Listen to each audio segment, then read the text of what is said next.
think health sector, we must look at it in totality.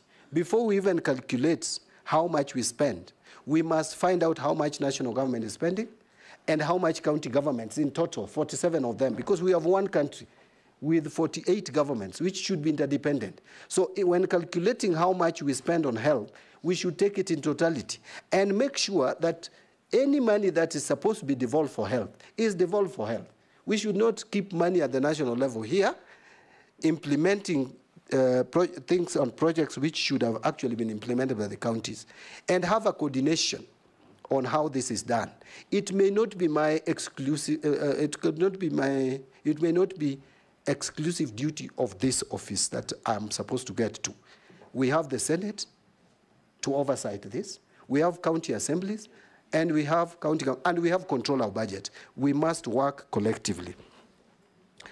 So that would address the issue of ring-fencing the money.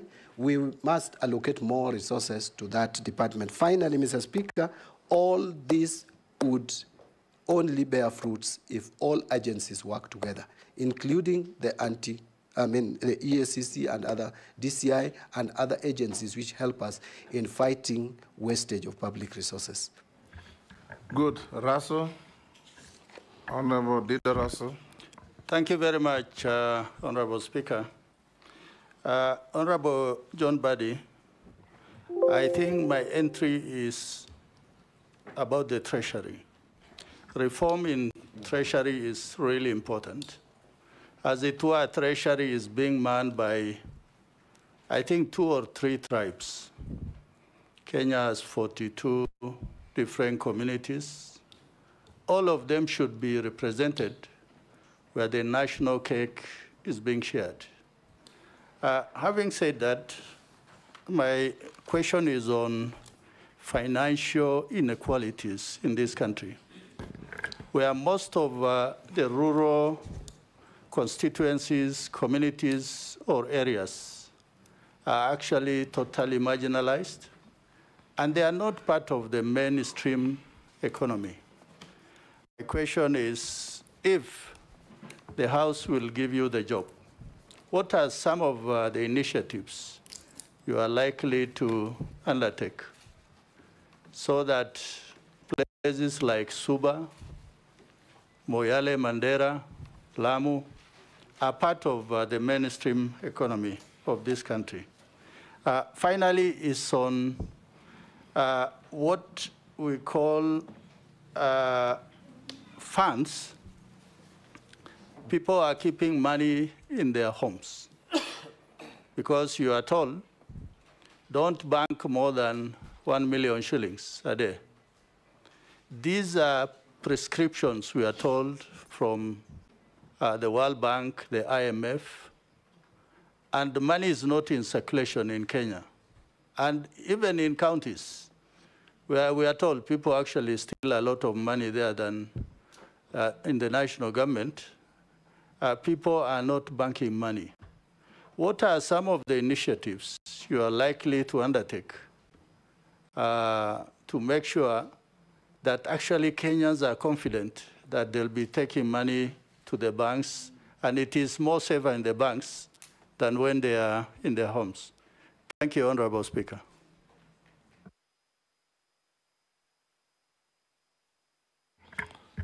Abdi Sharia. Thank you, Mr. Speaker. Mheshimiwa John Badi. And for me, there's a team called the pensioners.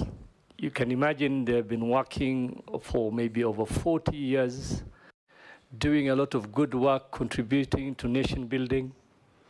But unfortunately, when they retire, and expecting now the nation to repay them back and so that they can enjoy their retirement in peace, they end up following their pension payments, sometimes for years.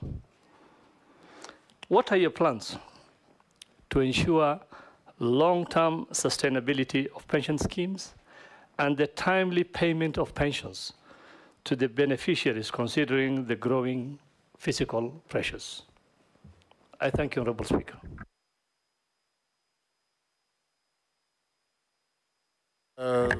Ms. Shimbogo. Thank you, Honorable Speaker. Honorable Speaker, I have two questions, but they're very simple. My question number one to the nominee, Honorable Mbandi. You have seen recently that there have been public unrest due to economic hardship. What specific policy will you implement to stabilize the economy and restore public confidence in the Treasury? Kenyans are saying that you have been given that docket knowing that there's no money in the national coffers. And one of the reasons they're saying that it is the appetite in terms of borrowing. Why do we borrow beyond the ceiling, which has been put using our regulation or rather policies? Why do we borrow for projects which cannot finance itself? For instance, there's this project of SGR, where we took a big loan from the Exim Bank in China, and up to date, it has been a challenge for us to finance that loan. Why do we sometimes just borrow using foreign currency, and when our shilling goes down, it becomes a big challenge to us? Why can't we just know that, are we taking non-concessional loans or are we taking concessional loans? And why are we taking conditional loans which are not favorable to our country? My second question, it is on economic inequalities, which remains very high in this country, with significant disparity between urban and rural areas. And that is why we had the narrative of hustlers versus royal, or rather versus bourgeoisie. To me, inclusive growth strategies are needed to ensure that marginalized groups benefit from economic advancement. How will you ensure that economic growth will benefit all segments of society, including marginalized community, especially the youth, the women, and persons with disability? I thank you, Honorable Chairman. Can we take Mukami as well? Thank you, Honorable Speaker. My question is that there are many unclaimed financial assets that have not been claimed by rightful owners. What strategies will you employ to raise public awareness of the existence of these agencies to the public? The other thing, I really wanted to support you regarding KRA. There were very good system in KRA when they were recruiting the university graduates. And the government had invested a lot of money. In fact, they used to have even an intelligence department. And even those graduates were taken for training. Later on, I don't know what happened because all those graduates were fired. So what I would like to ask you, if you happen to get this chance, are you going to instate those people? Because they are trained, they know what they are supposed to do, instead of recruiting other. You can answer those, John? Thank you, Mr. Speaker. And honorable members, I'll start with the questions from Honorable Raso. On reforming Treasury, I think I talked about it, and I am committed to reforms at the Treasury. About 2 or 3 tribes manning the Treasury. Well, as a matter of fact, there has been discussion around this, and we are Kenyans. And if there are people who get positions just by virtue of being from specific communities, that should not be the case, and that should end. But the context within which the question was asked was that then it also skews sharing of revenue. Yeah, but sharing of revenue is not done at the Treasury. It's done in Parliament, isn't it? That's correct, Mr. Speaker. Yes. Yeah, so, but... where everybody is represented. Yeah, but I think also on the issue of inclusivity, we need to be inclusive in all government ministries. Let's not just look at Treasury as alone. Yes. And by the way, Mr. Speaker, there was a talk that I'm most likely going to be the first cabinet secretary from my community. So that in itself, both, Mr. Speaker. I can't remember any other Luo who has ever been in that ministry. The only closest we came to is twice, when Tom Mboya was the Minister for Economic Planning, and when Anyang' Nyong'o was also Minister for Economic Planning. And Adua Awiti. Yeah, and Adua Awiti, yeah, thrice. But National Treasury, no. But then that shows there's inclusivity, in my view. But yes, all ministries there must be inclusivity. And in budgeting, Parliament does budgeting, and we are all represented in National Assembly. So there shouldn't be that discrimination. On financial inequality, I cannot agree with Honorable Raso more. We must find a system, and I'm going to ensure that is done, of equitable development of this country with the little resources that we have. Mr. Speaker, you've come to my constituency. Since independence, I will tell you, we have hardly. Now, in fact, the first time we saw a black surface in my constituency in terms of Tarmac Road was in 2017 when we had a small stretch and then the work stopped. It's about 4 kilometers. What would you say if you go to North Horr? No, and I'm just giving you the example of my constituency. Yes. And I know it's worse even in other places. Yes. Where even having a Maram road that is usable is a challenge. So we must apply the resources of this country equitably. And that was the essence of devolution, but we must also make sure that the national government funds, which is still holding about 85%, is actually applied equitably. On the issue of keeping money at homes, we must strike a balance here, Honorable Raso. Yes, I know sometimes banks, because of the regulations and the policy that has been put in place by central bank, yes, that sometimes you go to the bank and your money, you know, sometimes I'm asked when my money comes from my SACCO, for example, Mr. Speaker, to my account, then I'm asked before I transfer it even to my wife. I'm told I must explain the source. And yet they could easily see this is from Parliament, this is from... So sometimes it can be discomforting. But we must balance that with international requirements, best practice. We are not operating in isolation, Mr. Speaker. Right now, through the Financial Action Plan Task Force, which is accepted internationally, and Kenya is a member of East and South African anti-money laundering group, where we have 22 countries. And actually, in this August, Mr. Speaker, I am likely, if you approve my appointment, to chair a council meeting of ministers on this matter. We have set rules that we have agreed on, that we have signed to, so that we are accepted. Our financial system is accepted globally.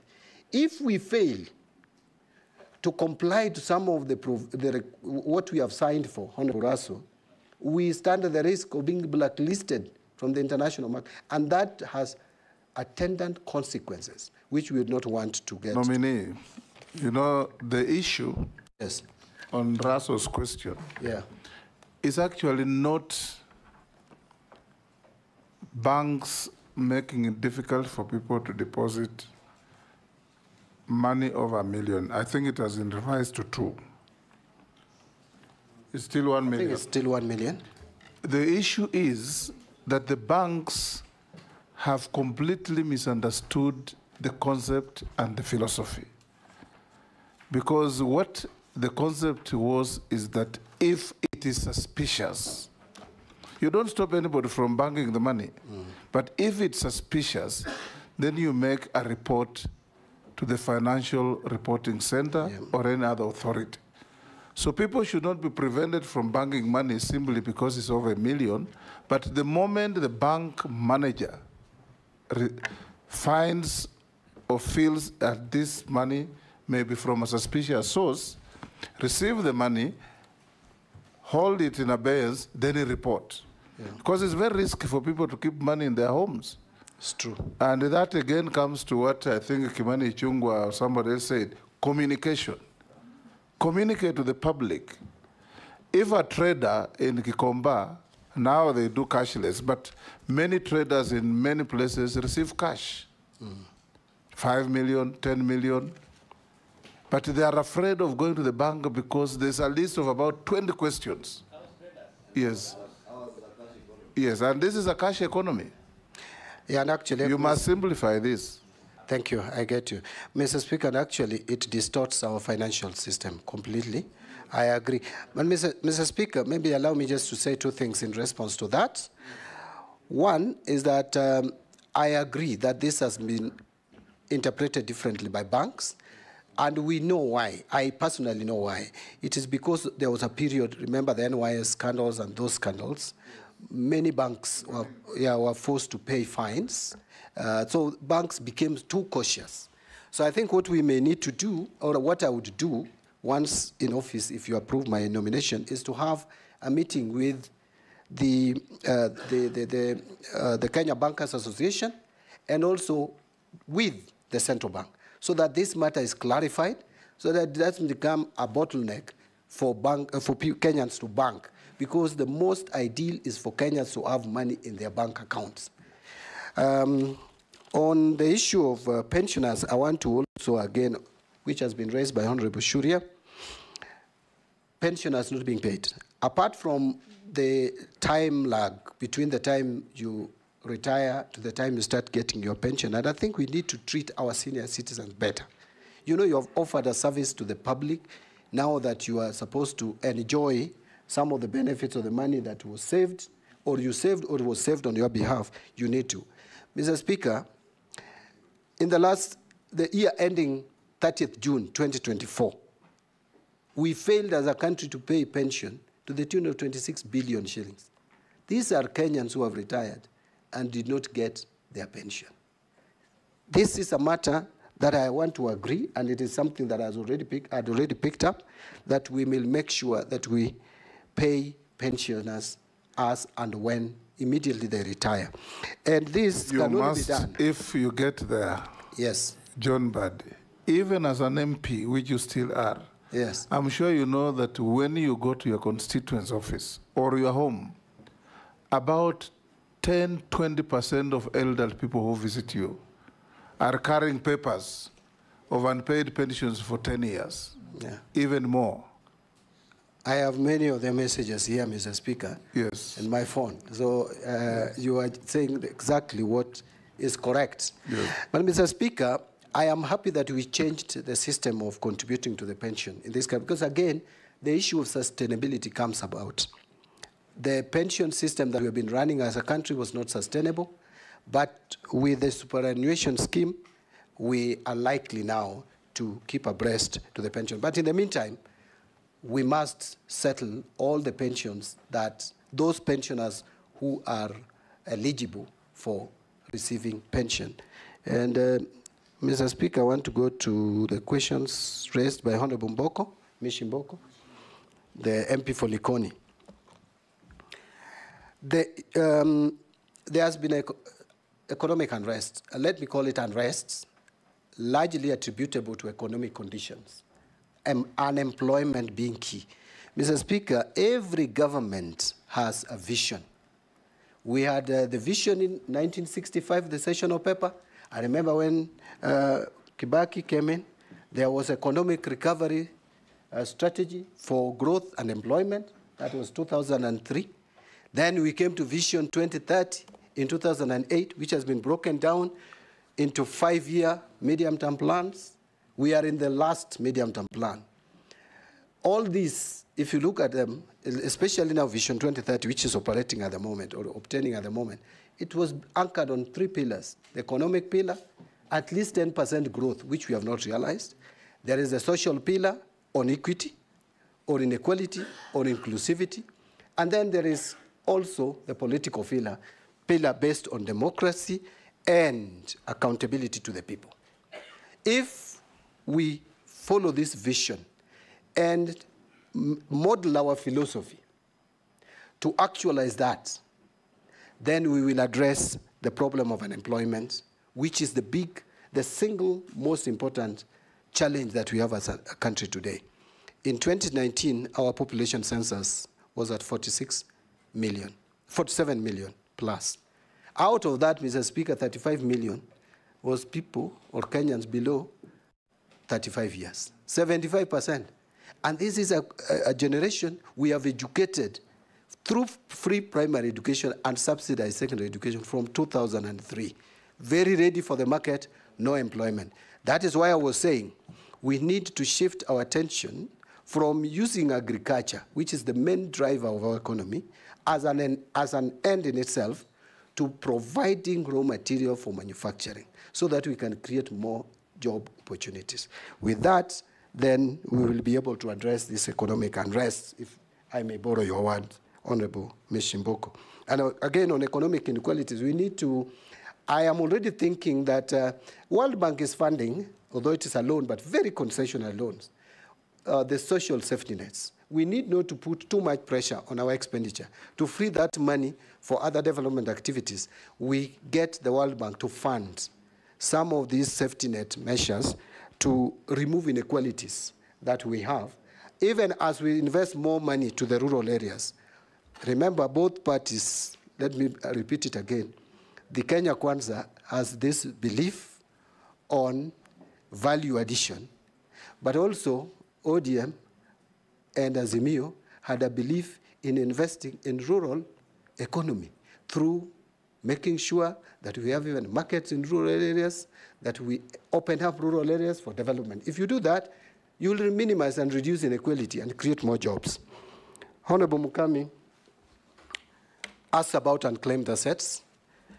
I must admit that personally, I have not engaged a lot with this Unclaimed Assets Authority, but if there are reforms that are needed to ensure that it lives to its mandate, statutory mandate, I will make sure that that is done, that the reforms are carried out, and capacity is built into that authority, so that Kenyans who are still there and can get what is left behind by their loved ones, get them their dues.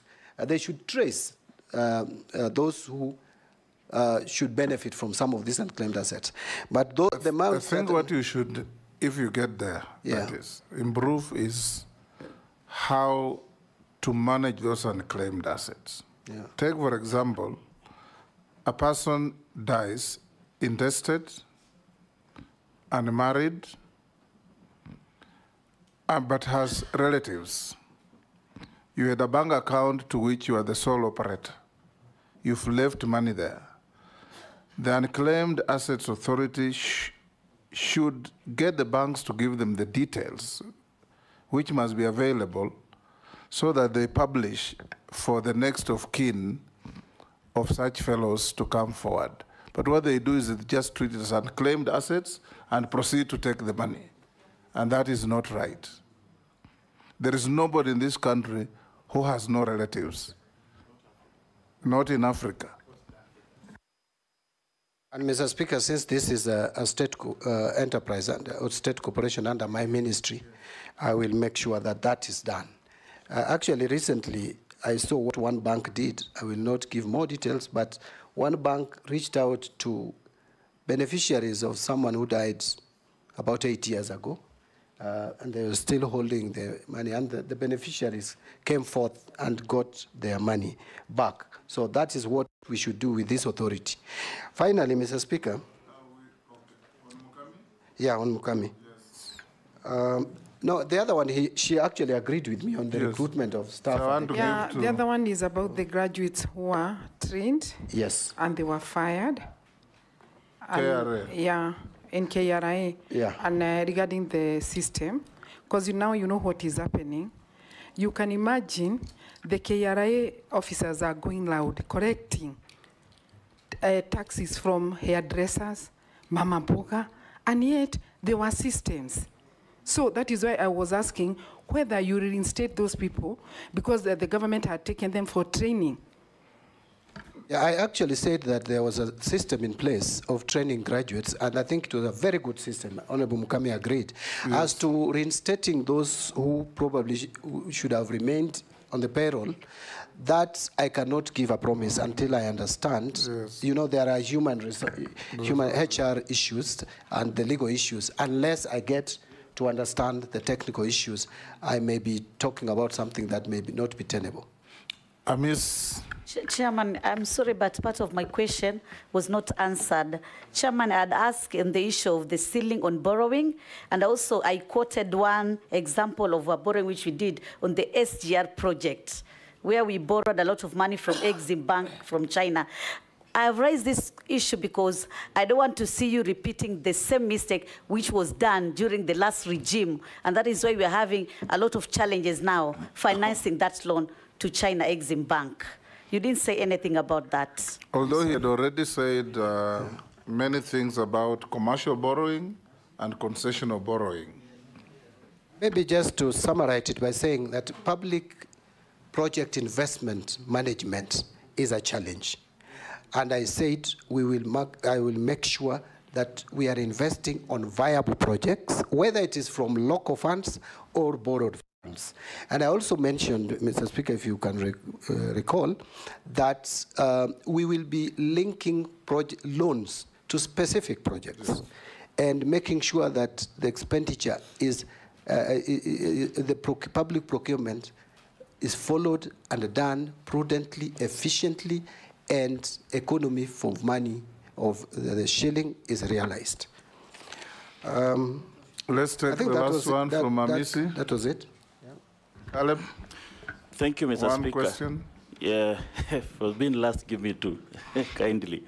Thank you, Speaker. I know also I get an opportunity to listen to the entire interview when you are last, and you seem to be a person ready to disturb the stubborn status quo at the Treasury. But, you know, the former president of US, I think it's Harry Truman, once said that he actually had a plate like this one at his desk and written there, the buck stops here. So you might consider having such a plate on your desk and you write there, the buck stops here. Because, Mr. Speaker, the reason why you are in this job is actually from the Reject the Finance Bill. So we are going to be at the center of budgeting and the financing for that budget.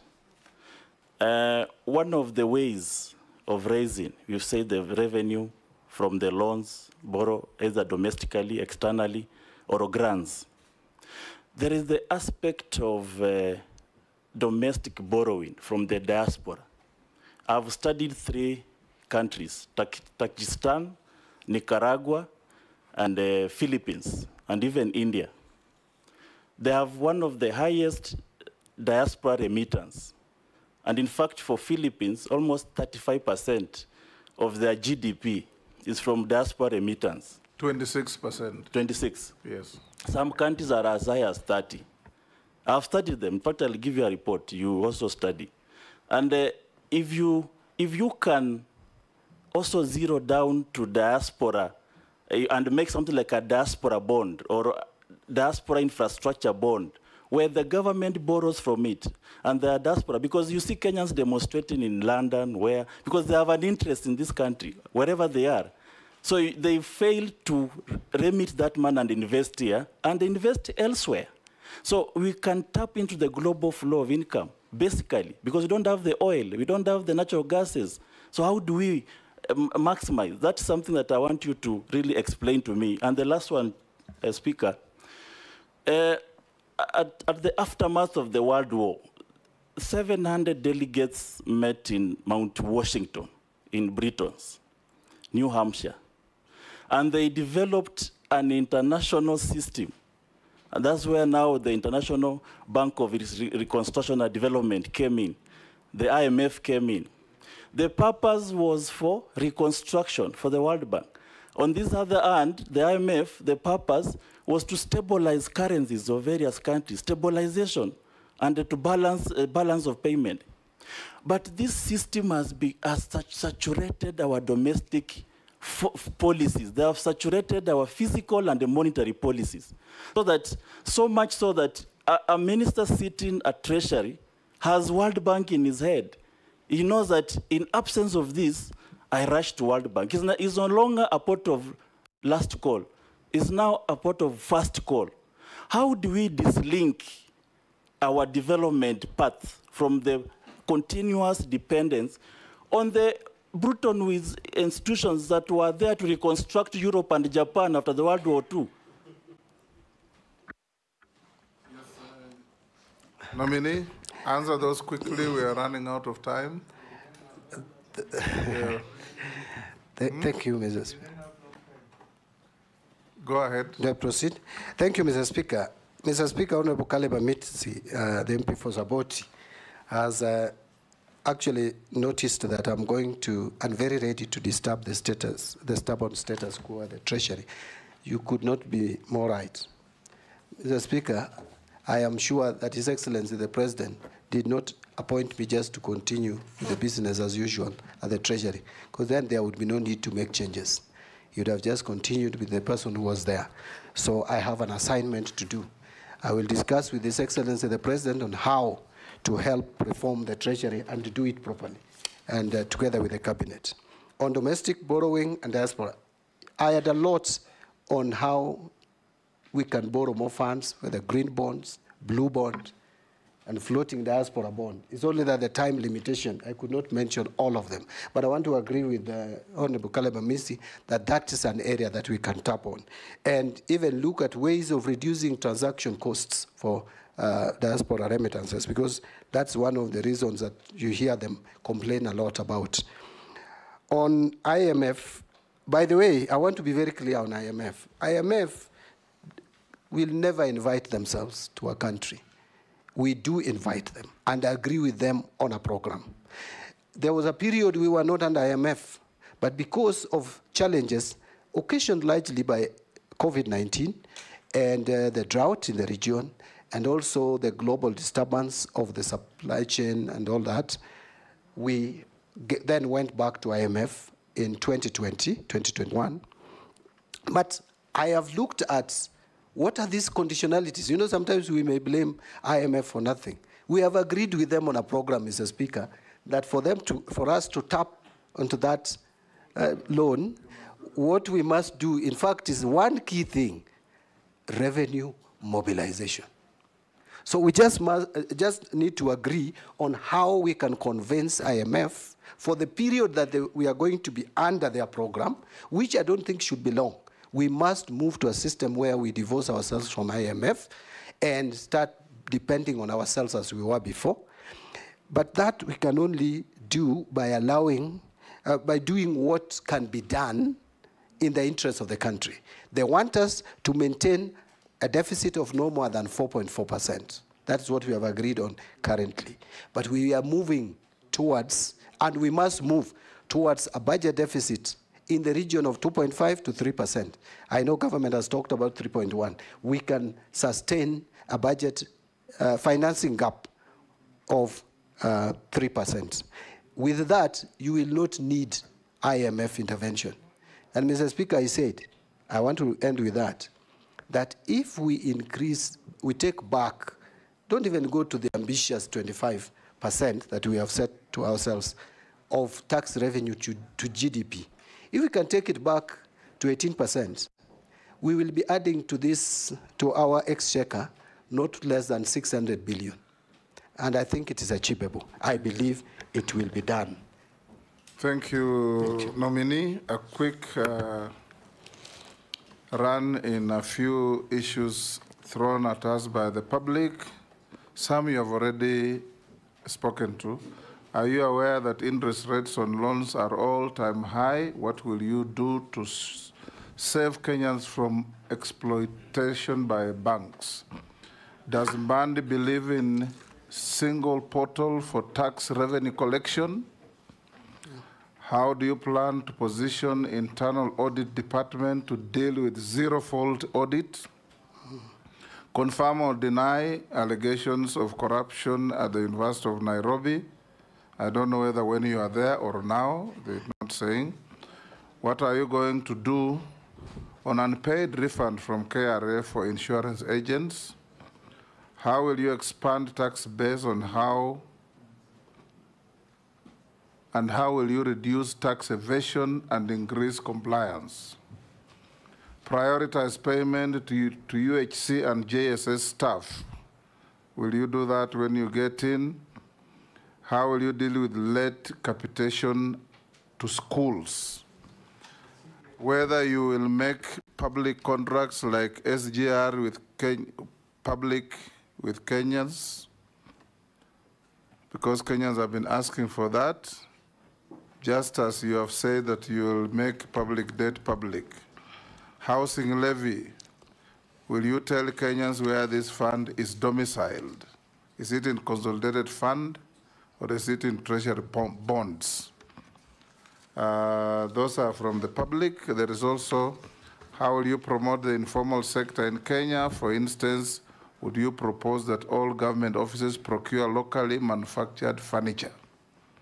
Do you think that certain parts of the 2010 Constitution have contributed to a high public wage bill compared to GDP due to an excessively large administration? For instance, there are over 450 MPs, 1,500 MCAs, 47 county governments. If this is the case, what are your thoughts? Would you recommend that the president proposes a referendum to reduce the constitutional overload of the administration? Those are members of the public listening into this conversation. If you can deal quickly with those, I have only one question for you. Chairman, there is another one regarding money laundering. What are you going to do about it? So if you can run through all those. Some you have already talked about. You can. Yeah. Actually, even the question by Honorable Mukame, I think I talked about that. You did. We are even hosting a regional body. Kenya is trying to comply. Yes. By the way, I would have talked. Mr. Speaker, I'll just pick on a few. Interest rate, I think we talked about. Of the public watching these proceedings, and I think that's very good. Interest rate is high. It's now at 13.3%. It has moved up. But part of the reason why monetary policy, CBK came up with this monetary policy was to reduce inflation. You know, it was at a point when inflation was very high. Our inflation had reached 9.6, 9.7% in 2022 October. So it had to come down. We had to cool the economy. Yes, Junet? The Speaker, nominee, interest rate is not at 13%. 13% is the CBK monetary policy rate. But the interest rates now banks are charging us 20%, 21%. 20 plus. 20 plus, not 13, Chairman. Thank you, Honorable Junet, for helping. By the way, you know when accountants... You know Junet is a trader, so he knows. Yeah. When accountants talk about interest rate, we only talk about the CBK rates, the interbank lending rates and all that. So the rate, the base lending rate is at 13.3%. Let me make it clear. And that gives rise to even 20% charged by banks based on risk assessment. So this was done to cool the economy. But I think when I made my initial contributions, I said it has reached a point where we have to now balance between controlling inflation and making money available to the private sector. Mr. Speaker, you remember there was a time banks were chasing us all over the place to take money using pay slips. It's not there anymore. Why? Because government has become the single most important customer to banks. So it is between chicken and egg. Which one comes first? Do we cut on our expenditure? Do we reduce money that we borrow domestically first? Or do we reduce the rates first?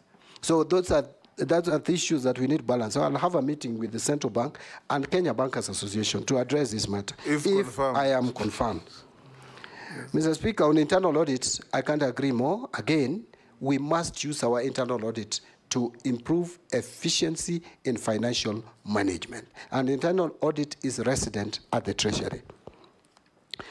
This issue of corruption at the UN, I saw it on some email that was sent to me. And the allegation was that I used... To the same person? I suspect. Yeah. That while working at the University of Nairobi, that I used the university funds to campaign. Probably the person who has sent that message is not alive to the fact that I left university and went elsewhere, worked for 3.5 years before I became a member of parliament. You said so. Yeah. So I left university in 2004. And actually, I resigned and got my pension back. It was 218,000. If I stole their money, they would have not paid me my pension. I think that's, to me, someone who probably is wondering how I made it to Parliament. And I didn't have like I didn't Your have money. competitors, just go on. Yeah, but I want to tell him that I was or her, that I was the least endowed in 2007. Actually, they used to make a joke that I was campaigning with a bicycle and made it to parliament because of trust that the people had in me. Late capitation to schools, this is all about availability of revenue. We must make money available and pay capitation, pay pensions, pay CDF. Remember, we have rolled over 13 billion from last year's NGCDF. I personally, Mr. Speaker, am a proponent of National Government Constituency Development Fund. I support it fully because this is money that has revolutionized education in rural areas. You go to my constituency, the constituency I've represented for 15 years. Before CDF, we didn't even have primary schools. They were there by name, but there were no classrooms. Right now, you can see what it has done, and many others. Contracting, making public the contracts, that I started by saying we must be transparent and communicate what we do as a country. Housing levy, I don't want to really talk a lot about this housing levy because I still need to understand how it is operationalized, where the money is resident, and all the challenges around it we must deal with because it is my duty if I'm confirmed. It is my duty to make sure that this money is properly accounted for. Promoting informal sector, I think I talked about that. Yes, in terms of wage bill, contributed by the Constitution, that is true. Mr. Speaker, this Constitution is too expensive. I know the counties had been given, but Mr. Speaker, truth be told, we should have had these counties as agents of devolution for development, but not government. We should have had bigger governments. Where you have now, you go to Vihiga, Mr. Speaker, it's a county with governor, deputy governor, you have CCs, 10 of them, you have county assembly, you go to Busia, chief officers, it's the same, chief officer, all that. You go to sub-county administrators, yeah, and ward administrators, village administrators, you name it. Yes. Mr. Speaker, there is even a clamor, very outrageous, for more counties. My Suba community want a county. I'm even asking, is it viable? Mary wants a county. Mary is calling for the Teso County. Let us face it. If we could have a system where we have regional governments, and then now devolve resources you can devolve as much as you want. Look, we have devolved CDF with a fund manager there with a very few skeleton staff, and it is working. We could do the same with the devolving resources. That is what Kenyans wanted. But these big governments with big cars, with flags all over the place, I think we overstretched ourselves. But that is upon Kenyans to decide. It is not John Mbadi, either as a cabinet secretary or even a member of parliament, to decide for Kenyans. Kenyans will make that decision. Thank you, John. I'll ask you two questions. One, we were told by one of your colleague nominees that in the road sector alone, we have pending bills of 166 billion. Yes. Out of which 92 is actual debt or bills, and the rest is interest and penalties. Yeah. Now, in the event you get this position you are looking for, would you take time to negotiate with the people you owed the money to compromise on interest and penalties so that you reduce the weight on the exchequer? Number two, the PFM Act is very clear, and we passed it in this parliament, that no procuring agent can procure goods and services unless there's an attendant budget and funds. How are you going to ensure that this is enforced so that we don't run into these problems of pending bills? Because if you have an attendant budget, you procure goods and services, on delivery or completion, you pay. What are you going to do? Thank you, Mr. Speaker. Mr. Speaker, I want to agree that we will have to negotiate the interests and penalties that have been charged on various contracts. I am aware of that bill by the ministry. That is actually State Department for Roads.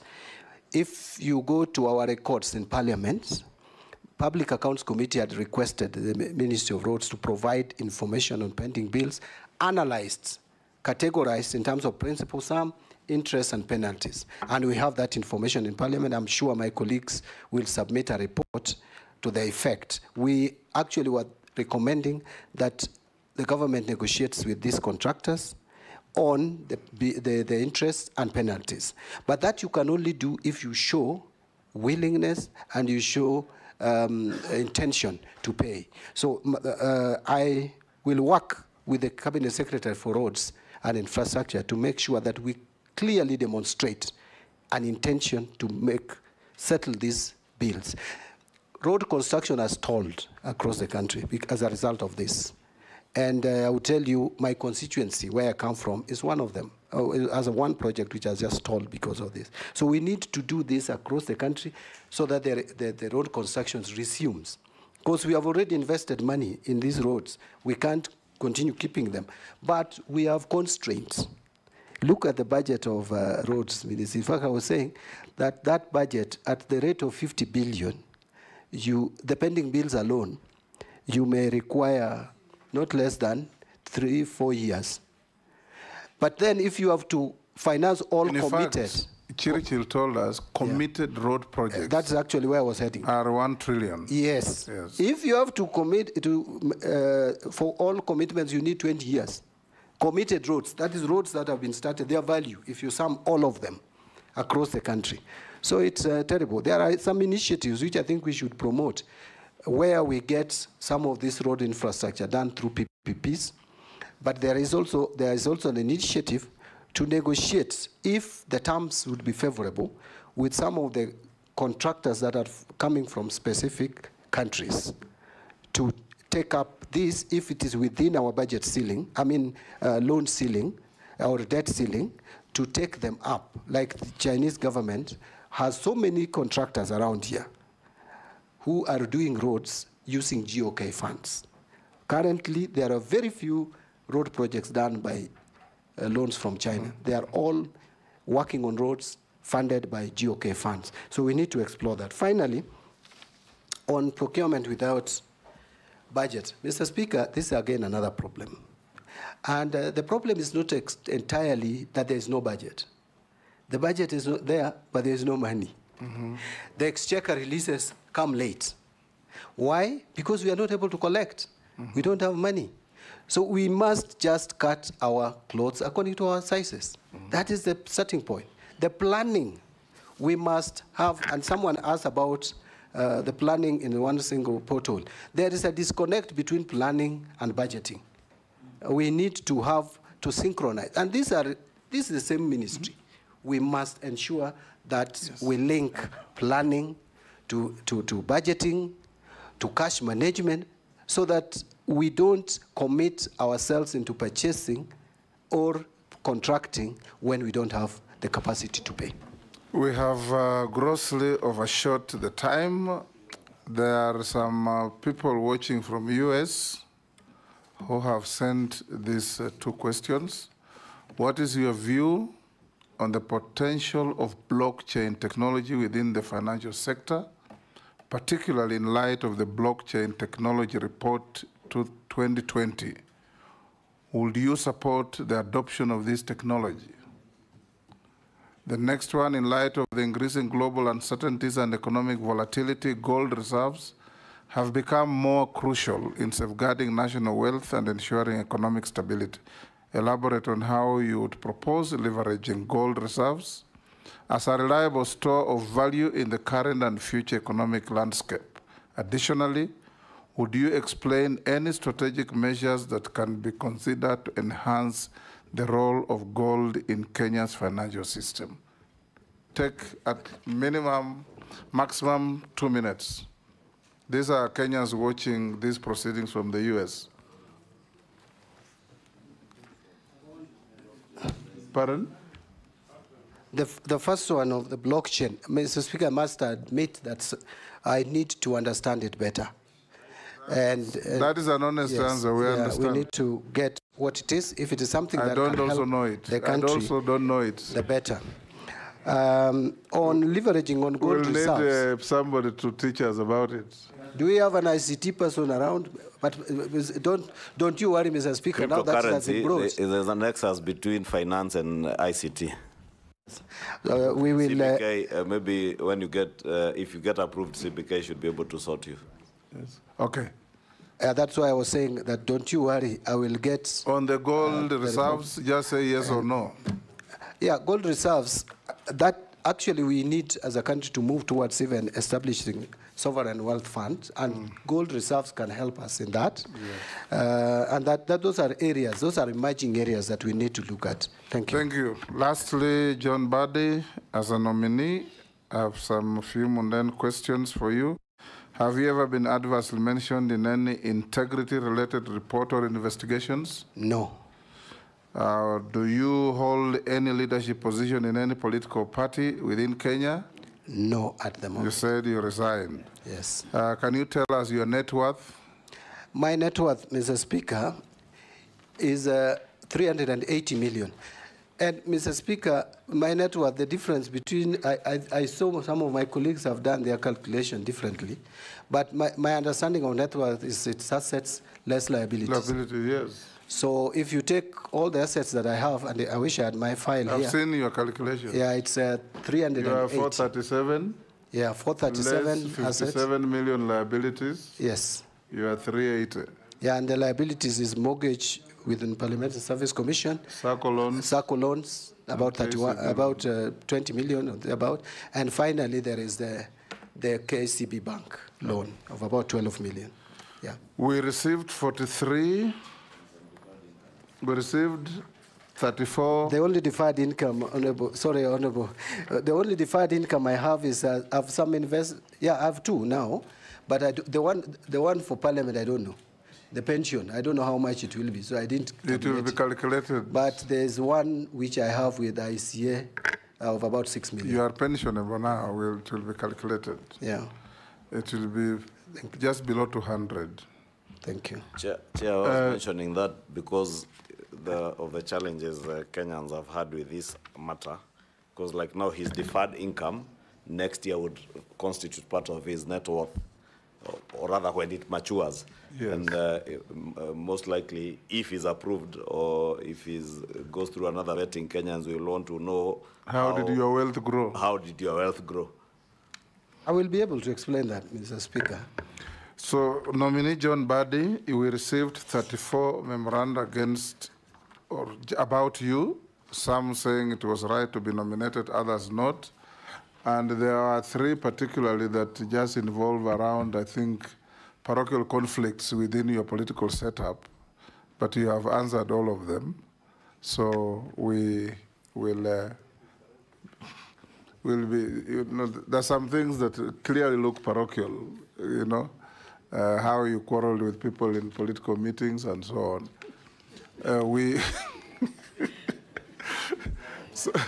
So we've also looked at your documents and cross-checked with what we have, and we found them correct. So unless you are lawfully held, you are released to go to your other duties. Thank you. Today is your Sabbato.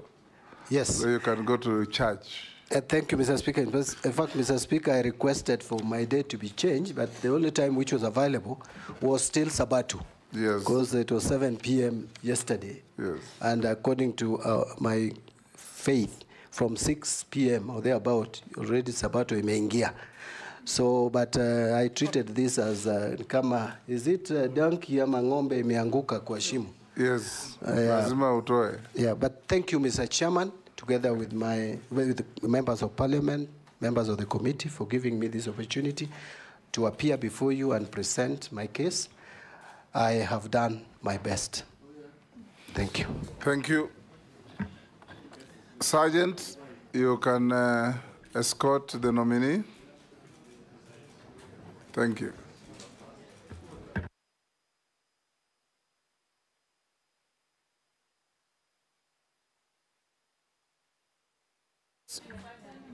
Pardon, we'll give you 5 minutes. And let me also say this. Of course, this was a candidate of immense interest, given the importance of the docket.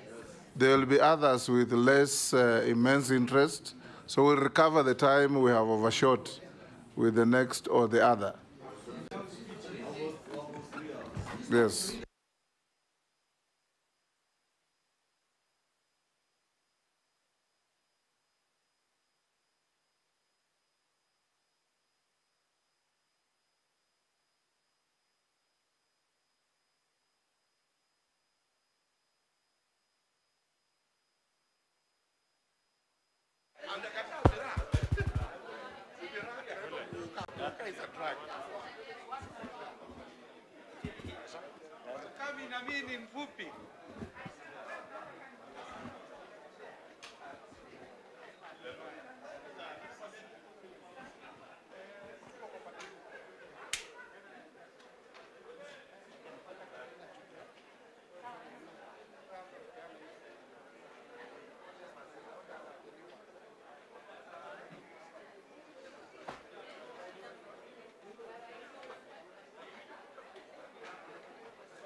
hata sioni mpaka hicho.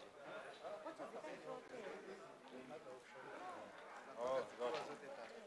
Maybe mtu alichange lini. Sawa. Acha ikaage nini. Hata kama atainua mkono lakini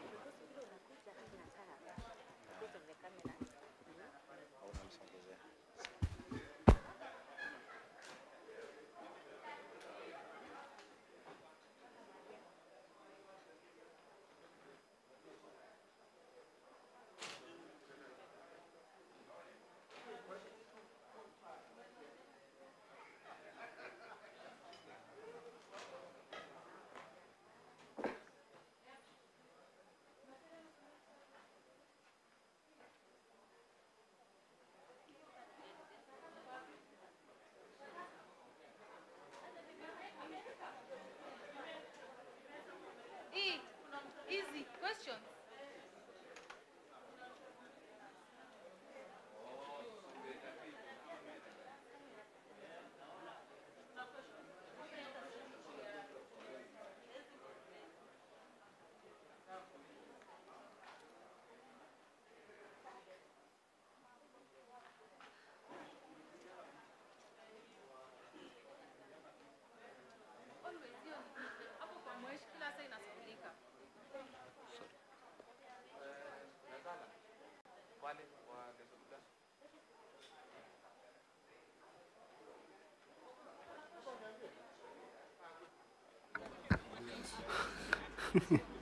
Sasa 1 2 1 2 unasikia?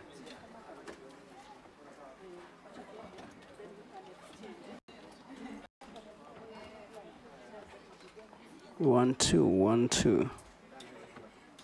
Okay.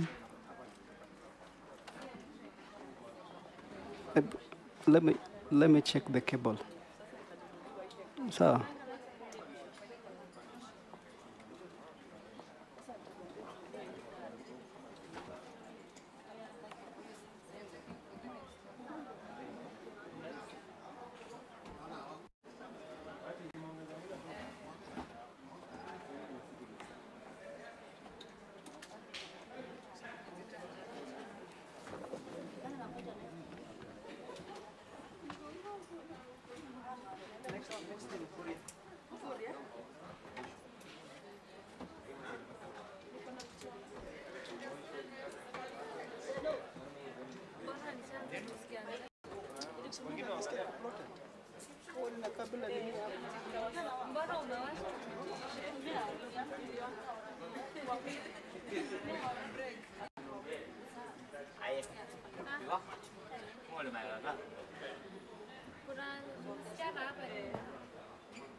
Mercy.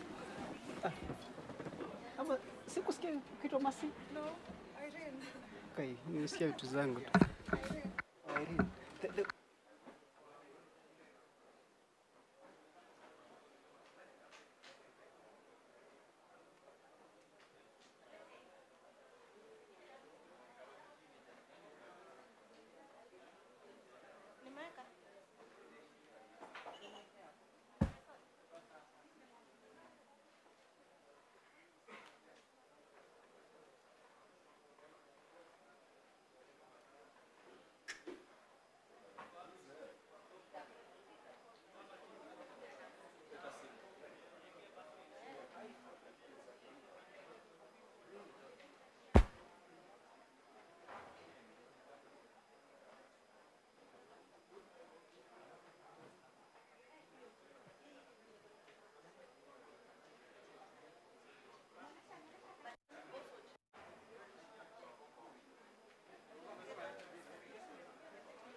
Good evening, Mr. Speaker.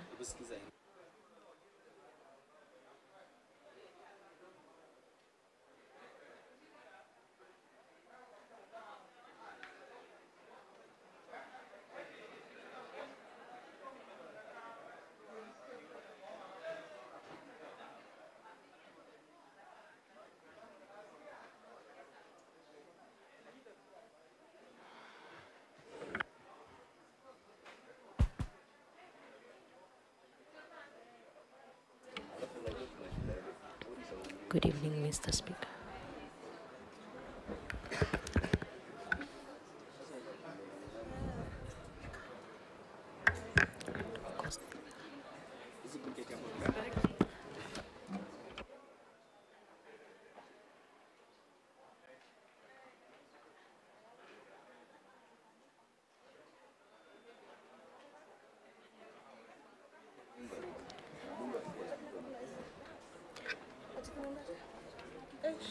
Tunajicho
Yes.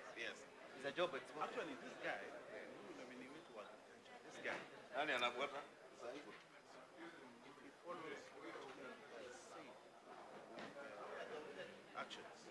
Yes, safe. I think it's very good. Very.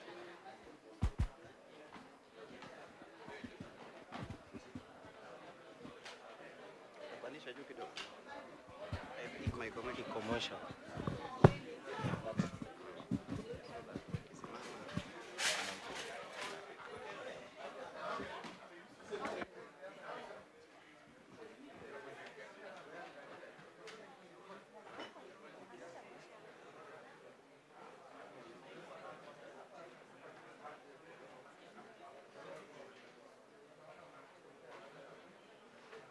Honorable members, we have quorum. Welcome back. Our next nominee is one Salim Mvurya Mugala. Sergeant, you may bring the nominee.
Take your seat.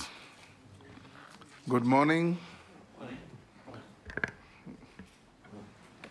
Good morning, Mr. Chairman. You are Salim Mvurya Mugala, EGH. Yes.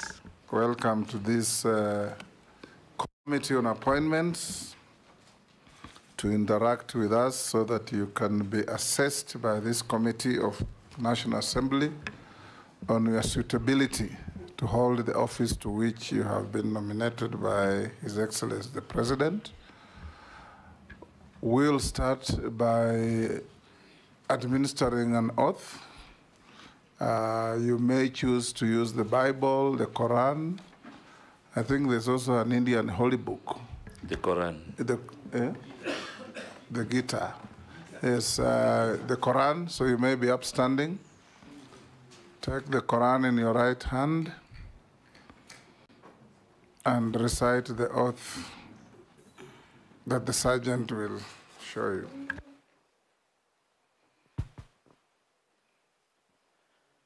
I, Salim Mvurya Mugala Mvurya, do swear that the evidence I shall give before this committee on the matter under this consideration shall be the truth, the whole truth, and nothing but the truth. So help me Allah.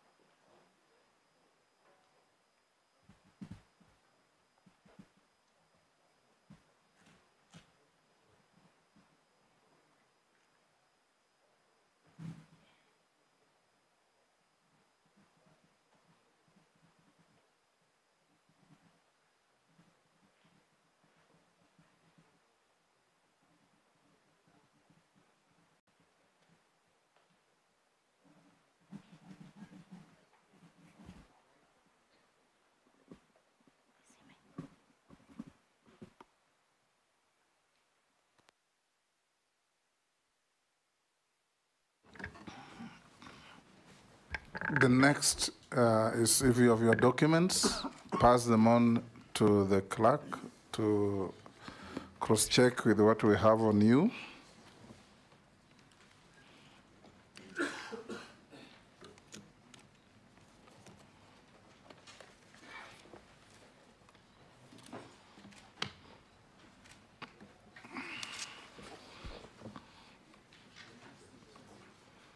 We'll start by introducing ourselves. I'm the chairman of this committee, Speaker of the National Assembly.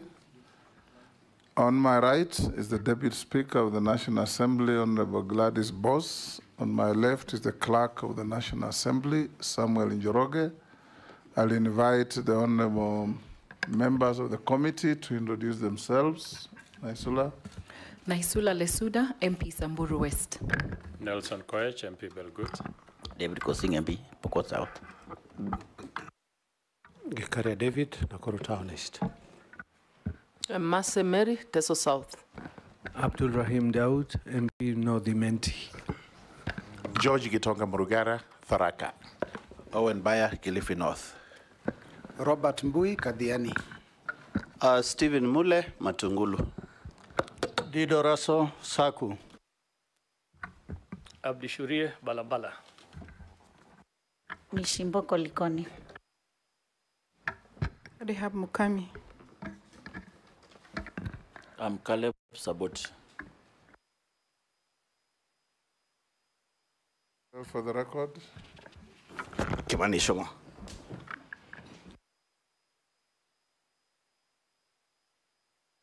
for purpose of these proceedings, you'll be referred by everybody as nominee. So nominee, introduce yourselves by name, educational background, work experience, and your key competences that make you believe you are suitable for the appointment to which you have been proposed in under 5 minutes. Thank you very much, Mr. Speaker and honorable members of this committee. My name is Salim Mvurya Mgala. I have a master's degree. I also have a bachelor's degree from Egerton University. I also did my KCSE at Mpeketoni Secondary School and primary school at Maveriverini Primary School. Mpeketoni in Lamu. Yes, Mpeketoni in Lamu. Mr. Speaker, I come to this vetting session also having served as the first governor of Kwale County, and I also worked different positions in international non-government organizations. I also come to this vetting committee as the immediate former cabinet secretary, mining, blue economy, and maritime affairs. I come to this committee, Mr. Speaker, having served the public for over 10 years.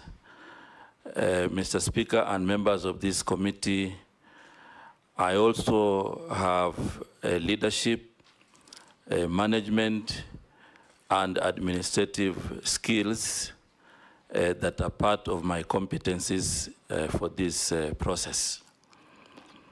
I come to this vetting committee also with a formidable track record of performance in different spheres of the public, having transformed the county of Kwale socially, politically, and economically, and also having provided leadership in key reforms in the Ministry of Mining, Blue Economy, and Maritime Affairs.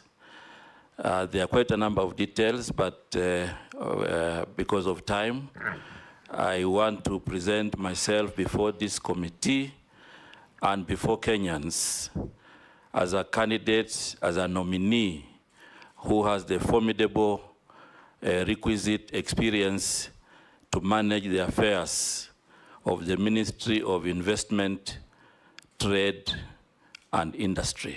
Thank you very much, Mr. Chairman. Thank you. I'll invite the Deputy Speaker to ask the first question.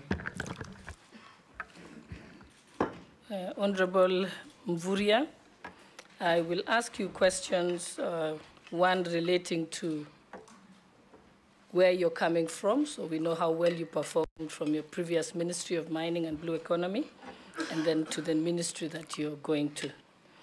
First, I'll start. I would like you to tell us about the key deliverables that can be attributed to your tenure when you were the CS for Blue Economy, Maritime, and so on. Taking into account some of the issues that are raised, in 2023, there was unexplained deaths of cage farmers in Lake Victoria. What did you do about that? There was also, when you came into office, there had been a report in 2019, the performance audit report on monitoring of mining operations by the State Department of Mining. And an act of parliament, the Mining Act, had been passed when you came into office. So Kenya said that, the report said that currently only 1% of our GDP is attributable to mining, yet it should be as high as 10%. And another thing that was raised in that report is that we've had mines that have not been restored, which has become areas of criminal activity. There's also been deaths around unlicensed and properly regulated mines. So how did you work when you joined office to enhance the sector's oversight, improve licensing conditions, and to ensure that we have responsible mining practices?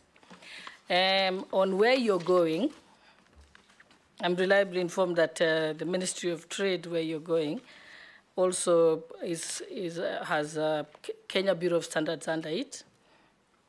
Tell us what you will do to ensure that you curb the issue of counterfeit products and substandard products and contraband products coming into our country, particularly ethanol, which has caused the big challenge of illicit brew, because people are smuggling the ethanol through Uganda and Tanzania, because I think the duty in Kenya is much higher. And lastly, also the banned pesticides that are banned and have been confirmed to cause cancer that are coming through our borders and are being cleared by KEBS. Thank you. Nominee, you can answer those. Thank you very much, Honorable Chair and Honorable Gladys, for the questions that you put before me. First of all, when I reported and assumed office at the Ministry of Mining, Blue Economy, and Maritime Affairs, this was a very new ministry. The three topics have been there before: mining, fisheries, blue economy, but in terms of having it as a ministry, that was the first time. So I did provide leadership in carrying out key reforms to ensure that that ministry can achieve the mandate and also can make a contribution in the economy of our country. And the first reform that we carried out was the reform around licensing. Before the reforms, licensing was very haphazard, and therefore what has happened now is that we have now an organized licensing system where investors apply through the online cadastre, and then we have structures that review and recommend licensing. And even as I left office, the process of licensing is up to date, and it is now working according to procedure. As a result of that, the moratorium was lifted in October last year, and licenses over 1,200 are now getting processed without any challenges. The second thing that is key for reforms is the testing and sampling. investors had a lot of challenges, on testing their products. And therefore, I led reforms that have now devolved 8 labs across the country. So now we have decentralization, and investors can easily now do their testing across the country. There's one more that is still under reform, the Madini House, which I also had committed to the committee at that time, and it is also in good progress. I also provided leadership in instituting reforms on value addition, and as we speak, we have quite a number of investors across the country that are doing value addition, because exporting of raw minerals denies the country a lot of revenue and jobs. If you go to the Western region, for example, we have an investor in gold refinery, 5.8 billion. In Elgeyo Marakwet, you have Flospa. We have an investor, 4.8 billion. In Vihiga, we have an investor, 2.5 billion. And we had also mapped other areas of the country. Right now, there's an investor who is ready to do 11 billion of iron ore in Taita Taveta. That will also benefit Tharaka in an area called Kithiori and part of Kitui. So that bringing on board of investors is part of my achievement in the ministry. And we also organized the artisanal mining individuals into cooperative societies. Now we have about 300 cooperative societies that are ready for licensing across the country. I provided leadership in gazetting 29 artisanal mining committees that will be giving permits on the ground so that people do not have to travel away from where they are. We took the issue of illegal mining very seriously and safety, and proposed measures to have a mining police unit that is responsible for some of the issues. So I take note of the issues you have raised about the insecurity in some of the mines. So the mining police unit has been very critical in making sure that they work with the county security teams to ensure that some of these issues are being addressed on the ground. In terms of mine restoration, each of the applicant for a mining license, they have to attach an environmental restoration plan, which they do as they report, and they also do as they exit. And we have compliance teams to ensure that this can be observed. The other thing is that mining was understaffed, and we have quite a number of staff now who have come on the ground, and things are moving on. On blue economy, many people, many Kenyans had not understood the blue economy and fisheries sector. And we instituted reforms also to ensure that we can inspire the economy of the country through blue economy. As a result, we provided a mapping in the Indian Ocean and Lake Victoria so that we can allow for lower level value addition units and infrastructure that are going to help fishermen and other stakeholders in the sector. So as a result, we did mapping from all the way Lamu to Kwale, and also from Busia to Migori, and identified areas for basic value addition. As I speak, these value addition points have now been contracted, and they will be helping fishermen to delay sales so that they can fetch good price. On that note, we also provided leadership in ensuring that we reform the beach management units into cooperative societies. Right now, we have around 240 cooperative societies in the fishery sector that are going to be very useful, to engage with the economy in terms of capacity building, but also in terms of engaging and being linked to financial institutions. So right now, the government is now ready to invest 1.4 billion in the coast region for the landing sites, and the government is also ready to invest another 1.5 billion in the lake region, all the way from Mulukoba to Got Kochola in Migori, where those structures have been identified. Since independence, this country has not had an industrial vessel.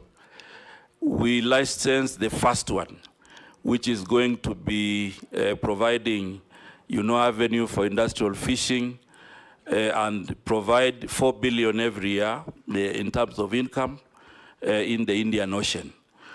Our target was to do 3 before the end of the year, but last 2 weeks we gave license to 1 vessel, and more are coming to ensure that we are able to inspire the potential in the blue economy sector. So, Mr. Speaker, this topic is very lucrative, but I also want to add that Kenya is now a highly respected maritime country, because when we went to London last year and the campaign, Kenya was elected category C as a maritime country. And as a result of that profile, I continue to provide leadership to ensure that we are able to upgrade our institutions to fit the new profile. As a result of that, we have a pending draft bill for Bandari Maritime Academy to be a full institution. And part of the upgrade is to construct a survival and training center, which will cost the government of Kenya 2.4 billion, basically to ensure that we enhance our capacity building on maritime affairs. Okay, I think, Honorable Mvurya, I think I'm satisfied now, but I think it confirms what the President said, that you had very poor communication, because you've done great things, but no Kenyan knows about it. I am from the Flospa area. I didn't even know that you have an investor for it. So maybe you can use an opportunity to tell my people in Elgeyo Marakwet what exactly you're doing with Flospa before you go to your next answer. Thank you very much, Honorable Gladys. And I think maybe we missed out, but the members of parliament from that region and the leadership, we were together when we were introducing the investor. But because of this session, I'm sure now we have created awareness across the board to tell everybody that now we have an investor in Elgeyo. Before we go to the next, Salim, the licensed industrial vessel in our ocean waters, is it Kenyans or foreigners? It is a foreign-owned, but also we'll have Kenyans who also partner in that vessel. What percent local content? The local content, okay, we haven't signed the agreement yet. I think that was part of the negotiation, but we are looking at between 15 to 30% Kenyan. The law provides 40. That was the initial negotiation, and the negotiations have not been closed, so I'm sure anyway, now my colleagues will take over and move. We'll ask whoever will be taking over. Exactly. Majority Leader? Thank you, Honorable Speaker. Honorable Speaker. Remember, strictly one question each. Honorable Speaker, CS nominee, EAC, the East African Trade Community, trade negotiations. Kenya is viewed as a very weak negotiator, especially for her local protection of her local industries and local farmers. And I would want to hear what you intend to do, should you be confirmed in this ministry, to be a good negotiator for Kenyan industries and more so farmers. Yesterday, the Honorable Mule here, or the day before, was speaking about tomato farmers. onion farmers, potato farmers, egg farmers, poultry keepers in the country not being able to sell their produce locally because of the proliferation of cheaper products coming from the East African community countries. And largely because of the East African Treaty, we cannot use tariff barriers, but the non-tariff barriers, which are supposed to be negotiated by the ministry, I'm told we've been very weak on that. What would you do to do that? And also on the policy of import substitution. We had very many good proposals, and I agree with the Deputy Speaker that you clearly failed in communication, because all the good things you've spoken about in your ministry of former Ministry of Mining, as you say, you engage with the Elgeyo Marakwet leadership. The Deputy Speaker was born there, but she represents the people of Singishu. Next door, she didn't know, because you engage with the local leadership. But that is an investment for Kenya, not for Elgeyo Marakwet County. And therefore, I want to put it to you, and you will tell us whether you actually did fail in communication. And if you failed in your previous ministry in communication, what would you say to convince Kenyans and us that you will not fail in communicating what you are doing for our country in the new ministry should you be approved? And I'm saying that, moving on to what I was speaking about, import substitution, our local manufacturing sector, because of a failure of communication in government, our local manufacturers had very good propositions or provisions in the finance bill that was lost, as we have been told, out of poor communication by government. We have now exposed our local manufacturers, whether they are manufacturers of diapers, sanitary towels, or those in the steel industry, to unfair competition from very cheap imports whose standards we can't even ascertain since they come to the country, done on standards from other countries, especially those from the far Asian countries.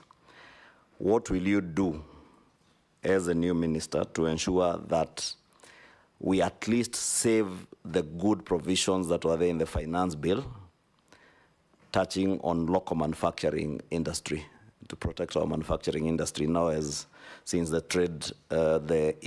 State Department for Industry will be under you, and some of those provisions sought to protect that State Department work in the manufacturing sector. Nominee. Thank you very much, Mr. Speaker. And I want to address the matters that have been raised by the Honorable Majority Leader, and thank you very much, Majority Leader. I think I will, first of all, I want to begin on where you stopped. On the issue of communication, I must say that we did all the best to communicate this through the media and through any other forms.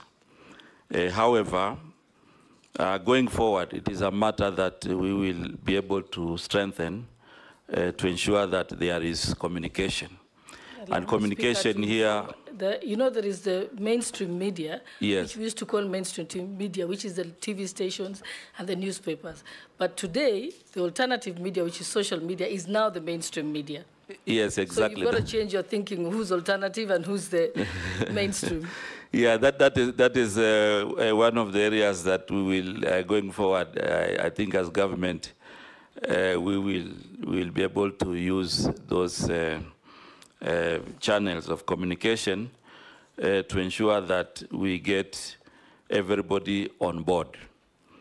On the matter of local manufacturing and the industry in general, that Honorable Member alluded to the fact that there were good things in the finance bill, which were meant to revamp, some of the local manufacturers. One of the key areas that we will strengthen, or I will provide leadership in strengthening, is to make sure that we bring as many stakeholders as possible.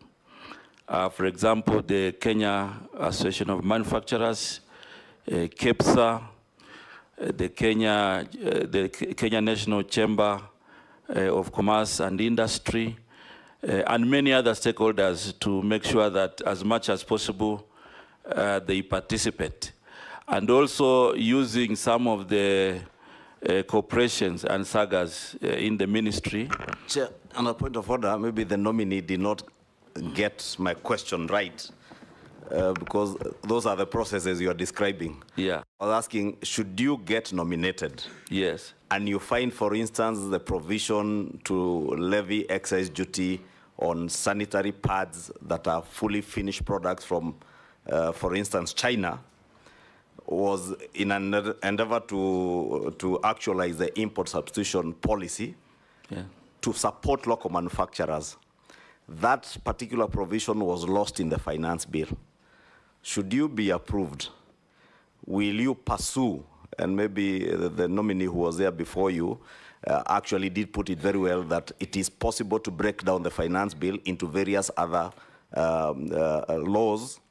Should you then be approved, would you pursue actualizing the good provisions that sought to protect local industry? Because, as I said, they were lost because of the poor communication generally in government. So my direct question is, are you going to pursue the import substitution policy and protection of local industry, should you be approved, and bring legislative proposals to Parliament to actualize that which was lost? Oh, yes. Nominee. Yes, Mr. Speaker, I think the answer is yes.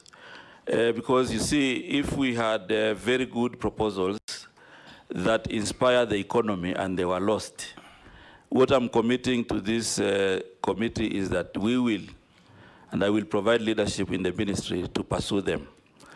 Because if we are to inspire the local manufacturing, then as government we need to have a deliberate policy to ensure that either we impose levies or we reduce levies to ensure that these manufacturing industries can survive. So the answer is yes. I will be providing leadership in pursuing these good things.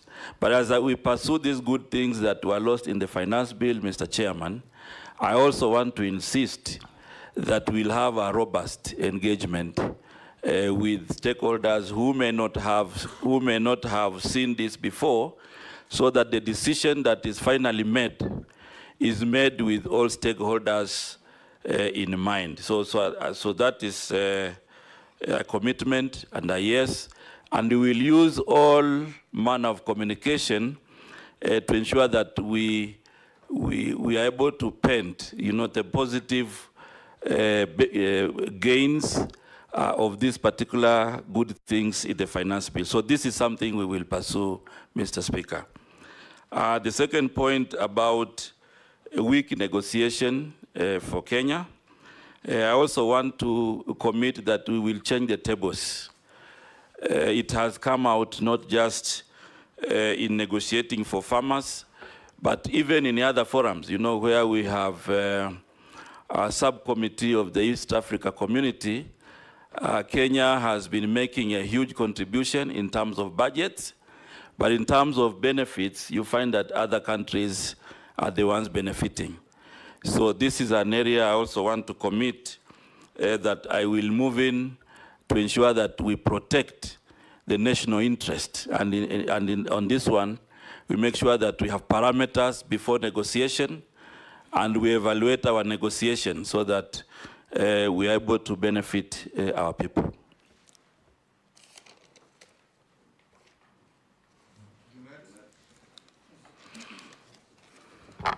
Thank you, Chairman, Mr. Speaker. Mr. Speaker, I have one question for the nominee, and it's in relation to the docket that is going now. Even though I come from an area where his previous docket was important to them. But now that we have been told to ask only one question, let me go to the future. The past, the one who's coming is what I will ask, whom I will ask. So, Mr. Nominee, let's go to manufacturing. And you know very well that manufacturing industry employs many people, contributes a lot to the economy of this country, And that's where economies that have developed emphasize their efforts on long time ago. So the manufacturing sector in Kenya now is facing significant challenges, Mr. Nominee, with many industries shutting down actually, production plants or downsizing operation. This is because the key issues they are raising is high taxation, increased cost of power, ease and cost of doing business, unhealthy competition from imported finished goods. And then neighboring countries are seemingly looking more attractive to them because of those issues. Some of those who have relocated business to these jurisdictions, if approved as a minister for trade and industry, what are you going to do to reverse this sorry state of affairs, Mr. Nominee? An additional question to that. It's almost a similar one. As a cabinet secretary nominee for the Ministry of Trade and Investment, how do you plan to protect local industries and provide adequate financing for micro, small, and medium enterprise in the manufacturing sector, especially considering the significant decline of foreign direct investment as a share of GDP from 3.1% in 2011 to 0.3% in 2022? Salim, let's take the next person. If you have no question, we pass. I may not have a question, but I have something to say. Thank you, Honorable Chair. Honorable Mvurya, many Kenyans think or say you are a desk minister. You only sit on your desk and run your ministry from your desk. Why am I, and one of the evidence they are giving is that where you are as Minister for Mining, many counties are mineral counties or mining counties. And for example, West Pokot County is seriously a mineral county. If you have somebody in West Pokot who is Mvurya, or is Honorable Mvurya, they will be thinking you are actually a governor of Kwale. Nobody will remember these 2 years that you have been a minister, Honorable Mvurya, in all honesty and truth, nobody. So now you're going to a ministry which is also very important, which is industries. And all counties are going, the bottom up, they are going to be maybe industrial centers. Are you going to run your ministry from the desk where you are in minerals? Thank you, Speaker. Short questions. Thank you very much, Mr. Speaker. Quickly. I want to confirm that I'm not a desk minister. I'm not a desk minister. I was in West Pokot because of the clinkerization program, the 45 billion. I was in Kithiori with Mheshimiwa here, confirmed. And many other places across the country, including Kadhonzweni in Makueni, Mulukoba in Busia, and many others. So maybe I may not have come to your constituency. I was also in Kamket and Katikit, Kambia, Samakis, and I can give examples, you know, many of them, but I think we need to also acknowledge that our country is very big. And you cannot be there at the right time. Remember also, Mheshimiwa, this ministry was fairly new, and we had also to put structures in place before we go out there. But I have a lot of field information, which I can give you here to confirm that I was not desk, including visiting Ndarawe, the first minister of the Republic of Kenya, to visit Ndarawe looking for coltan in that area, and I was with the Member of Parliament. So I think we have quite a number of visits that we have done. But again, I want to say that we will visit Kenya. I will visit Kenya as much as possible. On the matter of protecting the local small and micro enterprises against foreign investors who might have big capital. One of the things that I want to bring to Parliament, and we will work together, is that currently there's a lacuna in legislation to protect the local investors. And one of the critical things I want to commit we bring in this House is the Trade Development Bill and the Trade Development Policy that is going now to provide a clear dichotomy about the foreign and the local investors. We put it in law. I know even previously there was a case of China Square which was handled, but I want to bring it to this House that we have a lacuna in law, and the first thing we will do together is to ensure that we review the Trade Development Bill, we review the policy to ensure that we have inclusion of this kind of protection, so that we don't just do protection as a matter of impasse, but as a matter of policy and law. The other law that we will need to revise to ensure that we anchor our actions in law is also the Investment Act 2004, to ensure that it also recognizes that kind of arrangement where we protect our local manufacturing.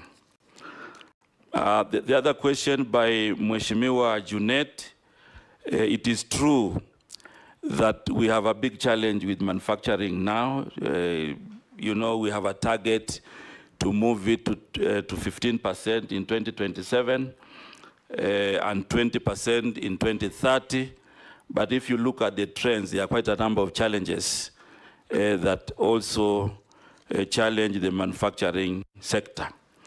And one of it is the cost of power, which Mheshimiwa has mentioned.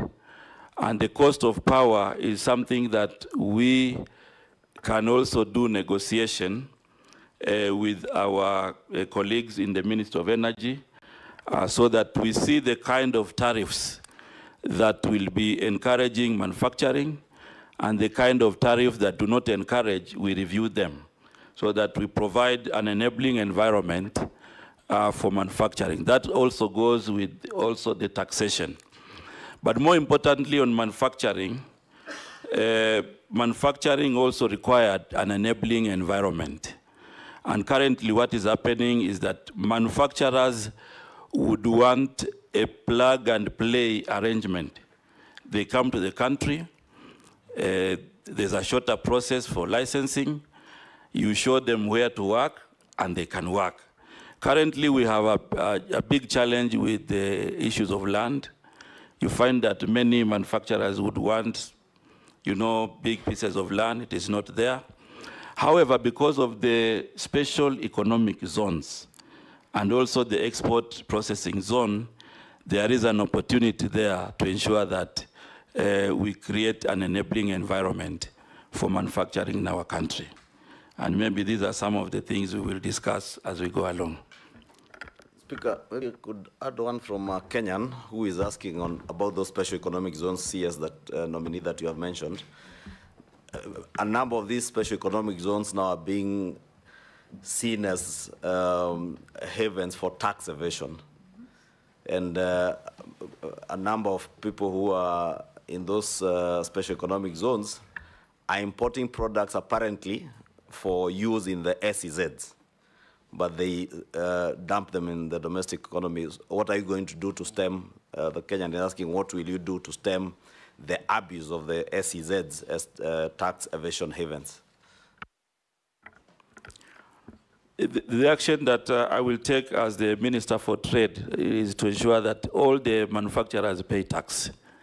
So we'll use the institutions in the ministry to make sure that we enforce compliance. Because if they evade to pay tax, then it defeats the entire purpose of having them as a priority in the special economic zone. So we'll ensure that we use all the institutions available to make sure that they comply in paying tax in our country. Because we cannot give all the advantages and then they don't pay tax. That one is not going to be accepted. Yes, Gikaria. Thank you, Chairman. Maybe just to reiterate what the majority leader was talking about communication. I think it is important for the nominee to understand the importance of communication or passing the government information to the public. You know, I have been in a committee where we were oversighting the nominee, and it has always been an issue. But all that not without the question that I want to ask the nominee is on matters to do with substandard, counterfeit, contraband products that find their way in the market. And what happens, which is the worst part, is that hustlers, a local mwananchi who hustles, goes to the bank, gets a loan of around 100,000 to buy goods that he doesn't know whether they are counterfeit or contraband, and that is why the police land all the time, yet these things are supposed to be stopped at the point of entry. In your tenure in this ministry, what are you going to do to try and save these Kenyans the agony of losing all their businesses to the police? Just, in fact, that would have been stopped at the point of entry. So what policy measures are you going to put in place to protect these Kenyans by stopping these counterfeits at that entry point? Thank you, Chairman. Thank you, Chairman. Very quickly, I think it would be important if this committee finds you suitable to hold that position and you're passed or approved by the National Assembly, to have a candid conversation and a sit down with the manufacturers. Not just the normal conference, but have a conversation with them on what the issues are.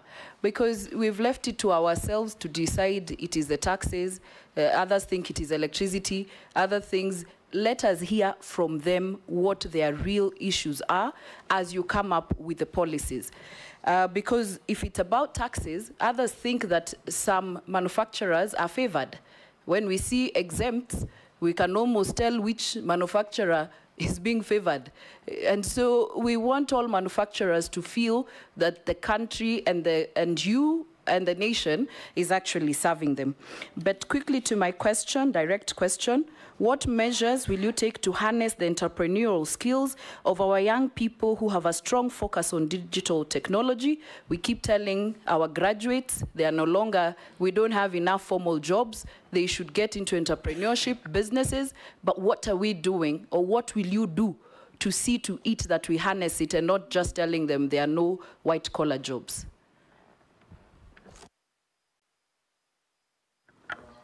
Go to Mary. Thank you. The nominee, I have just one short one.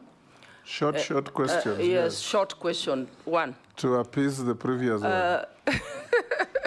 Yes. I want to confirm that even Tesos South Alupe area was visited, if not by you, by your counterpart in migration department, migration. There was some mining activity. This relates to your former ministry. There was a mining activity right at the border, at Alupe area, at the neighboring countryside. Even the soil from the mining site has actually blocked the stream that is separating us and the neighboring country. The concerns of the community there are safety of the people. The houses are cracking, a lot of health issues, too much dust, and also fears regarding to the extent of the mining activity towards the Kenyan side. So my question is if you could give a comment to allay the fears of the community as to what has happened, whether they are safe, whether our minerals underground are safe. I think I leave it there. Thank you.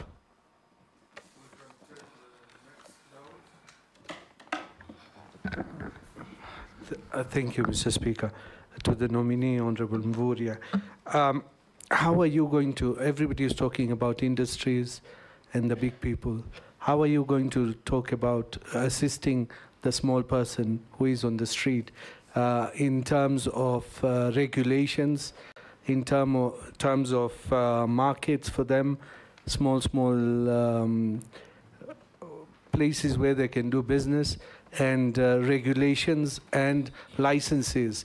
Because you see, the licensing, I know it is in the county governments, but how are you going to look for them for the markets, export of produce, and the MTF, I think, third term, medium term, was done up to 2022.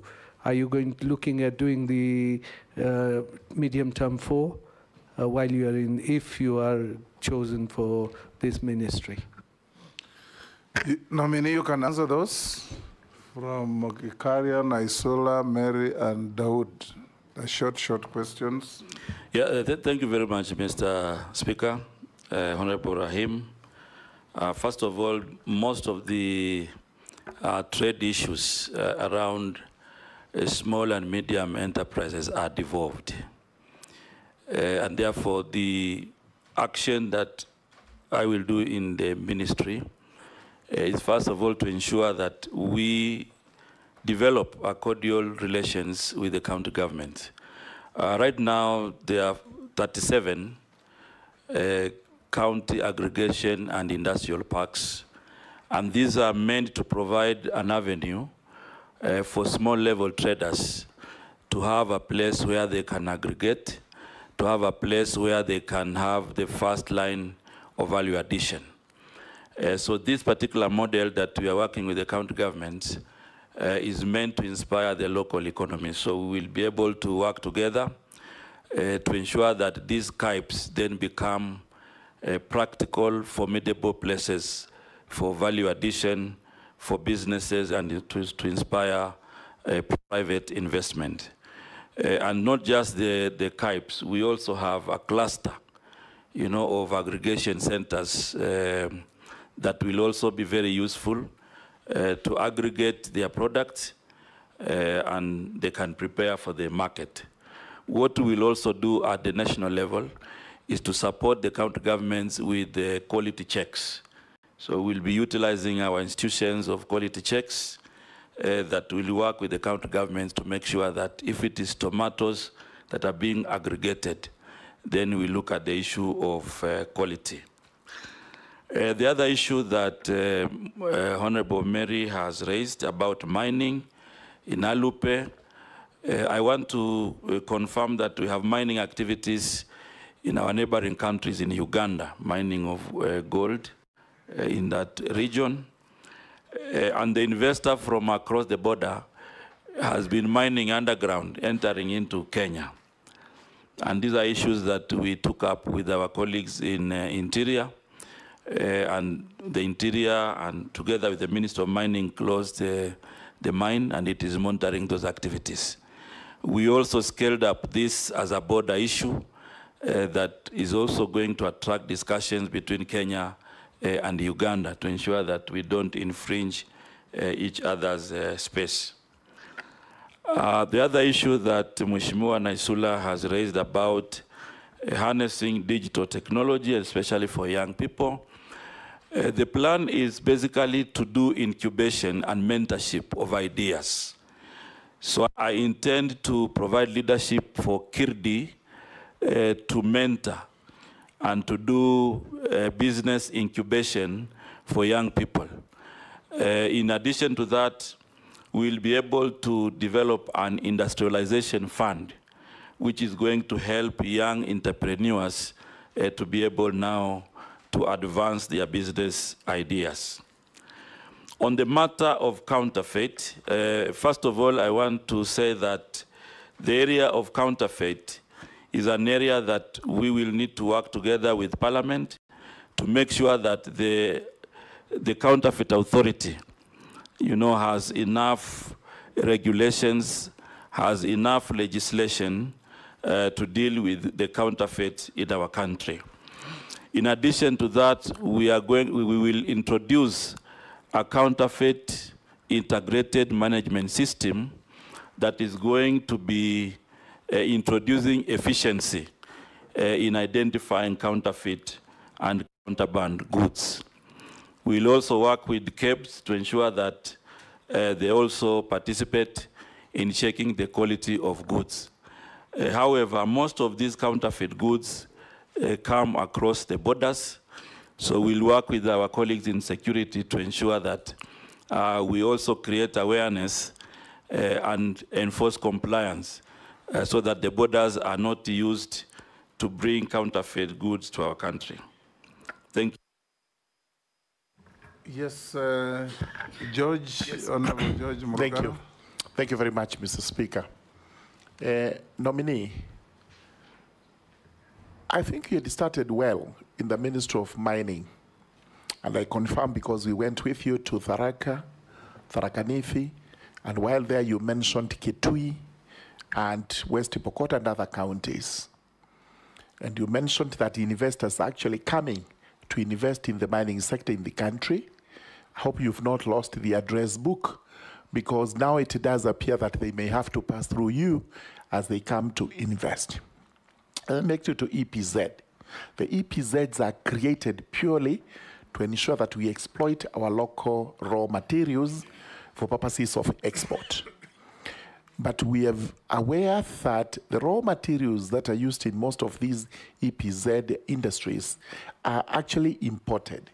They are brought into the country, they process them, and they then export. And we are told part of that is simple jeans worn by our youngsters in the country. Can you kindly confirm how you would work with, especially the Ministry of Agriculture, to ensure that those crops that are supposed to spur investment in the country, like cotton, sunflower, canola, and others, are revived, and we are able to start producing raw materials which would go into EPZ, as a result of which we would be able to export our own produce? Owen? Thank you, Mr. Speaker. Mr. Speaker, I would like to just ask one question. You know, when I joined university to do masters, there was this professor who must have been doing some work on AGOA, the African Growth and Opportunities Act. And he made me believe, every lecture he would just talk about AGOA, AGOA, AGOA, AGOA. And he made me believe that this was a panacea to industrialization, to manufacturing, and to economic growth and the GDP of this country. If you look at the AGOA, the way it is established, it has actually, for a large extent, provided jobs for young people and all that. But this act is actually coming to an end in 2025. 2025, that's when AGOA expires. I have fear myself about it because I know the process and what AGOA is and the negotiations. How are you going to ensure that this AGOA treaty, especially for Kenya, is extended so that we can continue to benefit from it, and that the people who have invested heavily in manufacturing, in the industries that are supported by AGOA, do not lose their investments, and the young people do not lose their jobs, and the country does not lose on the revenue from AGOA. In short, what are your plans about AGOA, its expiration, and going forward? Thank you.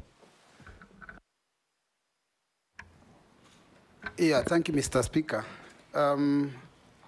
Nominee Salim Mvurya. Historically, Kenya was a preferred destination for foreign direct investments. In fact, major multinationals are operating in Kenya and their distribution and manufacturing networks. But however, you have seen that they have left this country in droves as a result of punitive erratic tax regime. Sometimes it's cheaper to produce elsewhere and just send to Kenya and then distribute from here. Corruption by state officers, and this is in immigration, in customs, in standards, in physical planning, in environment, even sometimes at the county, like a case in point is a Tatu City in Kiambu. And then also the issue of poor infrastructure and energy and transport.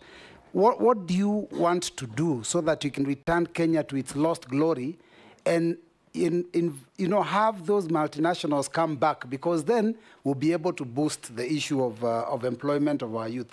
And there's a question that had been sent to the committee, though it wasn't submitted, not in the form of an affidavit as required, but it was a question that I think you need to also answer because an issue of integrity.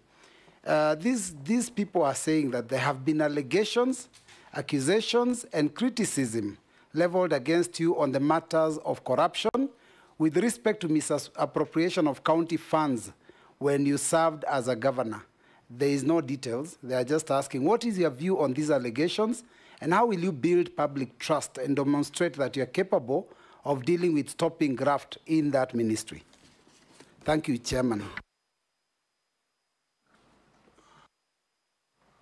Chair, can I give? Yes, Mule.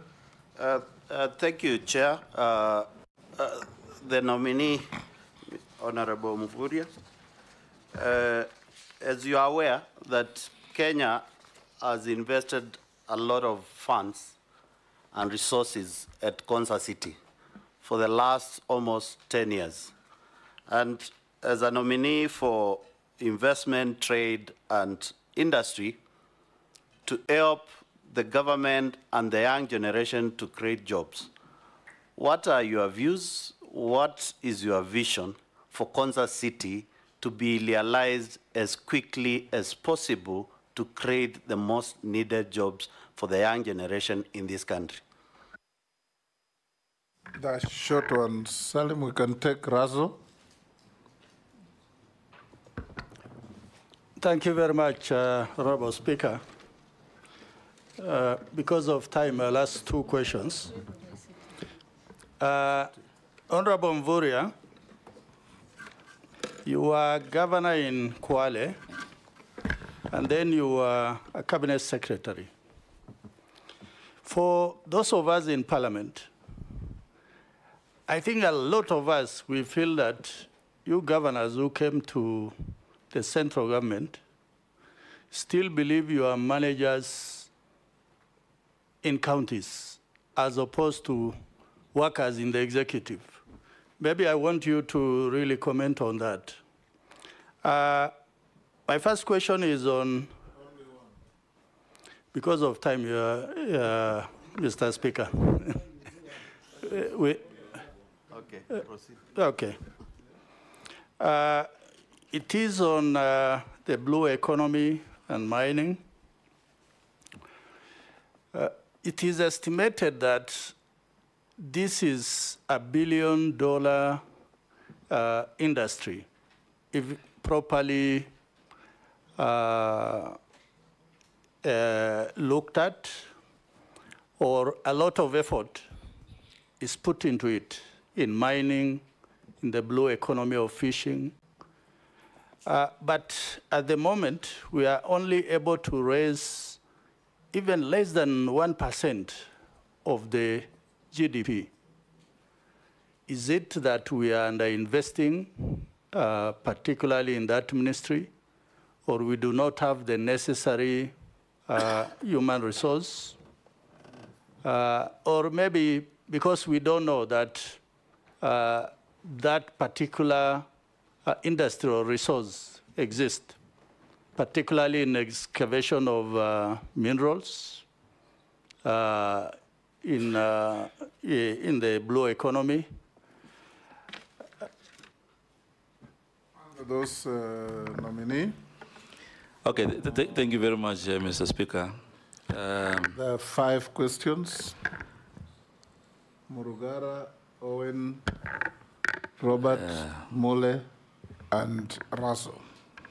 Thank you very much, Mr. Speaker. I want to begin with the 2 questions that have been posed by Honorable Razo. It is true I served as governor for 10 years in Kwale County and transited to be CS.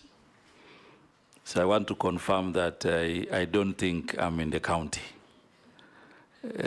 I hold the national executive in high esteem, and I act within the mandate at the national level. So, and I want to speak also for some of my colleagues who have served together in cabinet. Speak for yourself.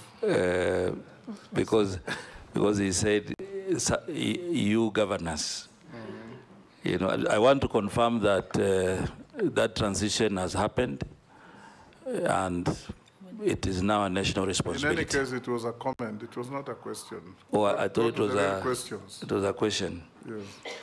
The other thing about now the multi-billion sector in mining and blue economy, it is true it is a multi-billion sector. However, it is not a sector you go in and you get the multi-billion. You have to invest. And the first investment, for example, in mining is you have to invest in data.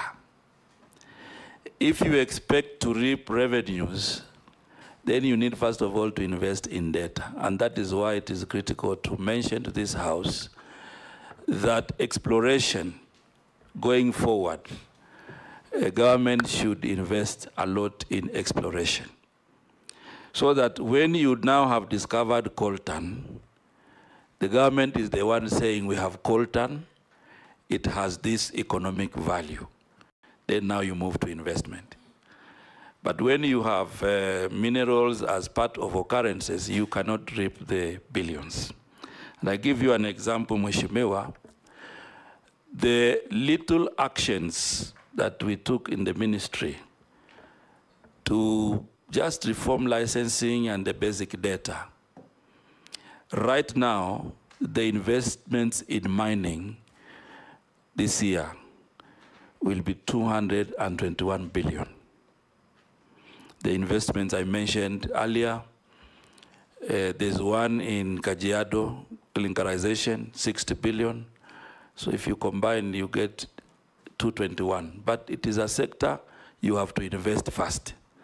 Invest in licensing, invest in mapping, because you don't expect an investor to come and do prospecting, then the government is the one reaping the billions. You need to put some money for that. On a point of order, Speaker. Secondly, on a point of order, Speaker, just yes. on that point, yeah. Because, Honorable Speaker, some of us have been here for some time, and I believe that's why probably Honorable Raso is asking that question, because data is available, CS. We spent not less than, if I remember, not less than 9 or 11 billion facilitating the National Intelligence Service to do a geophysical survey of all our mineral deposits. Are you then telling the country that this data is not available to the government or to the ministry? I know that was in the last regime, but government operates in perpetuity. And therefore, if that data, and we spend public resources on it, and I say that because I was the chairman of the Budget and Appropriations Committee when we allocated the first 5 billion shillings for that geophysical survey. That money was under the Ministry of Mining. It was moved to the National Intelligence Service with the justification or pretext that it was very sensitive data. Are you telling us now that that data that you are told was sensitive is not available at the ministry or with government? It disappeared with the other regime. Okay. And could that be the reason why there are people who settled on mineral deposits somewhere in, you know where? I may not answer. In Transmara. I may not answer on the settlements, Mr. Speaker. I may not answer the settlements. But what I want to say is that that geo survey gave us what we call mineral occurrences, and there are 970 across the country. Mineral occurrences are indications. Like now, if you fly the plane in Tharaka, for example, they will show you, some basic information on iron ore, on lithium, and something like that. Once you do the occurrences, you need to come back and do a process we call ground truthing. Ground truthing now is the actual drilling of saying that in this area there are some minerals, coltan in Nachola, for example, in Samburu. Then ground truthing, you go back and now reconfirm. And now ascertain, is this of economic value or is something that is just for superficial? So that is the process that requires another investment. The good thing is that before I left, we have done 24 counties, and I think the technical team is reviewing data. So once you have that information, that is specific, you can now tell an investor, in Kenya, we have coltan in Darawe, in Alale, in West Pokot, of this value. Now, that is the kind of information, Mheshimiwa, that we need to invest in. The second thing, the question also had blue economy. It is the same way with blue economy also. It is multi-billion, but it is not but multi-billion on arrival. It is multi-billion on your initial investment. For example, if you go to the Indian Ocean, there's a process that has to be done. You know, you need to do stock taking, stock taking of the fish in the Indian Ocean, so that when you are negotiating also with investors, have an idea of what is there. The Indian Ocean and Lake Victoria are highly occupied also by settlements, especially Indian Ocean, you have beaches and whatever. You need also to do marine spatial plan so that you can identify areas where you can put small pots. You can identify areas where you can put different investments. That is an investment you need to put initially before you begin now to reap the multi-billion. But I want to confirm that as a country, we are now on the right trajectory. That will be achieved with time. Now I go to the other question. The other question by Mheshimiwa Mule about Konza Technopolis. This is really a gem for young people because this is a city which is going to host the digital ideas for our country. And in terms of management, the Minister of ICT is leading this special economic zone. Just like any other economic zones, the challenge is the infrastructure, the horizontal infrastructure. Already there has been discussion with the government of South Korea, and they have committed to help us in putting the infrastructure in Konza. So once the infrastructure is put in place, then we will have a good environment. Point of order, Chair. Chair, so that I can help the CS nominee, already the horizontal infrastructure in Konza City is done. What is being required right now is to pull investors to come and put up the factories. And what I want to hear from you, what plan do you have and incentive government need to give so that you can pull the investors to Konza City to create the jobs? Kenya government has already invested, and we have visited Konza City not twice, not thrice. The horizontal investment is done.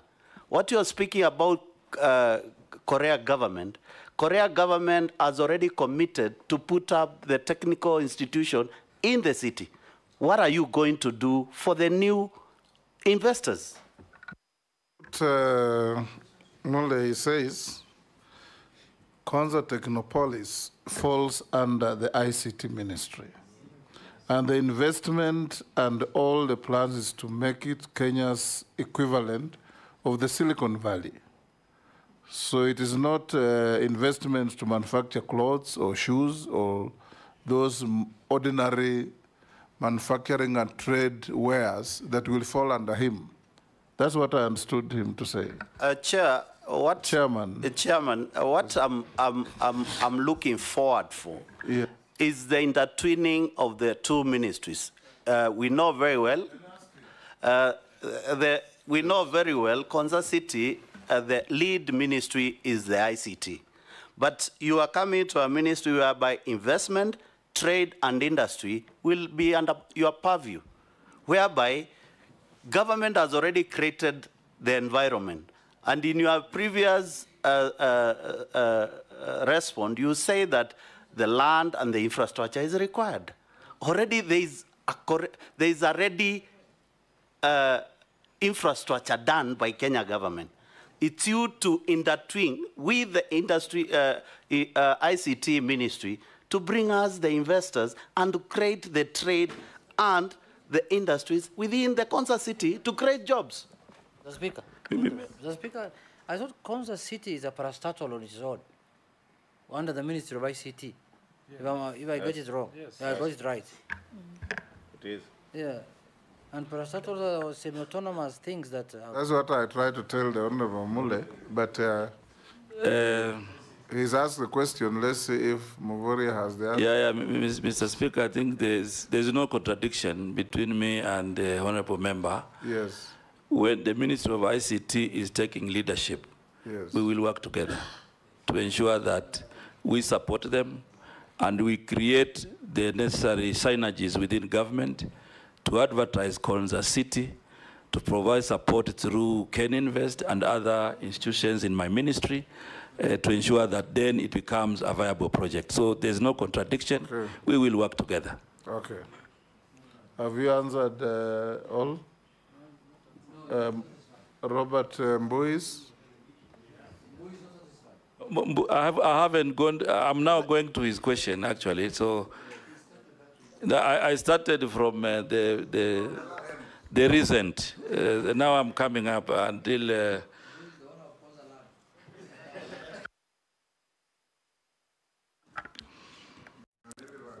yeah, I think Mheshimiwa Mbui had a number of issues. Some were comments, but I will try to speak to them. The allegations of misappropriation, Mr. Speaker, when I was governor, have not been brought to my attention. I have not heard from any government institution alleging misappropriation, whether it is EACC, whether it is DCI, whether it is the Auditor General, whether the control of budget. I am not privy to any allegations on my integrity. And he also said so that there was no evidence to that. But it's good to put the record straight. Yes. Secondly, there were issues that Mheshimiwa raised about the foreign direct investments. And part of what we will be focusing on, the special economic zones, the EPZ, is basically to inspire the foreign direct investment. Right now, I think we have Naivasha, which there are quite a number of investors who have now reported electric vehicle manufacturers are now in Naivasha. We are also doing Busia. Busia is ongoing. So in a nutshell, what I will do, I will provide leadership to ensure this enabling environment that the government has earmarked to inspire investments. I will make sure that they come to fruition. Of course, there will be other issues that we will deal with together with Parliament, issues of taxation, issues of incentives for ease of doing business, including making sure that when investors report to Kenya, we have minimum restrictions. There are some investors, when they come here, we tell them they have to do some local registration or those kind of things. But that we will deal with you as Parliament to ensure that we together create an enabling environment for foreign direct investment.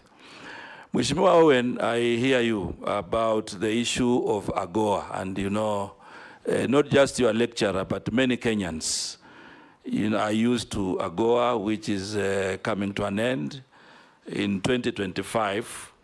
And the discussion on AGOA is two-front. One is political, and another one is economic. Political in the sense that currently there are elections in US.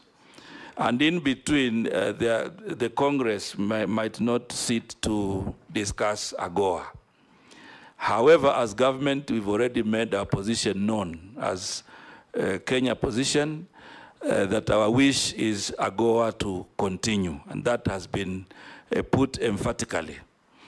Didn't the government sign a trade agreement with the US, or is not yet signed?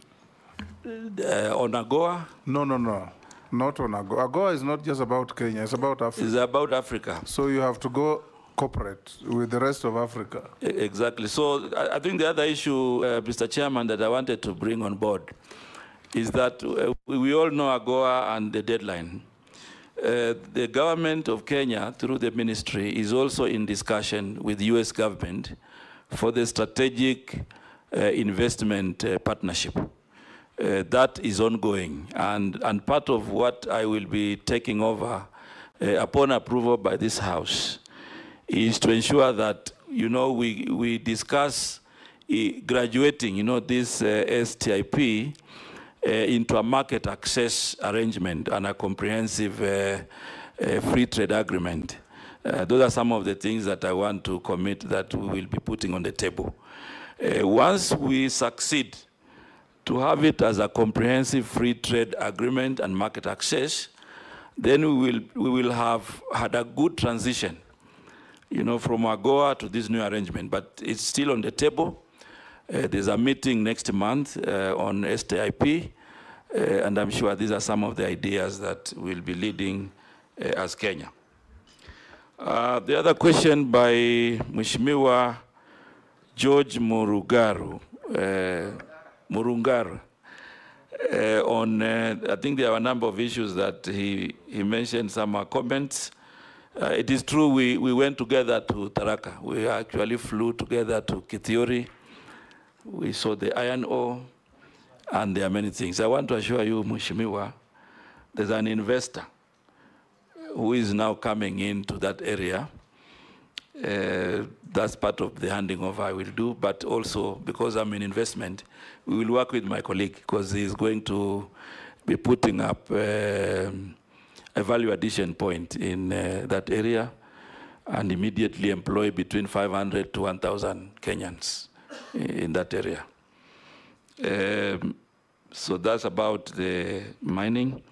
The issue of raw materials, Mr. Speaker, I want to commit that we are working with our colleagues in agriculture. We will work with our colleagues in agriculture to revive the raw material crops that can support local manufacturing. And one of these is cotton. Already within the ministry, there are projects, Ginary. The Ministry of Agriculture is already providing cotton seeds in parts of the country. Mapping has been done. Engagement with county government has already been done. And I commit to continue this conversation so that we can have raw materials for our local industries, but also for the EPZ and for export. Part of these raw materials also means sunflower, because the importation of edible oil is taking a lot of our budget, and it is the desire that we inspire local manufacturing so that edible oil can be value added here in the country. And instead of importing, we can also export to other places in Africa. I hope. Sharia, yes, you have done all of them. Sharia. Thank you, Honorable Speaker. Mheshimiwa Mvurya, the Trade Ministry, in collaboration with county governments, has been and continues to implement the county aggregation and industrial parks. In your opinion, do you think there has been enough publicity and stakeholder engagements? And what strategies or approaches will you adopt to forestall these projects turning into white elephants? Thank you. Thank you, Mishi. Thank you, Chairman. Chairman, before I ask my one question, I just want to put a rider on what our nominee has just said, and because it affects my constituency, and this is about the special economic zone, you need to know that there is what we call Dongokundu Special Economic Zone, which is situated in Likoni constituency, where I represent. And I just wanted our nominee just to give some clarity on how many foreign investors so far have expressed their interest vis-a-vis the local investors. And if it is true that local investors have been denied to be given land for investment, I just want him to answer this so that he gives clarity to Kenyans. And my question, Honorable Chairman, it is on the... a rider or a... That is a rider because he's already talked about special economic zone, Chairman. But he didn't mention about Dongo Kundu special economic zone. That is why I had put that rider. Honorable Chairman, my question, it is on the Kenya Kwanza Manifesto, which was talking about establishment of leather industry clusters, which was to be in Athi River, Narok, Isiolo, and Wajir. I just want to ask our nominee, what specific strategies are you going to employ to ensure that Kenya Kwanza government will realize this agenda? And on the same breath, what policy intervention are you going to employ to help reverse the current unfortunate trend of closure of industries? And more so, coming up with new industries like coconut, cashew nut, and Bixa, which is grown in where you come, Kwale County. I thank you, Honorable Chairman. Mukami. Honorable Mukami. Honorable Speaker, my question is, considering the legal challenges to the Finance Act 2023 and the significant role of small and medium-sized enterprises, SMEs, in Kenya economy, what steps will you take to ensure that new tax regulations are fair and supportive of SME growth, while also addressing the broader goals of economic stability and trade enhancement? Thank you. Caleb. Thank you, Honorable Speaker. Our nominee, you must have looked at the developmental states and how their path to development was based on, especially the ones that took the route of trade surplus, that is the advantage of the exports over the imports. Some they call it mercantilism, where you put more rules and the standards to make sure that the exports surpasses the imports to develop your nation. It has proven in many, especially the South Asian countries of Taiwan, South Korea, and Japan. This one requires a regime, a set of rules and principles to guide it. The general agreements on tariffs and trade is one of the regimes. Of course, it has transformed now to the World Trade Organizations to encompass the service industries and the intellectual properties. But where does it put the Kenya, the global south? Do we find it fair? Are we guided by fair regimes at the World Trade Organizations that enable us to have this mercantilism advantage to us, the trade surplus, as a factor of development? You, as a new coming minister, if you are approved, which regimes and how will you maneuver through these international organizations that are always unfair to the global south? But the last week I had to raise as a point of order, but I knew I'm going to speak. The question of Honorable Kimani Ichung'wah was very pertinent, Mr. Speaker, because I'm also aware a lot of money has been put to survey by the NIS.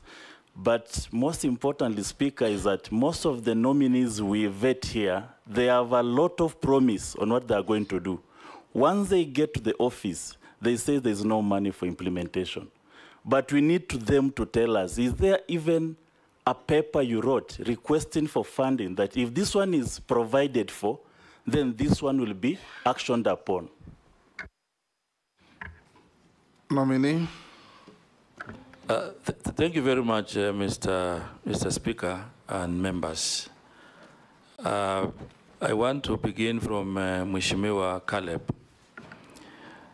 I think I want to be very clear on the issue of mapping of minerals. As I said earlier, this process was done. You know, the resources that were allocated For that activity, it was okay. It was done.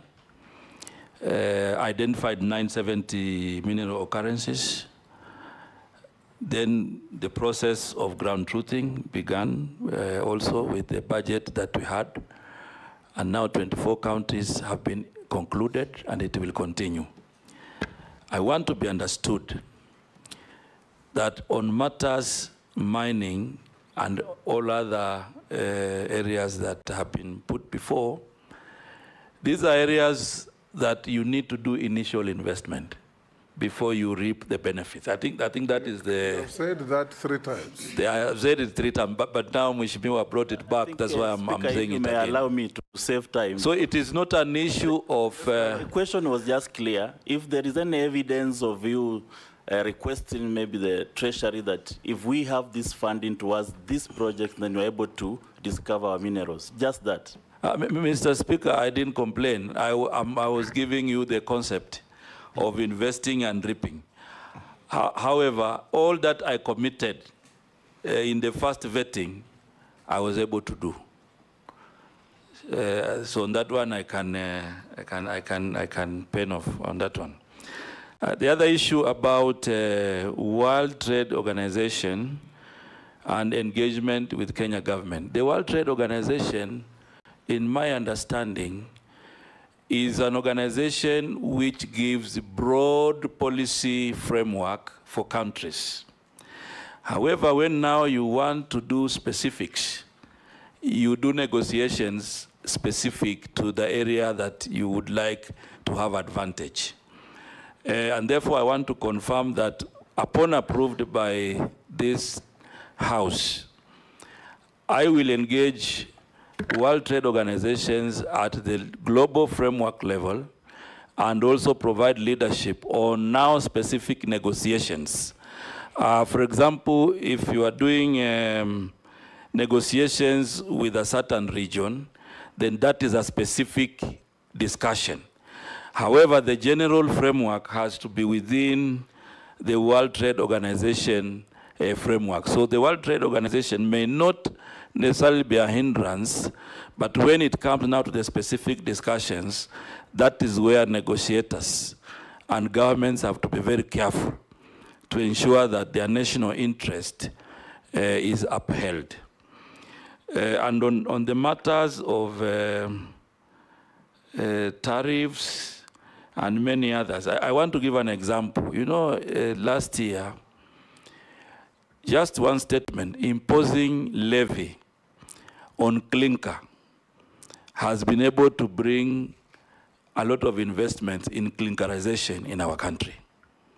So the tariffs are being employed by government selectively and deliberately to address a particular policy implication.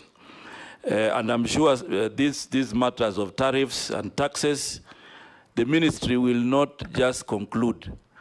The House of Parliament will be very critical in having discussions on the kind of levies and tariffs that will apply for certain agreements, for certain products, and for certain negotiations. So I think I want to commit, Mr. Speaker, that the ministry, upon approval, will not make these decisions in isolation. We have National Treasury, we have the National Assembly, and the matters of tariffs will be for all of us.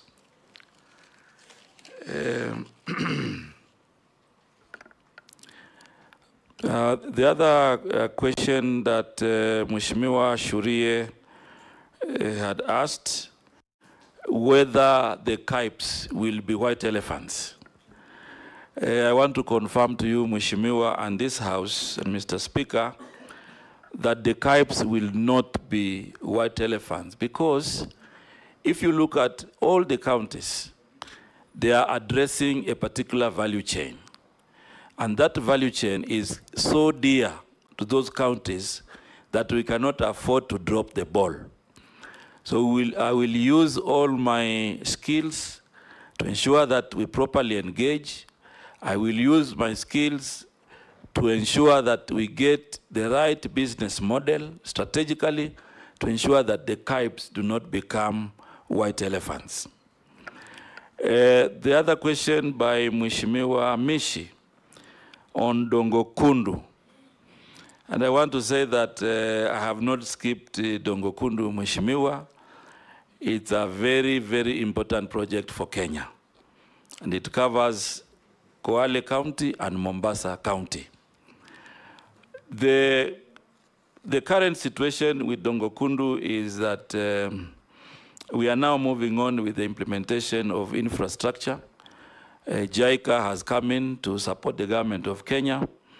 And also KPA is providing leadership in this project. We have 1,648 project affected persons who will be compensated. There's 384 acres of land in this area. They will be resettled and properly compensated before the project begins. Currently, there are 72 investors who have expressed interest. Unfortunately, I have not been able to dichotomize whether local or foreign. But I'm sure going forward, we will have a chance to classify them, and then we will see who is foreign, who is local. But the commitment I want to say, Mr. Speaker, is that we will ensure that there's fairness in the allocation of land in Dongo Kundu. On matters leather, it is a very critical value chain in the Kenya Kwanza plan. It is also a critical value chain in MTP4 because Kenya has abundance of leather, and we actually have a target to, get income from leather to the tune of 120 billion every year. What is happening, Mr. Speaker, is that right now we will be working on the value chains, and upon approval, there's already Kenani in Athi River, which has been identified, as part of the leather industry that is going to host the value chain there. And therefore, we are on schedule. We know there's Isiolo and many other counties that will participate, and we will work, I will provide leadership to ensure that we work with everybody and all counties involved to revive the leather industry in our country. That also goes for other value chains. I think Mheshimiwa also raised the issues of cashew nuts. And already with Kirdi, we'll provide leadership with Kirdi. There's an open area in Malindi, which is earmarked for cashew nut value addition. So we'll be working with government agencies and also the private sector to ensure that we get value addition investments in these crops. And part of what we're already doing is that on coconut, we have an investor, Kentest, where they are also doing value addition for the products within coconut. So this is a trajectory that I commit to continue to ensure that we capture all the value chains that are going to be useful to the economy of our country. Mheshimiwa Mukami, on the issues of finance bill, I think both the 2023 and the 2024, it's not all lost. There are good things there. And I commit to keep the good things, to engage widely, to ensure that those that will be supporting the micro and small enterprises are also brought forward to support Kenyans. Nominee, a few questions sent in by members of the public. As one, he must be probably from your county. Wish you Allah's blessing. What will you do if approved to invest in digital technology, especially in agribusiness? Another one, why is titanium shutting doors under your watch with the locals losing jobs? You have taken away mining of titanium from Australians and handed to Americans. Why? Chairman, can I add one? Let me finish, then you add. Okay. Another one. what specific trade and investment policy proposals would you suggest to create jobs and unlock new economic opportunities for ordinary Kenyans, particularly the youth? Kenya has, the next one, Kenya has a vibrant startup ecosystem, but many young entrepreneurs face challenges in accessing funding and support. How will you foster a more supportive environment for startups? And what measures will you introduce to attract investment in tech and innovation? Next, with the rising cost of living, affordability is a major concern for many households. What measures would you recommend to reduce the prices of essential goods and services? And how will you make it easier for local businesses to provide affordable products to the public? The next, small businesses are the backbone of our economy, yet they often struggle with challenges like access to finance and markets. What specific strategies would you propose to support small and medium-sized enterprises, SMEs, and make it easier for them to thrive?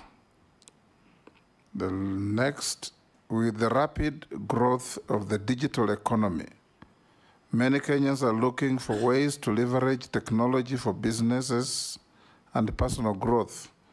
What proposals would you recommend to support digital entrepreneurs and ensure that all Kenyans have access to the benefits of e-commerce and digital trade?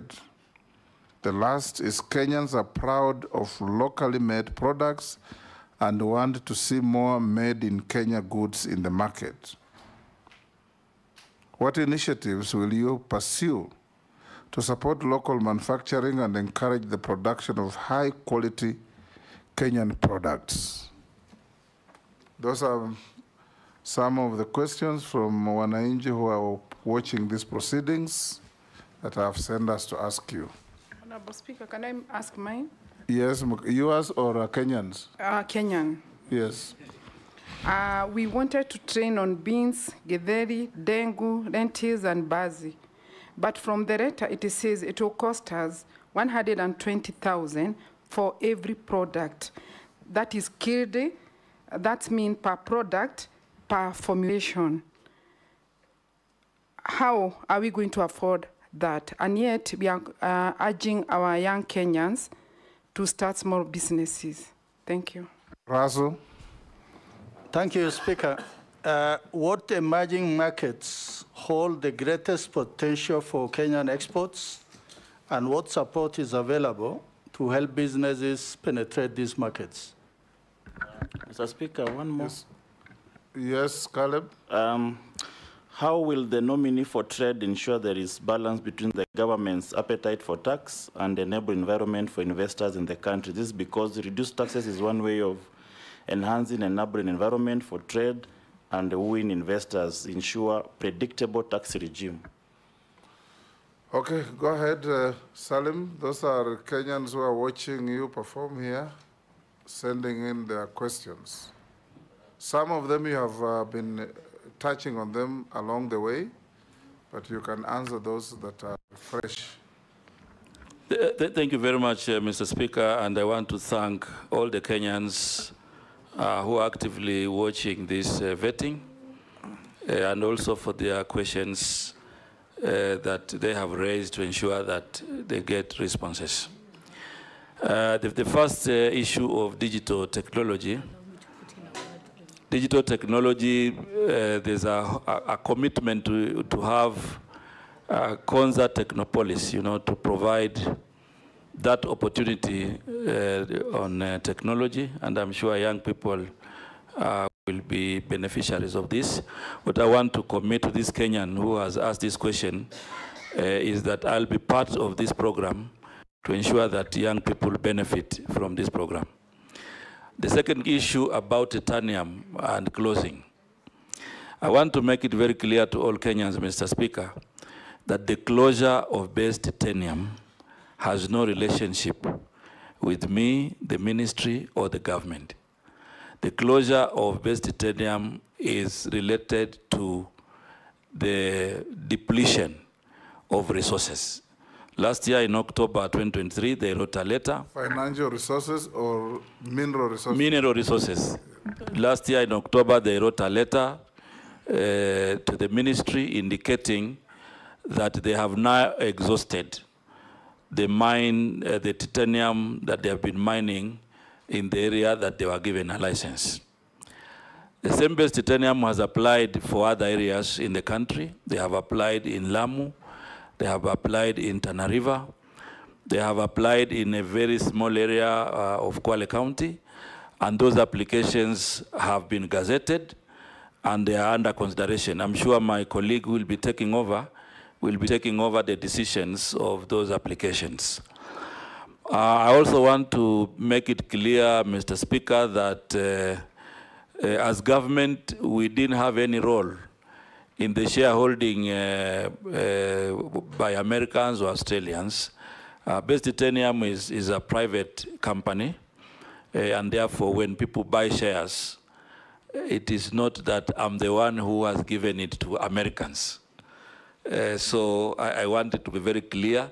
But I also want to say that we have a post-mining land use committee, which I did institute, and it is going to discuss with the stakeholders on how the post-mining land is going to be used. And I want to urge this Kenyan who has asked this question to also participate actively in this forum so that they can decide on the post-mining land use. The other question related to issues of trade. As I said earlier, we will work with the Parliament to ensure that we review the trade policy and trade law so that it can be more inclusive to support local investments and have a framework that can also support funding. The issue of support ecosystems, as I said earlier, Mr. Speaker, already we will be working under KIRDI to provide mentorship and business incubation. I will also provide leadership to set up the industrialization fund so that those business incubators can benefit from this program. Yes, the cost of living and issues of prices, I think this may not fall squarely on me as the CS when I'm approved by this team here, but it is also relating to many other. Not when, but if. If approved by this team, Mr. Speaker, the issue of prices and the cost of living, it touches, many aspects of government, and therefore, as multi-agency, we will be working closely to ensure that this is done. However, there's a point of order from Junaid. However, yes. Okay, carry on. However, there are also some aspects that we can handle as investment, trade, and industry, especially on working with the Ministry of Agriculture, for example, to ensure that we inspire and encourage, production. And when the production is enough and it has surpassed, like now, what we have, then I will provide leadership to ensure that we have a warehousing receipting system, that takes the surplus to the warehouse, and that then we can use it to bring down prices at some point in the year. So we'll be working to make sure that we have that warehouse receipting system to aggregate surplus produce and to make sure that farmers and other business people in that are not captive of cartels.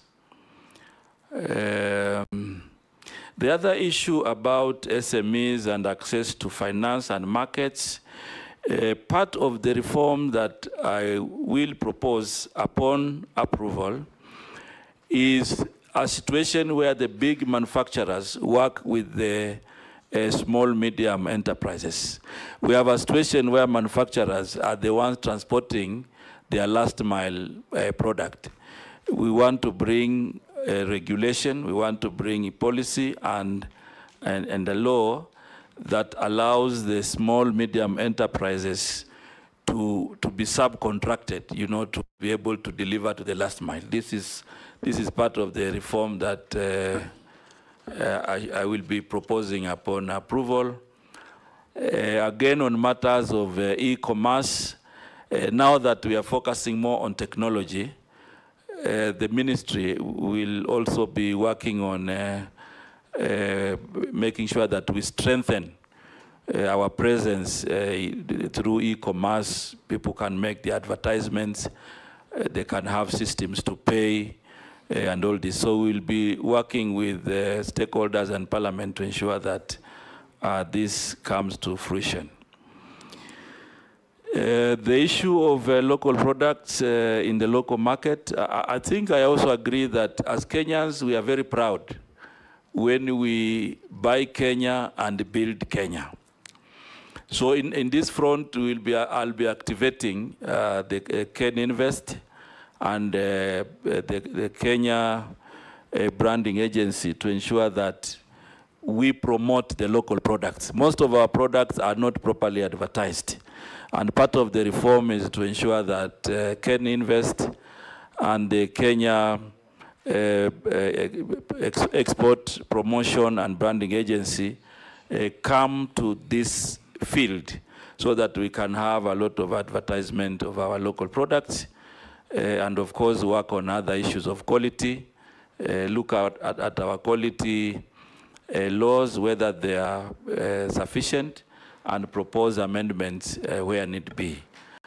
The other question by Mheshimiwa Mukami, which is very specific, it has a very specific cost. Mr. Speaker, I would wish that I give commitment to work with Mheshimiwa and many others to look at this issue of training at 120,000 per value chain. I'm sure many small business people will not afford this. And this is a commitment that we'll be discussing on how this can be reviewed and how we can strategically position Kirdi to support more Kenyans in the value chains that are being suggested. Mheshimiwa Raso talked about how Kenya is positioning herself on emerging markets. Mr. Chairman, we already have efforts that I wish to continue upon approval by this House. One is that we already have the APA, the Economic Partnership Agreement, with the European Union, which is giving us an opportunity as Kenya to consider a new export market. However, Mheshimiwa Speaker, this APA, or the Economic Partnership Agreement, many investors locally and even producers may not be aware of some of the advantages and opportunities that exist. I want to undertake to ensure that we do a robust dissemination so that people can understand what... It is duty-free, quota-free, right? Yes, but you know, there are products that have been mentioned there. Like when I read it last, immediately after signing, I realized that there were a lot of things to do with fisheries. So we took it upon the ministry to engage the EU on how we can have specific actions and specific implementation framework on matters related to fisheries and blue economy. And that discussion has gone on. There are many others, you know, that affect different ministries, different agencies, and these are 900-page documents, Mr. Speaker, so it requires dissemination positively, especially for those that... You will be the focal point if approved. I've already committed to do that. It will be your duty then to tease out everything and disseminate to action areas. Exactly, I've already committed that, Mr. Speaker. Yes. Secondly, Kenya is also opening new fronts, especially now. I know we have COMESA, we also have SADC, and we have the East Africa Community. East Africa Community is giving us a new market of around 300 million. But that combined, we are also, will also provide leadership in the tripartite free trade agreement discussion so that we can open a new market of 600 million people in North Africa, East Africa, and South Africa. That will also become an advantage. But I think as Africa, we can open more the 1.2 billion population through the AfCFTA, the Africa Free Continental Trade Area, that is going to be useful to open emerging markets. So I think what I want to confirm, Mr. Speaker, is that I'm cognizant that there are new markets, and I'm also committed to continue the conversation to make sure that Kenya takes advantage of these markets for our products, but also for movement of goods and people. Thank you. The last question from Mheshimiwa Caleb was basically asking me how we will be able to balance between appetite for taxation and incentives for production and investment. And I think that is the dichotomy that we will all be working on to ensure that we don't overtax, we don't introduce levies that Kenyans will not be able to pay, but also give incentives that will inspire investment. I want to give an undertaking, Mr. Speaker, that I will be committing to ensure that when we are doing this discussion, of course, it does not just rest with my ministry, but even other ministries, we will be alive to the fact that we cannot overtax Kenyans. And we will continue that trajectory in a manner that we have fair, but also inspiration in our investments. Thank you, Mr. Speaker. Honorable Mvurya, I will be requesting at the end of my explanation that you give us an undertaking that you will do certain things. You have said something very profound. You have said that you got money for geophysical survey, but did not get the corresponding fund for truth, what do you call it? Ground truthing. Yeah. So it beats logic to get one and not get the other. So the challenge here, when I've heard you speak, is that we have a problem with sequencing government projects and programs.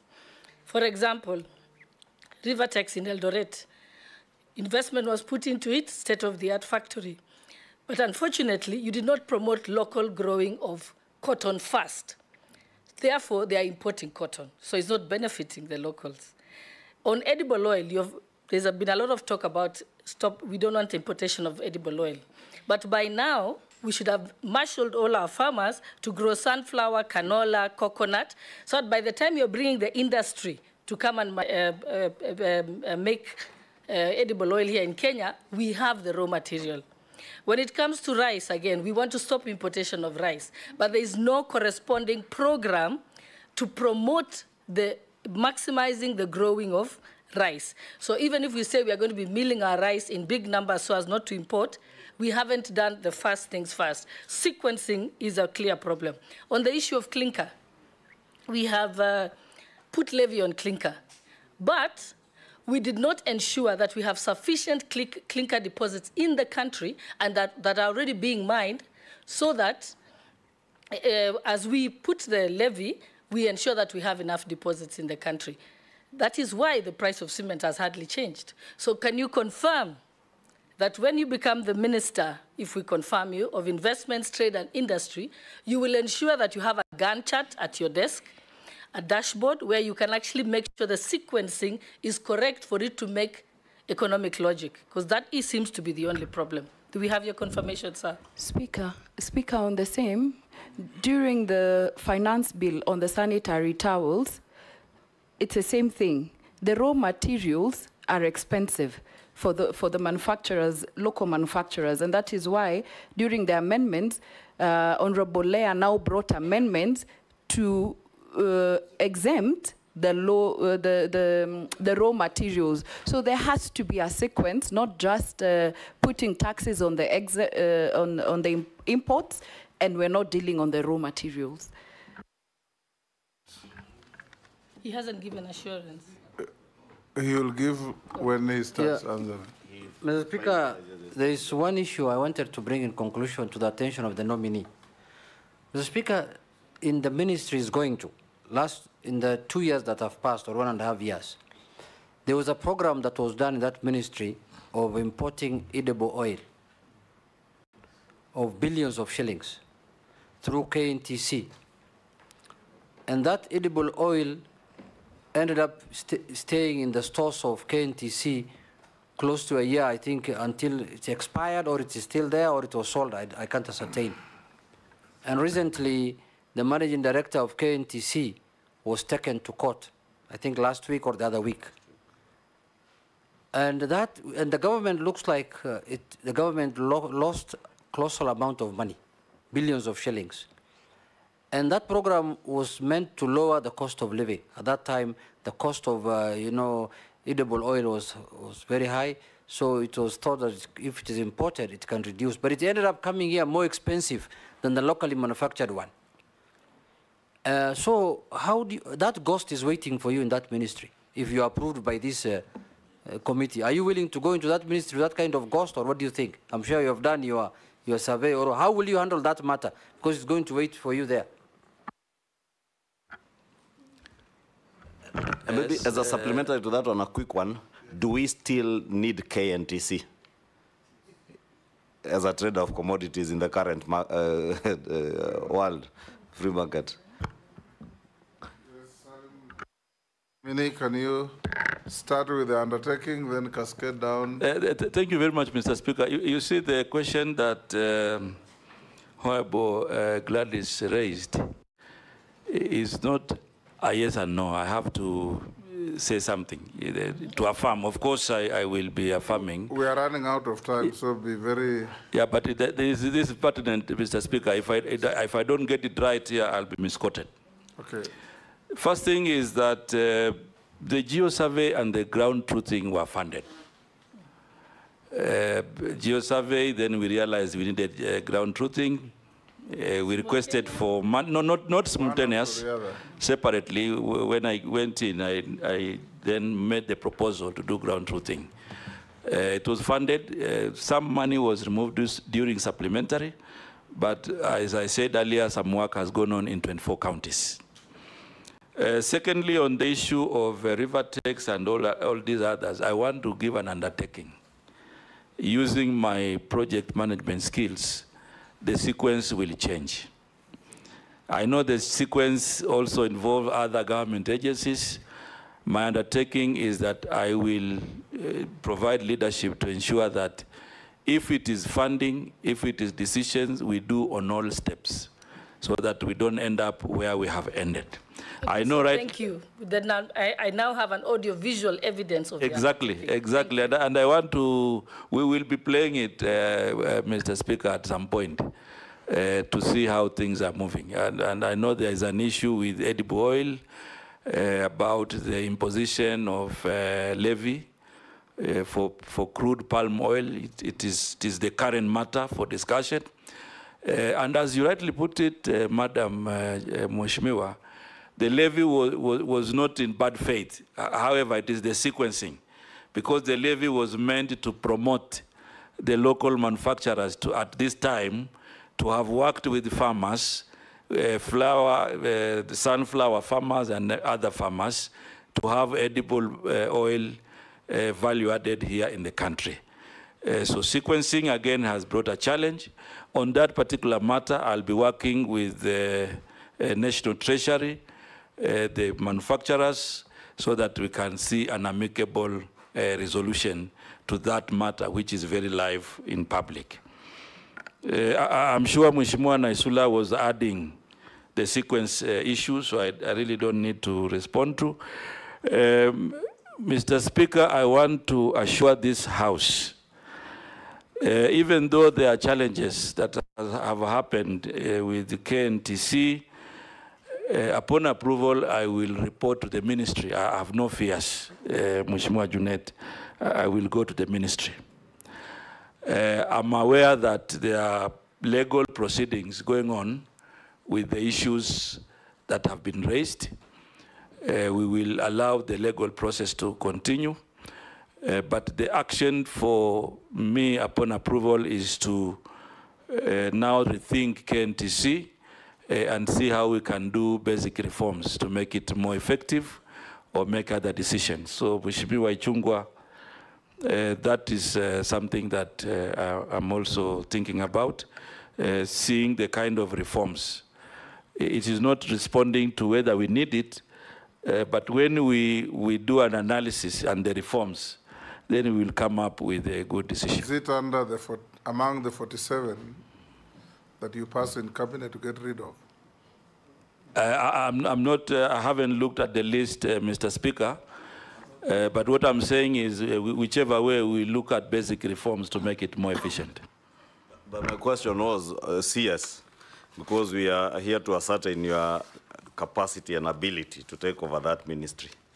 In your opinion, under the current liberalized market, KNTC is the old thinking, where you needed the government to trade in commodities to regulate pricing.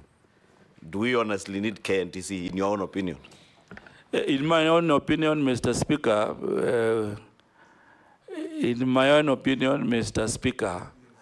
we don't need the KNTC in its current fashion. And that is why I talked about reforms. And you must have the courage to do those things to save public money. Now, before I come to mundane questions, Mr. Speaker. We must come to an end.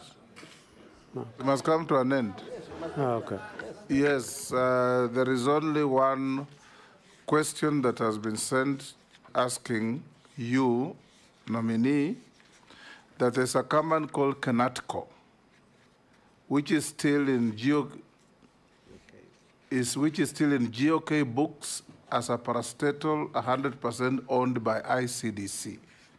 It has been under stage managed receivership for over 27 years.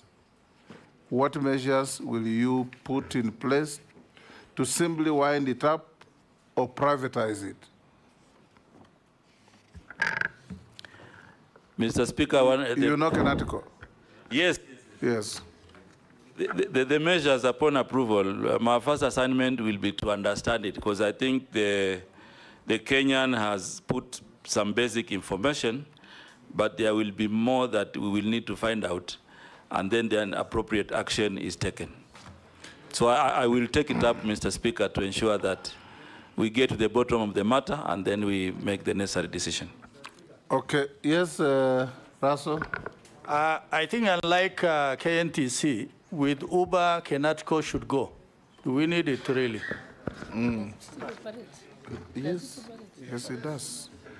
Yes, Salim, and I think we'll direct the Committee on Trade to follow up in case you are approved to account for the 27 years of receivership of this company. 27 years under receivership. That is unacceptable. It is not your fault. Yes, Mr. Speaker. In case we approve you, yes. Now, Salim, we'll ask you a few mundane questions. Have you been adversely mentioned in any integrity-related report or investigations? No. Apart from the no evidence statement by Robert? No. No. Do you hold any position in any political party? No. What is your net worth? 158 million. 158 million. Million. Yeah. Made up. I have given a breakdown. Yes. Which page?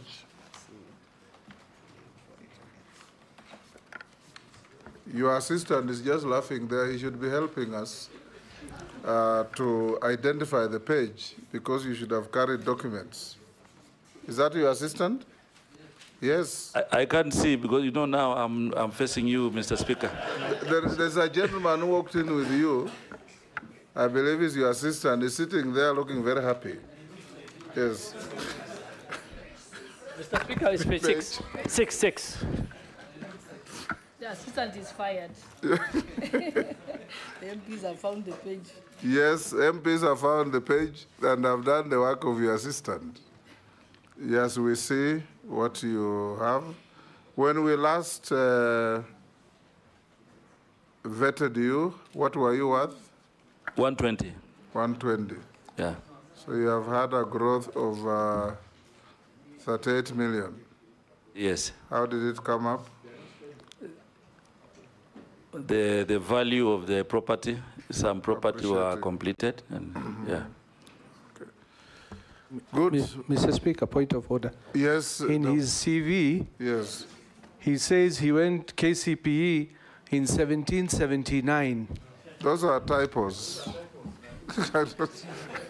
He's not from the ancient land.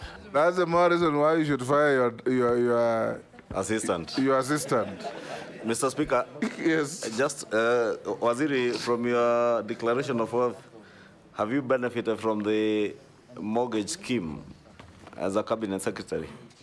Recently, but it is not concluded yet. Not concluded yet, yeah. So it's not part of this? Yeah.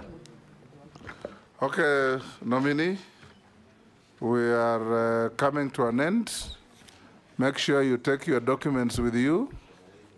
We have checked with what we have and we found them correct. We have also found the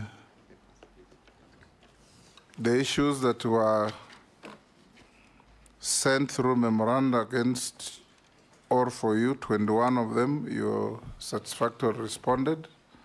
So unless you are lawfully held, you are discharged to go to your other duties. Thank you very much, Mr. Speaker, for this opportunity and members of this committee. This discussion has been very good. It's a good opportunity to engage. And my final appeal is that this committee finds me suitable to serve in the Ministry of Investment, Trade, and Industry. Thank you, Mr. Speaker. Good afternoon. This has been perfect on time. Sergeant, you may escort the nominee.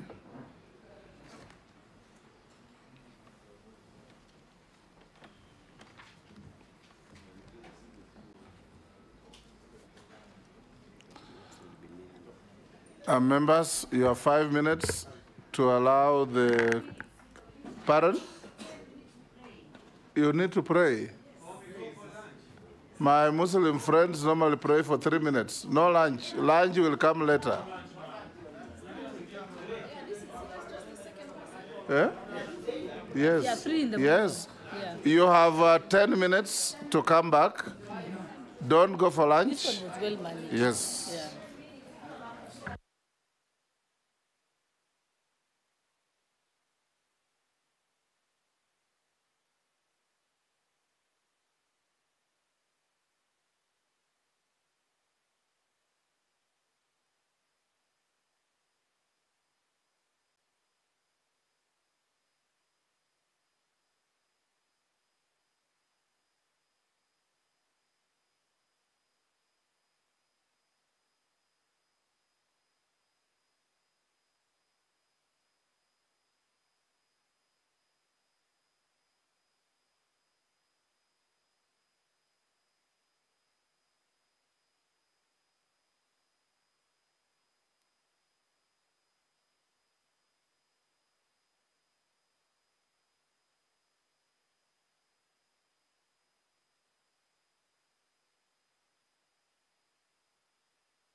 Yes.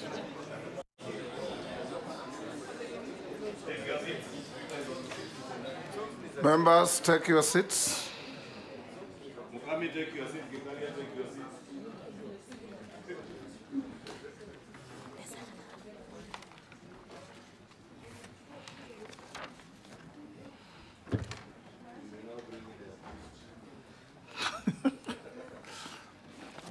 Honorable members, take your seats. Sergeant, you may bring in the nominee.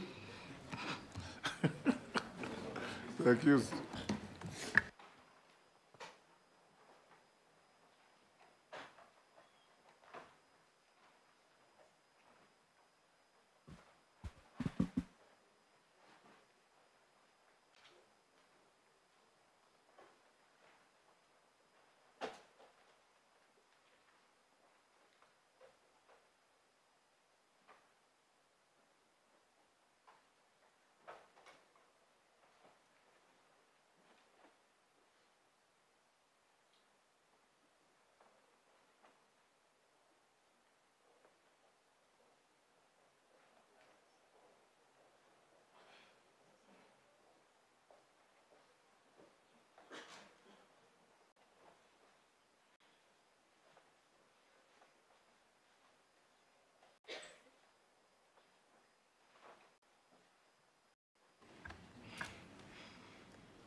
Good afternoon.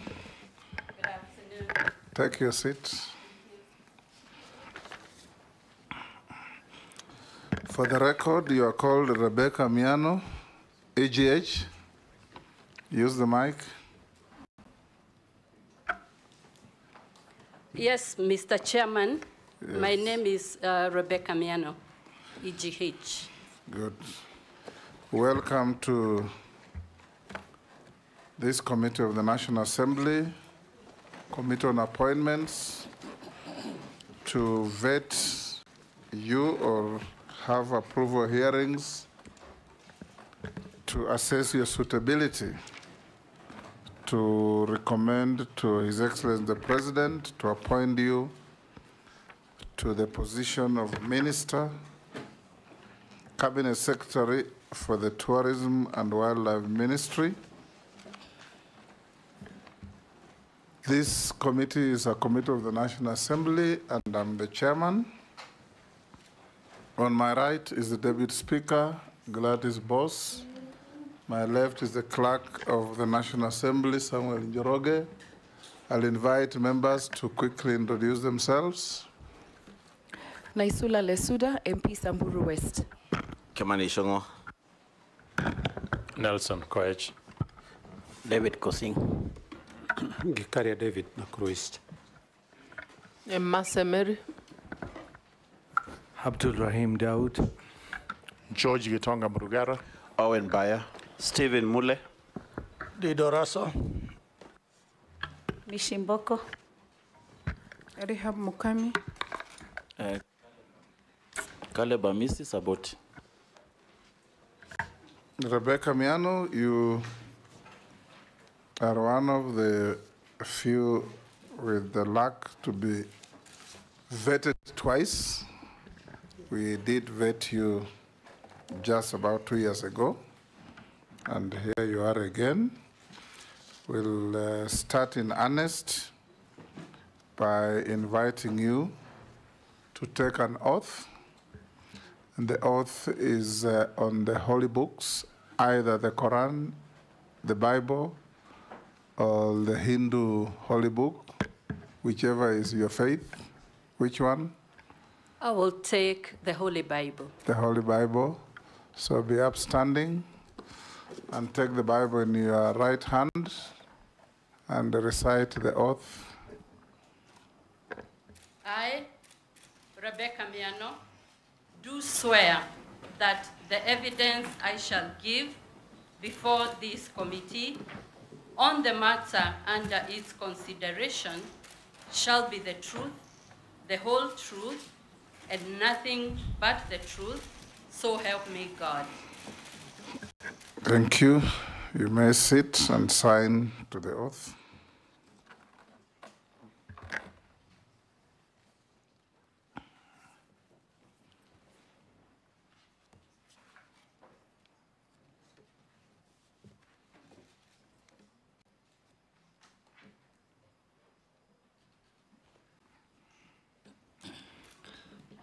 If you have your documents, as you should, you'll give them to the sergeant to pass them on to the clerk to cross-check with what we have in our possession. And when we are done with you, you leave with your original documents.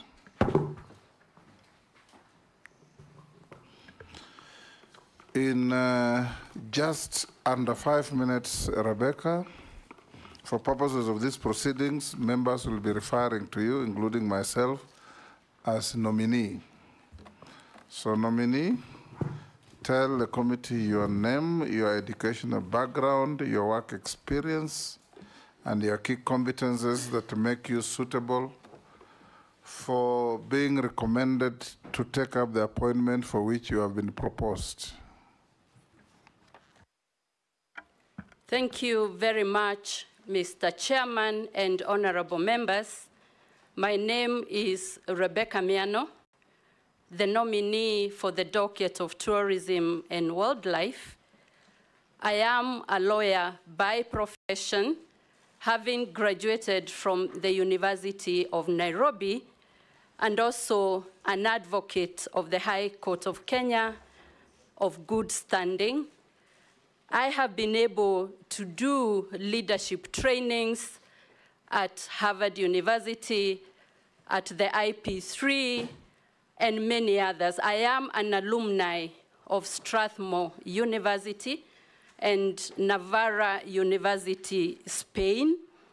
I am also a certified PPP expert, having obtained that at the IP3 Institute.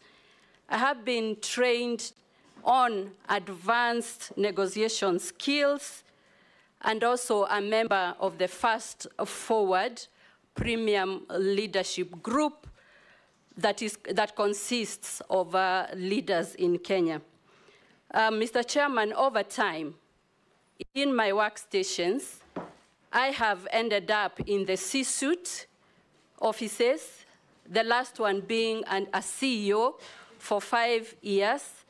And in that docket, I acquired critical skills in terms of leadership, in terms of managing organizations, their operations, finance, strategies, and I'll hasten to add that one of my strengths is strategy formulation, the discipline of execution and follow-through, and to rally teams towards work plans so that we can deliver on the mandate that we have been given as a team.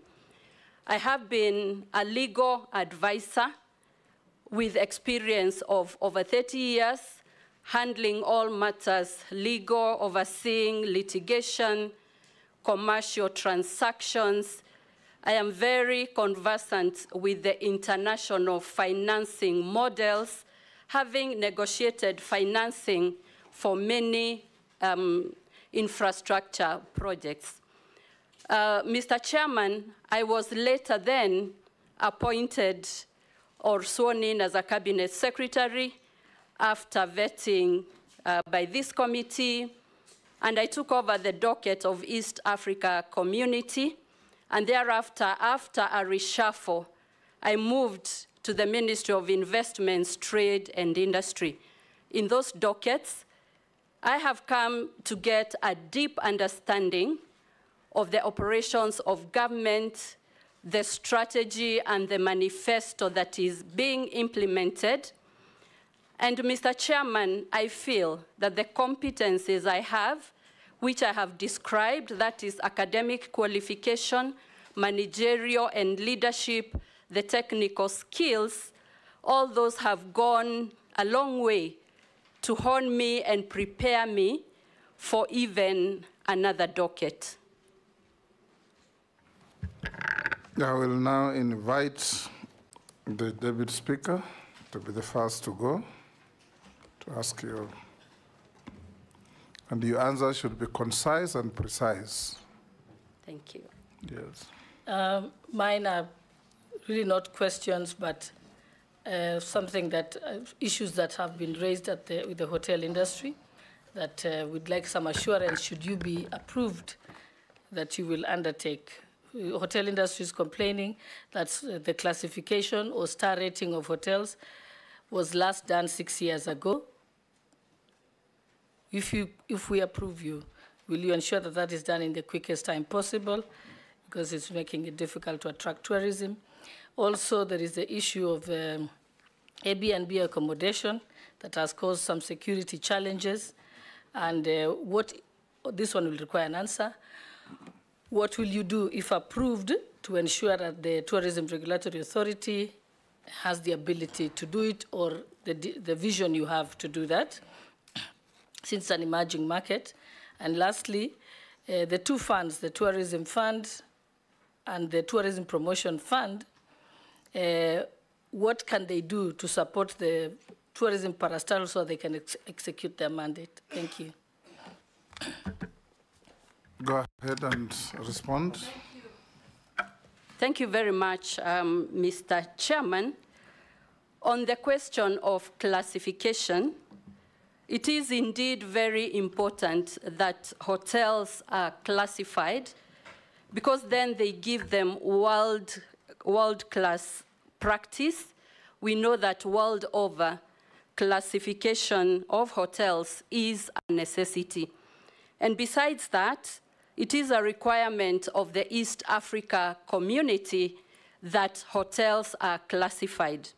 And back here in Kenya, if we do not do that, then our guests and the occupants will be left to classify it for themselves, which will then distort the pricing, which will distort the classes. And if I am approved, I will undertake to conclude the work that is pending on classification so that we have an objective classification system that has integrity and that will enable our hotels compete globally and even maybe be included in some of the chains because of the classification. We know that if you do not classify yourself, you find other people classifying you. And I know that if we look at the world best practice, we cannot leave our hotels without classification. It is true, and I have been briefed as I met the industry, as I met the ministry. This has been pending for the last 5 to 6 years, and indeed, this will be an imperative. It will be a priority in case I am approved to take that docket. The next question was on Airbnb. My view, Mr. Speaker, is that the case of Airbnbs is a classic example where an industry is overtaken by the growth of the industry. And I will not hesitate to say, because we have research institutions, research organizations dealing with tourism, they must be on top of the game with what is happening, the contemporary changes, so that as a country, we keep up, we foresee, we prepare ourselves. When I look at the Airbnbs, we are lagging behind as a country, as a region. We are trying to catch up, trying to avoid and maneuver issues that come up. And therefore, that being the case, if approved, I will ensure that this is also a priority so that in consultation with the other arms of governments, with other ministries that have a stake on this, we finalize the strategy, the regulations, any legislative and policy agenda that is required, so that we tidy up that space that is currently untidy, getting into security issues and all manner of things. The third question is on tourism fund taken together with the Tourist Promotion Fund. The Tourist Fund is the one that funds, the one that collects levies in the hotel industry, previously the catering levy, and the Tourism Promotion Fund is the one that collects levies from travel, international travel, and local travel, and there is a specific amount of money that then is attached to the two levies. Mr. Chairman, I have looked at the information and I have been taken through. I believe that these funds give resources that should catapult the tourism sector, the hotel industry, so that Kenya is able to compete. Mr. Chairman, if you look at the Kenya Kwanza manifesto, and I was reading the manifesto, it recognizes that the tourism sector is one of the key sectors, but it is, Kenya currently is punching below its weight. So that's a description of what we have as the tourism sector. A lot has been done, but we are still punching below our weight as a country.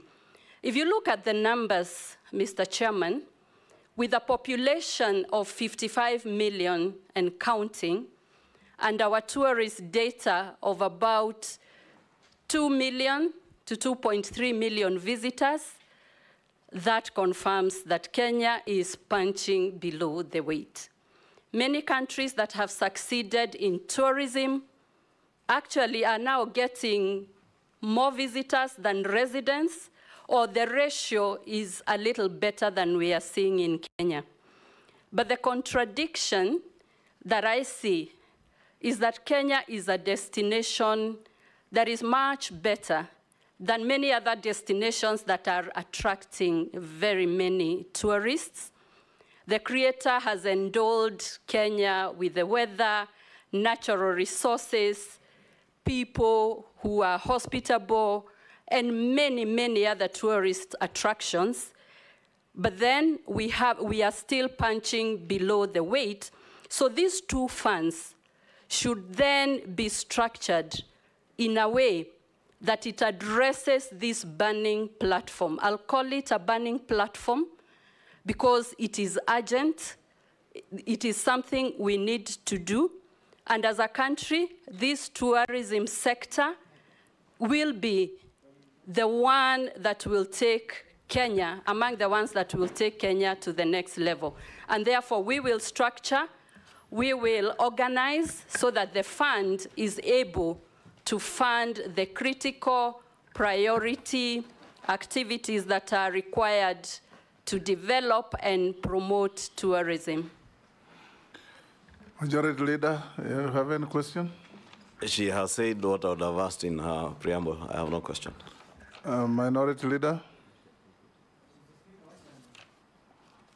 Okay. Naisula?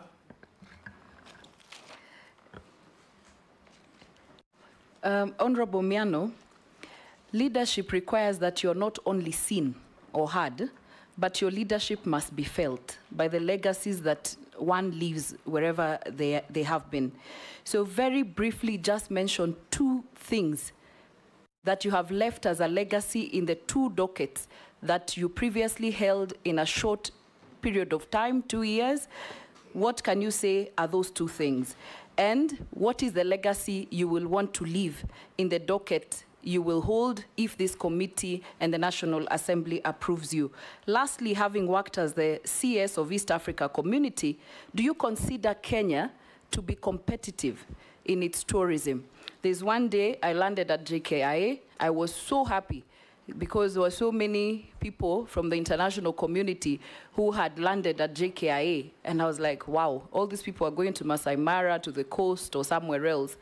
But then when we got to where we branch, us, the locals go, and those ones who are on transit, they all went to the transit. I don't know where they were going. So please tell us whether we're actually competitive as a country.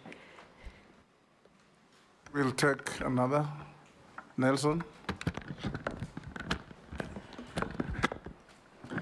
Thank you. Madam Miano, Masai Mara Game Reserve. The wildebeest migration is one of the 8 wonders of the world. There's a lot of activity, human activity, that is happening in the Masai Mara Game Reserve. I'm sure you've visited and you've noticed the hoteliers there have complained of a lot of human activity. The other one is the county government of Narok. Recently, arbitrarily increased the fee, the entry fee into the park, which has sent so many of the tourists out to Tanzania's Serengeti. What we want to do to reverse the trend? Go ahead and answer. Thank you, Mr. Chairman. On the 2 things that I can say I'm proud of, I have achieved in the 2 dockets that I have served, in the East Africa community, arid and semi-arid lands, I am glad that we managed to make Kenya a strong partner, and our participation was visible. Because of that, we were able to resolve many non-tariff barriers so that we could have products from Kenya being taken to other countries. I remember the case of juices in Tanzania and other products. So that is one. And then the participation last year in May, public participation for the East African Confederation Constitution. Kenya was among the first countries to finalize the public participation. We went around the country explaining about the Confederation, while at it, a good appreciation across of what the East Africa community is, the positioning of Kenya, and the benefits. Under the arid and semi-arid lands docket, I took that docket or that department when we were at the worst drought in Kenya that had not been seen over the last 40 years. We were able to put strategies to manage, glad that we did not lose human lives. I remember, Mr. Chairman, that every time we had a cabinet meeting, the drought, arid and semi-arid lands being a contemporary issue, I always had a brief. I always brought together the whole of cabinet and government to appreciate what is happening, and I learned the power of communication, the power of disseminating information so that everyone can rally together, especially when there is a crisis or when we are facing trouble. The question on whether Kenya is a competitive destination, my response is that we can do better. And Mr. Chairman. Sorry, the Ministry of Trade, you were there for almost a year.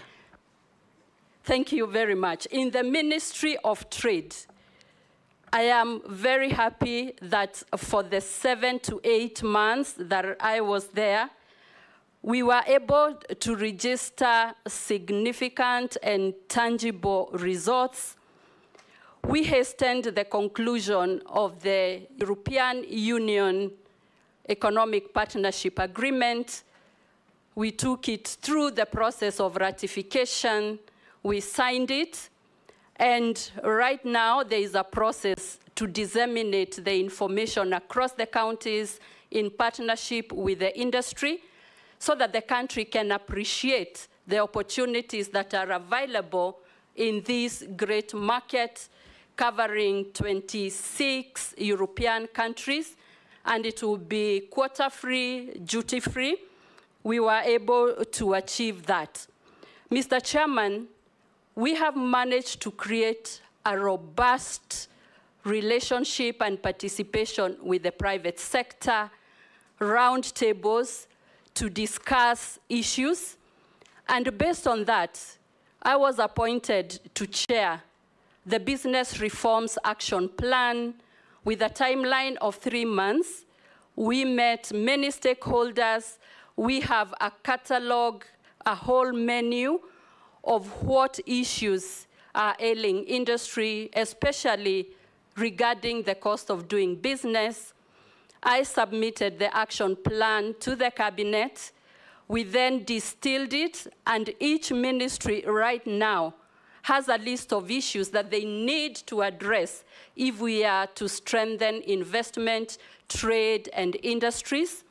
And it was a very good document which can even form the backbone of what the government should address to create a conducive work environment. But finally, the global stage.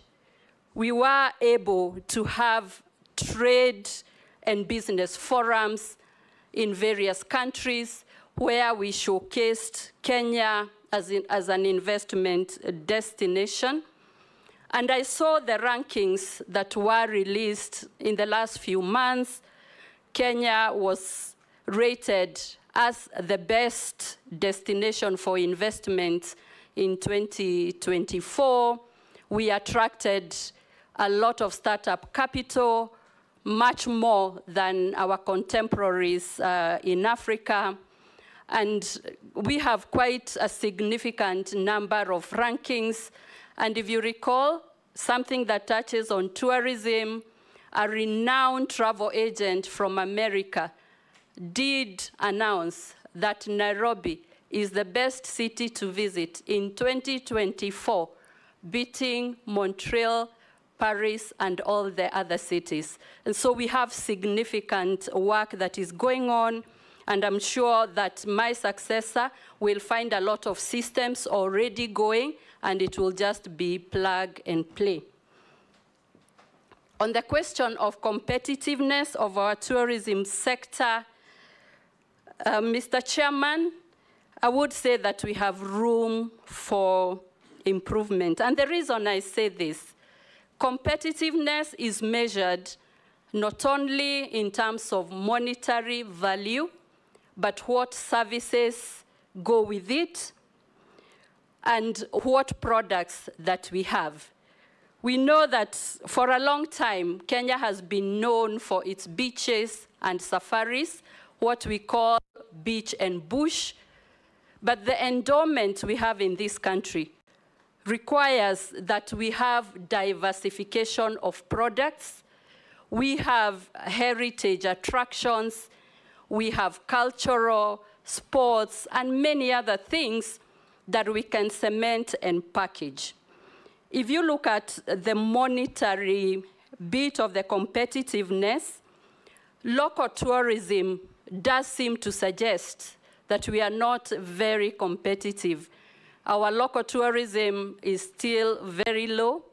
We have not managed to convince the population that tourism is not only for visitors arriving from other countries, but we can do better in local tourism. But when you start that discussion, many Kenyans feel the hotels are expensive, other tourist attractions are expensive, and therefore there is quite a lot of room for us to position Kenya and rethink our strategies so that we are competitive in terms of monetary, in terms of product, in terms of service, and everything else that goes with tourism, including digitalization and many other things that contribute to the competitiveness. Mr. Chairman, on the question of Masai Mara, and this is one of the wonders of the world. We have seen the uniqueness. I don't think there is such a park in the world. And we are glad that Kenya has that. But we are having quite a lot of challenges in terms of the numbers, in terms of the services. As I was preparing to appear before this committee, Mr. Chairman, I did meet with the ministry officials. I did meet with the sector. and had a discussion with Narok County. And I want to share with you the information I gathered, that there was a strategy, tourism strategy 2021-2025, that was formulated with the participation of all the stakeholders. Some of the findings in that strategy and that work that was done is that there are things that needed to be done to make Masai Mara more competitive. And one of the proposals that I will discuss is that the rates for Masai Mara had not been increased for the last 15 years, despite the cost of managing the parks, despite many other costs coming up, operations and maintenance.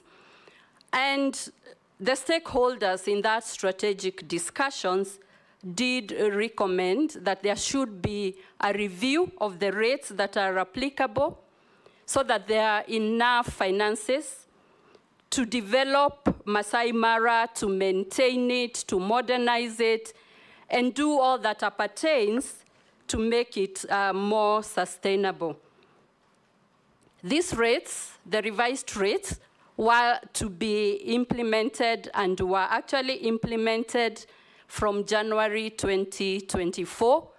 But to clarify that the new rates that were implemented were actually slightly lower than what the strategic plan had recommended. And therefore, the rates were implemented from January 2024.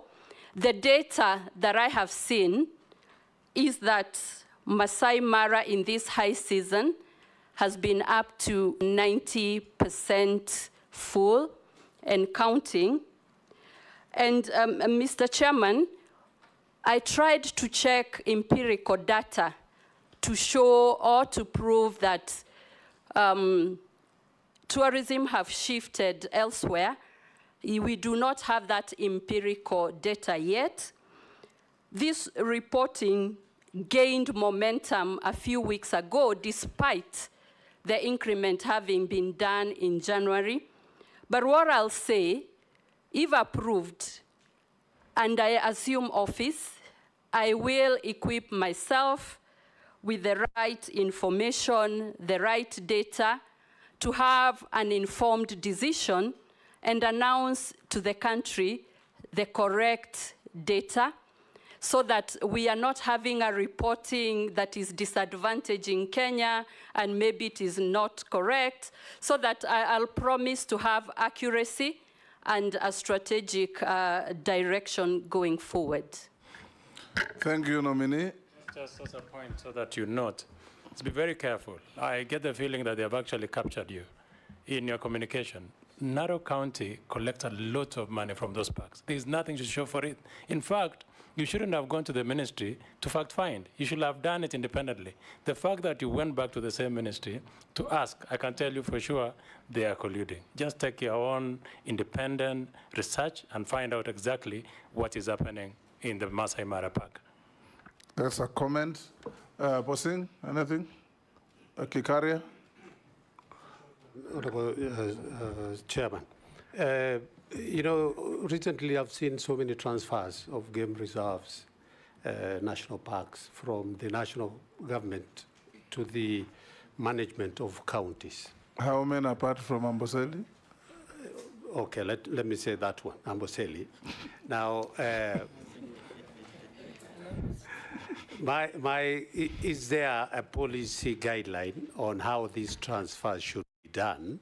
And I'm saying this in line of whether, like transferring Hell's Gate or Lake Nakuru, for purposes of the county, giving license to fishermen in Lake Nakuru, which is a very big business that is being done illegally. Thank you, Chair. Yes, nominee, let's take one more, probably two more, and try and give short answers, short and clear. Mary? Thank you, Chairman. Mine is also one and very short, and I'm picking it from the statement from the nominee. that Kenyans feel hotels are expensive. And I can't agree with you. I agree with you totally. Hoteliers have expressed concerns over the multiplicity of taxes, including tourism levy, housing levy, VAT, NSSF, income tax, payee, NHIF, trade license for counties, and meter. You have to add now operating expenses where they must invest heavily on marketing, on technology for them to get guests into these hotels. So if you are a successful nominee, what plans do you have to ease this burden? Do you foresee the likelihood of merging some of these taxes and levies as an incentive to investors? Thank you. Daud? Thank you, Mr. Speaker. There is the compensation of wildlife cases.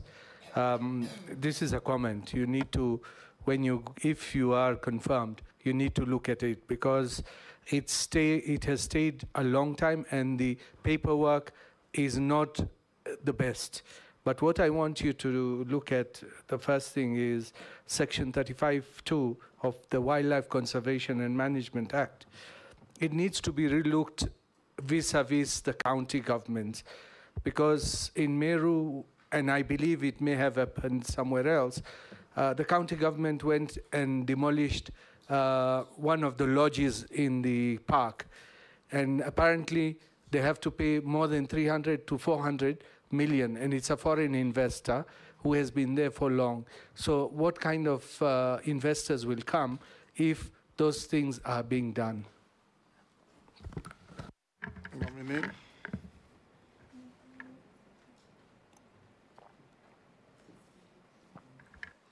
Thank you, Mr. Chairman. The Wildlife Management Act actually stipulates and spells the role of the two levels of government, the county governments and the national government. And on the issue of transfer of national parks, I am aware that there is a task force that was formed to look at these matters, the merits, the demerits, the regulations, the processes, and the procedures that will be used in case of any transfers, like Amboseli and any other that may be in that category. The task force, I am informed, has finalized its work, and in the next couple of weeks, will be presenting this report. And I will be looking out at this report for my contribution, for contribution by the whole sector, so that we are able to come up with clear guidelines, clear advantages, and clear processes of how this matter of transfer of national parks should be handled. Mr. Chairman, if approved, and I get into this docket, the list of priorities is forming up and it's becoming clear so that we have clear policy directions and guidance, and that will enable actions to move much faster and with clarity, avoiding disputes and other issues that at times derail processes, make them take much longer. And I will promise, if approved, I will be able to look at this as a priority. On hotels, licenses, and levies, there is duplicity and multiplicity of licenses and levies.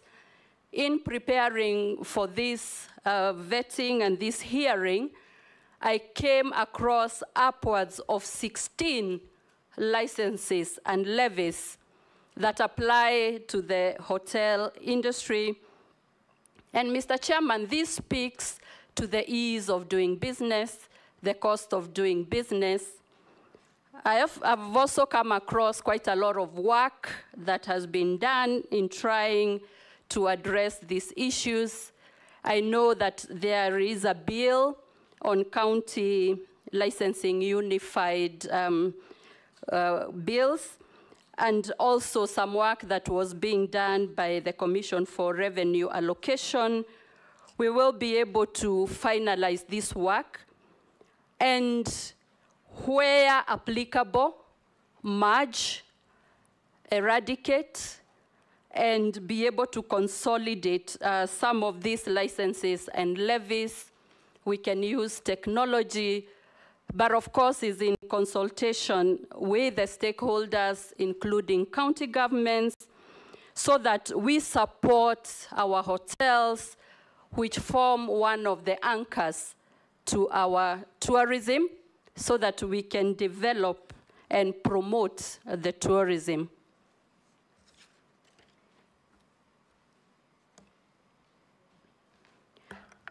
The other question on Section 35(2) of Conservation Act, we need to work very closely with the county governments. I believe that under that section, we need to come up with clear procedures that will be followed and guidelines so that we are able to attract investors that will take up the opportunities that are so much needed. We require to upgrade our infrastructure in terms of hotels and other tourist attractions, and we need a very good coexistence between the conservation areas and our tourism. The conservation areas form the backbone, and we need clarity. I have realized that many of the issues that face many industries, including the tourism industry and sector, all are due to lack of enough clarity in procedures, in regulations and processes. Mr. Chairman, if approved, just like I have done in my other assignments, I promise to bring a lot of clarity, streamline processes so that we get efficiency. Murugara, anything? Owen? Thank you, Honorable Speaker and Chair. I just want to ask one question on problem solving, another one on policy, and another one on strategy. No. Okay. Either one, or at the very most two. I will put all of them in one question. One, nominee, my question is, how will you solve the problem of the Ronald Ngala Utalii College, which was a legacy project by the late President Kibaki, but up to today, we are still waiting, and it is actually affecting the tourism sector in terms of training. Also, in the same breath, our nominee is to ask you, what is your take on the open sky policy in terms of promoting tourism, given that you need infrastructure, you need people to fly into the country, and probably you need to expand that space. And countries have benefited so much from having what we'd call tourism social, economic zones, special economic zones. And these countries have developed special economic zones specifically for tourism to ensure that tourism moves forward. As you take, if approved a nominee, how will you uptake this idea, develop special economic zones, just like you have handled special economic zones in the Ministry of Trade, but now transfer that into tourism and expand tourism so that we move to double-digit growth within the tourism sector? Thank you very much, Mr. Speaker, for that one question. Yes, Robert. Thank you, Mr. Speaker. Nominee Rebecca Miano, Kenya Kwanza regime have arbitrarily raised the cost of government services across all sectors in the recent past. And recently, they increased the park charges very, very significantly, making it, of course, expensive for local tourists and probably even discouraging some of the foreign tourists whom we have lost to our neighbors. Now, this was done, the local game charges were done despite the Committee of Delegated Legislation actually discouraging the ministry from doing it. Now, I have two questions on that. First and foremost, will you respect Parliament so that whenever you have any proposals, you have a discussion with Parliament before implementation? And the second one is, what will you do so that you can return the sector back to competitiveness? Might you consider reducing those charges? Because the increase is extremely high. Thank you, Chairman. Thank you very much, Mr. Speaker. CS nominee, Tourism, Honorable Miano. In March 2024, the Kenya Wildlife Service launched the National Human-Wildlife Coexistence Strategy Plan 2024-2033. The strategy aims at fostering a sustainable wildlife conservation while effective mitigation mitigation on human life conflict, which has been a menace in this country for most of the parks within whereby most of the communities are living.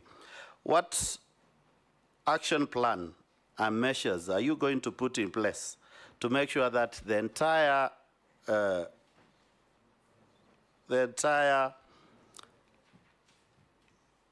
national strategic plan is implemented in totality?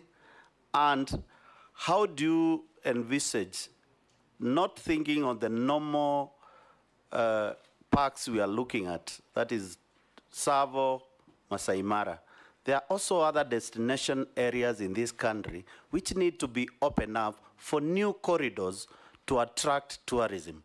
We want to hear that from you. I rest my case. Go ahead and respond.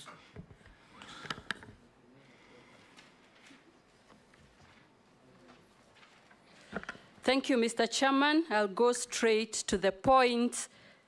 The questions asked by Honorable Baya on Ronald Ngala Utalii College. I am informed that the college, the infrastructural work and buildings are about 85% complete, and it is anticipated by the month of October, most of the work will be completed and intakes will start happening. I am glad that that is the information that is coming up to show that eventually the Ronald Ngala Utalii College will become operational and offer the very much needed training after many, many years. I will follow up in case I am approved to ensure that the timelines that have been given are adhered to, because I have seen a report giving those timelines. On the matter of open sky policy, I've seen a lot of discussions with the Ministry of Transport, and learning from my experience in the trade docket, we need to move away from open policies, open trade, open skies, and work on strategies of easy access, enough access, robust access. For example, for our tourism, if we are able to attract many, many more airlines from various destinations and bring our visitors and tourists to Kenya with much ease, easy accessibility, then we will not have a debate that is seemingly emotive, but be able to attract as many arrivals with ease. I'm also aware that before COVID, we had airlines that had access to some of our airports, and especially in Mombasa. I do believe there is merit in working with those so that we can have a lot more access and visitors being able to access our country, not necessarily through Nairobi, Jomo Kenyatta, but the other airports. Special economic zones is a familiar topic to me, both in the East Africa community, because in the Council of Ministers, we were able to approve the policy and strategies for special economic zones in the East Africa community, and so we have common policies.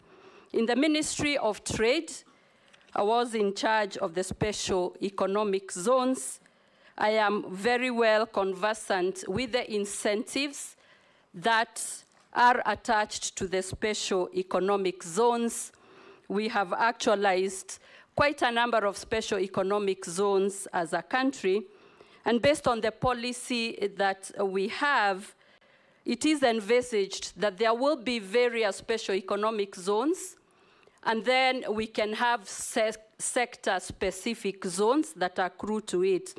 For the tourism, I am a supporter that we should have a tourism special economic zone. There is one that was gazetted in Lamu County, though not operational. To be precise, Mr. Speaker, that is the way to go. On the question of the cost of entry of the game parks and the national parks and the increase, Mr. Speaker, there was a strategy by stakeholders that recommended some of these changes. But I want to say from the word go in the affirmative, I will respect Parliament. My record speaks for itself. Whenever invited to Parliament or committees, I give it utmost priority. And if there is any compelling reason, always liaising with the committee and Parliament to be able to reschedule and get another suitable date. I have been asked whether, if approved, and I take this docket, I will look at reducing these charges. My response is, I will look at all the reports so that I'm able to make an informed decision so that I do not pronounce myself today in haste, but again, it is urgent and a priority in consultation with stakeholders to put this matter to rest. Again, clarity and efficiency of policies, the robustness of them will help faster execution of the work plans and be able to move this country forward. In terms of human-wildlife conflict, yes, I'm aware that there was a strategy that was formulated. Point of order, Honorable Chairman. No. Honorable Chairman, my point of order, I just want to tell our nominee that when you are going to involve the stakeholders, don't forget the local communities and the tour operator, because on this issue, they were not involved. And that is why there is a lot of outcry. Mm-hmm. The comment, well taken.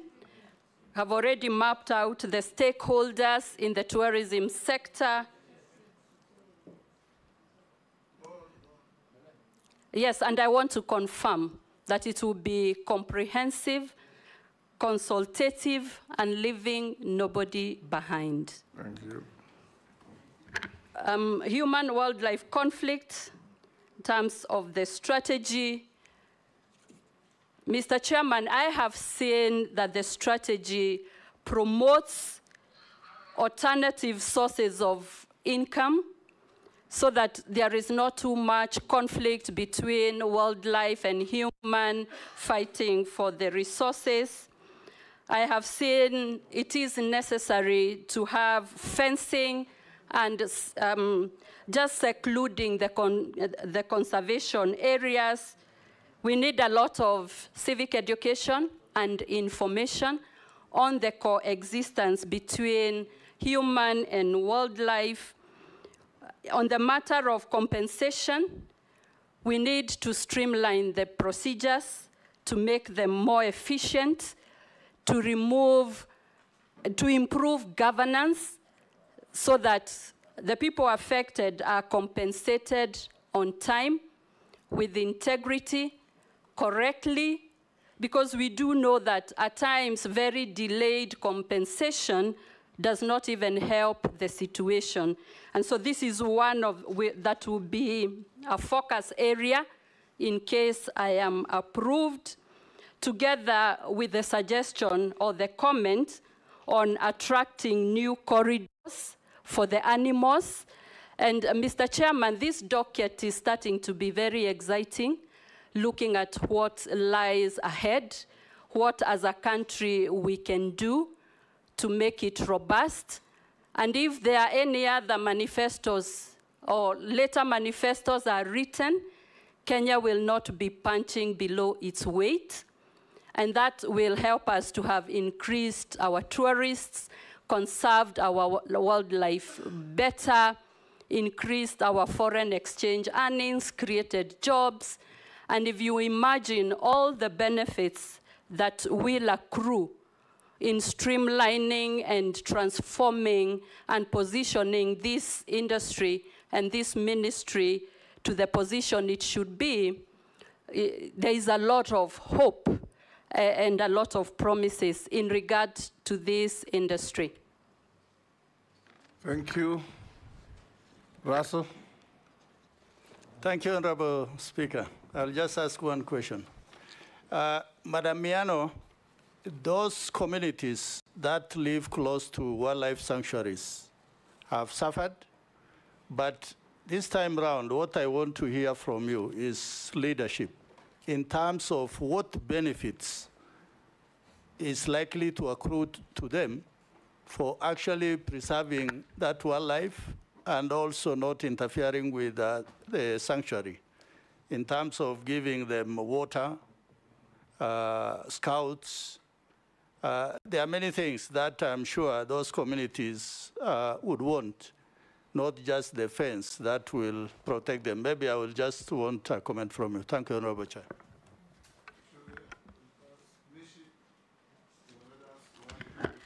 Thank you, Honorable Chairman. Honorable Chairman, you know I come from Coast Region where tourism is, so I need to ask some few questions. Honorable Chairman, you know Kenyans have lost some hope in terms of this docket. I will allow you two. Only two I'll do. Yeah, Kenyans have really lost some hope on this docket. In fact, when the cabinet secretaries were dismissed, Kenyans were just saying that at least now maybe we'll have somebody who's going to have a zeal and will be ready to do some reforms. And for me, I want to ask Rebecca Miano, what kind of intervention, which are immediate and short-term, so that you can give hope to Kenyans to see that something is being done. Chairman, I'm just looking at something like Mombasa Beach Hotel. And during your time, I know you used to go to Mombasa Beach many times, and that was the best beach hotel, and it is under government. But today, even when the state officer, civil servant go for meetings, go for conferences, you just see about Serena, White Sands, Pride Inn. What is happening? This Mombasa Beach is really dilapidated. It is like, I don't know what is it. In fact, one of these few days, I have to negotiate with the government so that I can buy this hotel and I revamp it. Because I have seen the government is not seeing that. That is what I'm asking. Those immediate intervention that you are going to do so that Kenyans will have some hope on that. My last question is about Mama Ngina Waterfront. Mama Ngina Waterfront used to be a cultural and heritage site, and it used to be under the municipality of Mombasa and then county of Mombasa. Now this site has been taken back to Nairobi, and it's been managed by people from Nairobi. So what are you telling the community around Coast Region, from Mombasa County about this issue? What is your take? Don't you see that you have to give us back to the county this site so that we can do more and more to attract tourists? Thank you, Honorable Chairman. Rahab, do you have anything? You'll pass. Ramisi?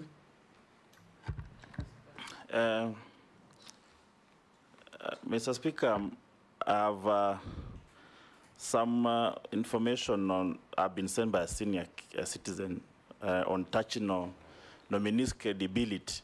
So I'm requesting if you allow me to read, maybe she can respond or clear the air, though maybe it's not part of our records. If you don't, then I go to my question. Do you allow me to read? Okay. So, Honorable Speaker, Kenya, rich heritage. From where I sit, I don't think that is fetching from the world tourism market. When you see government officials visit on benchmarking, they'll go to Thailand, Dubai, European states from the historical sites. And then they just wow at the tourism attractions elsewhere in China, and they come and sit. Tourism in the modern times has gone through a lot of innovations. There are different sustainability measures on the tourism, but in this country, we are just on Masai Mara, coast beaches, and all that. If you look at the statistics on why people go to Singapore, for example, they don't have all those natural resources that we do. But it's about innovation, modernizing tourism. That is some aspect that I have not seen in this ministry. We are on the traditional, tired, we are not innovating on it. What is these new things we are going to see from your ministry going forward? Thank you. Thank you. Nominee, you can answer Honorable Mishi and Amisi. Thank you, Mr. Chairman. I will start with a question on the arid and semi-arid lands. I served as minister in the arid and semi-arid lands, and therefore very well conversant with the issues, the benefits, the challenges that face the arid and semi-arid lands. Happy to note that most of the animals, the wild animals, 70%, actually almost 90% are found in the arid and semi-arid lands, 70% of the livestock, most tourist attractions, conservancies, and this is one of the frontiers of development in this country. And having worked in that ministry, the policies that we were putting in place, discussing with all stakeholders, and especially development partners, of how to shift the conversations from the traditional conversations of how to support these areas in terms of drought, but to bring real development and have contribution to GDP much more improved. But on some of the strategies and actions that I will take, because I believe the communities must benefit, is to offer leadership in the conversations and discussions about benefits sharing of the resources that are found in those areas, increased economic benefits, development of infrastructure, benefits in terms of security, and even other alternative sources of incomes and activities, working together with the relevant ministries, the Ministry of ESC, Ministry of Water, Agriculture, a whole of government approach. We continue giving a focus on the potential of the arid and semi-arid lands, because these are lands that are very well endowed with resources and many other advantages. On the question of the coast, Mr. Chairman, our coast area is a jewel. we have not scratched the surface yet. The potential there is able to move our tourism to levels that we can only imagine. The beaches, the culture, and other exotic tourist products that we have are all found at the coast. The cruises and many other attractions. I want to commit that working together with the counties, we should work on identifying the niche tourist attractions, be able to form a circuit of the coastal counties so that when our visitors come, they have a full experience, be able to take advantage of what our coast has to offer. We need to have good infrastructures, our hotels in good order, more investments in hotels and other tourist infrastructure. We continue to make our coast area as a premier and best tourist destination in Kenya. We know that we also have some cultural sites. We have seen the Mama Ngina.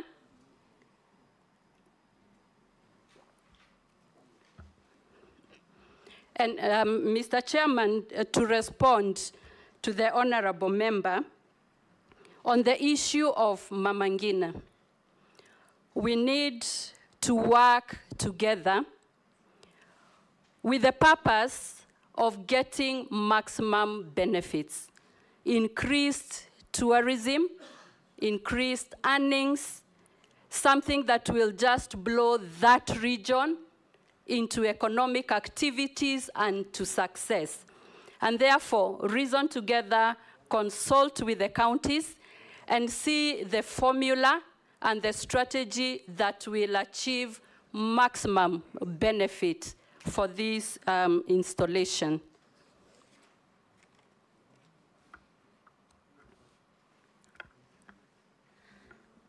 May I respond to the question by Honorable Hamisi about the heritage? Again, we continue saying in terms of tourism, Kenya is punching below its weight. We have consistently focused on only a few areas or a few attractions, especially the beach and the safaris, but Kenya has a lot more to offer. The honorable member did indicate that some of the benchmarking trips go to other countries and maybe do not bring back enough information to spur and catapult our tourism sector. Mr. Chairman, there are quite a lot of things that we can take advantage of. The first one, we now know that our highest visitors and tourists are basically from the USA, followed by Uganda. And while I mention Uganda, Mr. Chairman, we used to have a lot of Ugandan citizens wanting to bring their functions at the coast, the beaches, weddings, anniversaries, but we got into a little issue with our systems and the Attorney General's office, and that has denied the country a lot of revenue that we used to have and marketing Kenya as a destination. What was the problem? When under the East African Community, we have a protocol on free movement of people, goods, and services. Mr. Chairman, I'll say it's a non-tariff barrier, but we will get the real issues and be able to resolve what it is and open up again this niche market of affording countries that are landlocked with opportunities to experience the beauty of the beaches and have memorable functions, anniversaries, and all that. But on the issues, on what we can do to spur our tourism, Mr. Chairman, we need to diversify the origin of our guests. We need to attract new markets, the Middle East. When I looked at the numbers, we are not getting enough visitors from some of these good destinations.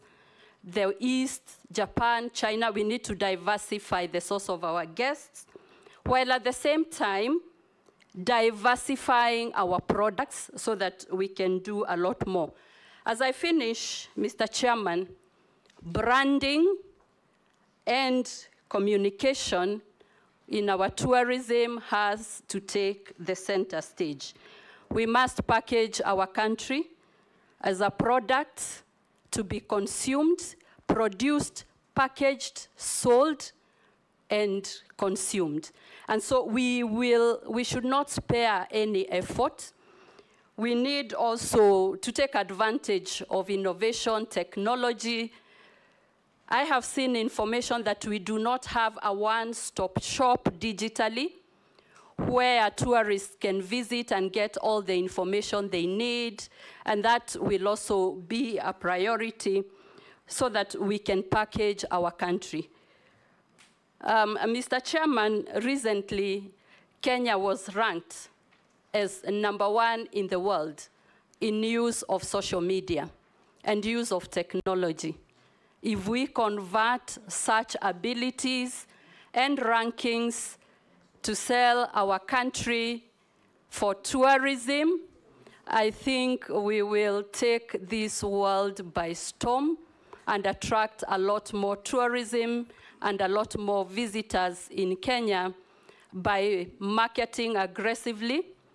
And when we sort our brand visibility, our visibility index, I think we have what it takes to brand and market Kenya as a near-round destination for tourism, and not just the peak and low season. Chair, on a point of order. Yes, sorry, yes. On a point of order, Chair, because I missed the opportunity to ask a question earlier, but from what now CS Miano is saying, she's elicited a question from me.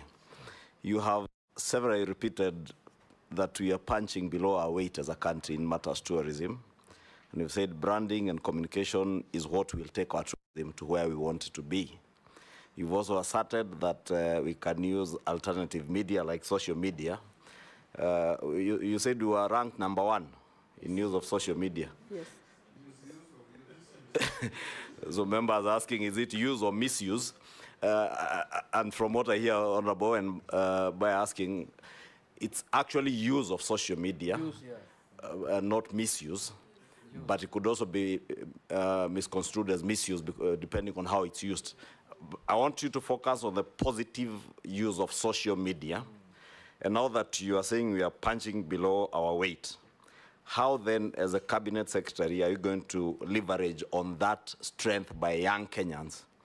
One, to create employment for them in terms of using, and I'm thinking about content creators, to positively use their time on social media to market our country and make an earning for themselves, and also in branding and communication. And may I also put it to you that, and I have in mind a question I had asked to the nominee who was here before you in the ministry, that you are in trade and industry, that you failed the people of Kenya in communication when you are Minister for Trade and Industry. And I said that in view of the good things that you know of that were supporting our manufacturing sector in the finance bill. But we never saw your ministry anywhere communicating to Kenyans the positives that came with that finance bill. Are you telling the people of Kenya that we will now continue punching below our weight in terms of communicating? Or will you, finance bill, Junet wants to say that finance bill is treasury. Far from it. It is an omnibus bill that included a whole package of very positive things that the CS nominee knows on matters to do with manufacturing. So I was asking, will you be punching below our weight again in tourism? Because it's true what you say, tourism is about branding, communication. Why would a country, a small country like Rwanda, be beating us in terms of branding and communication and advertising around the world. If I take Chairman, this is... Sorry, Chair, I said, let me withdraw the country. I don't want to get into trouble. Smaller countries and smaller economies than ours. Chairman, this is linked to what Honorable Ishungu has said. And I just want to say that Kenya is renowned for its exceptional athletes who compete on the international stage. If appointed, how do you plan to leverage their achievements to promote Kenya as a premier tourist destination? And what strategies would you implement to integrate sports marketing? There is sports marketing with tourism promotion to enhance our global reputation and attract more visitors. We have seen a cabinet secretary in the past use an international figure to market Kenya, while we have our athletes and we also have sports who can be used to market our country. Also, they are known, Honorable Junet, and they can run. Secondly, tourism benefits often do not reach marginalized communities, including indigenous groups and people living in rural areas. How will you ensure that tourism development is inclusive and that these communities receive fair benefits from tourism activities? And lastly, just on that, tourism can sometimes lead to the commercialization or misrepresentation of local cultures. For example, the Maasai culture, Samburu culture, is often showcased in tourism marketing materials, but there are concerns that their culture is sometimes presented in a stereotypical or superficial manner, and some people using their photographs without their consent and making money out of them, and also respond to the issue of e-citizen. When we use it to pay money at the parks, is it that Kenyans, we are slow to accept change and technology, or was it implemented without good communication and without testing it first whether it works? Chair, if I just a quick one. 1 minute. You've had your share. 1 minute. But Chair, you are allowing this order. to ask Then everybody will talk. Speaker, that is Speaker, don't open that door, please. From our electorates. Yes, Owen. Chair, I thought we had agreed one question. Speaker. This is important. This is important. Order, members. Owen. There, Honorable Speaker, the only person who has had a second bite is Naisula, and from what I saw, she was reading some rehearsed statement from somewhere. Yes. From the members of the public. Kenyans. Chair, the nominee has spoken about almost everything in tourism, except one thing which she must tell us how well prepared she is about. Tourism is very sensitive to security. And the decline of tourism in Kenya is associated to insecurities that happened, especially at the coast, in Lamu and other places that affected tourists. What is your plan to secure the tourism fold in terms of ensuring that tourism? And then the aspect of the tourism police is now hindering the development of tourism. How will you handle that? Thank you. Honorable Speaker, I just wanted to ask about Ushanga Initiative, because it's underfunded, and that is a program for the Asar area. And I expect Naisura to ask that question, because those women, they normally get that money so that we can empower them, but they are not getting any money. Thank you. Chairman, I have a question from a Gen Z. I have a question from a Gen Z, Honorable Chairman. I want to read it. In early 2024, a lobby group filed a petition at the High Court accusing Miano of spending Kenya shilling 94 billions of taxpayers' money on ineffective power generating projects during her time as CEO of Kenya Electricity. This accusation included commissioning unusable high voltage transmission lines and conducting feasibility studies for 2 new power plants that never became operational. What is your take, Honorable nominee from a Gen Z? Chair, the last one from the public to Honorable Miano. I've just received a message whereby the public is asking, are you going to continue? Why are you breaking the protocol we have been following? I'm sorry, Chair. The chairman has been reading the public. Okay. Then when I finish, you compliment. Now everybody's jumping in. What are you doing, you guys? Okay. Go ahead. Chair, may I respond to this because they are becoming quite many? Let him finish. It started. Thank you, Chair, and apologies. The public is asking, as a nominee for tourism, are you going to continue using the conventional way of marketing Kenya, or what is your take on how you'll rebrand the country and forget those odd methods of branding the country? She already said she will use social media beyond the conventional marketing tools. Can you answer the ones that, and concisely and precisely, no speeches, just answer the questions. Mr. Chairman, let me start with a question by Majority Leader, Honorable Kimani, about the branding, but start to clarify that punching below its weight as a country is documented in the Kenya Kwanza Manifesto. And that is where I am coming from, which is a reality. And then you asked about the use of social media and how we can leverage on what we have seen as abilities, innovations, energies, and new ideas from our youth. Looking at some of the infographics, looking at the content that our innovative and energetic young people have done or can do, I believe this is an area that we can take advantage of. I've seen occasionally people taking a lot of time having consultancies when we have a youth that can turn around material, that can turn around content, that can be used. I will be taking it up with the ministry and see how we can accommodate this creativity towards increasing our branding and our marketing. And I think together with the private sector, we can use the positive social media to position our country and showcase it out there. In terms of communication, I want to confirm that some of the proposals that we had made as a ministry to promote local manufacturing, to stop unnecessary imports of what can be produced locally, we had endless meetings with the industry, with the manufacturers. We had discourses and discussions, and eventually we had a convergence on what we need to do. I want to confirm that we had enough consultation and enough communication in that regard.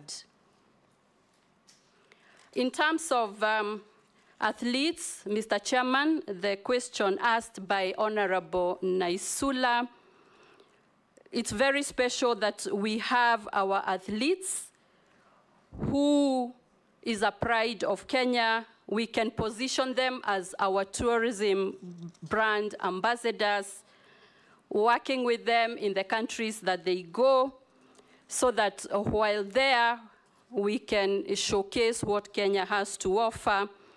We can come up with marketing material and content to convince the world you will not have lived until you go to the home of athletes that is called Kenya, to just experience their talent, their brevity, their courage, and just find out what it is that makes them stand out, what makes them sweep the Kenyan stage. And I agree, it is a very niche market for tourism. On development and benefits of some of the marginalized communities, like I responded in the earlier questions, it's to ensure that there is fair sharing of benefits, that their cultures are respected. We should explore opportunities to even have intellectual property rights so that we can respect and safeguard the usage of the cultures that those communities have to offer. I believe they need to benefit in terms of the ripple effects of tourism, offer economic activities, offer employment, so that it is a win-win situation in the country. In terms of e-citizen, we are aware, and even as I was preparing, there is information to show that there is quite a lot of improvement needed, and especially even in tourism. I got information that occasionally when paying, especially as a foreigner or for services, it takes long, it may not be clear, but I'm aware that there is a lot of work going around to strengthen and to streamline the e-citizen platform, and I believe this will be one of our quick wins because it is digital and will hasten and make it efficient. In terms of the question about the power industry, Mr. Chairman, I do not have the actual information, and I'll be ready to respond to any issues that come through, but I want to confirm I've served with diligence, a good record, and I've done what I should as the CEO or as a strong leader in the energy sector, and I'm proud of the achievements that we received. But Chairman, I'll leave it there. But I also want to talk about how to refresh the Kenya brand and what... Talk about Ushanga. About Ushanga initiative, Mr. Chairman, this docket is in the Ministry of Heritage, Culture and Arts. They will be much better suited than myself to give comprehensive and convincing answers. Honorable Mole's issue? It was answered? Yes. Okay. Yes. There was a question about security. And tourism police and so on. Can you answer that? Yes. Yes, Mr. Chairman, the Executive Order number 1 of 2023 that organized ministries, there was envisaged a creation of National Tourism Service, which has not been operationalized. And again, it will be one of those priority areas because we need to ensure that there is enough security, not only for tourists, but also for the citizens. I will also propose that we take advantage of technology, the closed circuit TV, CCTVs for surveillance. We work with communities to disseminate matters of security, and that it is a collective responsibility for all of us, working with the relevant ministries and state departments that handle matters of safety, so that our tourists then come and get the product that they came for. Tourism is the product that sells joy and adventure, and security easily kills that, that reason why tourists visit, and also working together with police so that they become enablers and facilitators and do not hamper our security. We need community policing, also information to the tourists on security briefs. And I want to say that there is a lot that can be done, tangible activities to enhance security and safety in the tourism sector. Jeanette? Mr. Speaker. I'm giving Jeanette because he didn't ask any question.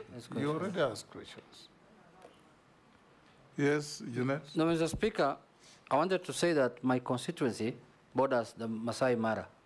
So I have a lot of information from there which I wanted to share with the committee and bring to the attention of the nominee. Mr. Speaker, for example, between the Mara and Serengeti, there is a lot of interconnection. The government sometimes, I don't know whether they are serious about tourism, because there's an airstrip in Migori which was tarmacked recently. When the tourists come from Nairobi, they land in, let's say, Kichwatembo in Mara, then they are connecting to Serengeti. Mr. Speaker, they are lifted from Serengeti, from Mara to Migori, then they disembark, they get into a bus, they go to the border in Hispania so that their passports can be stamped, then they are brought back by a bus, then they again board, then they go fly to Serengeti. Or they fly from Mara to Kisumu, just for immigration services only. And they are around between 5 and 10 flights every week. So sometimes I wonder whether we want to make people comfortable or we want to make their life difficult so that they disembark, go to the border, just stamp his passport so that he can go to Tanzania, then come and board, and then go to Serengeti. Madam Nominee, if this committee approves you, what do you think you can do about that? Or you have no powers over that? It's an immigration issue. Yes, Mary? Honorable Chairman, this is from a Kenyan, and I think it's a Kenyan from Busia. He's saying, ask Mrs. Miano when new places like the ancient rock art in Busia will be considered in the tourism circuit. I think it's helping you to boost local tourism by enlisting new ancient places or new tourism sites across the country. Nominee?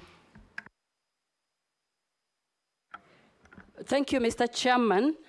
I appreciate the information by Honorable Junet and undertake to consult with the Ministry of Immigration, to the Department of Immigration, because I said easy access is key to supporting tourism. Nominee, it doesn't need any consultation.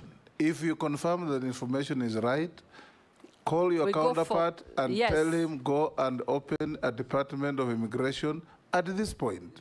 You've read my mind. I was getting there. Yes. Because we have to consult, we work together, and go for action. Yes. I'm an executor.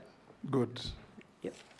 And on Busia, I agree, our counties, we need to map out the tourist attractions and what counties and regions have to offer so that we package the diversification that I so much believe in and I talked about, that we need to diversify the products that we have.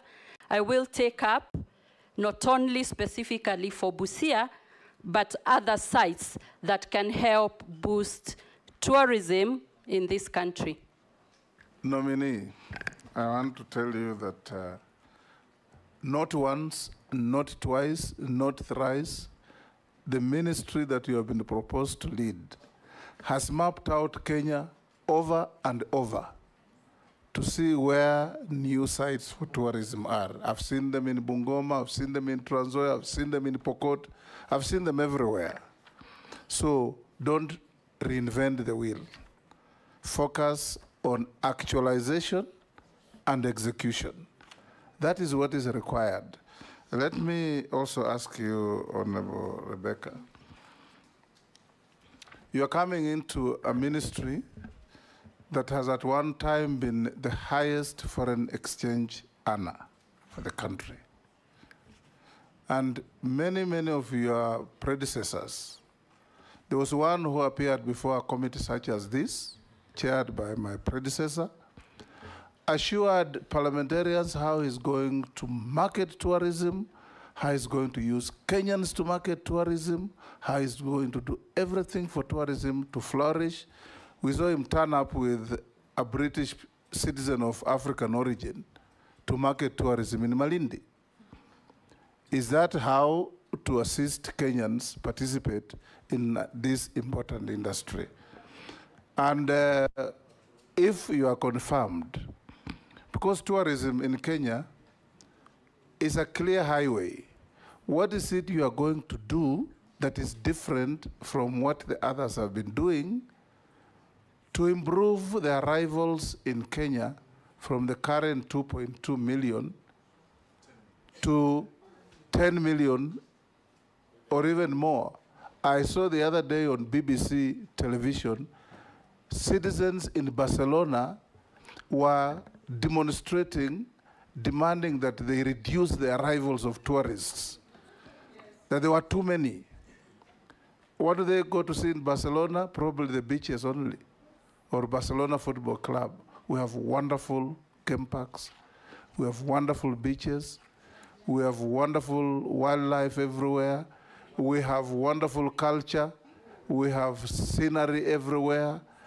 What are you going to do that will be different from those who have come before you to profile Kenya as a #1 tourist destination? That's what this committee and the country wants to hear. Robust management, whatever, what is it you'll do that is different? Because those slogans, we have had them before. Thank you, Mr. Chairman. Tourism is a great exchange earner. Currently, it's not the first, as it should. It's #3 in exchange earning. And we have an opportunity. I believe the tourism sector is easy to turn around, much easier than others that require a lot of work. Mr. Chairman, what I will do differently is to know that people support what they believe in. We must then use our citizens, use the local people, our fellow Kenyans, to take the pride of Kenya and market it ourselves.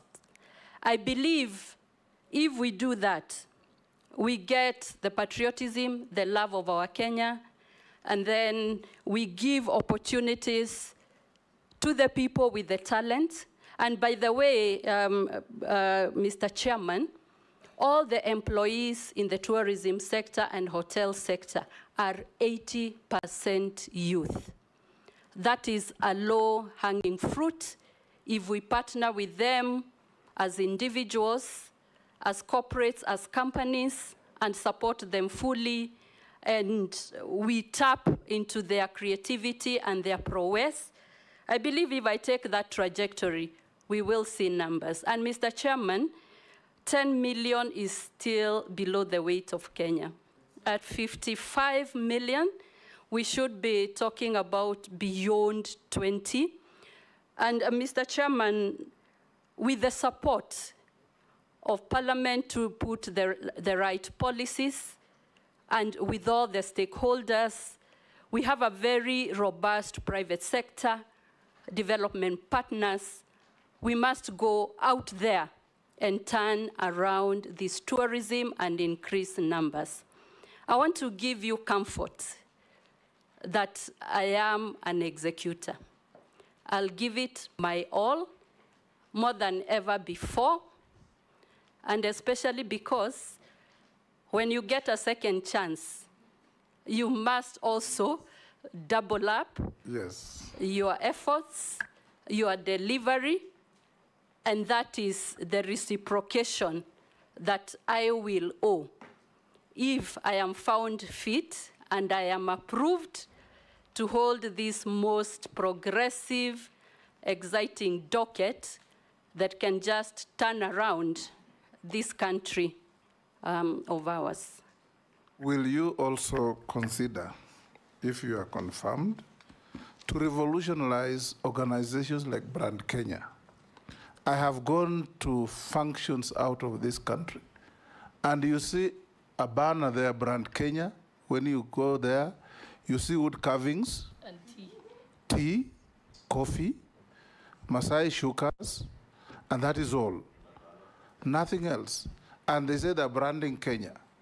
We were in London last October, I think, for celebration of the 75 years of the Commonwealth. Part of the participants in the preparation was the Kenya High Commission. When we went to the opening of the event, on the list was Maasai dancers to celebrate the 75 years. Who turned up? Black men with the heavy muscles from West Africa as Maasais. And when one of our colleagues asked which part of Maasai land do you come from, they disappeared after a very poor performance. Now, you know, those misrepresentations undermine our tourism as well. Lastly, from me, we used to have, when I was in Foreign Affairs, a demand from the Ministry of Tourism to post what they call tourist attaches and trade attaches. And let me tell you how fallacious it is. And we want to know how you'll do it differently.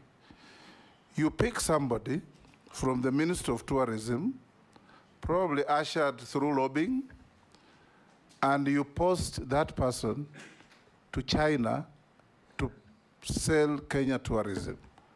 For 2 years, he's learning the language and his way around. The next 1 year, he's struggling to know where to go to market Kenya. The fourth year, his term is over, he comes back. You send another one under the same circumstances. You send somebody to Russia, same thing. You send somebody to France, same thing. What are you going to do differently to market our country in major destinations? China has more than 200 million Chinese going out as tourists every year. If you just get 2, 3 of those, you can imagine the impact on our GDP. Mr. Speaker. Yes. Depends. Just to add on what you're saying, Mr. Speaker, also it depends on when you arrive at the country. What do you see first? Yes. Look at the kind of airport we have. It looks like a bus park, Mr. Speaker. There's no difference between that airport and Migori bus park, where people park matatus and everything. You can't even have a parking space, Mr. Speaker. You go round and round. You don't know where to park your car. Secondly, Mr. Speaker, I met an Arab in Dubai. I asked him, why are people coming here like this all the time? He told me the sheikh called the immigration and everyone who deals with visitors and told them, anyone who comes to this country is my visitor, and you must make sure that he's handled well. Mr. Speaker, it also depends on how we handle our visitors. When you are parking them in Migori bus park, how can they be happy? So, nominee, can you give the people of Kenya an assurance that you will act differently, market Kenya in a different mode and different version, using different tactics and different people? Thank you, Mr. Chairman. The tourist industry and some of the things we do in Kenya, we are caught in a time warp. Comfort zone, doing the same things the same way, carvings, the beach. We have not stretched our imagination.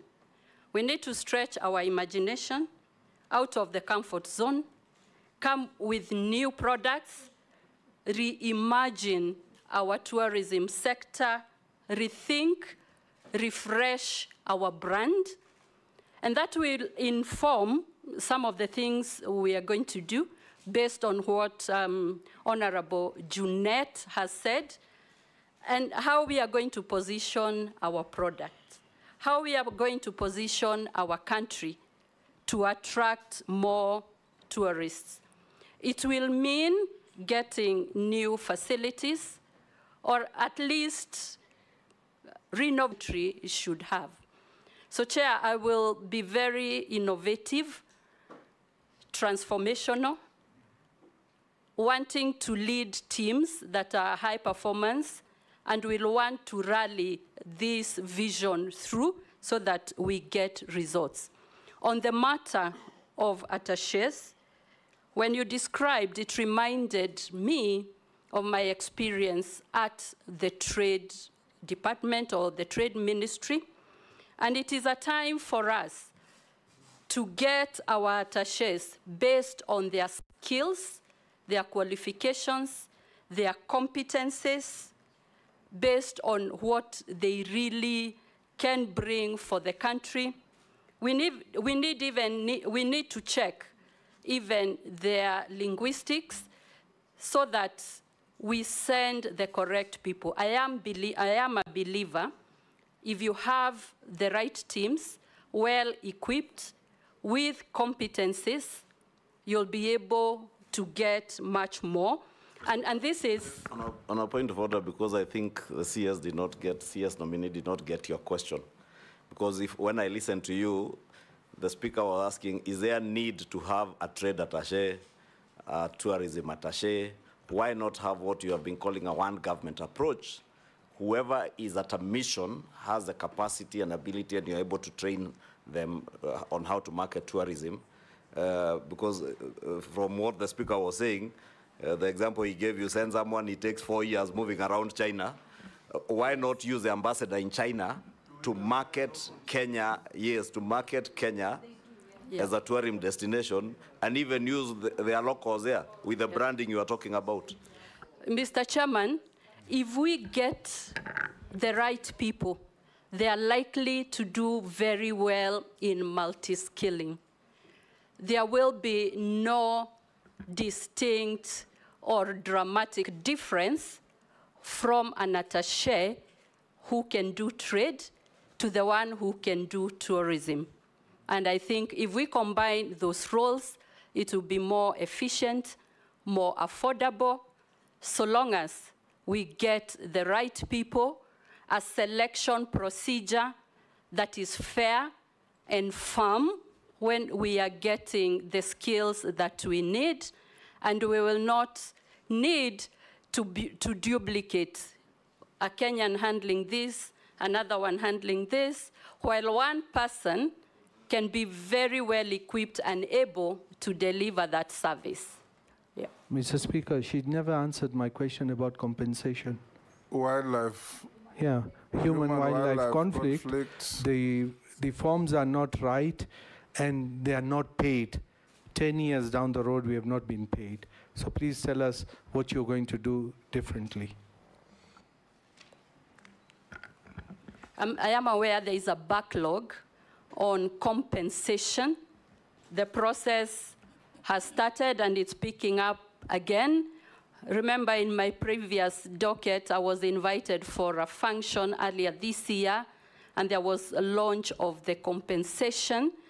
And Mr. Chairman, like I said, and I remember we discussed here that compensation that is delayed may at times not be compensatory as it should be. So in my mind, I thought I had responded to the question, but I think this is something to give priority. Excellent. We do know that there are fiscal constraints, but prioritizing cost containment, removing non-essentials will still afford some resources to undertake the needed compensation. Rebecca, we are coming to an end. You had Naisula read to you what the public was asking. Mary Mase, Kami, and Mishi, and Mule. There are a few more from the public. What plans will the nominee put in place to ensure challenges of open skies are solved? I think that was asked by Owen. You don't need to answer. Somebody asks us, what are the qualifications for one to work as a tourism driver? I think that one must be. What plans will Mrs. Miano put in place to ensure there's clear database of all Airbnb's operators, as well as mitigate the challenge of conflict of interest between hotel keepers and Airbnb's operators? That one you had, I think, answered. Tourism sector has several statutory funds, such as Tourism Fund and Tourism Development Fund. I think this was asked and you answered. there is widespread concern in the local hotel industry regarding the impact of current budget cuts on domestic travel and hospitality in Kenya. What steps will be taken to prevent further shutdowns and staff layoffs in the hotel industry? And then the government of Kenya still holds substantial shares in hotels like Hilton and other lodges. If appointed, what can we expect from CS Miano in terms of GOK shareholding in non-performing hotels and in safeguarding public funds? Those that you have answered, you can skip. Yeah, just probably the last one.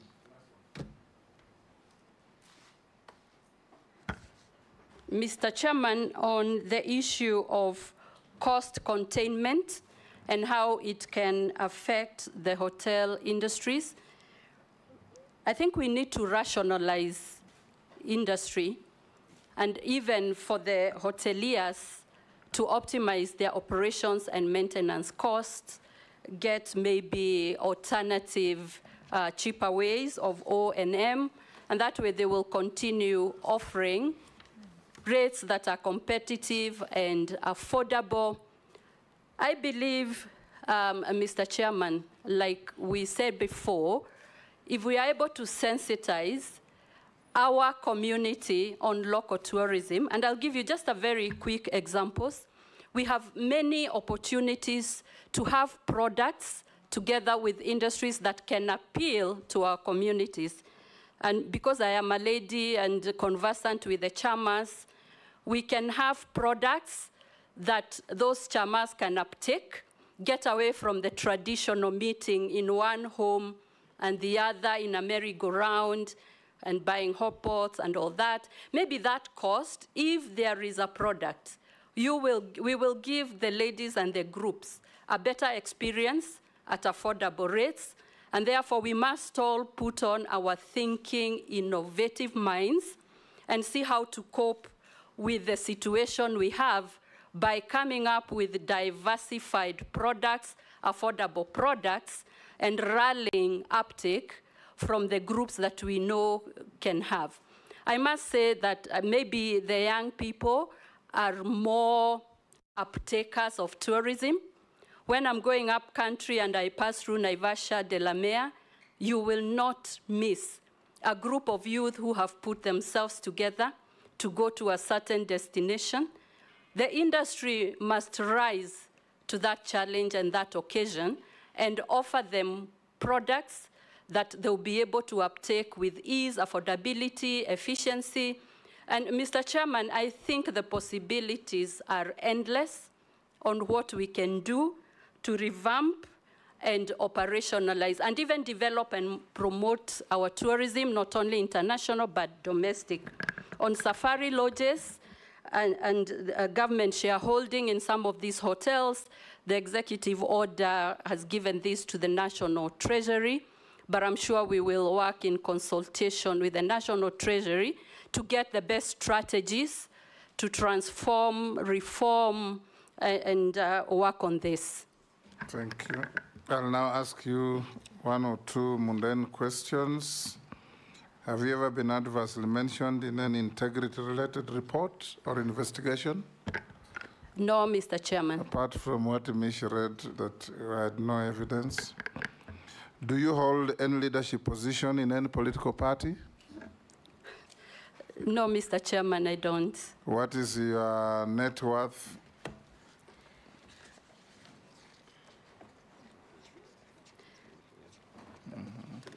Mr. Chairman, my net worth is 444 million shillings. 444. How much were you worth when we last vetted you?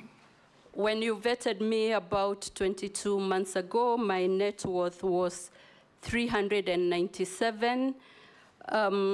Mr. Chairman, I have not increased the assets, but what I have done is to revalue modestly the properties, taking into account the appreciation. And that's why it is unrealized, but it is an effect of valuation to be on the reasonable side of things. Good. We have looked at your documents and compared with what we have. They are in order. We received 21 memoranda on you, some supporting you, some saying some things that we passed on to you, and your responses were all satisfactory. We now want to wish you well and release you to go back to your other engagements.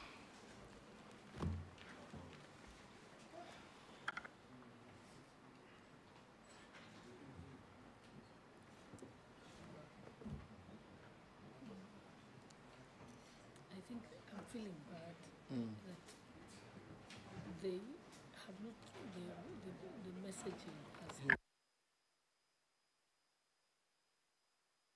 Have a good day. Thank you very much. Rebecca. Have you taken back your documents? Yes, okay. Great.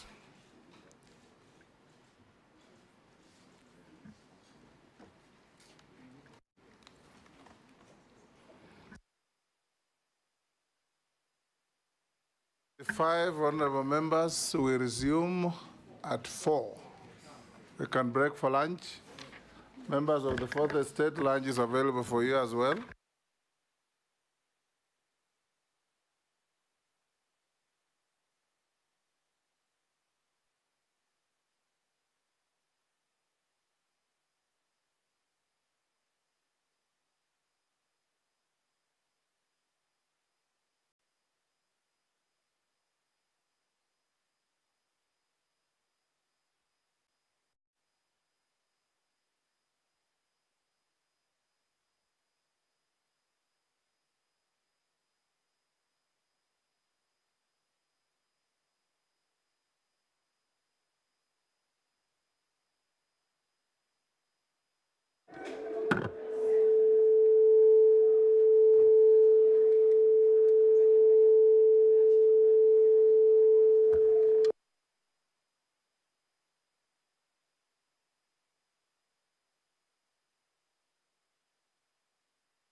1, 2. Nasirian. Mambo. 1, 2. 1, 2. I think. Kim. 1, 2. Unaonaje? Acha nisimame penye niko fana mic.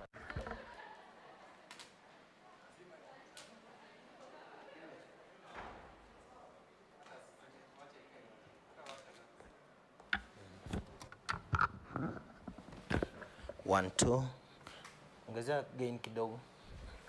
1, 2. 1, 2. 1, 2. Unaipata? Ongezea 1, 2. 1, 2. Master kidogo. Yeah. Ona, master kidogo. Master kidogo. 1, 2. 1, 2. 1, 2. 1, 2. Cordless. Up, lakini hapo unasikia?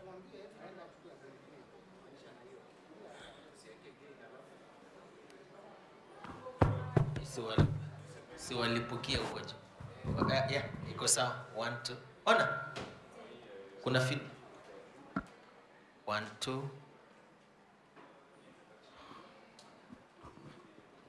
Chill. 1, 2. 1, 2.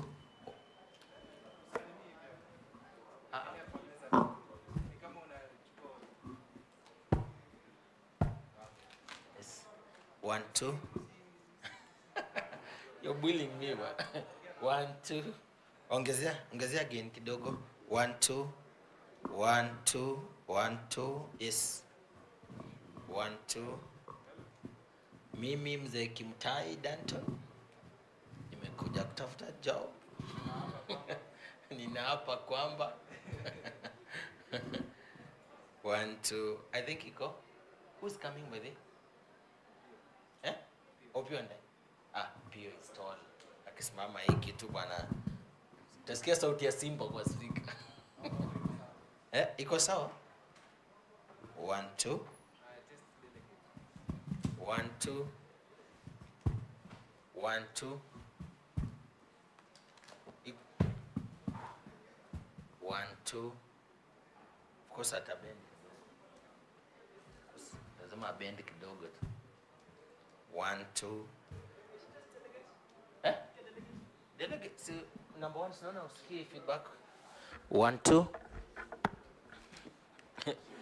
1, 2. Kolo. Oya. Oya, Danton. Angalia. Mnasikia from there? 1, 2.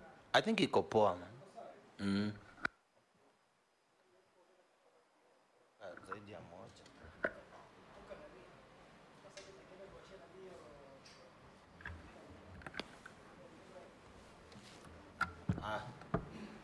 Sawa.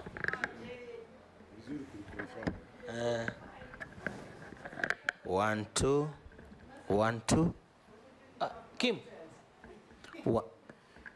Wanashikia 5. Ina 1, 2. Mbona inasikia inashikia 5? 1, 2.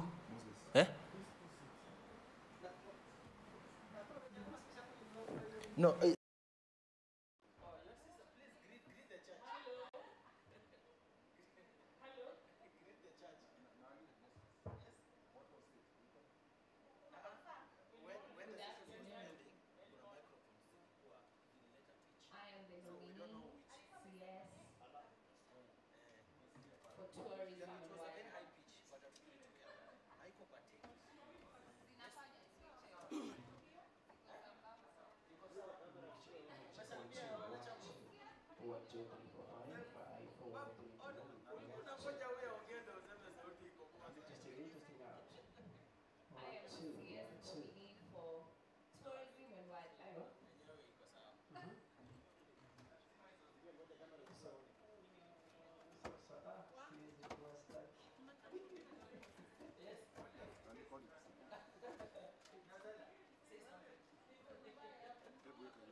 What's that?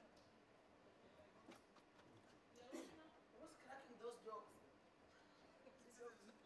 You're live. We are testing live. You people need to stop jokes. Mama do karibu. Who's speaking with you? Nani nakuongelesha? Kama ni muonekano should be that one. Sasa nijue hizo nini. We're live on screen.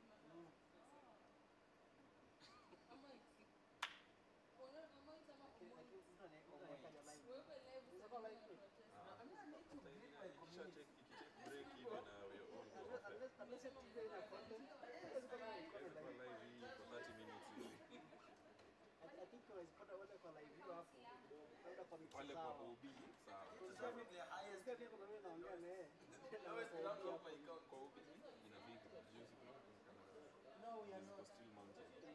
No, we are the clean radio. No, we are not. You are one? Oh, good. We are the clean. By who? No. What would be? Just give me one.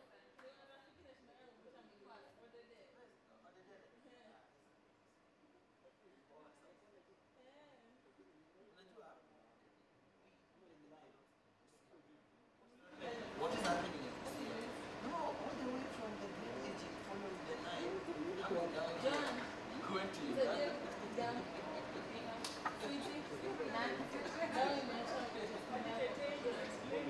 No, she asked me to explain how we found ourselves there. But sasa amekataa kusikia. The attention span has really reduced. Ameniuliza swali, ameenda kwa street, ameenda huko nyuma, bado ananiangalia.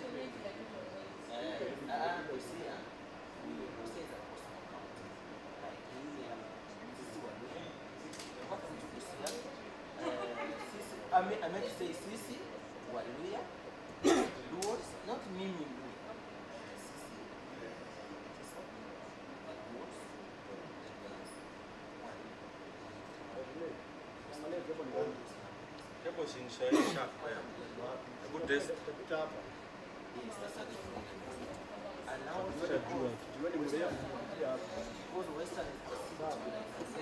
Sasa nakusaidia unaanza matusi.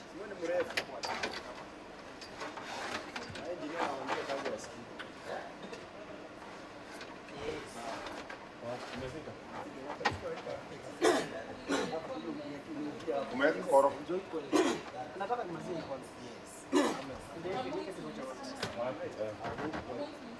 This is good.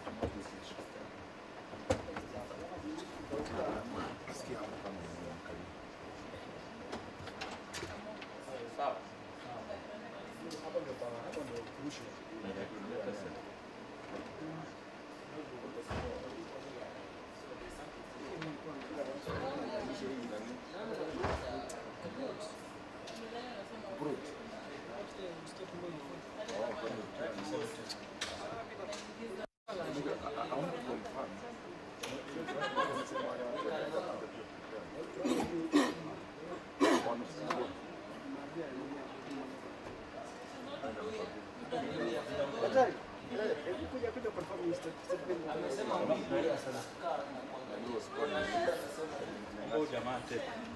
Bro, saidia selective.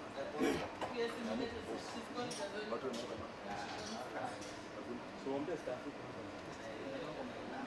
Wote nimwambia hawa alafu wanaona kama wanadanganya. Unajua mimi niko natafuta bako. Unajua niko na niambia hao hawako. Nimepigiwa na nyangasi. Au huyo unakuja kwa hapo ananiambia. Wewe it's confirmed.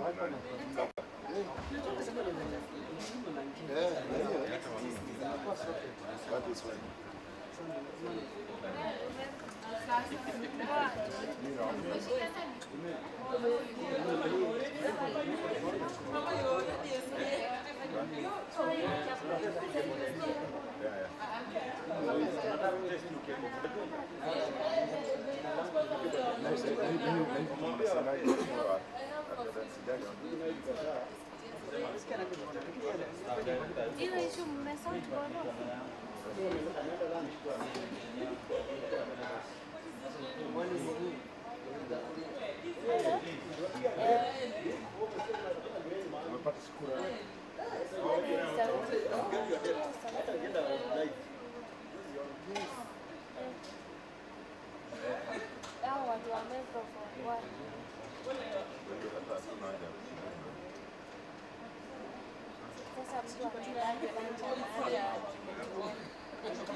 You are cracking a joke.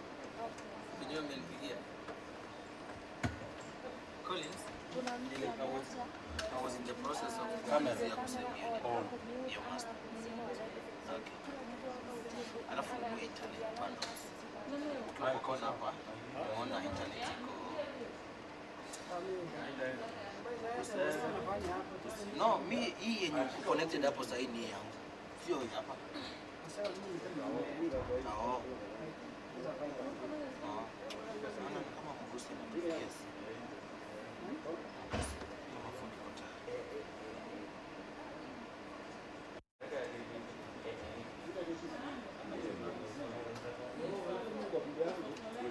David.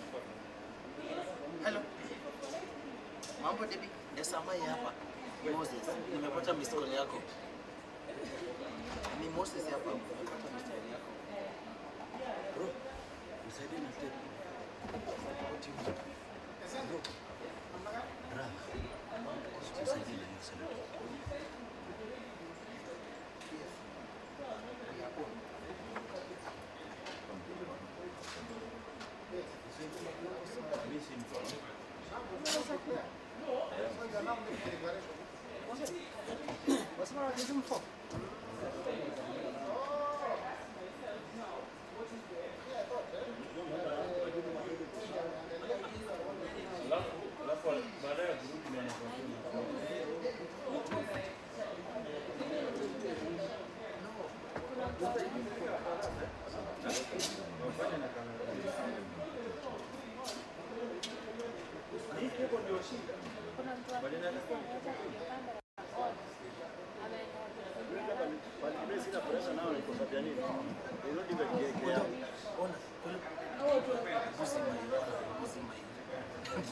Nganga, uzima hizo tatizo zako.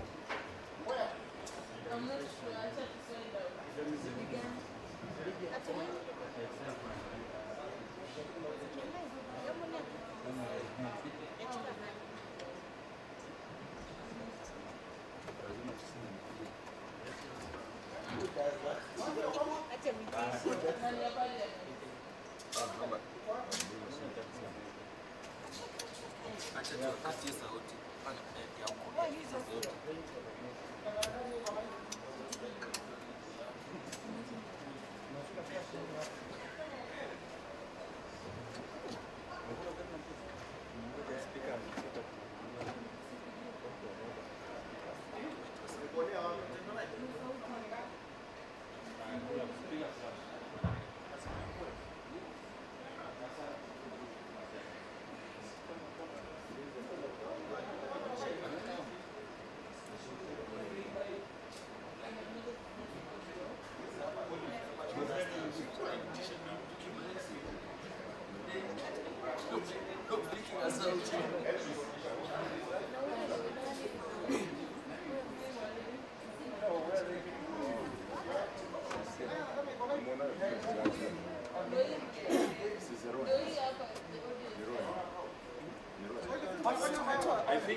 Tumezima hapo. Unasema anatoa wapi sauti? Nani? Ndio hii na tunaongea hapo ndani. Umezima nini kweli?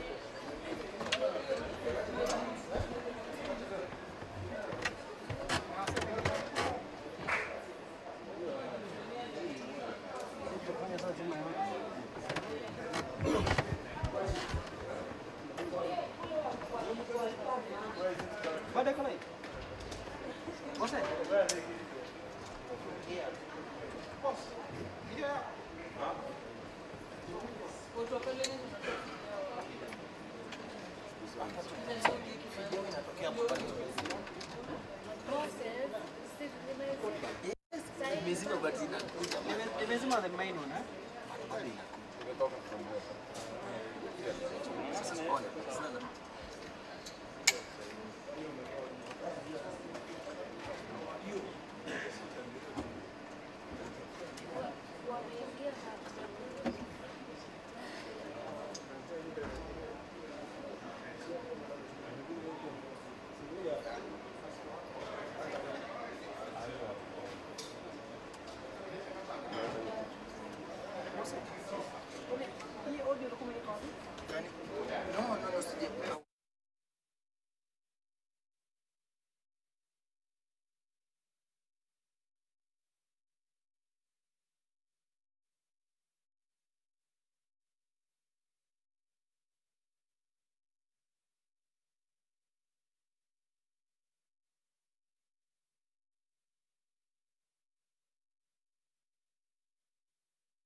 It was streaming the content from here. Which page? YouTube ya Parliament na kwa site ya Parliament. Nani wana stream? That's what we don't know. But YouTube ya Bunge CPP.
Honorable members, welcome back.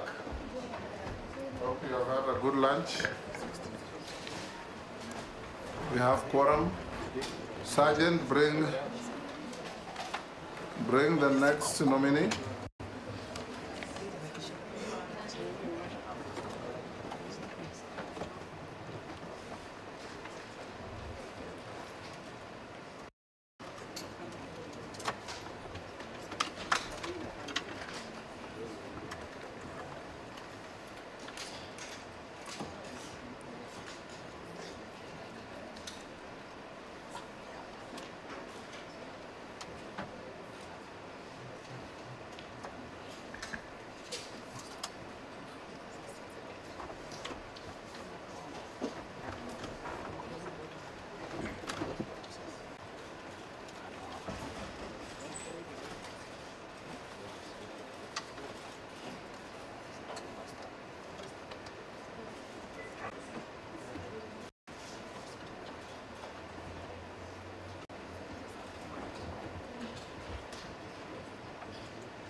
Good afternoon, Honorable Speaker and members. For the record, you are the Honorable James Opio Wandai, EGH. Yes, Honorable Speaker. My name is James Opio Wandai. You are welcome to this committee on appointments. We know you are still a member of the House. These are your colleagues. You are appearing here pursuant to your nomination for consideration for appointment as the Cabinet Secretary for Energy and Petroleum. This committee is going to conduct what in some jurisdictions they call confirmation hearings, what here is called vetting. We're going to engage you as a committee. We have already engaged one of your colleagues in the House, and members are advised not to be prejudiced by the fact that you are the colleague in the House, but to ask questions that add value to the process of your confirmation on your suitability to hold the office for which you have been nominated. For the record, I'm the chairman of this committee, the Speaker of the National Assembly. On my right is the Deputy Speaker, Gladys Bose. We have Jeremiah Ndombi, the Deputy Clerk, sitting in for the clerk, and I'll invite the members to introduce themselves. Naisula Lesuda, MP Samburu West. Kimani Shongo. Junet Mohammed. Nelson Koech. Kosing David. Yes. Turn to your right. Masemeri, Teso South. George Gitonga Mrugara Tharaka. Owen Baya, Kilifi North. Robert Mbui Kadhiani. Stephen Mule Matungulu. Didoraso Saku. Abdi Shurie. Mishi Mboko Likoni. Rehab Mukami Nyeri. Caleb Amisi Saboti. Engagement will be with you taking an oath before you answer any questions. We have the Holy Bible, the Holy Quran, and the Holy, is it called Gita? Yes, the Hindu holy book. Which holy book do you swear by? I will use the Bible. The Bible. Take it in your right hand and recite the oath. I, James Opio Wandai, do swear that the evidence I shall give before this committee on the matter under its consideration shall be the truth, the whole truth, and nothing but the truth. So help me God. Thank you. You may sign on the oath.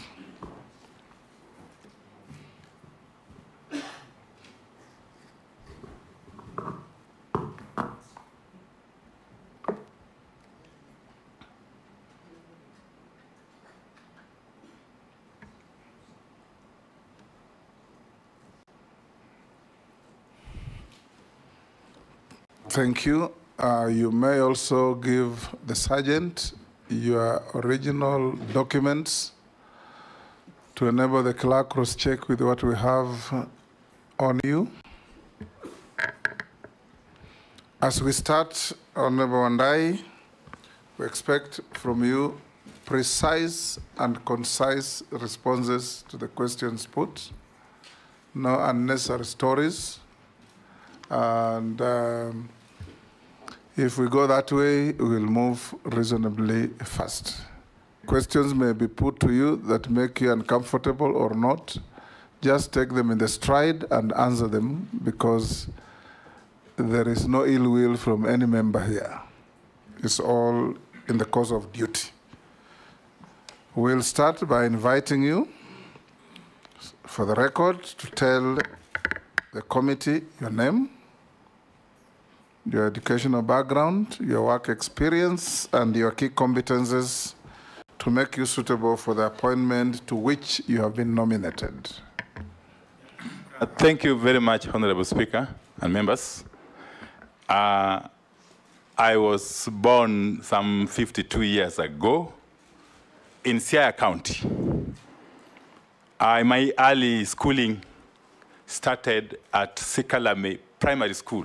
That's a rural school in Ugunja sub-county, which I joined in 1979 and went ahead to do my KCPE exams in 1986. Thereafter, I proceeded to Sawagongo High School in the present-day Gemiala sub-county for my O-levels. And I was there until the year 1990, when I did my KCSE, upon which I proceeded to the University of Nairobi to pursue a Bachelor of Science degree in agriculture, majoring in agricultural economics, which I completed in the year 1996. Later on, I undertook a diploma course in business management at the Kenya Institute of Management. Thereafter, I also did an MBA at Jomo Kenyatta University of Agriculture and Technology. I later on again enrolled for a Bachelor of Laws degree at Daystar University, which I completed last year, I think, yeah. Honorable Speaker, my professional background or job background, I basically worked in the private sector, in the corporate world, all the time before I joined Parliament.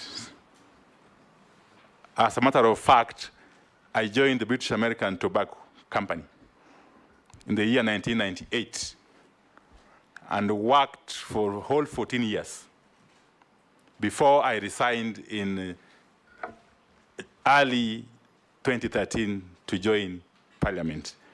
During my stint at British American Tobacco, first I started as a fairly junior officer dealing with the extension services within the tobacco growing regions of Korea, Migori, Bungoma, Teso, Dhaka, finally Nairobi, and eventually Uganda. But I rose steadily through the ranks, Honorable Speaker, from an field extension officer to an area manager. Later on, I became the regional manager for Western Kenya, based in Malakisi, a place called Malakisi in Bungoma, between Bungoma and Teso, I think. It's in Bungoma, actually, yes. And specifically in Sirisia constituency. I stayed in Malakisi for 7 years as the regional manager for BAT, where I was basically undertaking the business work for the company in charge of managing the contract farming business. Later on, was promoted to handle the operations for the whole country, the leaf growing operations for the whole country, based in Thika from the year 2007 all the way to 2011. And thereafter, I was seconded on an international assignment on a project internationally, but based between Nairobi and London. And finally, I went on international secondment in Kampala. I was posted in Kampala to manage leaf business sustainability for both Uganda and DRC.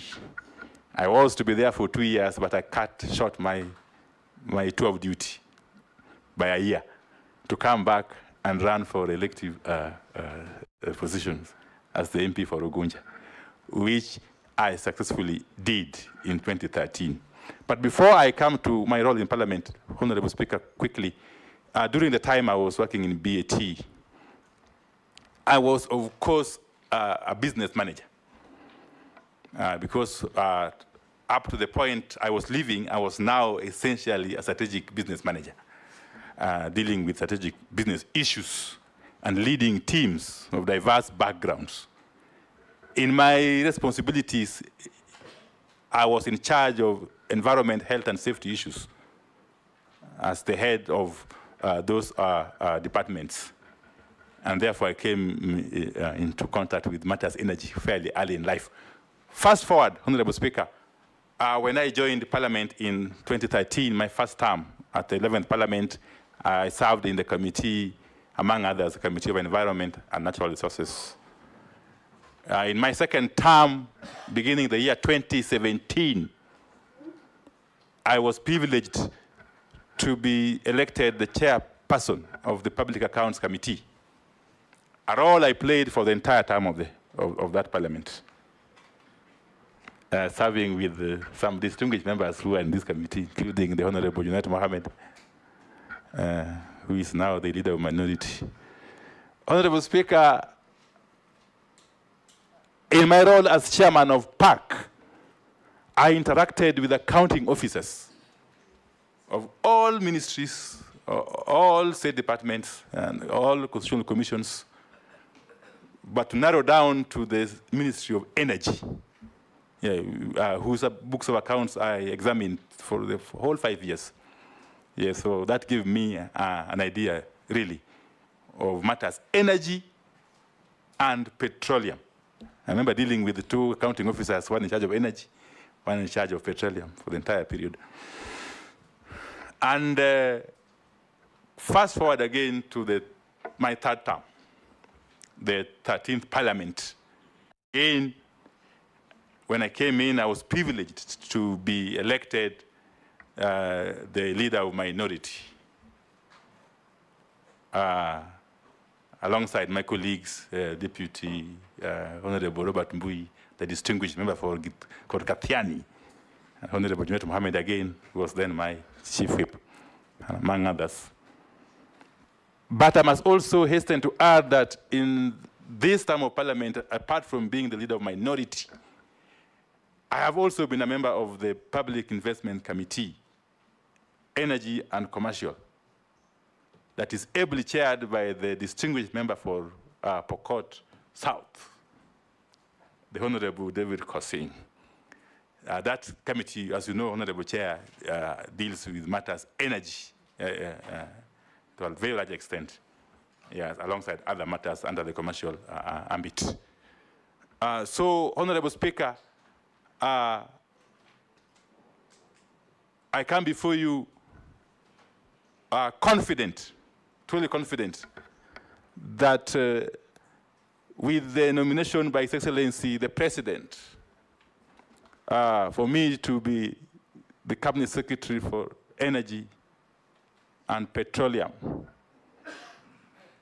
I come with the competencies, the necessary competencies that are required to handle the docket. Yes, I'm extremely confident that this docket I can be able to manage, given my background, both academic and professional, and ultimately, again, parliamentary. Yeah. That will do. Yeah. That will do, nominee. For purposes of proceedings, all members will address you as nominee. No causing around, it's just a nominee. So nominee, I'll invite the Deputy Speaker to be the first to ask a question. Honorable Wandai, my first question to you, my question is where you're coming from and where you're going. So where you're coming from, as leader of minority party in the National Assembly, it has been your duty to hold government to account. On many occasions, you opposed government proposals. What shift in ideology will allow you to satisfactorily serve as cabinet secretary in government, and how will you demonstrate your commitment to the bottom-up economic transformation agenda? My second question is about where you're going, something topical that Kenyans are asking. On the 14th of July, 2024, EPRA, the Energy and Petroleum Regulatory Authority, announced a marginal increase in fuel prices. However, once people made an analysis, it revealed a notable increase in the road maintenance levy from 8 shillings to 25 shillings per litre, despite the public rejected that increment. What are your thoughts about the surge in the road maintenance levy? Do you propose to address, how do you propose to address it? Should you be approved as Cabinet Secretary for Energy and Petroleum? Thank you. Honorable Speaker, first and foremost, when I was sitting in the House, indeed I still sit in the House before I eventually resign if you agree to approve my nomination. Honorable Speaker, I was simply playing my role. And it must be understood clearly that under the Article 94, 95, and 96 of the Constitution, Parliament, regardless of which side you are sitting, has got a collective duty to oversight the executive, okay, to legislate and also to represent our electors. It only follows that I happen to have come from the party to which the president and his executive do not belong. And let me say this, Honorable Speaker, because there's a misnomer here. People tend to think that it follows, it goes without saying that the president and his team must come from the majority side. In America, for instance, you know very well, yeah, that despite President Joe Biden being a Democrat, the leader of majority in the House of Reps is a Republican. Okay? When you go to the Senate, it's the vice versa. But therefore, I was simply playing my role first and foremost as a member of Parliament under Article 95 of the Constitution. Okay? But above all, I was the leader of the minority, and therefore I was leading my troops in putting the government or the executive to check without any prejudice. Secondly, Honorable Speaker, there is no contradiction whatsoever in what I believed in then and what I believe in now. I simply believe that I've been called to perform a national duty. And as a patriotic Kenyan, I have responded positively to the call, Honorable Speaker. And therefore, I will be open to So, Honorable scrutiny. Wandai, that's exactly what you wanted to hear, because the Kenyan public Yes. wanted to hear and have that assurance. Thank you very much. So I think you've explained it well. Thank you very It much. was not to put you on the defense. It was just for the country to understand the shift. Secondly, What's the next question? the issue of fuel prices is a very emotive matter, extremely emotive.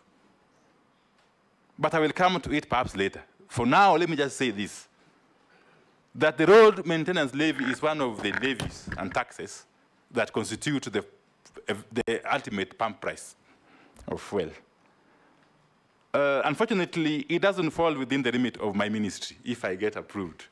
The road maintenance levy is a levy which is proposed by the Ministry of Transport and Roads. And it goes through the normal process of parliamentary approval, I believe. Thank you. Majority Leader. Thank you, Honorable Speaker.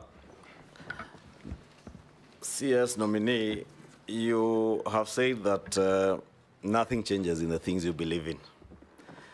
And I want to believe if nothing changes, your publicly known stand on the fight against corruption will continue being so even when you join the ministry, if you are approved. And in view of that, you do know the problems that pervade the power sector, especially in regards to the cost of generation of power and what is offloaded to the Kenya Power and Lighting Company. That independent power producers in this country, over the years, since the early 60s and 70s, to date, continue to sell very expensive power to KPLC, while that power that we generate from KenGen, including the green power in Olkaria and Marsabit Wind Power, the solar farms in northern Kenya, are much cheaper. Will Kenyans, or can Kenyans trust you that when you take office, should you be approved, that you will literally do what they call biting the bullet and fight the power cartels in power generation and sale with the PPA agreements that are there, to make sure that Kenyans eventually can enjoy lower costs of power? Because there is power that is cheaper, and it's there. But we are still on thermal energy, when we have cheaper geothermal energy, we have cheaper wind energy, we have cheaper solar energy.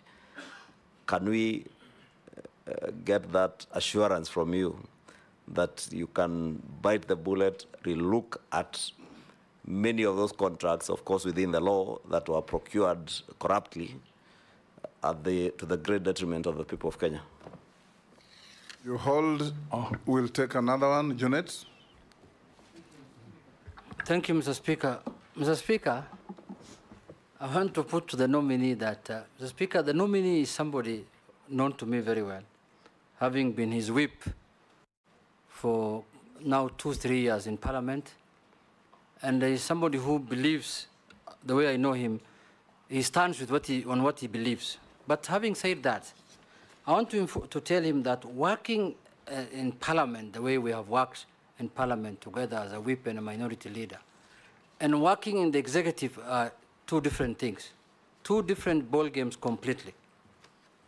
Having said that, I want to ask him that there are issues that are of energy in nature that require immediate attention. For example, issues of electrification. You know very well, nominee, that there are places, you know and I know, who have not seen electricity since God created Kenya. They are still in darkness.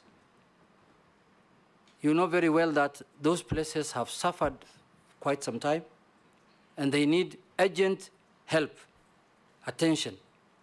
But promises have been given year in, year out by people who have taken up jobs like the way you're taking.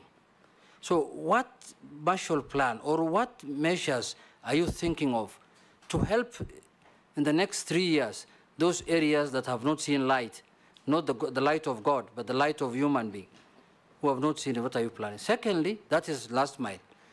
My final question is, this country the way it is now, and your predecessor, the nominee that was holding your docket, has come here to be vetted on for another docket. He has said that the networks and the systems of the electricity has gone down because of non-repair or something like that for many years. So it requires a lot of money to be upgraded. And I asked him about these shutdowns that happen in the country that affect airports, that affects even hospitals sometimes. I am praying that it does not happen when you are the minister, if you are approved.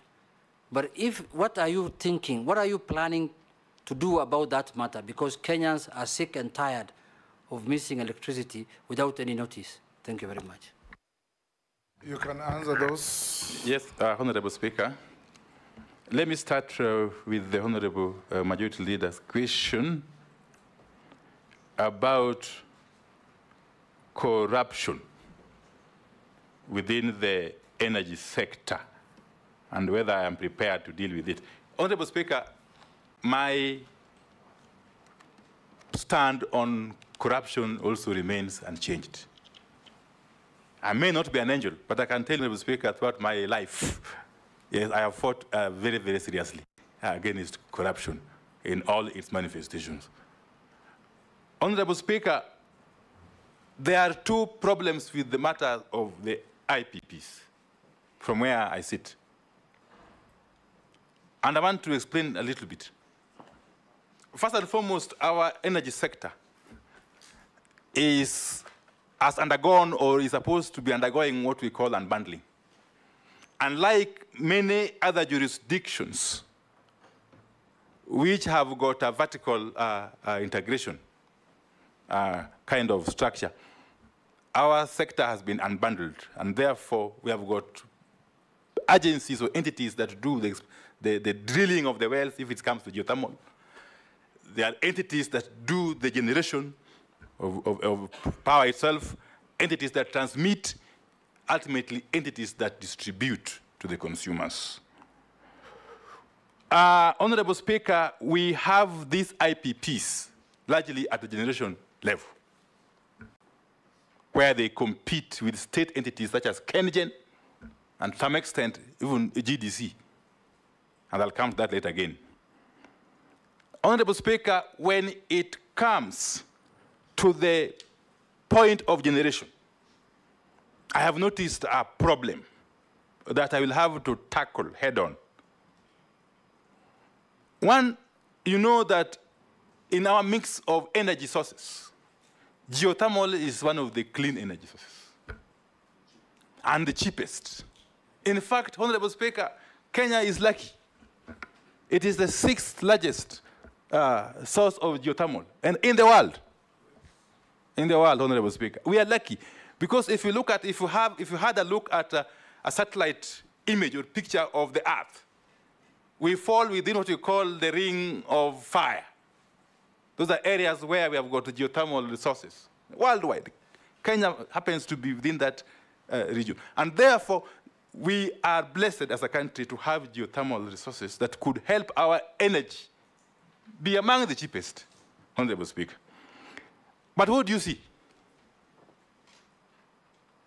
GDC, which is supposed to do what we call de-risking, yes, because not every private player can do the drilling of the wells. So GDC is supported by taxpayers' money to do the drilling and therefore allow the sites to be commercially utilized by other players, including KenGen. But now you find that GDC has dug the wells. They have identified, they have got the sites which are ready for development commercially. And you find that licenses for a number of those sites have been given to private entities, these so-called IPPs, a number of whom are not utilizing the sites. They have kept them for purposes of speculation.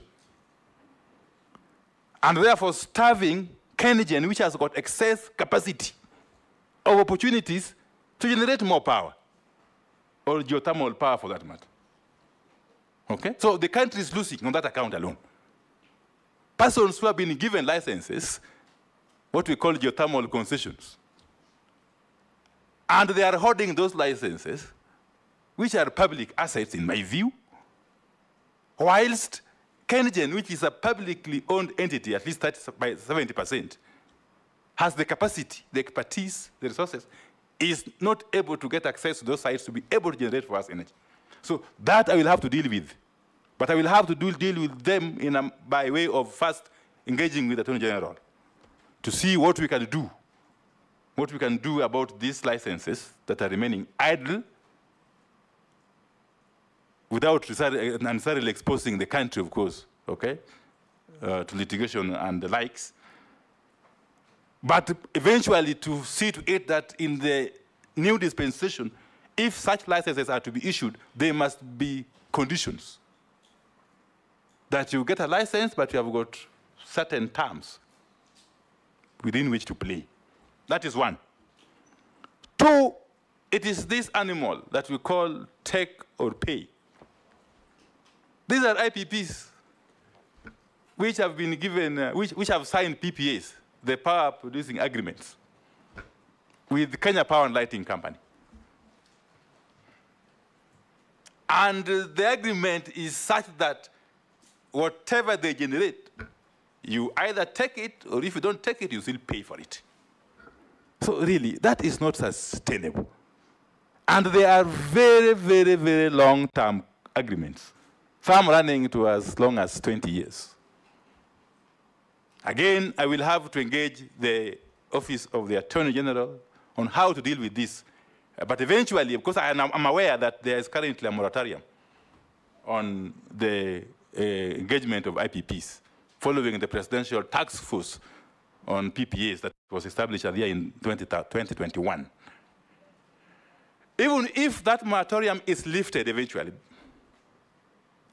we shall have to ensure that whatever PPAs we get into do not put us in that or in such a situation. As a matter of fact, my view is that eventually, because currently we have a very robust legal framework, since the enactment of the Energy Act of 2019, one of my first duties within 100 days, if I am lucky to be approved, would be to ensure that the requisite regulations are brought to fruition, because there are different stages of processing, so that the country can benefit fully, can reap the full potential from this robust legislative framework. But then, if it comes to that, I foresee a situation where this country will not need this kind of lopsided agreements. We may actually want to have an energy auction kind of situation, where you generate your energy, take it to the auction floor, as it were, and then we buy when we need it as consumers, through KPLC, of course. Okay? That is a futuristic view, my Honorable Speaker. Let me quickly go to the next question, because I'm trying to be, okay. Yes, I understand Honorable Jeanette's view that the executive is not like Parliament. I'm here to experience that because, Honorable Speaker, you know, I have never worked in the executive throughout my life. Throughout my life. You will get to learn. Yes, so I will get to learn. And I'm a first learner, I believe, Honorable Speaker. So I don't have any qualms that I will be able to fit in fairly well. Honorable Speaker, the immediate issues, which are of concern to nearly all members of the National Assembly, I being one of them, at least for now. The issue of rural electrification, the issue of last mile. Honorable Speaker, I said from the outset that our energy sector is supposed to have been unbundled. But I must add that that unbundling is not yet complete. Why do I say so? You still find Kenya Power and Lighting Company competing with REREC in last mile connections. Honorable Speaker, Kenya Power and Lighting Company is a publicly listed company. It's supposed to be running commercially. It's supposed to be profit motivated, if you ask me. And therefore, it cannot be able to do what NEREC was envisaged to do. That is to extend power. Nominee. Yes. I want to guide you. Yes. You have been nominated to be the CS Energy and Petroleum. Instead of pontificating on what they are, tell us, if you are confirmed, what do you want to do with them? That will be your vision, and that will be your message to the country.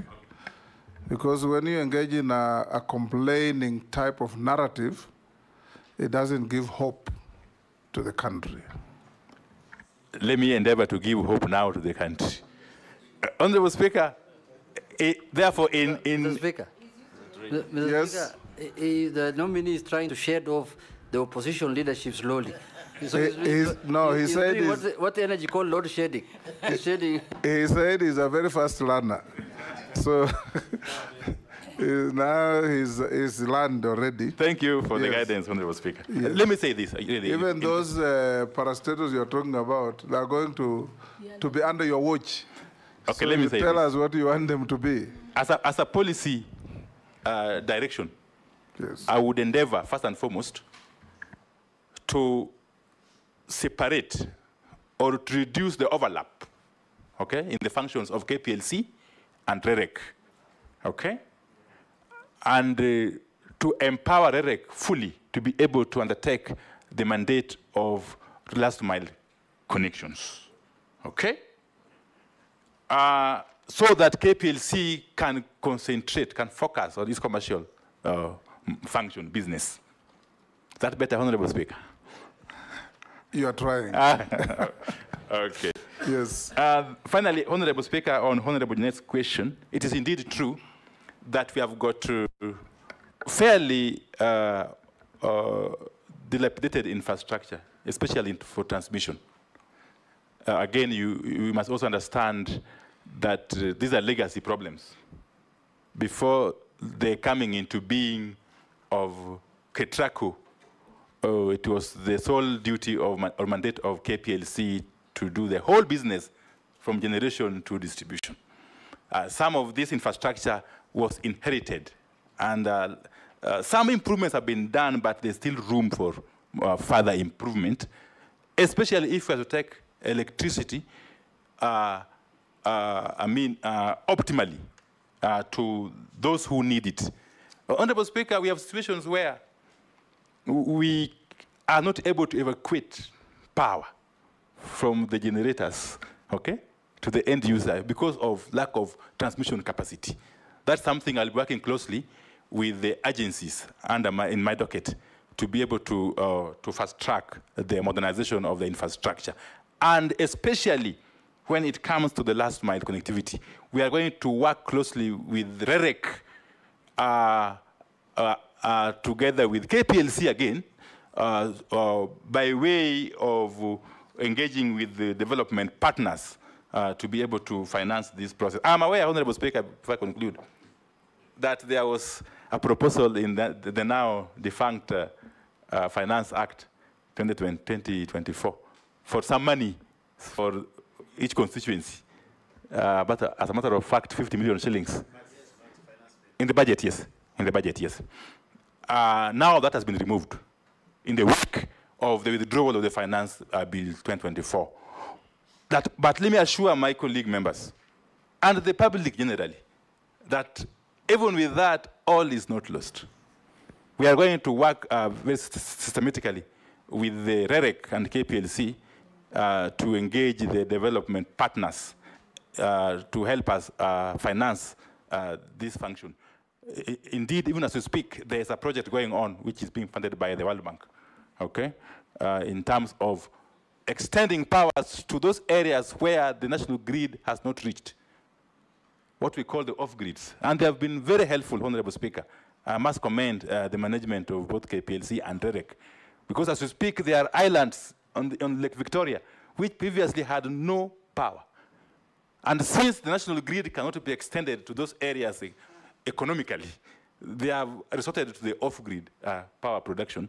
which is really helping those areas. We want to extend this to other areas, especially the far-flung areas of northeastern, okay? Yes, to use solar power to be able to light up those areas. Thank you. Yes. Naisula? To the nominee, there has been talk about breaking Kenya Power's monopoly. I want to hear your view. This is a conversation that Kenyans have had for a very long time. Shouldn't Kenya have a choice, depending on your, the costs, the operational efficiency, and all that, whether people should be able to have a choice? The second question is that the Auditor General revealed issues related to meters, specifically the absence of check meters, malfunctioning check meters, and inconsistencies between check meters and the main meters. And that is why people get a different bill. It doesn't match. And so I wanted to ask, these are the cartels we have discussed for the last 2 days, people who don't want this country to move forward. And how do you intend to deal with these electricity cartels and address this irregularity in the metering? Yes, Nelson, we'll take a bundle before you unbundle. Honorable Wandai, you are heavily opposed to the G2G deal. Now, if this House approves you, you are literally going to oversight the same G2G arrangement because it's still on progress. Has your position shifted, or will your position shift if this committee approves you? Posing, take the third one as well. Yeah, thank you, Speaker. Honorable Wandai, it's a big problem in the entire Western Kenya in terms of clean power, blackouts. The entire northern Kenya, Western Kenya, that is from Nyanza, South Rift and North Rift. Should you get the favor of the House, how will you tackle that very fundamental issue that is almost historic? Number two, Honorable Wandai, where is Talo oil in Turkana? Go and find out where that animal is. Should have actually produced oil in Kenya. Should be oil-producing country. But disappeared. There's a lot of money that has been sunk, and nothing is going on. Where is Talo oil? Thank you, Speaker. Okay, let me endeavor to answer these three. Very short, we can take the next Kikaria. Wow, a mouthful. Those are 4, and they're all very short. You should answer them with brevity, the same way they are asked. Thank you, Speaker. Just want to follow up on what Naisula was talking about metering. This is just maybe having been in the energy sector for a while, maybe you need to consider REREC going to the point of even metering a customer, because what happens is that REREC is given the option to take that drop of a wire to a customer, but now they leave the metering to KKPLC, who never take it, and we have over like 3 years. You take 3 years before you're metered. I think it is important for you to look at the metering being done by REREC, and then REREC can be able to inform KPLC for purposes of them now starting to do the charging. But there is this question of customers make applications.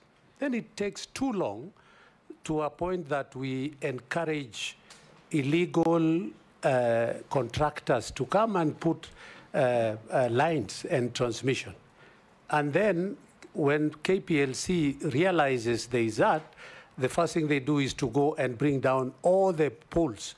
Yet, and my committee then had to go to Navaholo, where they were to be paid 3.5, and they took too long only for somebody else to come in to do that. I think it is important for you to address the issues ailing KPLC, so that we don't. And KPLC is a good. By the way, in the Energy Act 2019, the Kenya KPLC is not a monopoly.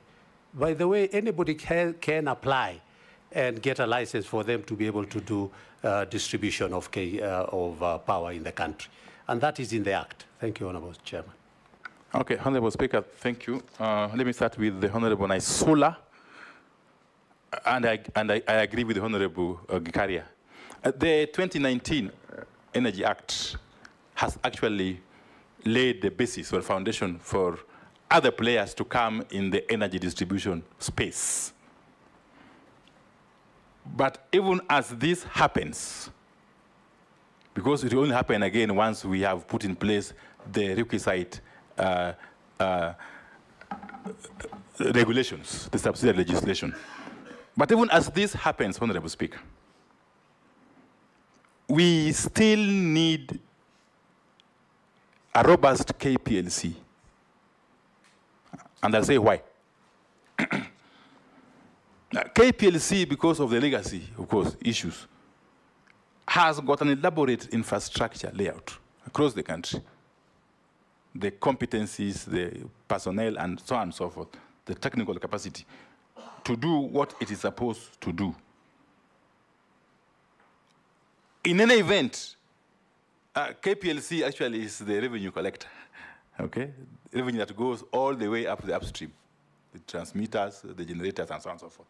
So we still need to ensure that a KPLC is run optimally, is efficient, is effective, even as we open that space of distribution to other players, as envisaged under the Energy Act 2019.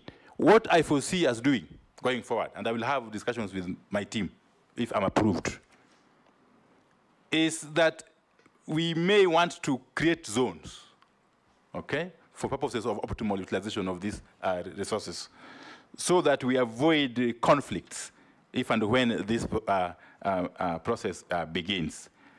And therefore, in short, the monopoly by KPLC is no longer entrenched in law. It is essentially a matter of practice, and we shall deal with it in the fullness of time. Two is the question of faulty meters.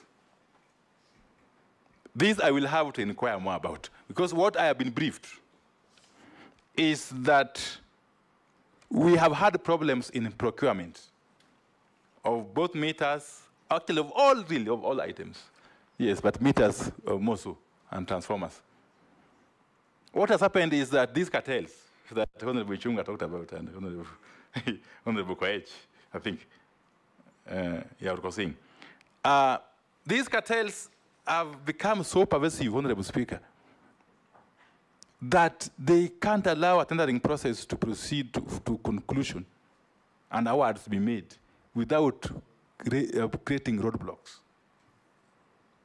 We all know for sure that KPLC, being a publicly listed company with majority shareholding being government, is governed by the Public Procurement and Asset Disposal Act of 2015, which act, as we all know, Honorable Speaker and members, gives room for tenderers, yes, for bidders, to lodge complaints at every other stage. But that is being abused, Honorable Speaker, by entrenched cartels. And we shall have to work closely with my colleagues in the ministry to deal with this menace, Honorable Speaker. Honorable Koech, on the matter of G2G deal, the G2G deal, it's indeed true, Honorable Speaker, that I, alongside my other colleagues who are vehemently opposed to this scheme. But let me tell you, Honorable Speaker, that was then. And I was doing it as my duty to put government to check. I think you already answered that question when you are responding to the Deputy Speaker. But this is specific. So on this G2G, Honorable Speaker, I am aware that it is running up to end of 2025. That gives me ample time to go and study its impact, its workings, and understand it, and for me to be able to offer appropriate guidance, Honorable Speaker. The Honorable was saying, my chair, my good chair, the matter of power outages or inefficiencies in the Western Kenya belt. Well, but it is more pervasive in the Western Kenya. But I'll explain why. Sometimes you can have a blackout for 12 hours. I have already engaged officers, of course informally, in the ministry. And if I am approved, if I'm eventually appointed as CS Energy, I am going to fast track the development of transmission lines, okay, with the requisite capacity to evacuate power and take to the consumers, not only in Western Kenya, but across the country. And in Western Kenya specifically, I'm going to ensure that the Tarkwel or Tum Kitale line is completed and commissioned in the shortest time possible. That will deal with power issues in Pokot, in Kitale, in all that area. I will also ensure similarly that the Kibos or Kisumu, Kakamega, Musaga line is also completed. Similarly, the Narok Bomet line has to be completed within the shortest time possible for the entire southern Nyanza region, including Kisii and Nyamira counties. And Bomet, of course, southern Nyanza includes Migori, Homa Bay, and yes, and the islands, yes, in Lake Victoria. So this is something I will actually give utmost priority, Honorable Speaker. Northern Kenya is, of course, at the heart of this strategy. As we speak, there is a line from Loyangalani to Masabit that has to be completed similarly in record time, and the line from Masabit to Isiolo, Honorable Speaker. Honorable Speaker, the second limb of this question by Honorable Kosing is on the matter of tallow oil. Honorable Speaker, this project is not dead. It could have taken a break, but I've taken it upon myself, if I'm appointed, to ensure that it is revived. Because tallow oil is on the ground. What it lacks is the requisite financial capacity to be able to commercially develop the oil reserves in the lower Lokichar, in the South Lokichar basin, Honorable Speaker. We are going to work closely with tallow oil, with the guidance of the Attorney General, to source for a strategic partner who can bring in some financial capital to be able to have this project completed. But again, time is of essence, Honorable Speaker. Honorable Speaker, you know that Kenya is a signatory to the Paris Agreement on carbon emissions. Kenya is a signatory to the Paris Agreement on carbon emissions. And if you recall, the outcome of the conference, the UN conference on climate change, COP27, in Egypt in 2022, if we don't move with speed and extract this oil into Turkana, we may be time-barred because we will face serious restrictions, including even restrictions from potential financiers, because the world is moving steadily from fossil fuels to clean energy, Honorable Speaker. And Kenya is not an island. And therefore, I'm going to treat this matter of tallow oil and the oil in South Lokichar Basin with the utmost urgency. Honorable Gikaria, my good friend, member for Nakuru East, I agree with him totally. Nothing stops KREREC from putting in place meters. They can actually do the last mile up to the point of metering. Okay? And then a framework is established for handover to KPLC for purposes of billing, Honorable Speaker.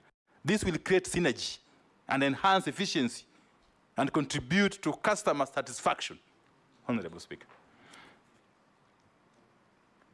Again, the matter of applications taking too long, I have discussed.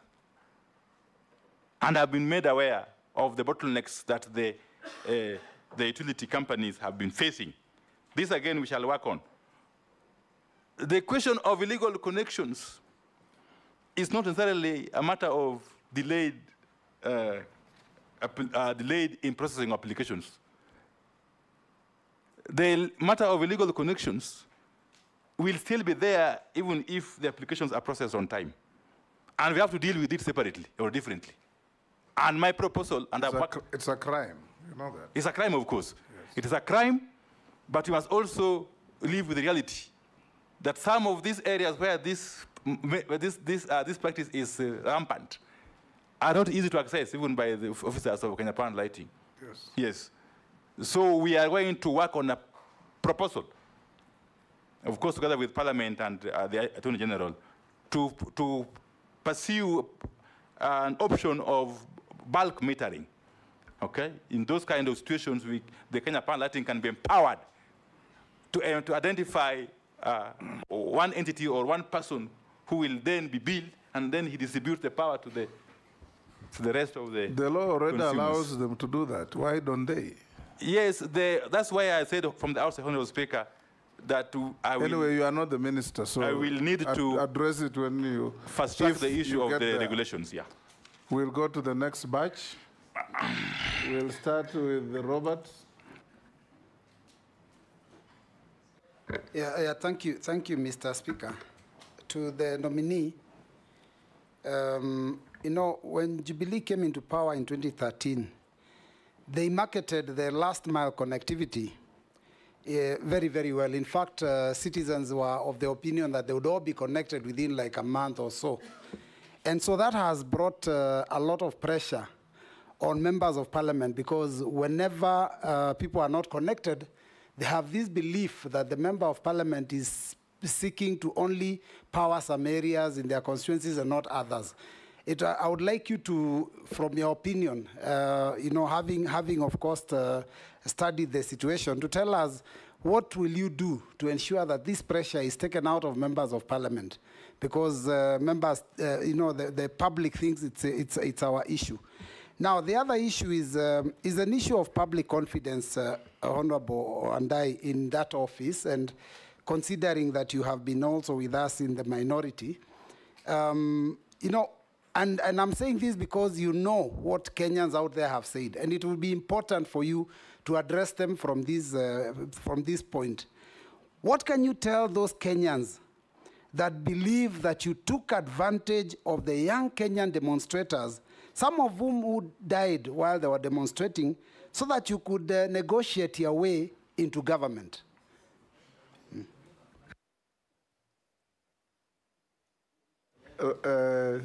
Owen? Thank you very much. After that bomb from your former deputy, I want you,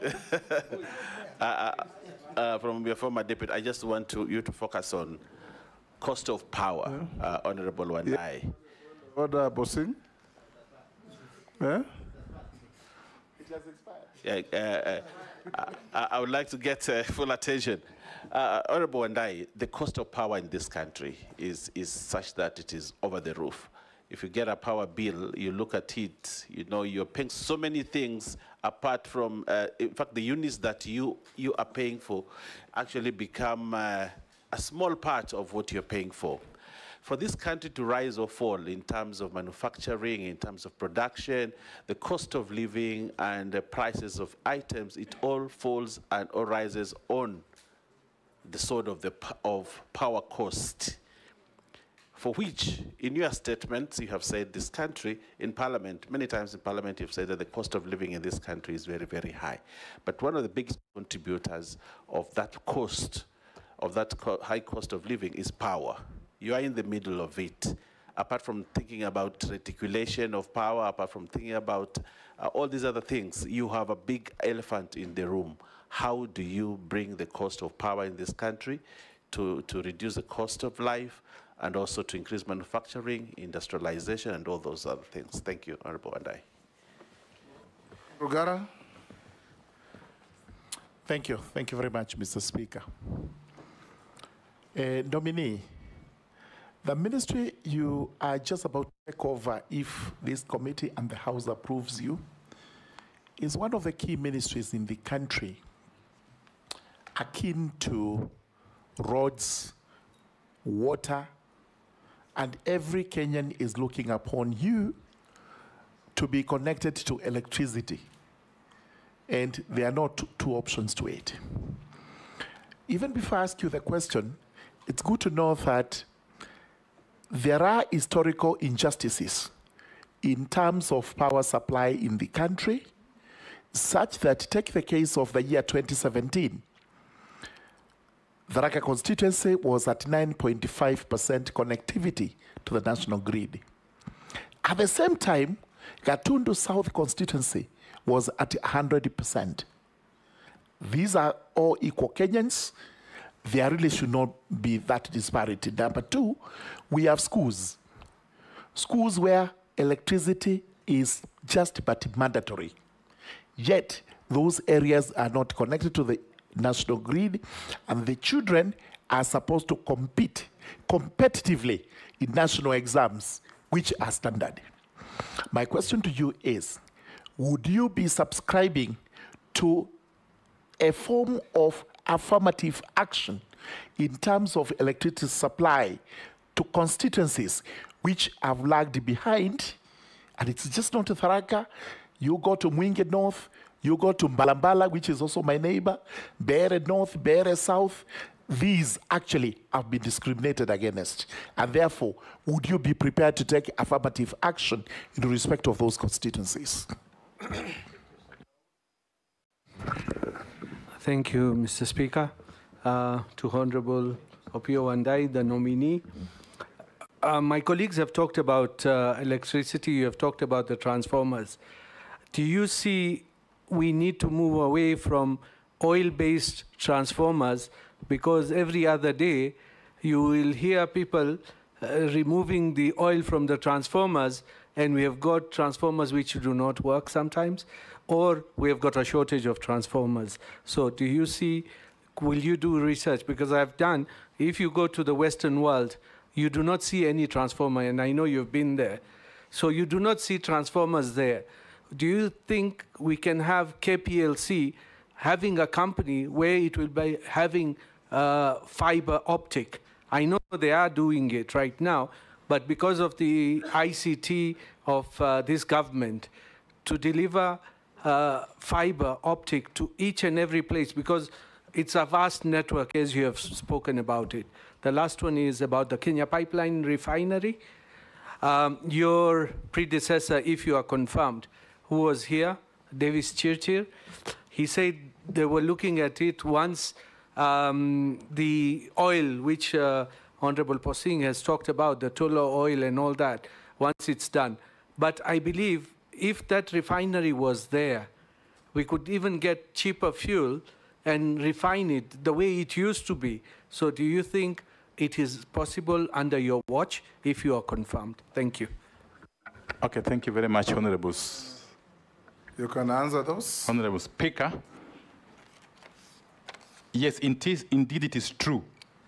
That is, with respect to Honorable Mbui's question, that members of parliament are facing serious pressure from the public on the matter of last mile connectivity in the respective constituencies. Because again, it has been taken for granted that this is the work of the MPs, okay? Which they have been doing, of course, very diligently in collaboration with the REREC. Honorable Speaker, what we need to do, in my view, is to properly resource REREC. Properly resource REREC as we work on the efficiencies for this rural electrification to be fast-tracked. As we speak, the data I have is that we are at about 76% penetration. That, of course, is theoretical. Because, you know, in some areas, it's as low as 10%, while in others, it is over 100%. Yes. So I'm very much alive to that fact. In fact, we need also to bring on board counties, county governments. Honorable Speaker, under Schedule 4 of the Constitution, the counties have a role also in energy, also in street lights, okay? What has happened in the past is that REREC has been able to build street lights, which street lights go off soon after they are commissioned for lack of payment of bills and maintenance, which they presume is the mandate of the counties, Honorable Speaker. So my view, this state of affairs is not tenable. We must make a decision, and I'll be coming back to Parliament. Okay? We must make a decision as to whether to empower REREC fully, to be able to be in charge of this street lighting, up to including payment of bills. But more importantly, if we can now move away from the grid, national grid, and establish solar street lights, okay, which will be easy to manage in the long term. That's a discussion we must have urgently, because these are important facilities. Honorable Speaker, on the matter of public confidence, as raised by Honorable Mbui, you know, Honorable Speaker, I am very clear in my mind, extremely clear, because I've been on this space for quite some time. The Gen Zs, or the youth, were not raising any different issues from the issues you and I, Honorable Mbui, have raised over the years. They could have had a different style, okay? But the issues they were raising were pertinent issues, which you all agree must be dealt with, okay? And therefore, it is not proper to say that we have taken advantage of the Gen Z's clamor to get into government. First and foremost, Honorable Speaker, I never applied to join the executive, but I was pleasantly surprised and felt greatly honored that my name was recommended. And His Excellency the President went ahead to nominate me. You know the facts. Just answer the questions. So, Honorable Speaker,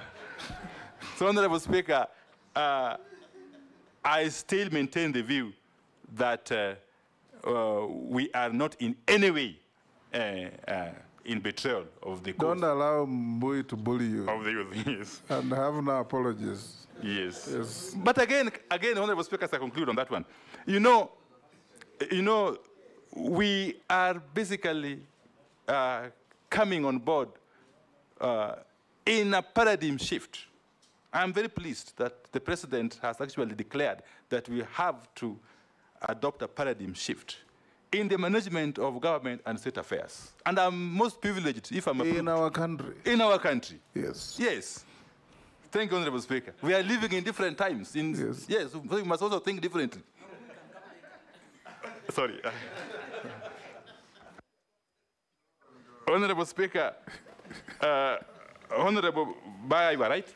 The cost of power is exorbitant in Kenya. Even if you compare ourselves to our neighboring countries, especially Ethiopia and even Uganda, really. But part of the reason why our cost of power is too high, is the exorbitant amount of commercial and technical losses that Kenya Power, especially incurs. Kenya Power loses up to 23% of the power it buys from the generators. Okay? In other words, it doesn't sell. Almost 23% of the power it buys from the generators. Inefficiency and recklessness. Yes, there are many factors. You must assure the country that this will stop. This is going to be managed. I can't say it will stop, Honorable Speaker, because in any scientific process, there can be losses. But they have to be reasonable losses, Honorable Speaker. Yes. So we are going to work closely with the KPLC, and I'm happy, Honorable Speaker, by the work the KPLC management is doing currently. As a matter of fact, I'm privy to the information that they have done some turnaround. I'm not allowed by the rules of the CMA to get into details. But they have done some turnaround, and they may post some good figures in the coming... Don't be prejudiced by briefs you have received. You'll get there and learn. Thank you, Honorable Speaker. I'm just being optimistic. Yes. And giving the country hope. To borrow your words. Yes. Okay.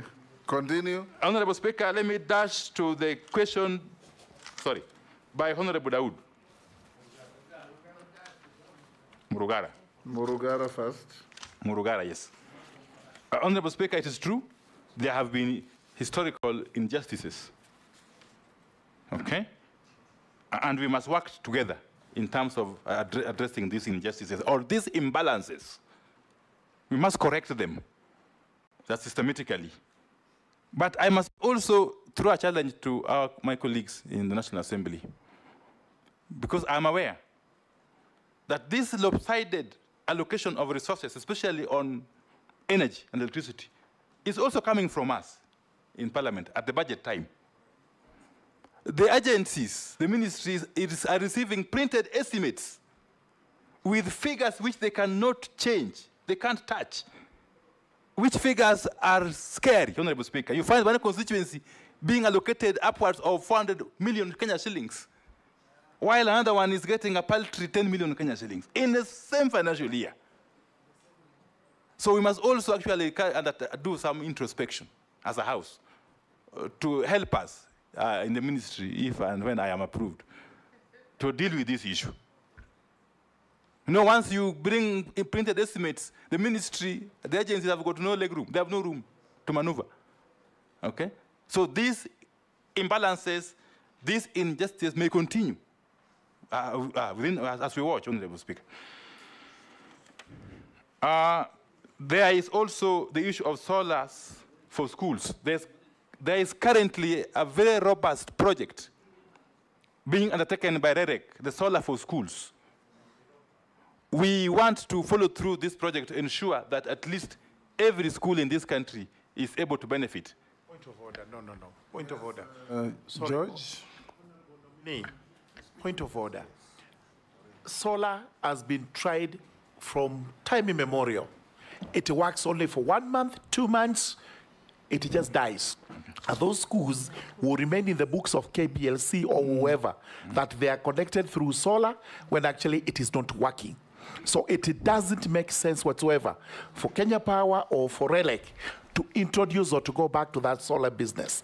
Let us get connection to the national grid so that we also assured of constant electricity supply. Point of order, Chairman, on the same. Yes. And you know, this was done mostly from the regions I come from. It is so that if you do electricity, the households around the school also are connected to power. But now if you give us solars, you're just giving to the schools, they're vandalized, they're not working, and you continue to marginalize us on issues to do with electricity. We don't want the solars. Point of order, Speaker. Point of order. And it is vendor-driven, the solars.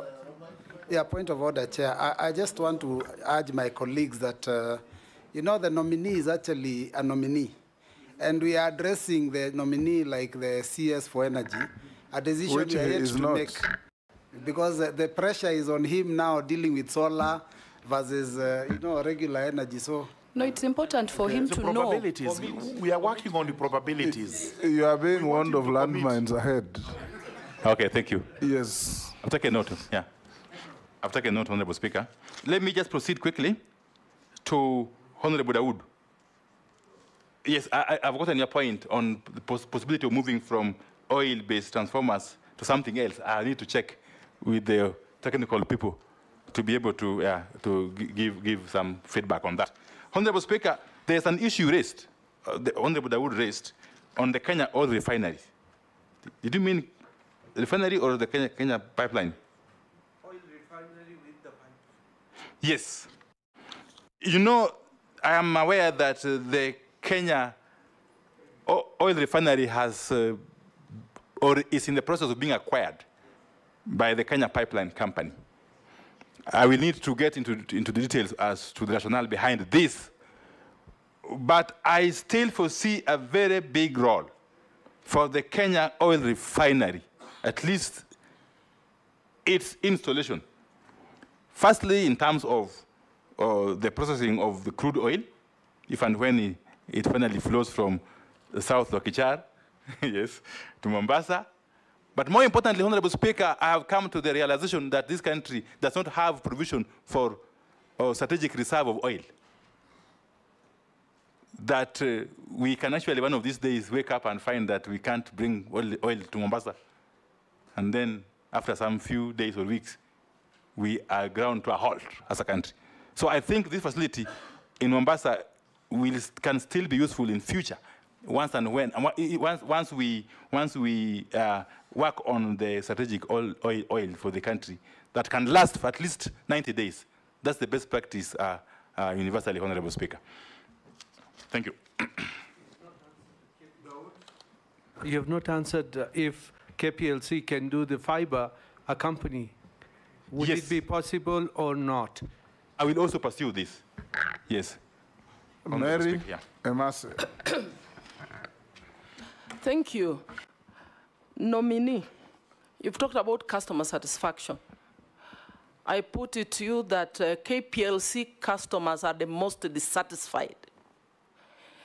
And I want to believe that there are serious management challenges to do with the leadership of KPLC. Why do I say that? A simple task, but of urgent nature, like restoring a falling post or a collapsing post, goes a time bomb. It can collapse any time, it's posing danger, and in certain instances, it has occasioned deaths. It will take forever before it is restored. Actually, there is one about to fall onto my house. You will call the so-called regional directors. There is no response. Secondly, restoring power when there are those frequent outages. A transformer has failed or has busted, and some of them are in learning institutions in our regions. It is adversely affecting learning. In my constituency, some of them have taken more than 6 months, and it's not only in my constituency, it cuts across the country. If you are actually approved, you tell us what you're going to do about some of these management issues. Meter acquisition, you have applied for meters. And I'm told even these meters are already being adulterated by the cartels in the industry. You will wait forever. Kenyans have to bribe to get meters. Now, knowing the Wandai that we know, I want to believe you're going to fight corruption in the energy sector. Sometimes, villagers have had to come together in there's a chama for power, so that they put money together to procure an independent electrician to restore power. This is the Kenya we are living in, Honorable Wandai. And finally, you've talked about making sure that all the power lines, the projects that are incomplete or ongoing, that you will make sure they are completed in the shortest time possible. And I'm asking myself, Honorable Wandai, where are you going to get the money from? Because after rationalization of the budget and the collapse of the finance bill, which you strongly objected to, reject the bill, can you tell us where you're going to get resources to finance all those projects? Because I want to believe the reason they are incomplete is because of funding. Thank you. Thank you, Honorable Speaker. Nominee, there are some key transmission lines that are yet to be constructed. And with the shrinking revenue and reduced headroom to borrow, what are you going to do to ensure that they are done since the country needs them? Honorable Mishimbo. Yeah, thank you, Honorable Chairman. Honorable Chairman, my first question is on environmental concerns. And I'm talking about the proposed Lamu coal power plant.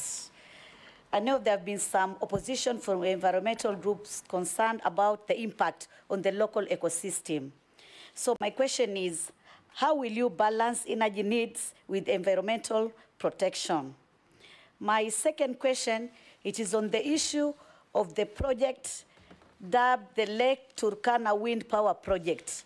I know you are once the chair of PAC, and I was also in the committee of PIC, and this matter kept on coming and coming each and every time. This project was at a tune of 70 billion, and so many billions had been already utilized. So I just want to ask you, do you see that the taxpayers' money had some value to where we are right now in regards to that Lake Turkana wind? I know you are not yet the Minister for that energy. Maybe you're going to be approved. I want you to check on this, because a lot of money have really been utilized, and yet we don't see any tangible results from that. My last question, it is in reference on what happened in Embakasi on the 2nd of February, where there was the explosion, and so many Kenyans were killed and some were injured. Again, there was an explosion by the petroleum tanker in Sashangwani about 11 years back, the other one at Molo. So my concern is, what safe standard measures are you going to put in place to ensure that we save Kenyans from such fatal accidents and any other times? I thank you, Honorable Chairman. Sharia. Thank you, Honorable Speaker. Mheshimiwa Wandai. And as my colleague Murugada said, Balambala is connected to the national grid. And when we have power outages, you can imagine in my constituency, just to repair some lines took 7 months, and the people of Balambala were in the dark for 7 months. I appreciate KPLC. I've been trying to call them to fix, which finally they said they will this week. Kindly, can you, if approved, could you look into the turnaround or how fast they can attend to faults within the line? Because you can imagine a whole constituency which produces almost 54 megawatts and adds it to the national grid through solar, being in the dark for 7 months. How will I explain that to my constituents? So kindly look into that. I thank you, Honorable Speaker. It doesn't require kindness, it requires responsibility.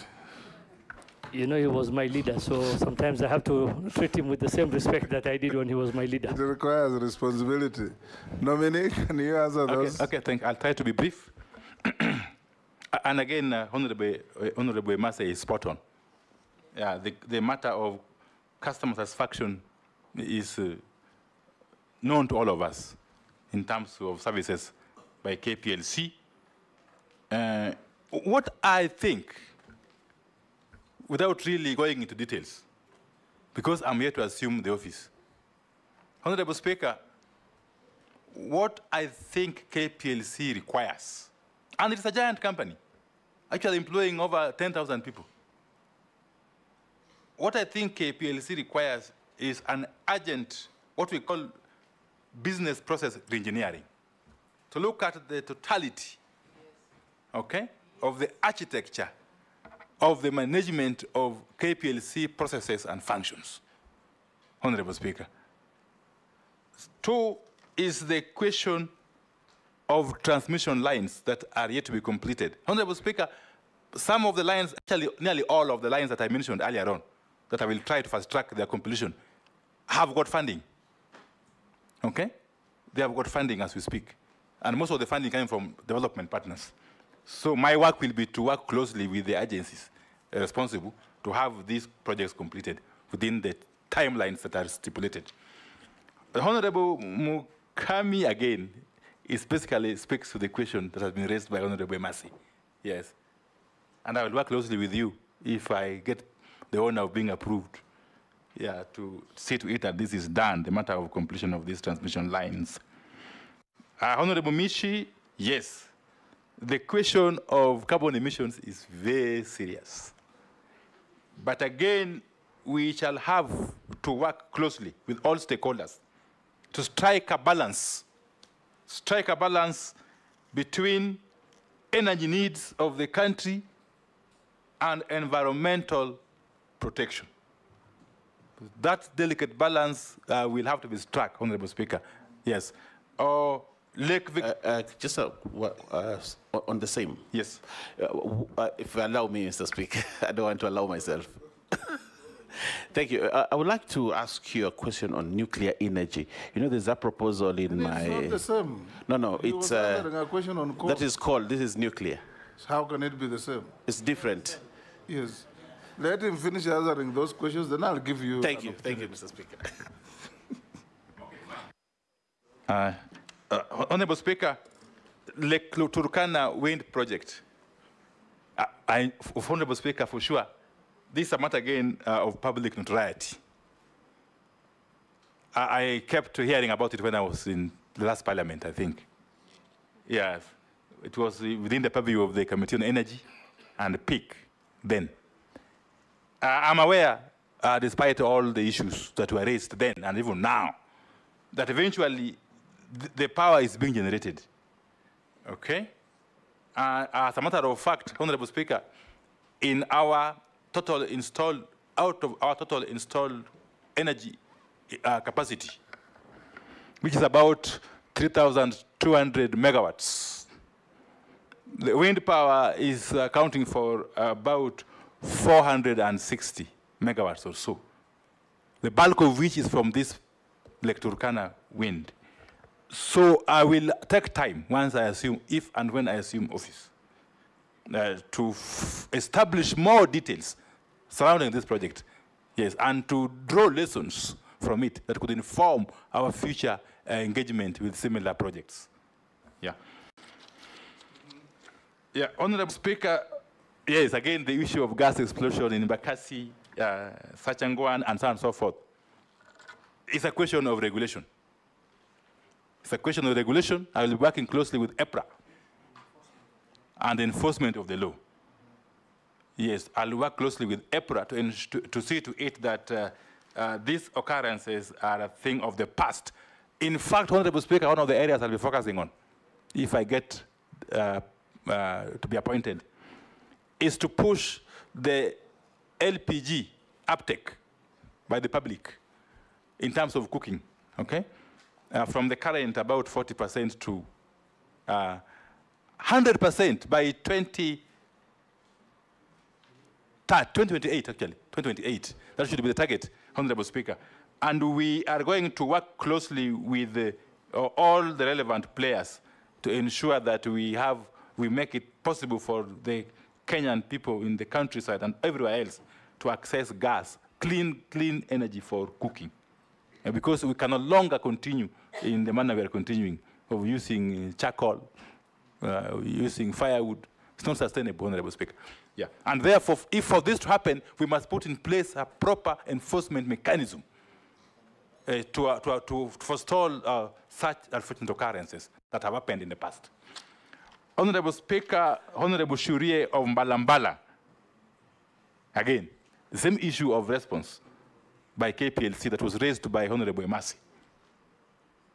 But I'm also happy that the solar plant in Garissa is really contributing immensely to the national grid. Currently, solar energy is accounting for about 220 megawatts of our total installed capacity, the bulk of which is coming from Garissa, and Mbalambala to be specific. I'm also happy, Honorable Speaker, to notify honorable members that there's also a line which I need to fast track, a transmission line from Garsen to Garissa, that if completed will also help in connecting the populace around that area to the national grid. Honorable Baya, if you allow me, I just finish with him. Yes. Honorable Baya's question on nuclear energy. He did not finish asking. Now you can ask. I would like to say this, yes, we must generate electricity through other means, including safe energy like nuclear. There is a proposal to set up a nuclear plant in a place called Uyombo in Kilifi North constituency.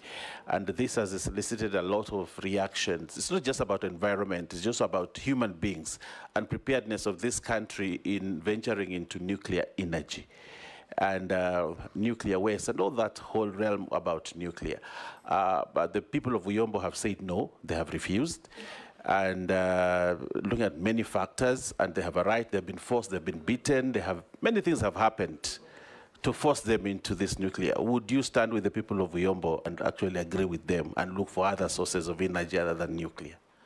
Honorable Speaker, let me just take some 2 minutes to explain something.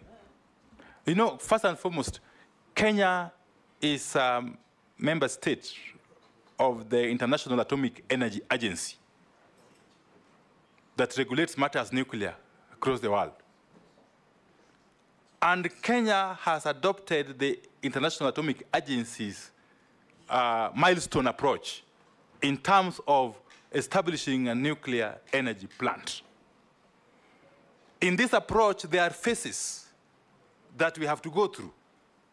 I am informed that the first phase, which involves public participation, among other things, has been undertaken. But more importantly, Honorable Speaker, We have even gone further and identified a site, an alternative site, as is required under the framework of the IEA. And the site, Honorable Speaker, is in Kwale County. The alternate site is in Kilifi County. The alternate site is in Kwale County, Honorable Speaker. What I want to assure honorable members, even though I haven't assumed the office, is that once I assume the office, if I do so, I will revisit the matter. Not as a way of stopping it, but as a way of encouraging more holistic involvement of all stakeholders as we move forward. Because this country, Honorable Speaker, my view, that is my personal view now, needs nuclear energy. It is not only clean, but very cheap. Correct. It will only rival geothermal energy in terms of contributing to our base load, Honorable Speaker. Thank you. Russell. Thank you very much, Honorable Speaker. Honorable Wandai, I think for your information, Lake Turkana Wind Power evacuates 360 megawatts to the national grid. But Marsabit, the main town in the area, is on power, on diesel generators. That is the inequality that is there. So my question is, in Vision 2030, we as a country project to be a middle-income country and industrialized. But that cannot happen without having power, because 3.3, gigawatts is not enough power to seriously run industries. And there are also many interests in the power sector, cartels, big corporations who have interest. There are many who have preceded you. I really want to hear from you, what is it different that you are likely to do? Honorable Mbuya said something, Juneta said something, and you come from some other corner. Maybe you bring a new type of thinking to all this. Maybe you will share with us. Thank you, Honorable Speaker. Thank you very much, Speaker. Honorable Wandai, the nominee, I want to look at Kenyans and to tell them what new formula are you going to bring to the energy sector to see the pump of oil in the petrol station go down and to see the purchase of electricity in this country goes down by at least 30%. Thank you. Thank you, Mr. Speaker. I just want to follow up where Honorable Imase left, Mary. Billing of Kenya Power, if you do get through, if there is wrong billing, you have to pay before you even complain. It's like KRA. So if you do go in, would you probably talk to them and, if there's a dispute, of course you don't pay the whole thing. Thank you. Honorable Speaker, beginning with the Honorable Russell's question, yes, it's indeed true that the Turkana power, wind power, the energy from it is not going to Marsabit. Okay? And of course, this is a factor of transmission, Honorable Speaker, which I said earlier on, yes. And in fact, there are now plans to take it down to Mombasa. Yes, to Mariakani. Yeah. So I think we still have to look at our transmission network and see how cost-effectively we can re-engineer it to serve the country better. Honorable Speaker, Honorable Russell has spoken about a very serious issue here. Kenya, of course, aspires to be a middle-income economy. This is according to the country's Vision 2030, which is in line with the East Africa Community's Vision 2030 also. Yeah. Honorable Speaker, there is no way we are going to industrialize and therefore grow the economy without an assured supply of clean, reliable power or energy. I was just looking at some statistics, Honorable Speaker. A state like California in the US, which is the same landmass as Kenya, has got an installed capacity of 60,000 megawatts. The peak requirement, I'm told, is about 40,000 megawatts. Kenya has got an installed capacity of 3,200 megawatts with a peak requirement of 2,200 megawatts. So we are playing in different leagues, and yet we want to grow through industrialization. My take is that we must increase our installed capacity based on clean energy sources. Geothermal, of course, hydro, even if it is not very reliable, because sometimes we get prolonged drought. But we must continue to increase this. And that's why I'll be very keen in ensuring how the licensing for these geothermal sites is done going forward. We have to give the KenGen the capacity, the mandate to generate more power, okay, which then will attract investors. Because once we have got enough power, Honorable Speaker, people will come and establish industries. There's a school of thought that has it that first of all we establish the industrial parks, then power will. I don't think we have to find a balance, Honorable Speaker. The fact of the matter is that we need cheap power or energy for us to attract investments and for the economy to grow eventually. Honorable Mule, the pump price of fuel, we must understand, is not just a simple matter. What contributes to eventual pump price of fuel, I think, are threefold. One is the landed cost. Landed cost at Mombasa, of course, will vary from time to time based on other factors globally, including the war in Ukraine. Now, the other day you saw the Hamas leader was killed. It creates shocks in the oil market. Correct. All those factors will contribute to the landed price, landed cost at Mombasa. That's one factor. And we have no control over that as a country. The second factor is taxes and levies, which to a large extent is determined by the House, the National Assembly and the Senate, I believe.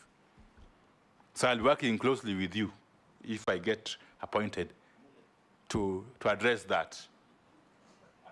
But the third factor, Honorable Speaker, which we as a ministry may have more control over, is the question of storage and transportation of fuel, the logistics.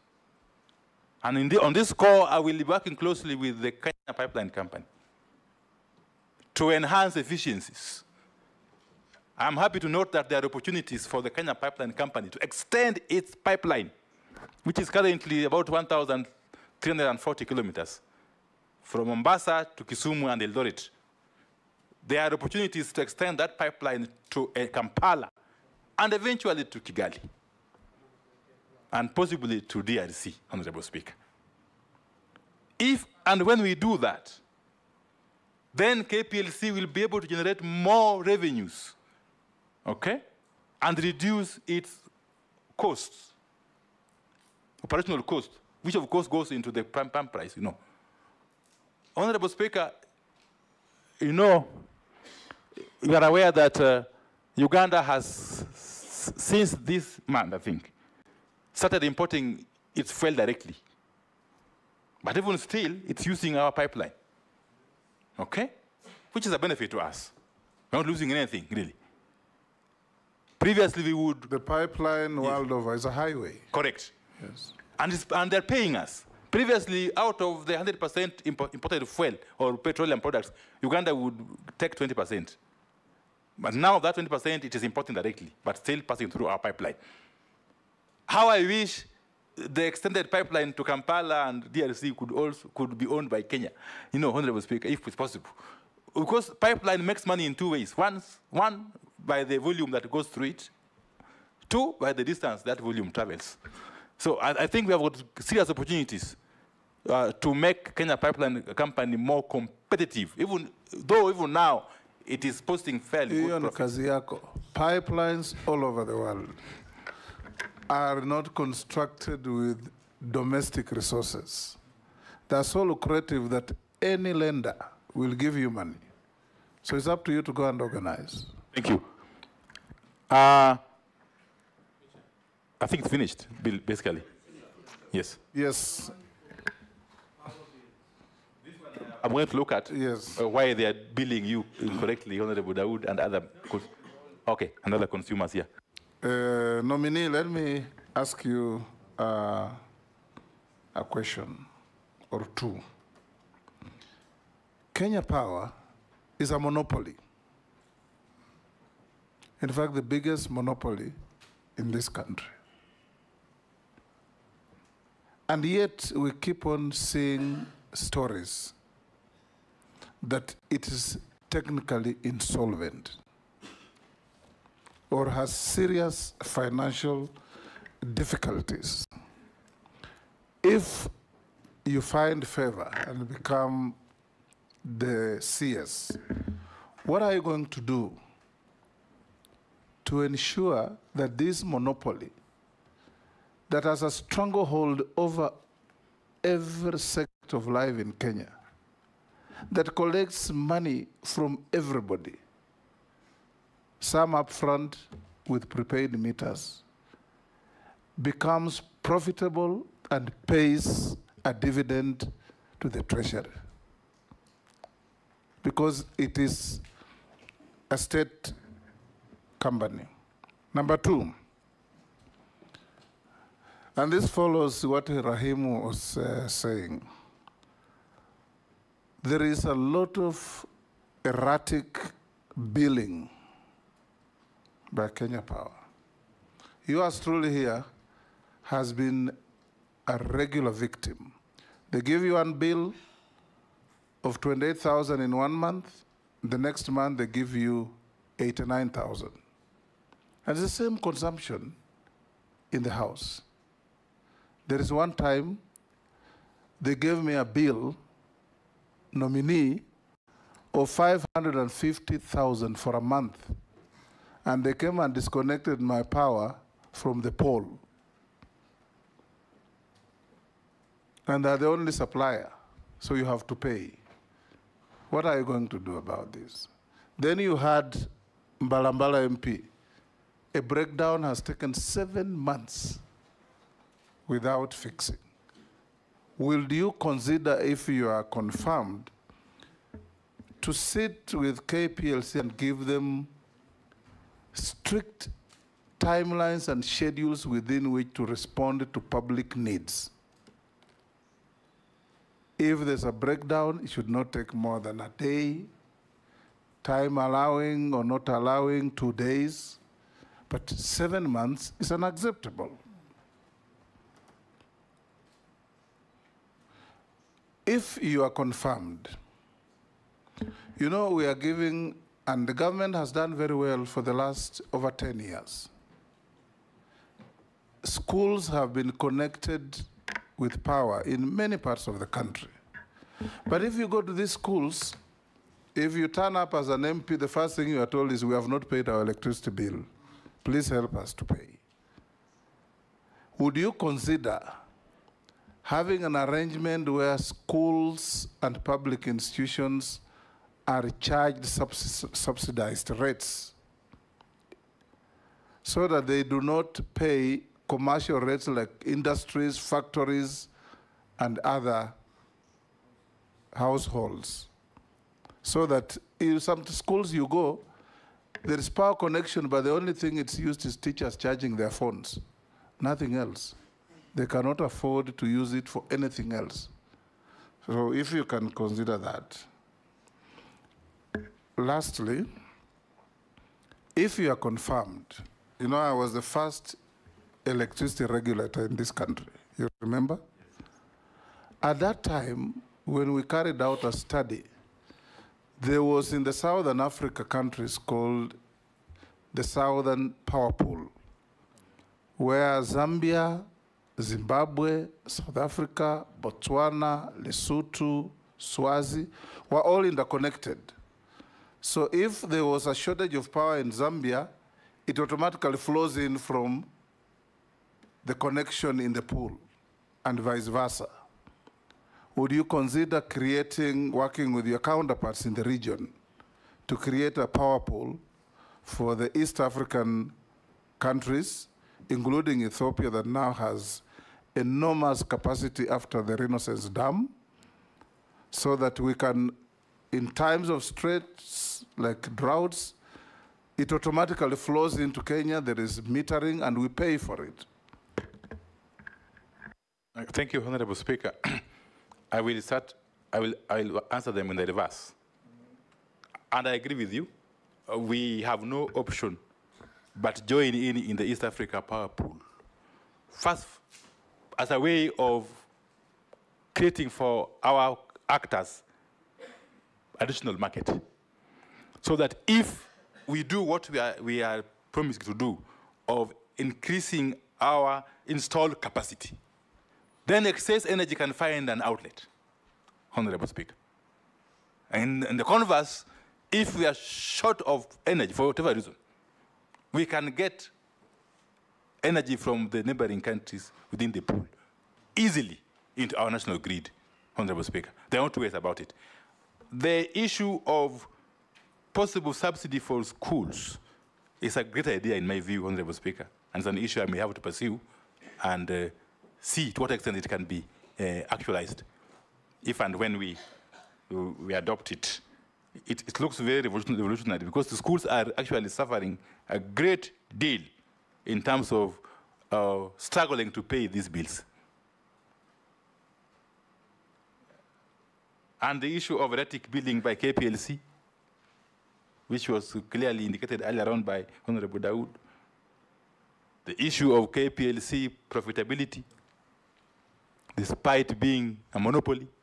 Honorable Speaker, I said from the outset that in my view, based on what I've seen on the desk, my desktop analysis, the KPLC would require nothing short of a business process reengineering. But then, if and when I get appointed eventually, I will have to have a sitting with the KPLC management and other players to dig deeply into the matter of KPLC, so that when eventually we prescribe solutions, the solutions that will have long-lasting impact for the benefit of the people of Kenya, Honorable Speaker. Thank you. I've sent a few questions. Some have been put to you and you have answered. Will you end KPLC monopoly? That I've just asked you. And corruption in the petroleum industry, what will you do about it? When you will revamp oil drilling in northern Kenya? I think this you have all answered. Another one says KPLC sacked 40 staff in Mombasa in 2020. When they appealed, the managers who had sacked them sat on the appeal and summarily dismissed it. Will you intervene if you are confirmed? Then other one, yes, Maya? The other one is, what strategies do you plan to implement to reduce or eliminate power outages and improve the reliability of electricity supply across the country? This you have answered.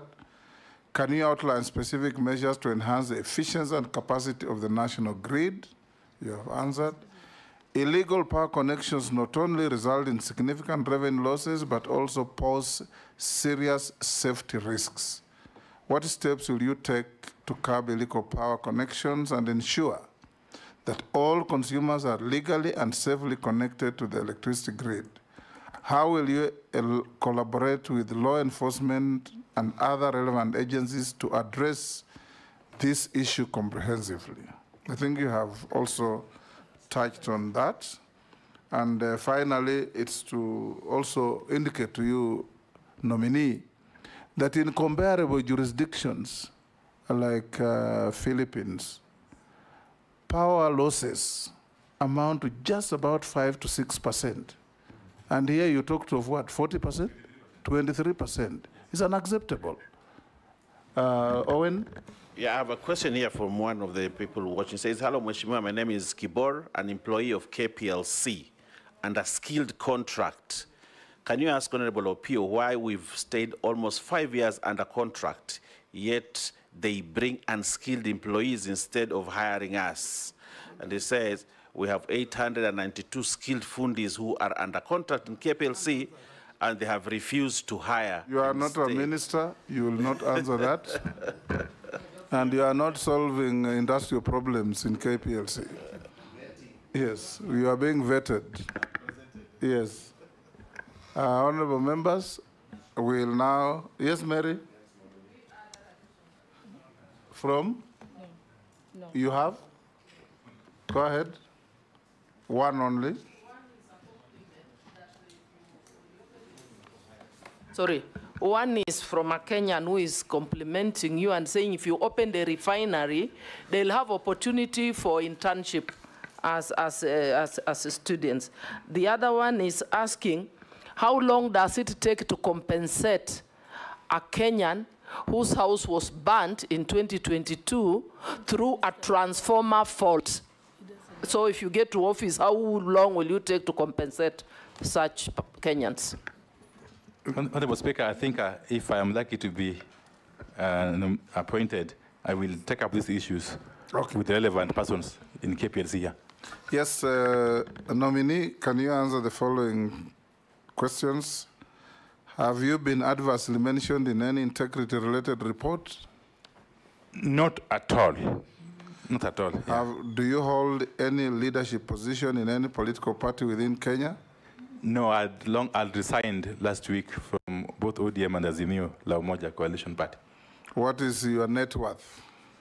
My net worth is about 530 million Kenya shillings. 530. Made of? Well, it's largely cash, a little bit of cash, real estate, a lot of interest in real estate. Developed and also farms. I have farms all over, Honorable Speaker. In Siaya, You've been buying out your neighbors? Not really. I also have a farm in Narok, Honorable Speaker. I've got some plots in Kitengela. Yes. In Migori, yes. In Honorable Junior's constituency. In Bungoma? Bungoma, no. I have got some residential houses in Migori. Yes. Yeah, in Nairobi here, on Kangundo Road. Yes. That is unsolicited information. Nominee, unless you are otherwise lawfully held, we received how many? 13 memoranda on you. You responded to all of them satisfactorily. Your documents have been checked with what we have, and they have been found to be in order. You are therefore released to go about your duties. You know, you are a member of this committee. Ordinarily, you are a member of this committee. Yes, I know, Honorable Speaker. Yes. Yeah, thank you very much. You are not allowed to participate in any of the proceedings in this regard. Most obliged. Thank you. Actually, we have not discharged him from the committee. Once he leaves Parliament. Yes, once you... You need to discharge him now. Mr. Speaker, thank you very much. And I want to thank you for the manner in which you have conducted this process up to now. And can only look forward to your favorable consideration when you retreat to do your report, Honorable Speaker. Thank you, Honorable Wandai. I'm delighted that for a change, you can plead.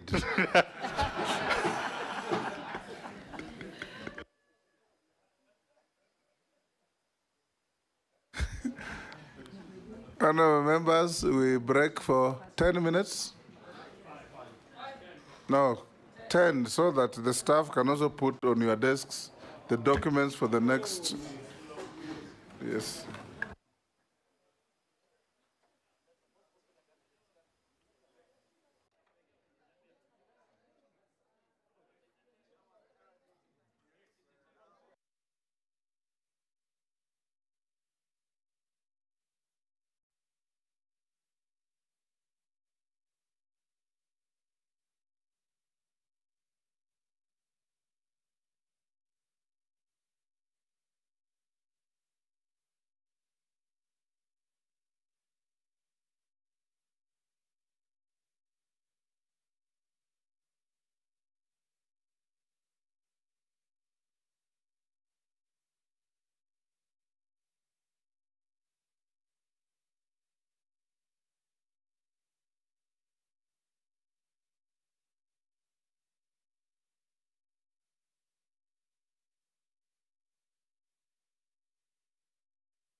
Honorable members, we have quorum. Let's. Where is the front row on my right? Anyway, we have quorum. Okay. Call in the next nominee.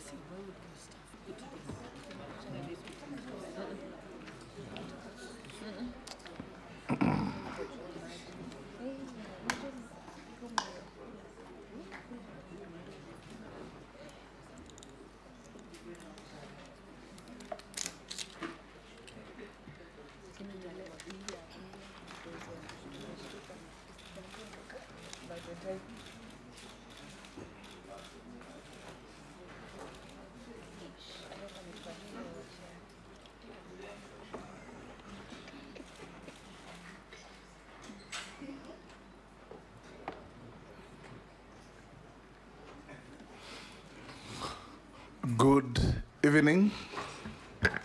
Good evening, Mr. Speaker. Welcome to the Appointments Committee of the House. We are conducting confirmation hearings or vetting, as is commonly known, of persons that have been nominated by His Excellency the President to be checked to see if they are suitable to hold office as cabinet secretaries. Your name is Honorable Onesimus Kipchumba Murkomen, EGH. Yes, Mr. Speaker. For the record, the committee here is chaired by yours truly, the Speaker of the National Assembly. On my right is the Deputy Speaker, Honorable Gladys Bose. Jeremiah Ndombi on my left is the Deputy Clerk. I'll invite all the members to introduce themselves, starting with Naisula, for the record. Naisula Lesuda, MP Samburu West. Kimani Shongo. Junet Mohammed. Nelson Koech. Kosing David. Gikaria David.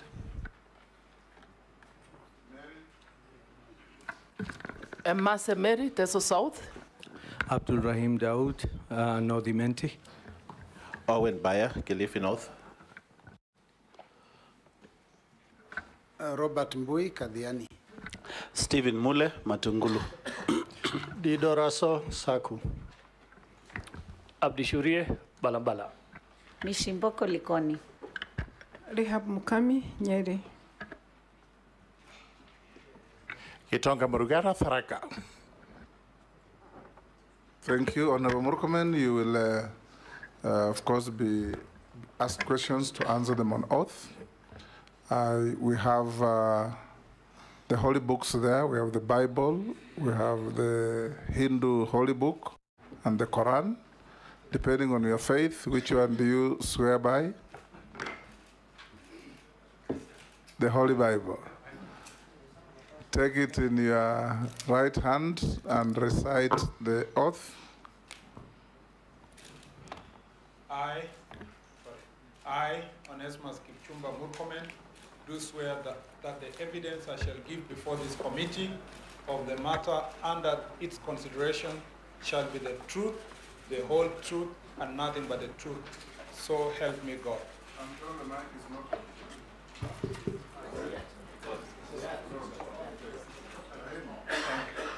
You are suffering from diminishing returns. You may sign the oath.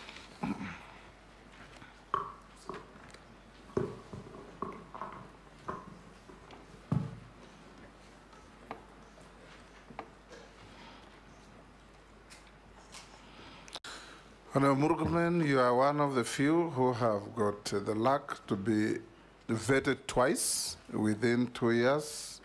This is the same committee that vetted you some about 18 months ago. Before we embark on the business, hand over your certificates through the sergeant to the clerk to check against what we have.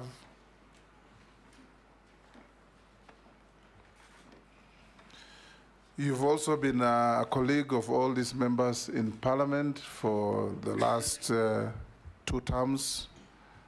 In fact, 2.5 terms, or 2 terms and some fraction. So these are your colleagues.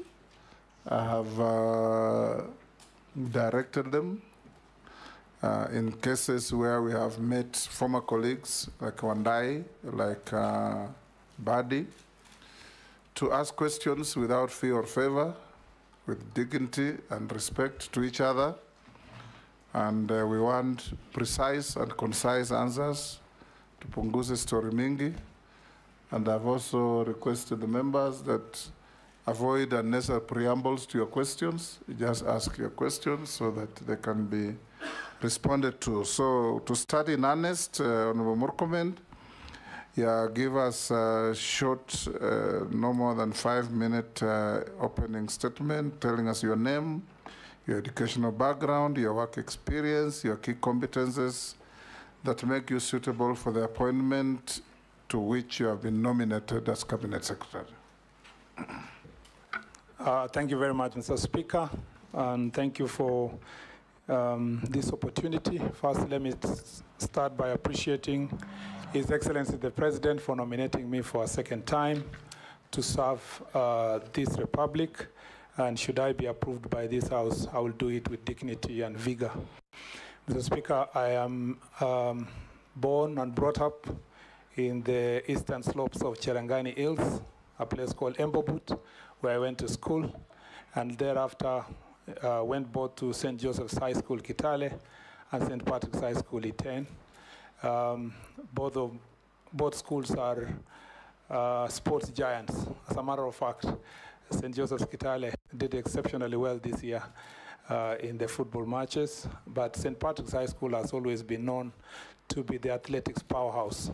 I brushed shoulders with world champions and gold medalists, some of whom were my classmates, but I didn't run.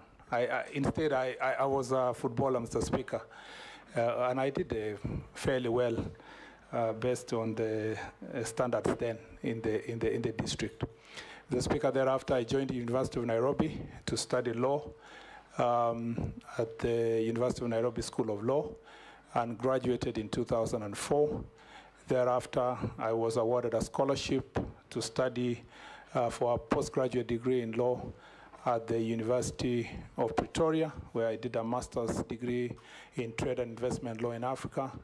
And thereafter, I also went to the American University Washington College of Law, where I did another degree, a master's degree in international law. Mr. Speaker, I was in between. Before the master's program, I did my privilege and was admitted to, I actually was awarded a diploma in law and thereafter admitted to the bar. Mr. Speaker, upon return from the United States in 2007, I was employed to teach at the Catholic University of Nairobi, where I am very proud of the first cohort of my students in my time, one of whom is the president of the Law Society of Kenya. Thereafter, Mr. Speaker, I joined Moi University as also, I taught in Moi University until the time I resigned in 2012 to join politics. In between, I was an adjunct lecturer at the University of Nairobi, Kenyatta University, and a few other colleges and institutions. And Honorable Junaid Mohammed was a beneficiary of that knowledge, Mr. Speaker, in the legal profession. Mr. Speaker, other than that, I need to say that the most relevant part of this experience in the university and college, Mr. Speaker, is the fact that throughout my tenure from high school to the university, I was a student leader. As a matter of fact, at the University of Nairobi, I was the first student to be elected to the president of the Law Society in my second year. And Mr. Speaker, I also served as chair for SONU for a short period of time as we reconstituted SONU. And Mr. Speaker, I also was the CU chair not just for the University of Nairobi, but all the CUs in the country. I am a product of student movement. I have been brought up, mentored, both in Christian leadership circles and also in the political movement of students. When you say CU means Christian Union. Christian Union, yes. Someone can think it's Cafeteria Union. It's not CCU at the University of Nairobi. It's actually, Mr. Speaker, the Christian Union. Mr. Speaker, I was the president of the Fellowship of Christian Unions leadership across the country. Mr. Speaker, beyond that, I need to say that I also was a board member of the Youth Agenda, where our focus was to make sure that we mainstream youth issues. Mr. Speaker, I have worked with many civil society, both as a consultant, but also as a volunteer in the board. I do a lot of sports-related issues. Mr. Speaker, I was the captain of Bunge FC. And I see my members here, Mr. Speaker. Honorable Kikaria was a fantastic midfielder, a bit aggressive sometimes, but Mr. Speaker, I was the captain, and we did exceptionally well during my tenure, and I scored so many goals in different countries in East Africa. I say this, Mr. Speaker, because of the relevance of this sector of creative economy, youth, and sports.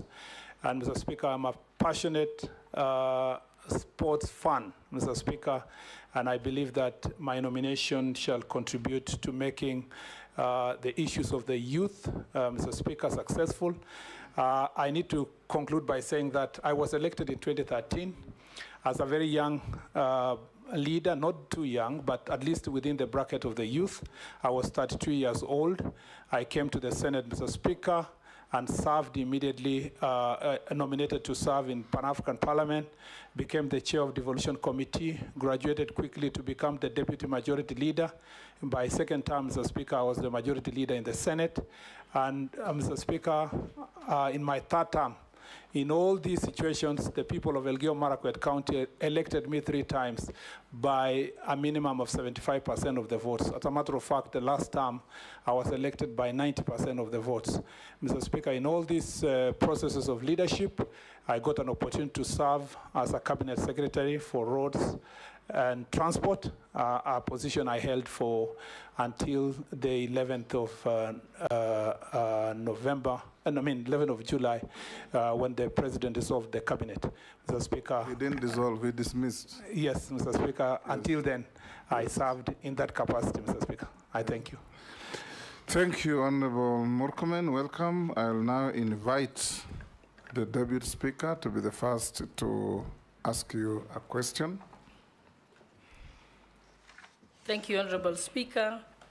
Honorable Kipchumba Murkomen, my questions will just be two-way, where you're going and where you had come from, because we will judge your competence as a Cabinet Secretary for Youth Affairs, Creative Economy and Sports based on your performance in your previous position of Cabinet Secretary for Roads and Transport. So I'd like us to tell us what you found when you went to the Ministry of Roads and Transport, and then what were your key achievements, and what is your legacy, so to speak, so that if we are to assess what Murkomen did during that time, we can be able to judge you by that. And then secondly, I'd like you to now tell us what is your vision when you go to the Youth Affairs, Creative Economy and Sports docket. What's your vision of it? What are the challenges you have? Because you've been listening out, you've been in cabinet, you know what the challenges are, and you can make explanation on that. And as you know, I've been very vocal about that particular ministry. Thank you. Proceed to answer. Thank you, Mr. And we expect Speaker. concise and precise responses. Thank you, Mr. Speaker. Mr. Speaker, I start by saying that my greatest success in the Ministry of Roads and Transport is leadership. My first responsibility was to be a leader, to put together a team that works together, to make sure that the ministry and the state agencies are working together seamlessly, Mr. Speaker. Some of the agencies that I found dysfunctional, especially Kenya Airports Authority, with too many of its senior staff acting. I made sure that, Mr. Speaker, we fixed that problem, because that problem was the cause of the other systemic problem within the institution itself. Mr. Speaker, I operated and worked with the managing directors, director generals, the PSS as a team, and at no time, Mr. Speaker, did you hear any squabbles in the ministry. Number two, the second success for me is to be able to lead for the 2 years with integrity and honor, without, Mr. Speaker, bringing my office into any disrepute. And Mr. Speaker, for the 2 years, no accusation was leveled against me, Mr. Speaker, of any kind on matters of integrity. I carried myself with honor. I abhorred acts of corruption. I managed to lead and remove some of our staff, Mr. Speaker, in some of the agencies, including Kenya Rural Roads Authority, that had become Mr. Speaker, difficult for my predecessor to remove them because of acts of corruption. And Mr. Speaker, in terms of delivery, Mr. Speaker, despite the difficult situation we found ourselves with pending bills, we were able to work together as a team with all the roads agencies to deliver about 1,000 kilometers of tarmac roads, both new roads and, Mr. Speaker, the ones that were being reconstructed. All of these roads are in small bits and pieces. You'll find one like Thika Magumu in Kiambu, or the road from Mtwapa to Kilifi, or the road from Kwanjumbu, Mariakani, or Masera Sori in Homa Bay, or the towns of Embu, Kericho, Bungoma, and other towns in the country. Cumulatively, Mr. Speaker, we did about 1,000 kilometers of roads, despite the difficulties we had with the budget. Mr. Speaker, on the part of development funds, I reorganized, Mr. Speaker, and pushed for the contracts that had been delayed for construction of the roads from Isiolo to Ajia to Mandera. And now, Mr. Speaker, all the contracts have been awarded under the African Development Bank and World Bank funding projects, Mr. Speaker. Mr. Speaker, I also led the process of ensuring that, Mr. Speaker, we get funds for our roads. Remember, when I came here, we had a huge pending bill, and it was very difficult for us to solve that issue. His Excellency, the President, gave me the opportunity to travel to China to work with our development partners, and through my efforts, Mr. Speaker, and collective efforts of the team in government, I managed to raise 37 billion shillings from the China Development Bank to support about 15 roads that, Mr. Speaker, gladly, unfortunately, I didn't live to see its completion, but they are commencing, Mr. Speaker, from the month of August. Mr. Speaker, beside that, I also pushed for the resources to construct the intelligent traffic system. I promised when I came for vetting here. Now the intelligent traffic system has been advertised. 221 junctions are going to be fixed in the Nairobi city, Mr. Speaker, for that technology. I led the process also of PPPs. For the road from Mombasa to Nairobi, the American government, American investor, Mr. Speaker, has made a proposal, and that proposal is ongoing because we have facilitated them. Mr. Speaker, we had a problem with the Rironi Mau Summit, one of the most popular cases. There was an existing contract that I took a step of courage, Mr. Speaker, to mutually terminate. And Mr. Speaker, we should be able, as the President promised, also to advertise after September, when the mutual termination period is over, so that we get a contractor by January next year. Mr. Speaker, in the road sector also, I'd like to say that, Mr. Speaker, we have done a commendable job to raise resources. My last act in that office, Mr. Speaker, was to make sure that we get resources for maintaining our roads. When I came to Parliament several times, because these questions were asked, I appraised the country that we have what we call orphaned roads. And these roads are, especially in Kenya, rural roads, and they needed significant resources. Our demand per year for maintaining the roads is 150 billion, Mr. Speaker, yet we only raised 84 billion. This year, I took the significant step, did the public participation, and eventually we were able to increase the road maintenance levy by 7 shillings, working together with the petroleum sector to make sure that that increase did not make the cost of petroleum higher than it is. If there's something significant I'm leaving back in this ministry for the benefit of the honorable members who are here, we shall be having now constituency roads management, having at least 100 million shillings in every constituency, up from 62 million in the last financial year. And we should be able to fix the problems that we have in our roads. That needed leadership, needed boldness, Mr. Speaker, to make that significant contribution. Mr. Speaker, it wasn't just the road sector that I superintended upon. There was also the transport sector. We did a lot in the port. Mr. Speaker, we were able to increase the efficiency of the port by 12%. We handled 1.6 million TEUs of cargo, up from 1.4. And this year, Mr. Speaker, we are going to handle 2 million TEUs. In also that sector, Mr. Speaker, we have increased investment, especially in Lake Victoria. Now the oil transport that I saw Honorable Wandai speaking about, now fuel is being transported across Lake Victoria. You don't need to burden the roads across to Uganda. Mr. Speaker, we are also building piers in Kisumu and also getting a ferry from Fangano Island. Some of those investments, Mr. Speaker, were based on the things we did. In the Lapsset corridor, for the first time, the Lamu port was able to handle significant cargo, 60 million metric tons of fertilizer destined towards Ethiopia, based on our diplomatic work within the Lapsset corridor. Now Lapsset corridor is functioning. The road from Lamu to Ijara, Mr. Speaker, which was a Maram road, we made sure that we fixed that problem. Now a tarmac road is being constructed, it's on the way. We have up to February next year to make sure that that tarmac road is delivered to Ijara, and the road from Ijara to Isiolo is also ongoing, Mr. Speaker. I look forward within next year that the Lapsset corridor will be completed, Mr. Speaker. Mr. Speaker, I also did some work at the airport. You remember that when I arrived, the Jomo Kenyatta International Airport was a place of shame. All the airports do not have a maintenance policy. Mr. Speaker, after fixing the human resource, we made sure also we fixes the maintenance policy. Now we've been able to fix Jomo Kenyatta International Airport drainage system. We've also been dealt with the roofing, and Mr. Speaker, there is a progress in that direction. We've also fixed, Mr. Speaker, many of the other airports. There was a lighting problem in Eldoret. Wilson Airport, for many of us who are here who've used the Wilson Airport, you know that it's full of potholes and bumps, Mr. Speaker. Now we have awarded the contract to make sure that the aprons and the runway is redone afresh, because Wilson Airport is among the busiest airports in the continent, Mr. Speaker.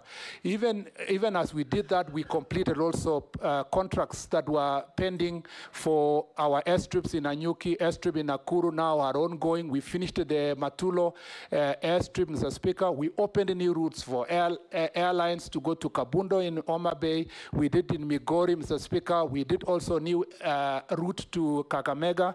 Mr. Speaker, now our airspace is booming. I opened doors, Mr. Speaker, for new airlines. We have Fly Dubai now flying to Mombasa. Air Indigo is now flying directly from India to Nairobi. And one of my last also responsibilities was to grant Etihad a flight to come back to Nairobi. All this is done balancing, Mr. Speaker, with the interest of the Kenya, Mr. Speaker, Kenya Airways. Even that, Mr. Speaker, is just a tip of the things we have succeeded to do. Let me just say the last one, Mr. Speaker, is you know, I left the minister abruptly. So this is an opportunity to share, and I just in 2 more minutes, Mr. Speaker, is to say that in the railway sector, we've done a very good job to revamp the commuter rail system in the city of Nairobi, increasing the 10 stations in the city.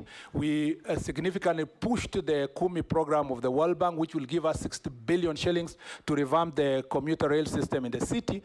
And Mr. Speaker, that will also lead to increasing the stations and therefore significantly reduce climate impact in the city and pollution, because we will be using mass transit of the railway.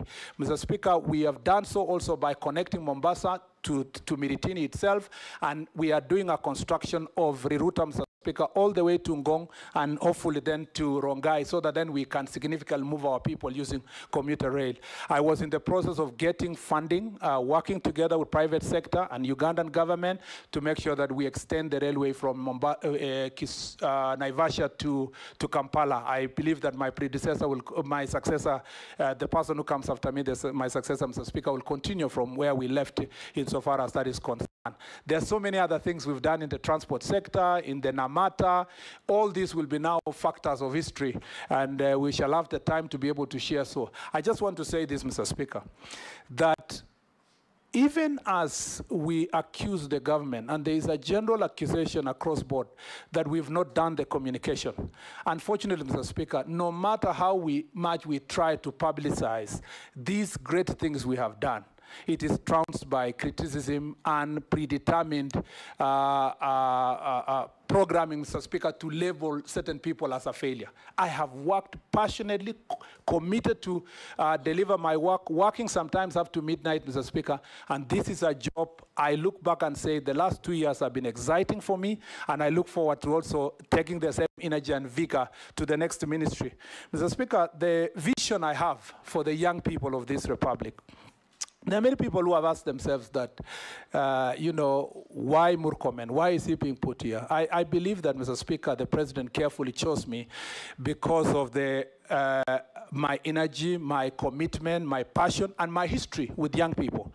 Mr. Speaker, I do a lot of mentorship across the country, even when I was in the Ministry of Roads and Transport. Mr. Speaker, I ran a tournament, support a tournament, Mr. Speaker, that runs in about 5 counties, and we were moving to the 6th county in the Kerio Valley region, which uses sports, and for that reason, it was football last year, to bring warring communities together, the Pokots, the Marakwets, the Turkana, the Samburus, Mr. Speaker, the people of Tugen, to bring them together to play together. And last year, as a result of that tournament, for the first time, we had an opportunity. Some leaders from Turkana got the first time to be in Kapenguria when we were playing football, and I was really surprised. And that way, sports, Mr. Speaker, is also one way of bringing people together. I have a passion for the young people, and I believe that that passion is going to be translated to action, Mr. Speaker, once I assume office. And that passion is to sort the problems that are bedeviling our young people. The problem of unemployment, Mr. Speaker. The problem of our sports sector, the way it's mismanaged, Mr. Speaker. And many other issues that I hope we will delve into. That will because my teacher, Honorable Gladys Boshole, has asked a very wide question. If I'm left to answer, Mr. Speaker, I want to narrow you down now to yes, I thank you, Mr. Speaker. the much you have said and said it well. Majority Leader? Thank you, Honorable Speaker. Going forward now, we answer questions directly. Honorable Speaker, allow me to start with a question on FIFA.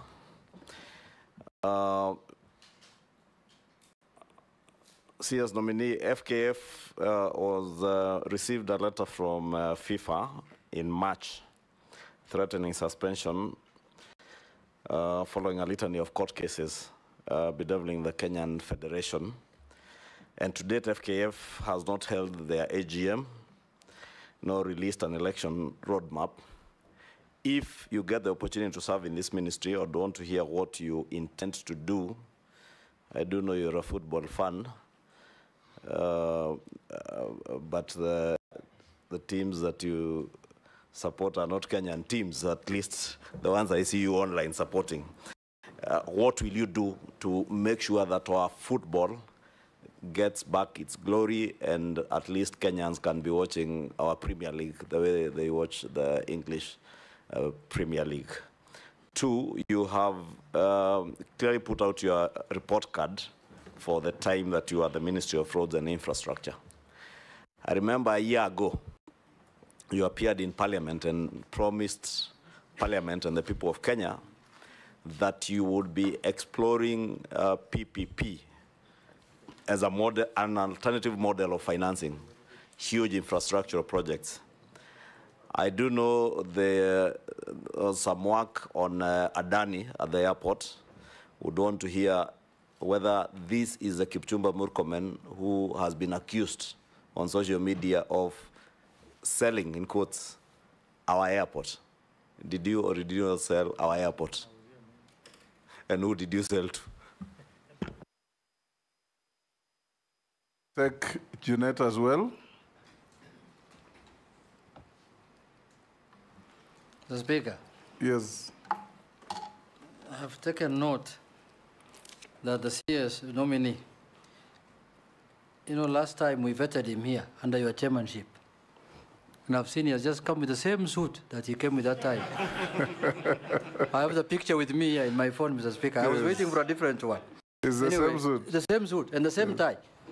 I was looking for something else. Maybe that is utter of luck. Yeah, that's what I'm seeing, Mr. Speaker. Maybe the people who live in the valleys of Elgeyo Marakwet told him, if you want to get approval, just take that suit and that tie. Yes. Anyway, Mr. Speaker, the question I want to ask him is that one is about this Ministry of Sports. I wanted to ask him that, about protection and growth of local content. What measures will you take to protect Kenyan artists from plagiarism? Then how is the government going to assist local artists, local creatives, in achieving 60% of content for local broadcast? How will you ensure that all Kenyans, including those who do not have access to TV, can consume our local content? How will you achieve that? And lastly, Waziri, from your previous office, please put it very clear to this committee. What is this matter of Adani and Jomo Kenyatta Airport? When did you travel to India? Whom did you go? What is the content of the letter? Everything. We want to know whether the Jomo Kenyatta Airport is still Kenyan Airport or it is now Mumbai International Airport. Please. Yes, nominee.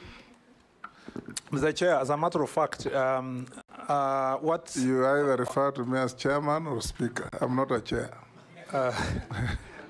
I'm sitting on one. Yes, Mr. Speaker. Yes.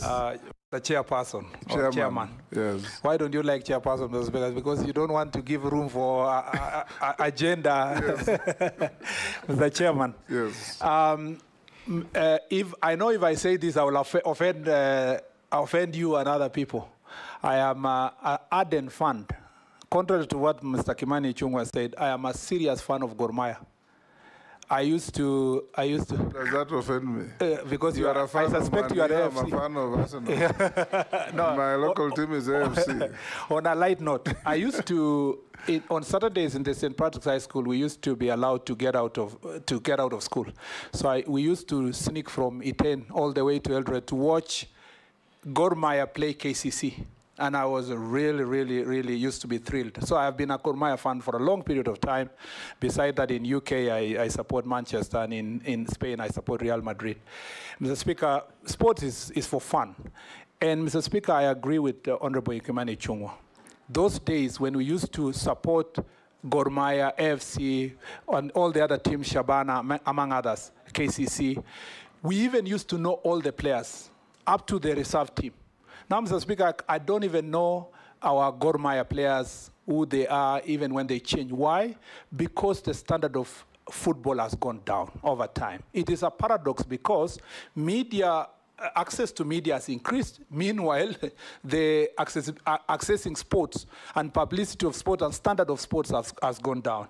And therefore, Mr. Speaker, I agree with Honorable Kimani Ichung'wah that the place that has to start is, Mr. Speaker, football, sports management, and for this purpose, FKF. Mr. Speaker, it is not right that for the last 8 years, you have an organization that has a leadership in office that has not been elected, but they are there in perpetuity, Mr. Speaker. Mr. Speaker, it's not just FKF, it's AK. AK has been there for 12 years without an election. Cricket Association, the same. Badminton, the same. Mr. Speaker, for swimming, the same. There is a problem, a serious problem, Mr. Speaker, when it comes to sports management in this country. And Mr. Speaker, what is also worse is that there is a collaboration, and unfortunately, as an officer of the court, I have to say this. There is a collaboration between these organizations and, Mr. Speaker, court orders. If you find why the AK has never held elections for 12 years, it's because they are perpetuating themselves using a court order.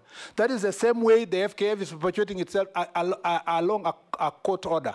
Mr. Speaker, the first thing I will do is to make sure that we bring all the stakeholders, and Mr. Speaker, I promise I'll do that within the next 1 month, all the stakeholders in different sectors of sports to make sure that we have a conversation on how to turn around these sports.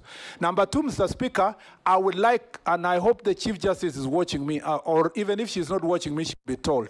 I'd like to have a meeting with the Chief Justice, Mr. Speaker, should I be approved, to discuss with the Chief Justice how they will expeditiously make decisions in relation to, Mr. Speaker, elections and officials of sports associations. Mr. Speaker, the Chief Justice and our judges must understand that they are blocking young people from accessing opportunities, Mr. Speaker. The third issue, Mr. Speaker, is that I am going to request those people who have served for more than 8 years in any federation, Mr. Speaker, to recuse themselves and give an opportunity to new people who have energy and vigor to be elected, Mr. Speaker, to make sure that they take over these associations. The last thing, Mr. Speaker, I'll say on that point is... They will never recuse themselves. I know. Just restructure the constitution. I'm coming to the next one. Give them 2 terms, non-renewable. After 2 terms, 3 years, 4 years, they finish, they go. I was coming to that, Mr. Speaker. I was coming to the next issue. The next issue, Mr. Speaker, is that we will make sure that we will not finance any sports federation that, Mr. Speaker, is not following the Sports Act and does not do regular elections. Mr. Speaker, the other issue that we must deal with is that we cannot hide. Our sports federations cannot continue to hide, saying that the resources they get from FIFA or World Athletics Organization or International Badminton Organizations are not subject to auditing. We must audit that money, Mr. Speaker, and we will involve Ethics and Anti-Corruption Commission, we will involve DCI if it requires, Mr. Speaker. That money is given to Kenya, not for the association themselves. It's on behalf of the young people of Kenya, Mr. Speaker, and we must take them by the horns, Mr. Speaker. And I promise you, I am not an easy person to play with. I am going to go straight to these federations. I'm going to deal with these federations. And if they accept, if they want to, Mr. Speaker, to continue operating, they must accept to work with us. Lastly, Mr. Speaker, I'd like to say that to return our football and to return our sports, Mr. Speaker, back, we must also make sure that football management is done well, but on the other side, we must also support the private sector. For example, Safaricom with Chapadimba, they're doing a very good job in identifying talent. We need to encourage other associations, other companies, Mr. Speaker, with tax rebates that are paid on time and transparently to make sure that we return private sector to be able to support our sports teams, Mr. Speaker. Mr. Speaker, I know there are many other issues on sports, but that was very specific to FIFA and the cases that are there. Mr. Speaker, as a matter of fact, Mr. Mwenda is my friend, Mwendwa, and Tuei is a person I know. I want these people to just believe in the people of Kenya and give a chance. You are confirmed. Yes. You are not being confirmed to go and work with friends. You are going confirmed to go and work for the people of Kenya. That's why I'm saying, Mr. Speaker, yes, they are my friends, but they need to know, Mr. Speaker, that time is up. The people of Kenya would like to have an organization that is being run in a proper manner and in a accountable manner. And they need to know one thing. Murkomen is not alone. Now I have an army behind me of young people. Mr. Speaker, they either voluntarily exit these positions and accept the changes that we need, or we greet them or occupy them, Mr. Speaker. That will be unlawful. Mr. Speaker. And we encourage you not to go that route. No, Mr. Speaker. If you are confirmed. No, not illegally. We will do it, Mr. Speaker, in a peaceful manner. Because, Mr. Speaker, we will follow Article 37 very carefully, Mr. Speaker, to make sure that this is achieved. Mr. Speaker, I want to say that on the PPP issue of the airport, PPP is a very important concept of developing our infrastructure. You know that, Mr. Speaker, as I said earlier, on the road of Rironi-Mau Summit, already the previous government had committed itself on the PPP. Unfortunately, the contractor they worked with was not willing to ensure that there is no transfer of guarantee to the people of Kenya. That is the reason why we are terminating the contract. Otherwise, the road would have started if they had accepted not to transfer that burden to the people of Kenya. We are redoing that PPP because of that. Mr. Speaker, for the airport, I want to be very clear, Mr. Speaker, to the people of Kenya. I have not, and I do not have the capacity to enter into any PPP as a person, as a cabinet secretary. And I have not in any way sold the airport. Mr. Speaker, the truth of the matter is this. The president has said this publicly. The PCS has said this publicly. PPP, the people of Kenya need to be taken through the process of PPP. A PIIP proposal, which is the case of John Jomo Kenyatta International Airport. That is privately initiated proposal. Mr. Speaker, which is part of PPP. Mr. Speaker, is not the first one. The first PIP, Mr. Speaker, in this country was the road, the expressway. The expressway was through a PIP. The government evaluated it. They found a proper contractor. Now we have expressway with a contract period of 30 years, transferable back to the people of Kenya once the road is used and maintained. Mr. Speaker, the difference between the expressway and the airport is that there was a proposal. And this is not just one proposal. People keep coming with proposals. Some are serious, some are not serious. Some you invite them to come for meetings, they don't come. When a PIP proposal has been done, the contracting authority, in this case Kenya Airports Authority, goes through a preliminary process of establishing the viability and the verifying the existence of the company, the capacity, and so forth. Once they do the preliminary process, Mr. Speaker, as the case is in Jomo Kenyatta International Airport, that process now moves to PPP committee, PPP's directorate in the ministry, in the treasury. That process has not even reached the treasury yet. What the Kenya Airports Authority was to do is to first establish the relationship with the proponent. Now, they have reached a certain threshold now that they should be able now to do public participation and stakeholder engagement, after which they will send the report to PPP's committee. The PPP directorate will move it back to the contracting authority. The contracting authority will write to the ministry. The ministry, the cabinet secretary in charge of transport, when the time comes, will write to the attorney general. The attorney general will go through it, Mr. Speaker, if he agrees. Also, it is forwarded to the treasury minister. The minister, if he agrees, you do a CAB memo. And you know, Mr. Speaker, you have worked in government. A CAB memo will be circulated to among the parties. It's tabled in the cabinet. And if the cabinet agrees, they pass it. So for someone to wake up one morning and say all such an elaborate process would have involved one individual, let alone even one agency. A PPP process is a collective process of government. And I want to assure the people of Kenya that your assets are safe. Jomo Kenyatta International Airport is safe. When this process advances, and I hope it advances, we will get to the level where we will make sure that the product that we get is going to benefit the people of Kenya. One thing I want to assure you, the first thing I did was to resolve the dispute that was there. There was a claim of 20 billion shillings hanging on KAA. Through negotiation and mediation, we made sure that we negotiated out and only we are paying 600 million shillings.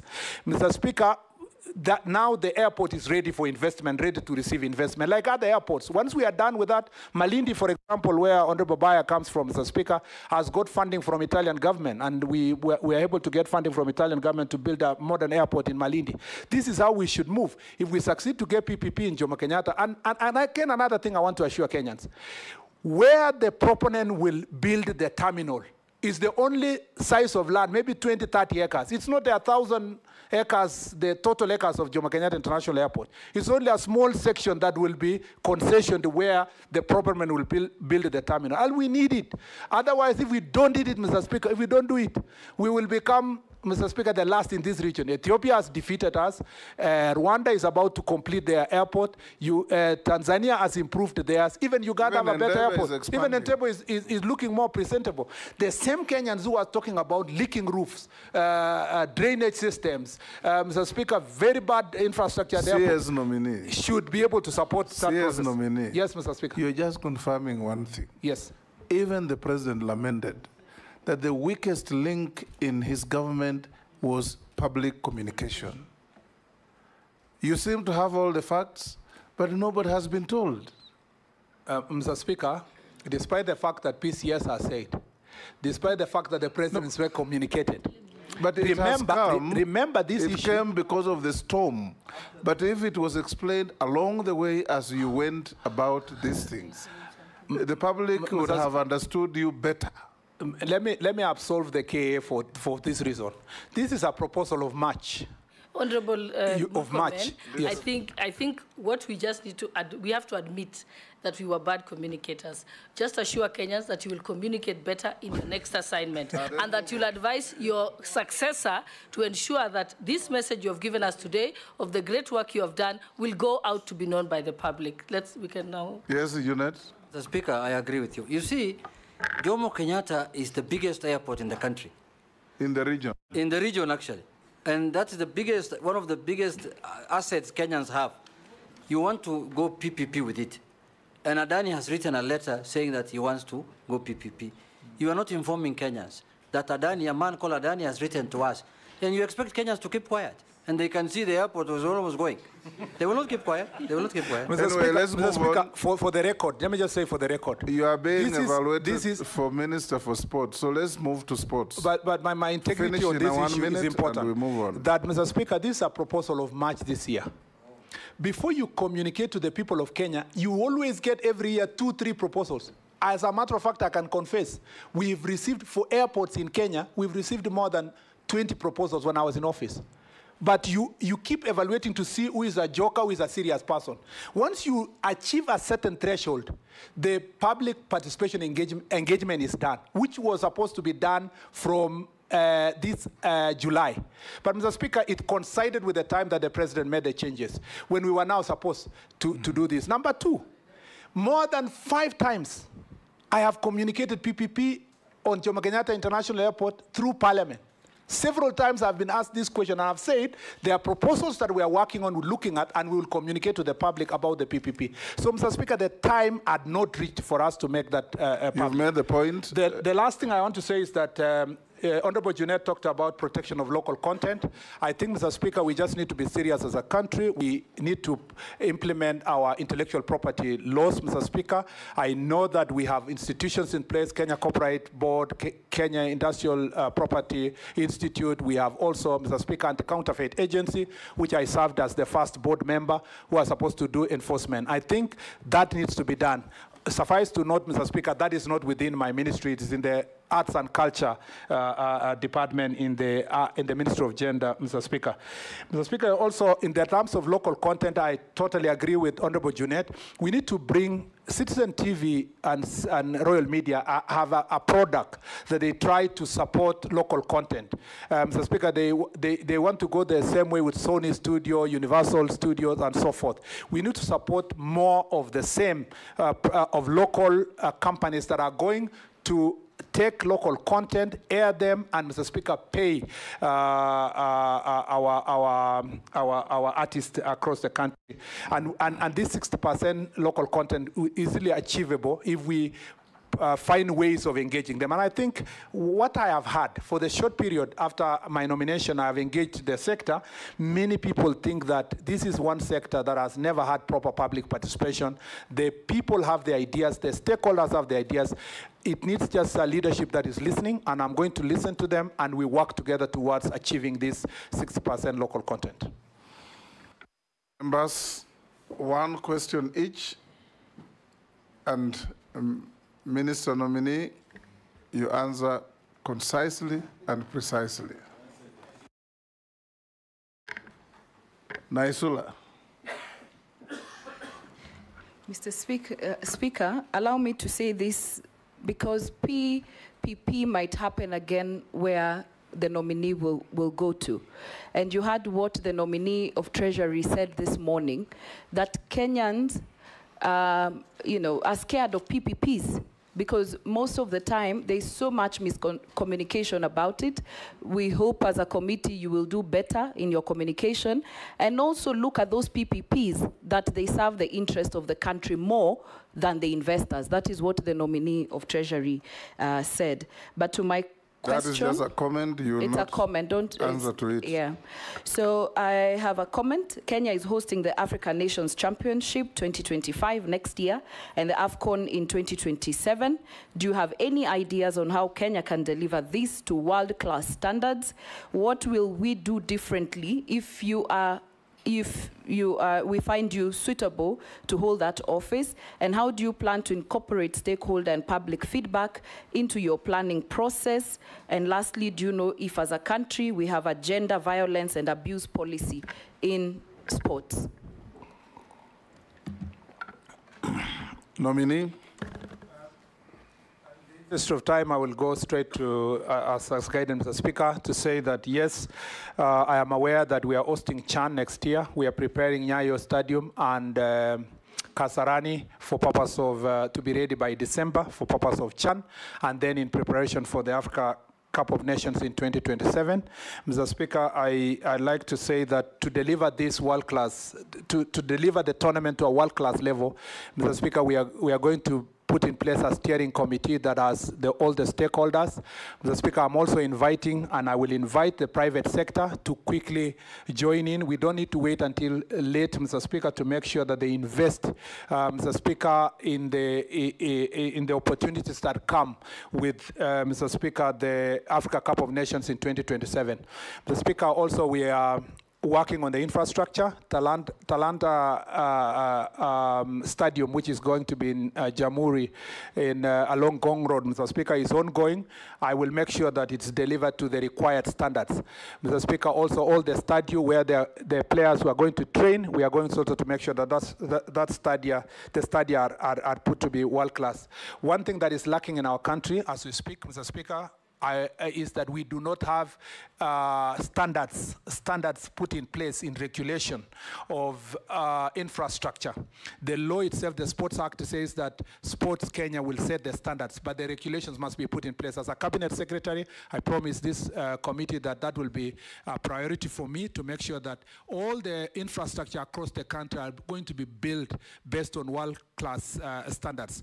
Because, Mr. Speaker, you will find some counties are awarding contracts, some institutions at national level are awarding contracts to build a stadium, but if you realize the stadium themselves, they are not world class. We are redoing now Nyayo Stadium.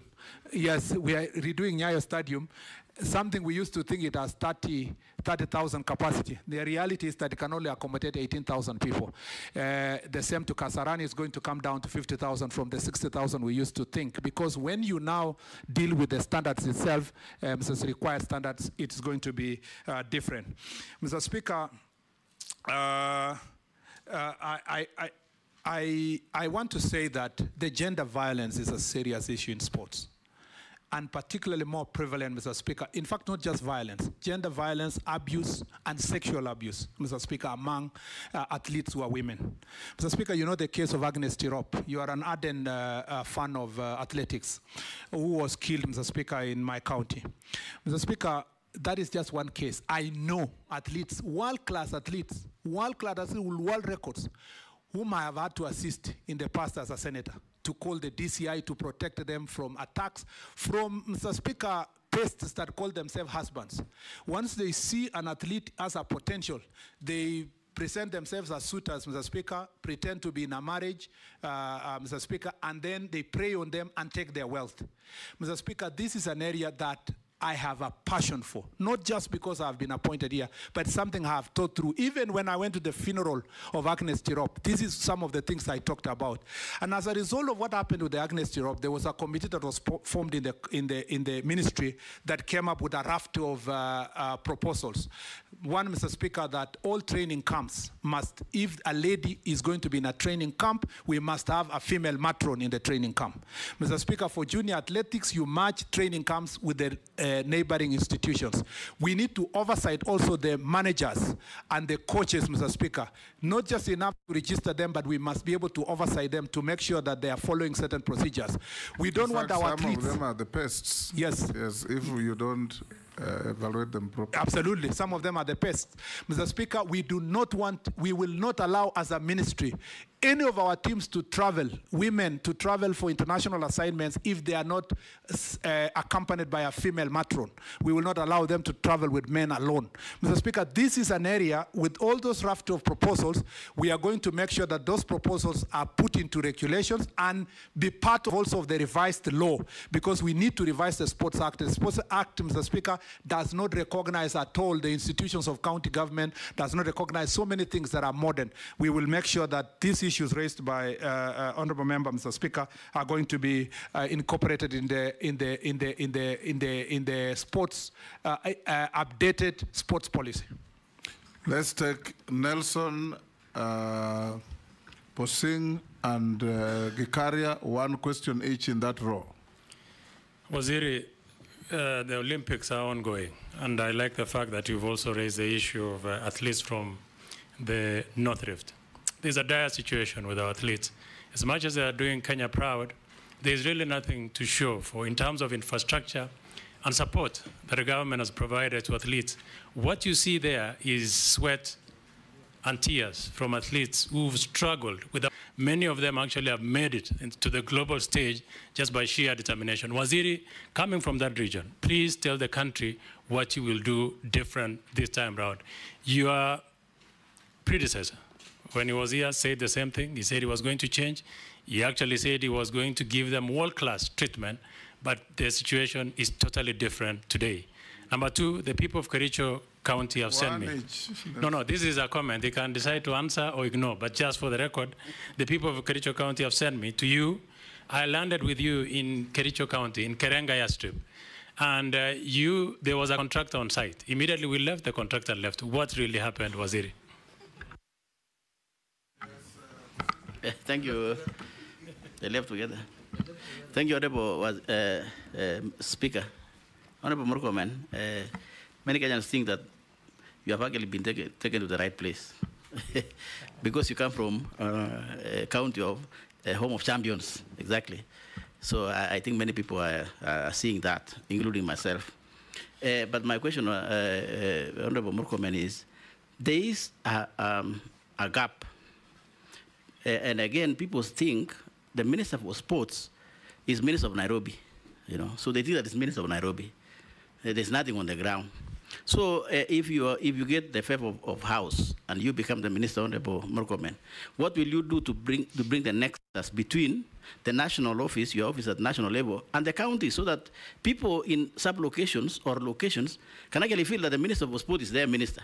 You know, is there any way where good people or good sport people, and particularly maybe football, can win in that sub-location or location and be taken through, so that at least they can also feel like they're also national people, so that they don't see the Minister for Sports as only Minister for Nairobi? Thank you. Vicaria. Thank you, Chairman. Mine is just to, I'm just hoping that the nominee will crack the whip at FKF. Honorable Chairman, yes, and he has to, Honorable Chairman. I remember one day, 142 million was paid to some English company to procure the broadcasting van, which never arrived in the country.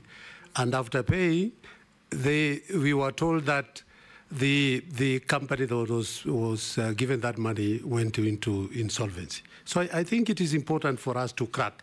But my question is, the nominee, my friend Murkomen, one of the best strikers in the Bunge Football Club, is football and talent was created at the youth centers, at the location and sub-location, then districts at those days, either sponsored by, in collaboration with, partnership with either Germany, Netherlands, and England.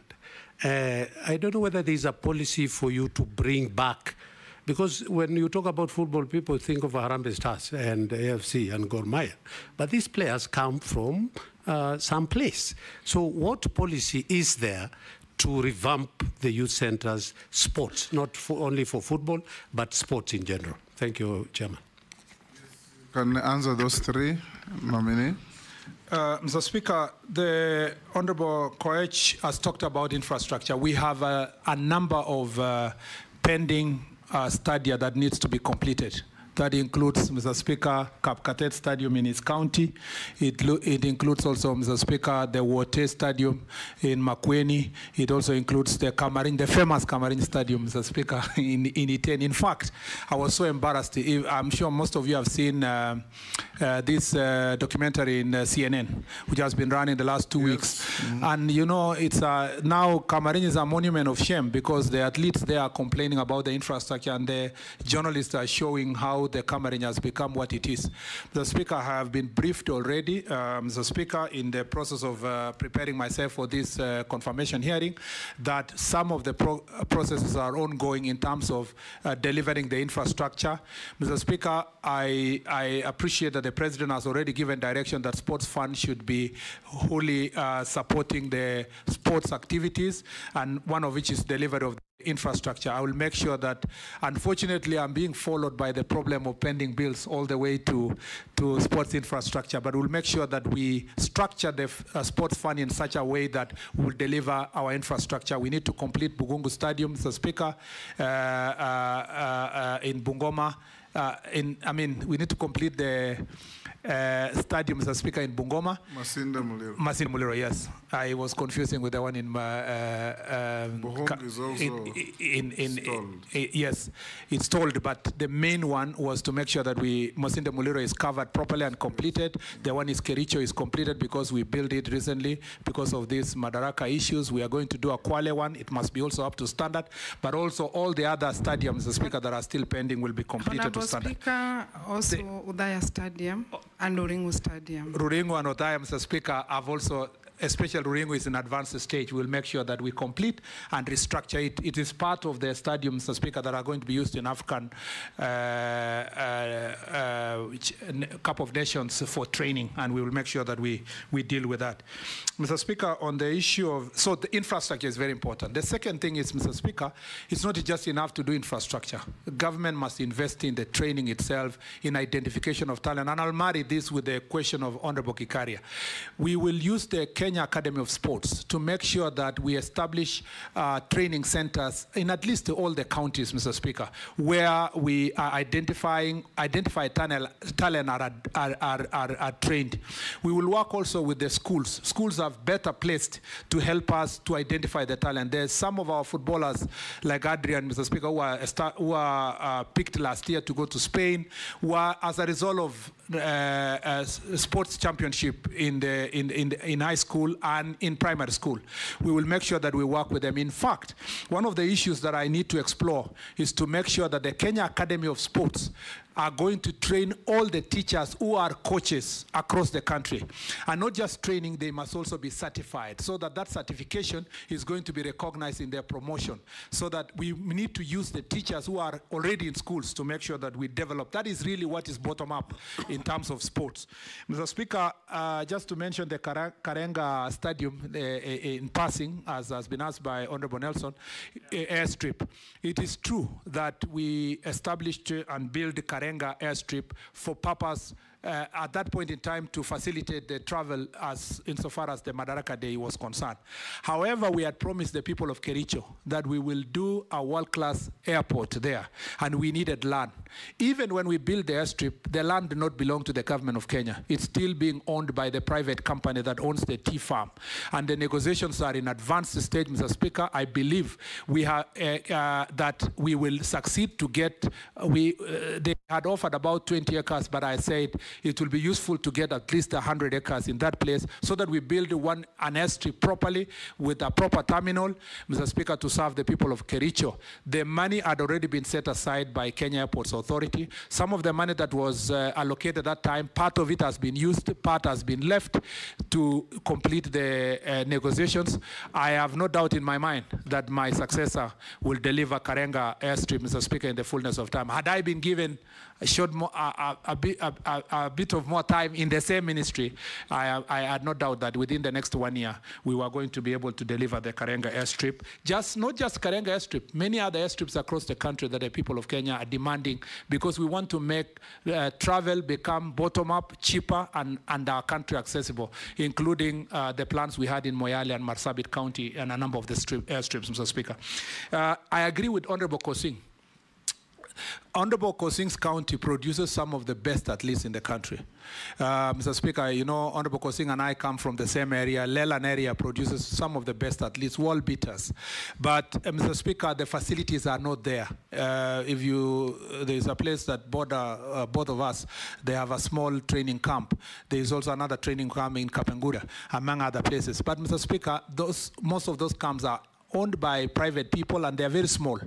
Mr. Speaker, the first gap is that Sports Act does not recognize counties else anywhere. That is why we must review Sports Act immediately to make sure that even as national government set standards and do some of the sports functions, the county governments are given, have a partnership with national government insofar as implementation. Mr. Speaker, we also need to make sure that sports development, the grassroots, the same question that had been asked by Honorable Kikaria and Honorable Nelson, that we need to make sure that through Academy of Sports, we are identifying talent very early and mark them to be taken to specific areas of training so that we can succeed. In fact, the other thing that we must do is to make sure that even as athletes prepare for their sports, they should not leave their education. There is a serious gap, especially in athletics, Mr. Speaker, where many of the athletes, once they go to running, they are told, concentrate on running. Yet when we go to rugby, you have graduates with master's degree and they still succeed in rugby sevens and their rugby career. So it's just an attitude of how we fashioned the athletics. We need to make sure also we support their education. And to follow what Honorable Kikaria said, we need also to deal with these investments. We need to attract more people to establish academies in the country, sports academies. I know the international schools have very good facilities for training young people. We need also that to be affordable to the people at the bottom of the pyramid by making sure that we support investors who can come from out of the country to do what used to be done in Mathare and other areas to using, Mr. Speaker, establishment of academies. Mr. Speaker, the last thing I'd like to say is that Honorable Kikaria spoke about the 142 million van and the all problems that we have in this sector. Mr. Speaker, corruption is a big issue in this. You already covered that. Yes, I'm just saying that, just as he said, we are going to be able to deal with the issue of corruption head on. A forensic audit. Yes, Mr. On Speaker. how much money international organizations have been sending to these institutions. It is so ordered, Mr. Speaker. You have ordered. Mary? Thank you. You've touched on sports academies. Honorable nominee, 31 academies of sports are earmarked to commence this financial year, 24-25. They were advertised, but again, cancelled. Honorable nominee, we are at a time when Kenyans are tired of too much talking. Kenyans want to see action, not what has been witnessed, PR, managing of members and representatives of the people. I want you to tell Kenyans, if you succeed in this nomination to the ministry, how long will it take you to advertise for the commencement of the sports academies? And these academies are being funded by the sports fund. I happen to be a member in that committee. And you have said that it is possible to get partnerships even to support that endeavor. So tell Kenyans when we will see the sports academies commence. Thank you. Thank you, Mr. Speaker. To Honorable Murkomen, we've worked with him in this Transport Committee, and I want to ask him, you have talked about the Jan 2025 and 2027, but I didn't hear you mention anything about the stadium in Meru being used, because the stadium was done for over R1 billion shillings, and already it has not been even handed over. The running track is coming out. And the youth who come to leagues, they spend over R1 million shillings just in courses run by FKF for training and all that. But in return, they do not get anything. And then they pay 60,000 to join leagues. And after joining leagues, they have to pay to use the stadium, 15,000 shillings. And I believe it's all over. So my question to you, Honorable Murkomen, is what are you going to do about the youth? It's not just football. It's all sports which we need the youth to be involved. And as well, the same Sports Kenya, which did Meru Kinoru Stadium. And it's a very big stadium. I believe you've been there. demolished our police station in the stadium, demolished the ACC's office, and promised to give 42 million to build new ones, where your two predecessors, if you are confirmed, Honorable Ambassador Amina, she ignored it.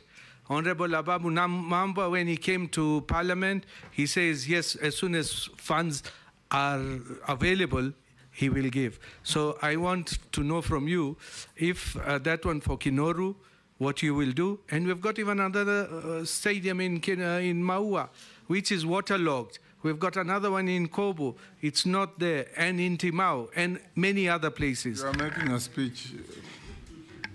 Yes, yes, Murugara. Thank you, Mr. Speaker. Nominee, talk about Standia. The Chuka Stadium is also not complete. Talk about your previous ministry of roads. Tharaka Nithi is the home of stored roads, the most ugly of them all, including Chakariga Marimanti. You need to comment on that one.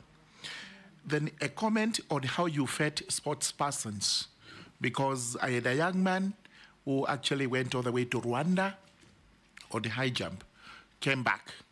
I pleaded with your predecessor to meet him and fed him, the PSC Sports.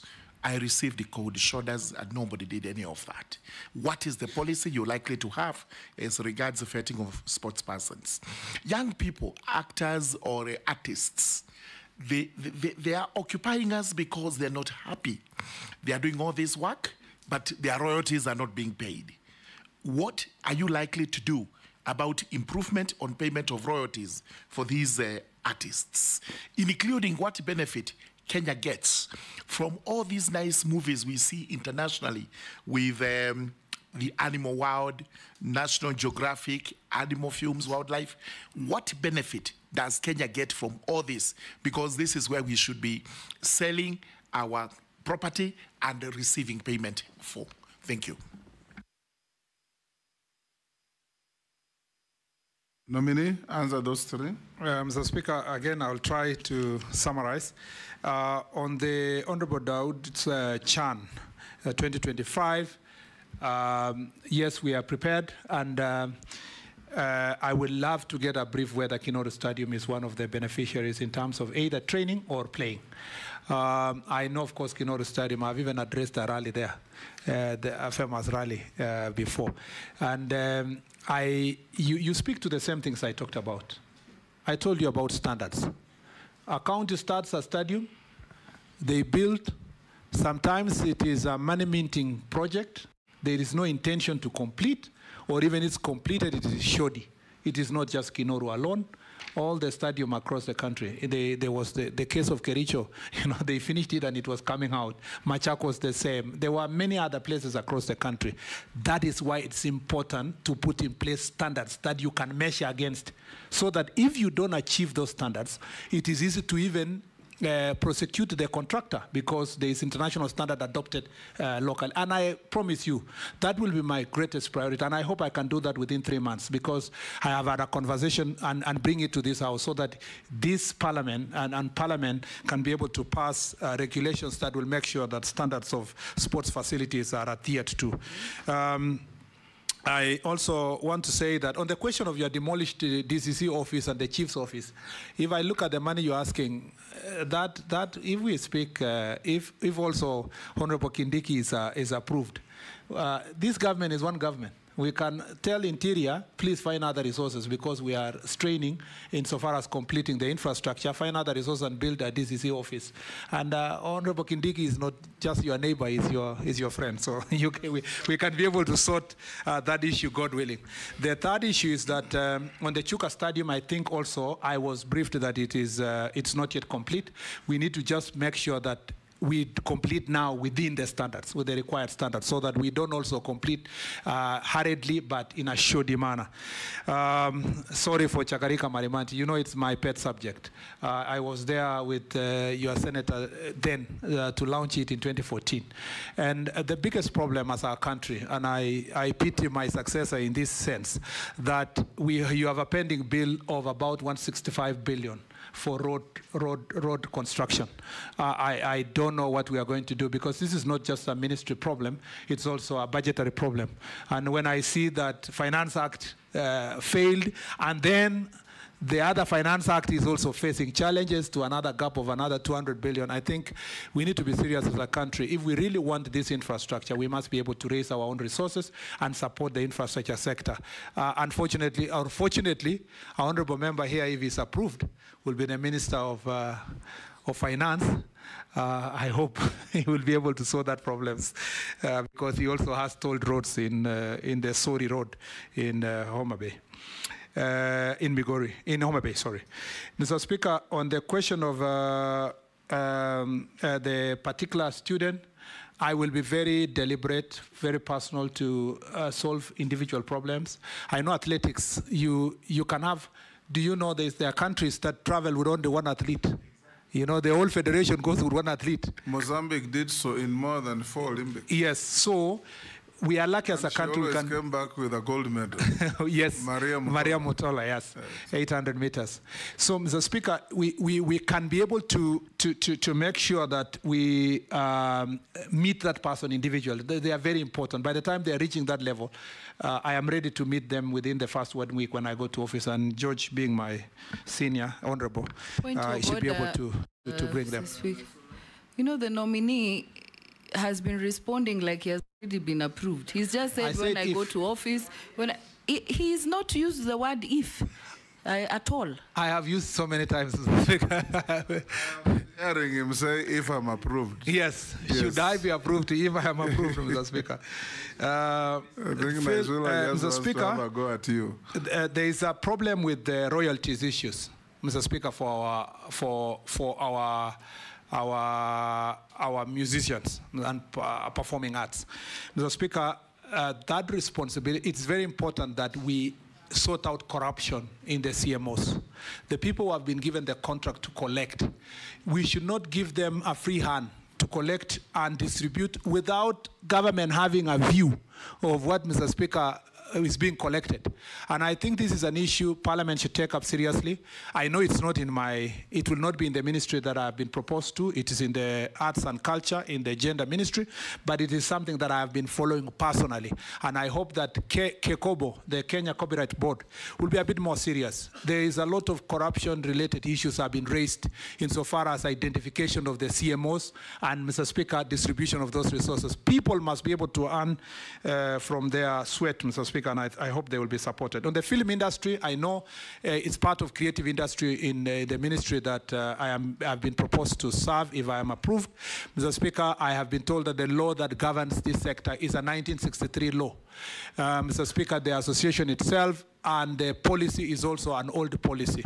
Again, I've received a representation by many people who say, if you are approved, please organize the first meeting. I am even told that insofar as filming our wildlife, the preference goes to foreign filming companies that come to film, and the local companies here do not get access to the and they're getting billions of money, Mr. Speaker. There is no accountability or transparency as to how much they are able to live in our country. This is an area that we must register all the filmmakers when they come to our country, but we must also facilitate our own filmmakers to be able to benefit from our own animals, Mr. Speaker, in our national parks and game reserves. I thank you, Mr. Speaker. Owen. One question, followed by Robert, one question, Mule, one question, Raso, one question.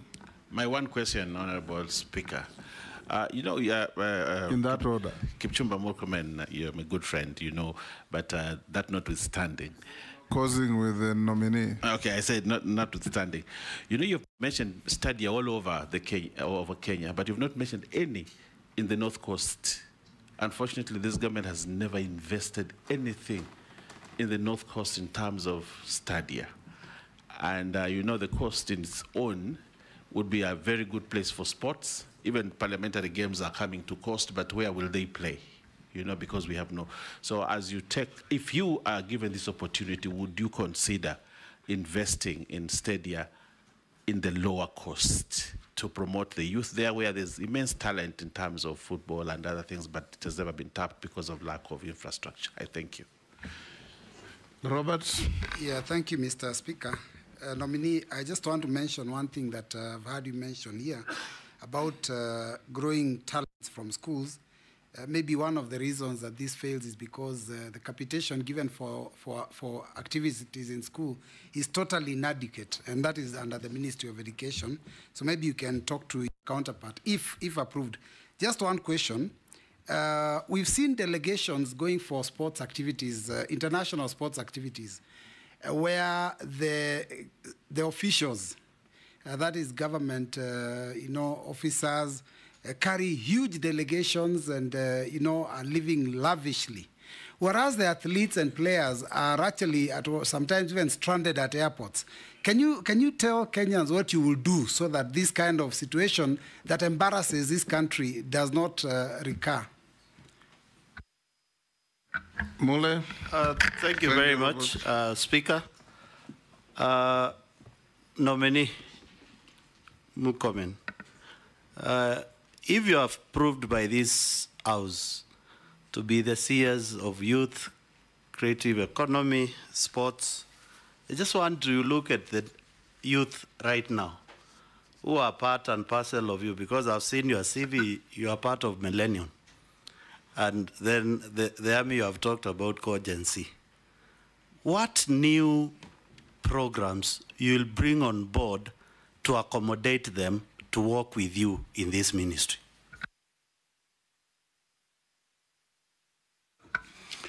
Thank you very much, Honorable Speaker.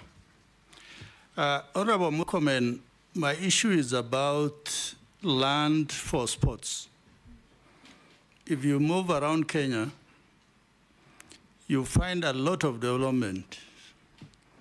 And even when you go around our counties and constituencies, we want to grow the talent of youth in either athletics or even other sports, that is rugby, football, hockey.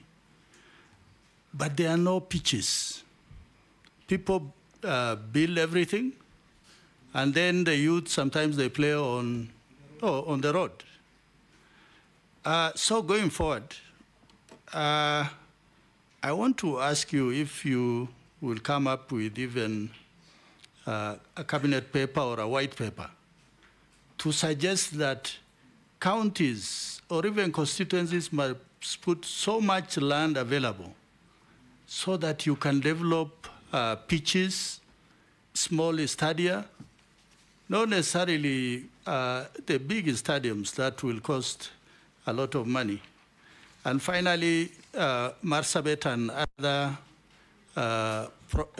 projects that are actually by schedule have closed out youth because those stadiums cannot be used because they are under construction. Partially they are developed, and those structures, if they are going to be used, might collapse and cause unnecessary deaths. Maybe you can comment on that. Thank you, Honorable Speaker. Answer those, nominee. Mr. Speaker, starting with Honorable Owen, there is marginalization of a number of regions, especially the ASAL areas, when it comes to stadia. Mr. Speaker, I agree with Honorable Owen. Kilifi is not ASAL? It is. Part of Kilifi is ASAL, Mr. Speaker. Not ASAL. Okay. Yeah. Mr. Speaker, in the northern part of the coast, there was already a proposal that Shanzu should have a big stadium. And that proposal is ongoing. It was even meant to be part of the African Cup of Nations preparation, but Mr. Speaker will follow up. But also in Kilifi itself, we need to work together to make sure we achieve this. I think the key thing is let's have an updated sports policy that says what is the standard of a stadium you have in a county. and which other pitches, including community training grounds, can be established, so that then, and which are going to be done by counties and what can be done by national government. And even after they have been constructed, what is the maintenance policy? Who is going to maintain? I think that once we have that policy, we have a way of sustaining those facilities. And Mr. Speaker, I totally agree with Honorable Mbui that the capitation, the problem is that we consider physical education, sports, Mr. Speaker, as a luxury, as an additional activity which can be done or not be done. We forget that that can be the quickest way of developing our people. Mr. Speaker, I think we need to have a serious conversation with the Ministry of Education to make sure that we support sports activities deliberately. Luckily, the Sports Fund has been supporting sports activities like the National Football Championship. Sports Fund has been chipping in, but we need a structured way. In fact, in some countries, the Ministry of Sports would be combined together with education as one ministry, with one department being the sports, for structured working relationship between the two departments. And I think even without that being structured to be one ministry, we need to work together with one government to see how sports is going to, how we are going to use our education institutions. By the way, I saw yesterday a number of Olympic winners, swimming and so forth, are in various schools in Europe. They keep, the commentator is saying, oh, this one has gone to this school in Europe, that's gone to this school in Europe, this is a student in this university. This should be the case. Schools and the university should be the breeding ground for our talents, and that is where they should be located. Mr. Speaker, on the delegation going to international sports, I think that my ministry will take, if I am approved, Mr. Speaker, my office will take a serious, Mr. Speaker, concerned, and make sure that we follow through the list of the people who are traveling, so that essential people can only travel. And if there are extra people who want to travel at their own cost, there is no problem. I also very careful not to call people joyriders, because I saw a friend of mine was being accused of having gone to Paris with their daughter, only to find out that he didn't travel using public money and the daughter didn't travel using public money. So sometimes we must get the facts. Usually MPs... The most offensive one was when people called Kipchoge Keino a joyrider to Rio. It is the father of our athletics. In fact, if you are confirmed, you should guarantee this country to buy Keino a ticket to go to every Olympics until he gives up. Yes, Mr. Speaker. What people don't realize also is that some of the officials go to the Olympics not to just go and watch. That is where you are scouting for potential investors in the area and partnerships. So there are people who go with specific roles to ensure that you engage in improving and getting investors. Some of the members of parliament also travel to these international games because they provide their oversight responsibility, but also they appreciate what's happening. When they come back here, they are able also to pass necessary laws and support the budgets for those athletes. So it is not always obvious, rather obvious, that everybody is a joyrider, but we will make sure that there are no joyriders using public resources. Remember also, Mr. Speaker, that some countries pay for their funds. They pay for the people who are going, the cheering squad. But Mr. Speaker, because of our limitation of resources, we need to work with the private sector. The private sector to sponsor them. Our big corporations should be able to sponsor the people who are going to cheer our teams, because it's also important to go with a cheering squad if it's necessary. Mr. Speaker, on the question of Honorable Mule, I am very happy that he is asking a very pertinent question. In the youth sector, what am I going to do differently to make sure that our youth get jobs? First, let me say this, Mr. Speaker. It's an embarrassment that as a country, and this should collectively prick our conscience, that the budget for youth department, for core functions of the youth department, for an entire year is 51 million shillings. That is a shame, Mr. Speaker. In fact, when I was looking at the budget, I was asking myself, am I being set up to just go and sit in an office where you are not going to deliver anything to the youth of this country?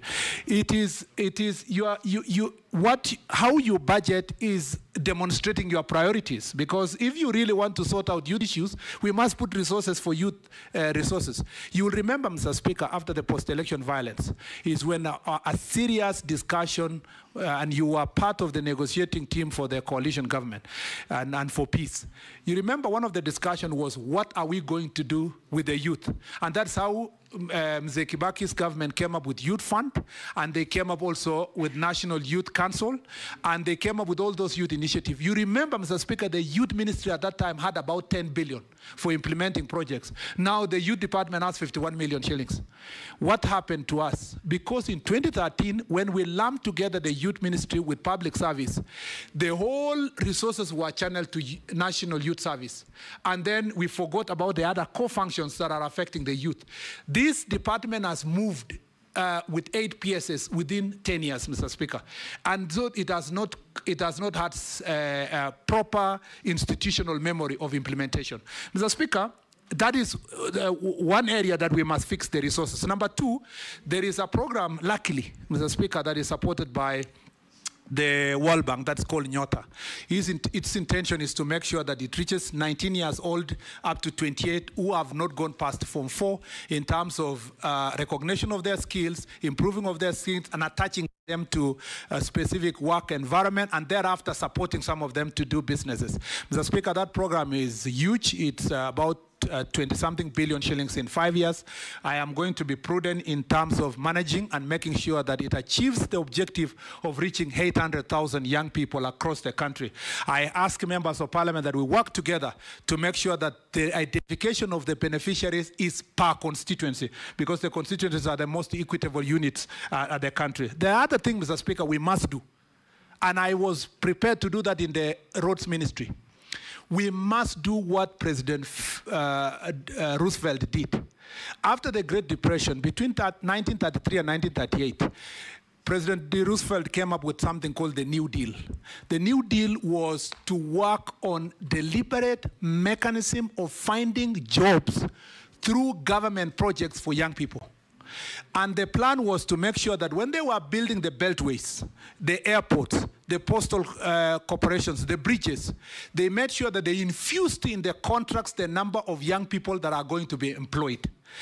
I will suggest, Mr. Speaker, that in our road contracts, if you give a contractor, say, 100 million worth of a contract, we must tell that contractor, infused in this contract, you will employ 100 youth in that locality for 3 years. And we must be deliberate, even if it means adding the amount to the contract of and above. If we do that, Mr. Speaker, in railway contracts, in the port contracts, the airport contracts, road contracts, we are going to deliberately deal with the people of Kenya. If we are going to give out contracts to everybody to maximize profit, those people will use machines. What has happened, Mr. Speaker, in places like Kericho? Because of the introduction of machines, there are so many jobless young people in Kericho and other places like Limuru and other tea growing areas. We must tamper the need for profit by deliberately getting a new deal for young people in this country that are going to get jobs directly. The last thing I want to say is that there are fragmented initiatives that target young people.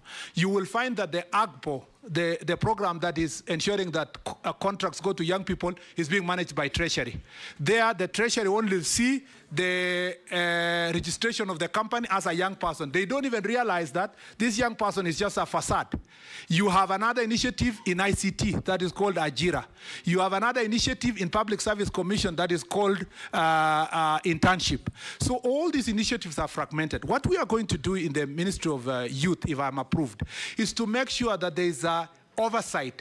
These all initiatives across ministries are going to be reported to the Ministry of Youth so that we can collect them and we make sure the oversight and make sure that we force all government ministries, departments, and agencies to make sure in their performance contracting, they report annually how many youth are benefited from the programs and with clear statistics of where the youth are found. Mr. Speaker, on the issue of Honorable Raso, I agree with him that we need to establish, and again it goes to the policy, that what kind of study are you going to build in different parts of the country, and we must make sure that is why the absence here is the disjointed relationship between the national government and county government, because there is no intergovernmental framework under the law that make sure that we work together to establish those community training grounds and the issue of stadium. The issue of Marsabit Stadium, Mr. Speaker, I will make sure that I follow up personally. I was really wishing to go to Marsabit as a Minister of Roads and Transport because we have some airstrips we were working on there, and also we are open to the Lapsset corridor. We want to put ICD there. So, Mr. Speaker, I will go now. I will go now, Mr. Speaker, on behalf of this ministry, if I'm approved, to make sure that the stadium is complete. We want you to shift your hat from roads to youth and sports if you are confirmed. Yes, Mr. Speaker, but as a cabinet secretary, you still have the responsibility of supporting I know there is the rest of collective government. responsibility, but don't live in nostalgia. Let's have now, yes, Junet? Point, when we are looking at the suitability of a nominee, we also look at his commitment to the work he's going for. So I wanted to ask, your removal from roads transport to Ministry of Sports use, do you see it as a demotion? Mr. Speaker, first of all, there is a committee of ministries. Mr. Speaker, when I was in roads and transport, I never at any point thought that my colleague in youth and creative economy and sports was a lesser minister than myself. So I don't see any ministry to be different from the other. Shuria? Thank you, One Honorable question, Speaker. Mishi, one question, Rahab, Yes. one question. Thank you. Let me just add, as everyone was talking about Stadia, Mheshimiwa, we don't have any Stadia in Northeastern Province, 0. So you better add that into your list. There's no sports. Meshi? I think we do better than, I haven't even asked my question, sir. My question. That was just a comment. I told you to stop preambles to questions. Mr. Speaker, if everybody spoke for their region and I don't say Go that, ahead, I'll be killed once I leave here. Go ahead. Thank you, Honorable Speaker. Yes. Mheshimiwa Murkomen, youth employment and job creation. Matrix requires concerted efforts, including mainstreaming of the issues in all ministry policies, rather than youth ministry as a standalone solution point. So what is your take and what measures will you champion to achieve this complete mainstreaming in all ministries to push the agenda of youth? I thank you, Honorable Speaker. Honorable Mishi. Asante, Mheshimiwa Mwenyekiti. Mheshimiwa Mwenyekiti, nimemsikiza Mheshimiwa Murkomen ambaye pengine anaweza kuwa waziri wa vijana na michezo. Lakini nataka nimregeshe nyuma wakati akiwa waziri wa mambo ya barabara na uchukuzi. Sisi kama watu wa Likoni kupitia bunge niliuliza swala la kivuko cha Mtongwe na tukaweka pesa ambayo ilikuwa ijenge kivuko cha Mtongwe cha feri. Rampu hiyo ilijengwa kidogo tu, yani kama mbeni mfano tu wa kujenga. Baada ya kuweka mamilioni ya pesa. Mpaka leo Ferry Channel, kwa wale ambao hawajui Kiswahili, Mtongwe Ferry Channel. Mpaka leo kivuko kile hakifanyi kazi, wakazi wa Mtongwe wanataabika sana kuvuka kwenda katika ngambo ya pili. Vile vile ile floating bridge ambayo ilikuwa pale, iliyotengezwa kwa milioni 300, ilikuja ikakatizwa kwa ghafla bila kuita wananchi kuwaeleza kumeenda vipi ama kumekwenda vipi. Sasa mimi nauliza, umezungumza maneno matamu ya kumtoa nyoka pangoni, lakini kusema sio kutenda. Unaweza kusema na ikawa ni mkono mtupu au rambwi. Mimi nataka nimuulize waziri, utatutibishia vipi ya kwamba haya ulioyasema hazitakuwa ahadi za urongo kama zile ulizoahidi kupitia wizara yako kwa watu wa Likoni, na mpaka leo wanalia hakuna floating bridge, iliwekwa wakati wa regime ya nyuma, sasa hakuna tena, kivuko cha Mtongwe hakuna. Mwisho tupe tathmini ya talanta hela. Asante Mwenyekiti. Oka amekatalia pangoni.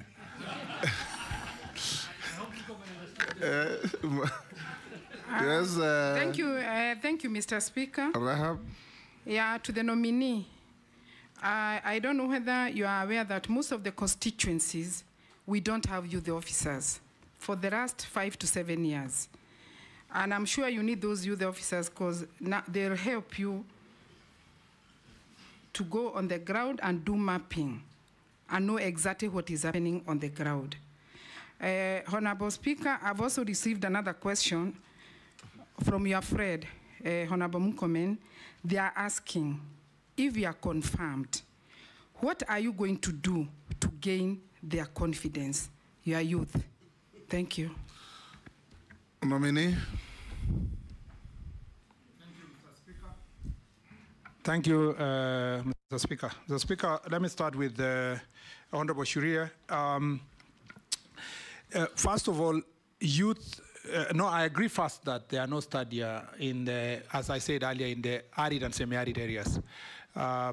When I was doing the tournament last year, Mr. Speaker, Turkana players were playing on a sand pitch, Mr. Speaker. It's very disheartening to see how marginalization is being perpetuated. And I think we need to correct that, to give facilities to young people in the arid and semi-arid areas. And I have been deliberate, even in the Ministry of Roads, to make sure that arid and semi-arid areas are also taken care of. Mr. Speaker, on the question of youth mainstreaming, I agree with Honorable Shuria also that we shouldn't talk about youth only to be confined to youth department or the youth ministry. It is a mainstreamed issue across the board, and that's why I said earlier that the youth ministry itself should provide oversight whether the other departments of government are achieving the objective of creating employment and creating opportunities for young people to do business and making sure that they are given access to have a voice. Mr. Speaker, part of those initiatives that were done after post-election violence by the second term of President Kibaki was to have a National Youth Council, which has never been operationalized up to now. I participated in the youth agenda in the whole conversation about how to operationalize the National Youth Council. I want to promise the people of Kenya that we are going to give the young people of Kenya a voice to elect their own leaders from grassroots national level, so that then the objective of National Youth Council is going to be achieved where they will have their own leaders elected by themselves. Part of the reasons why young people are in the streets protesting is because they feel that they are not being involved in decision making, or they have no voice, they have no channels of releasing that which they would like to give to the country. And I don't want tokenism in this case. They must also be part of the decision making. Mr. Speaker, when I got any opportunity to appoint board members in the previous ministry where I was, Mr. Speaker, without being nostalgic, I made sure that youth were in every agency that I appointed. In fact, in some of them, like the Kenya Railway, there are more than 2. If you go to Kenya Ports Authority, we appointed a 26-year-old board member. And these are big corporations that people think that young people should not be sitting there. I made sure that there was a deliberate effort to mentor. Mr. Speaker, Honorable Mukame has asked a question. Can the youth of Kenya trust me to lead them? They should trust me because of my track record. My track record, Mr. Speaker, in the previous ministry speaks for itself. My track record as a senator speaks for itself. My track record as a mentor. I have mentored people, Mr. Speaker, who have become members of parliament. That is what you started with. Leaders and MCAs. No, but the question was asked that how do they trust me? They should trust me because I have mentored young people until some have accessed higher positions of governance in this country.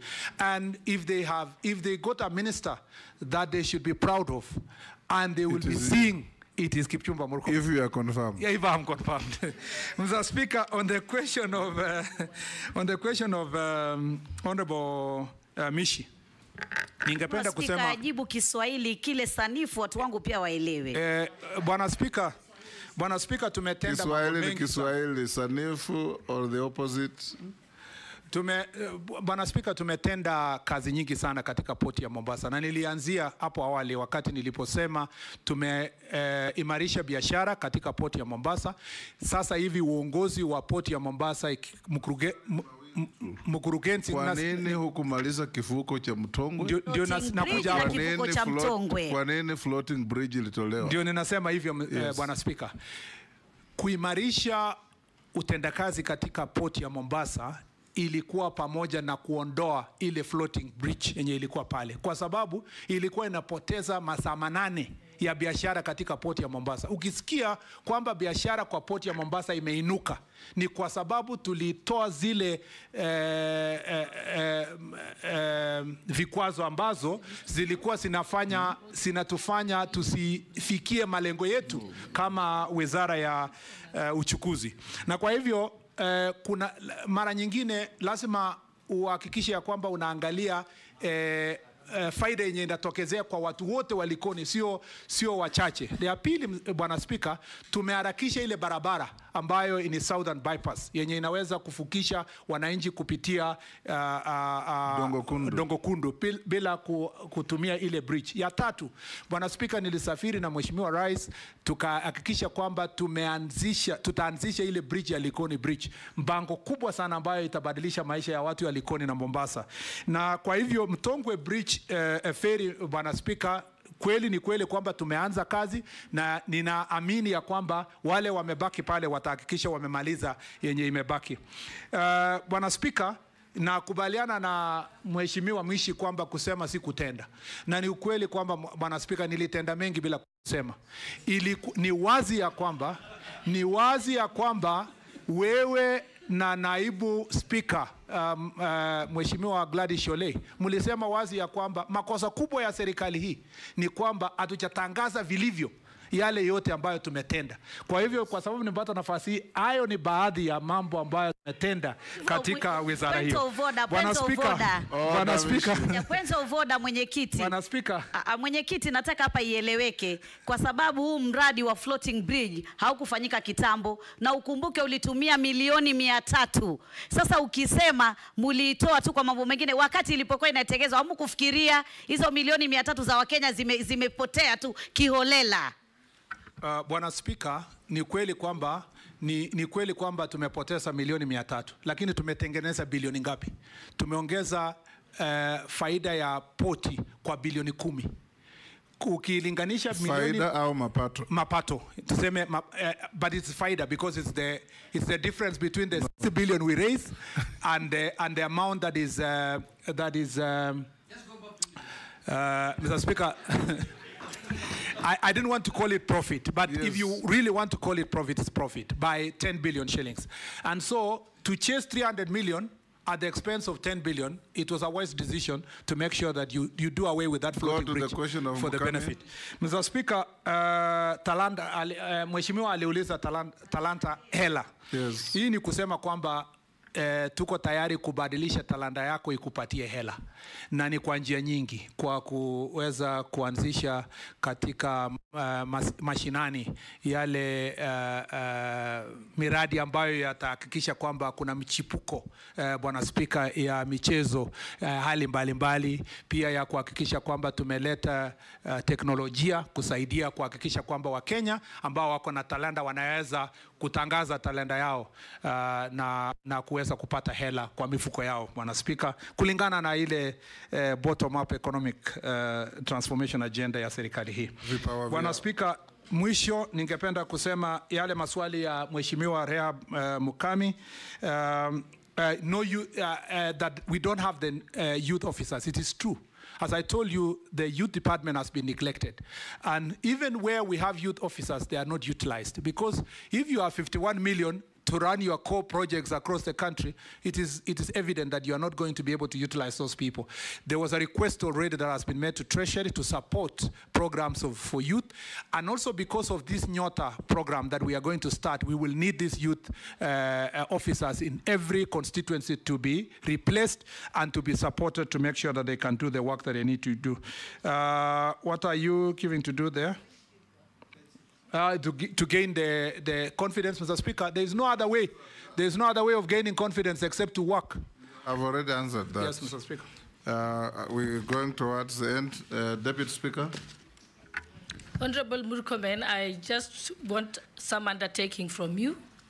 One is the World Championships, which were held in 2025 in Tokyo, was supposed to actually have been held in Kenya, but we lost the bid because all our stadiums, including Kasarani, did not meet the international standard.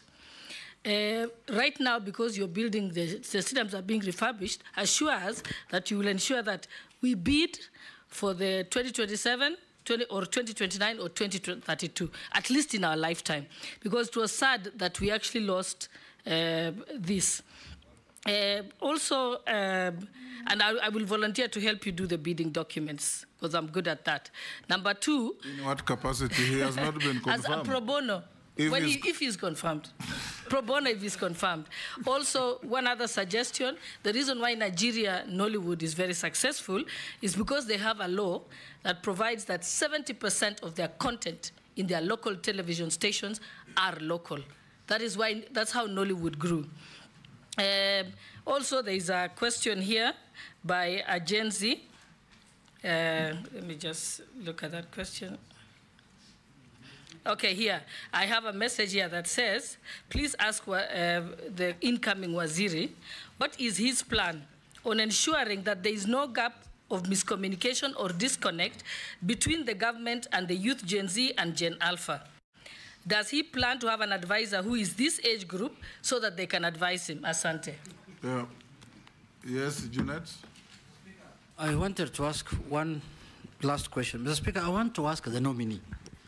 One of the problems this government, we faced this government in the last 1 or 2 months, Mr. Speaker, emanated from what is called opulence, arrogance, show-off, and unfortunately or fortunately, you are put in the center of it.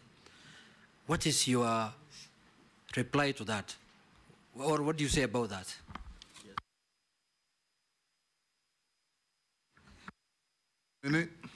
Thank you, Mr. Speaker. Let me start by, yes, I agree with Honorable Cholet that, Mr. Speaker, we should be holding world championships. You remember we held the was it under 17 or under 20? Yes. Most of those athletes, under 20, and we were in Kasarani, and most of those athletes now are at the Olympics. Mr. Speaker, I believe that if we deliver the infrastructure we have talked about to the standard required, we should be able to host it at the next available opportunity. And I want to thank the Honorable Cholet that should I be confirmed, she will also be willing to support, Mr. Speaker, and that is patriotism. That's an act of patriotism.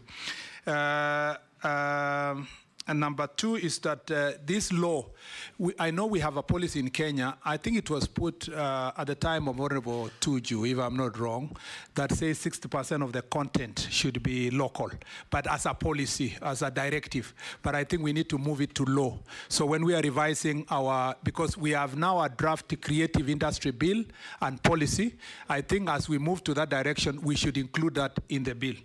Mr. Speaker, Honorable Cholet also has talked about communication and reaching out to the younger people. I want to confirm that, Mr. Speaker, I will make sure that I work with the young people, and I will, resources permitting, and it's my wish that I get somebody to work with me who is at the age of what is now called Gen Z or Gen Alpha.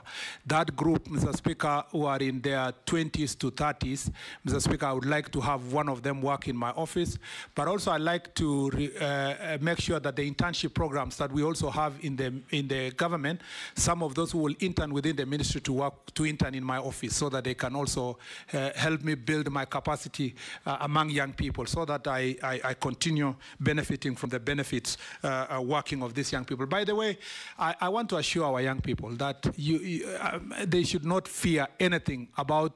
I am very enthusiastic about sports and youth.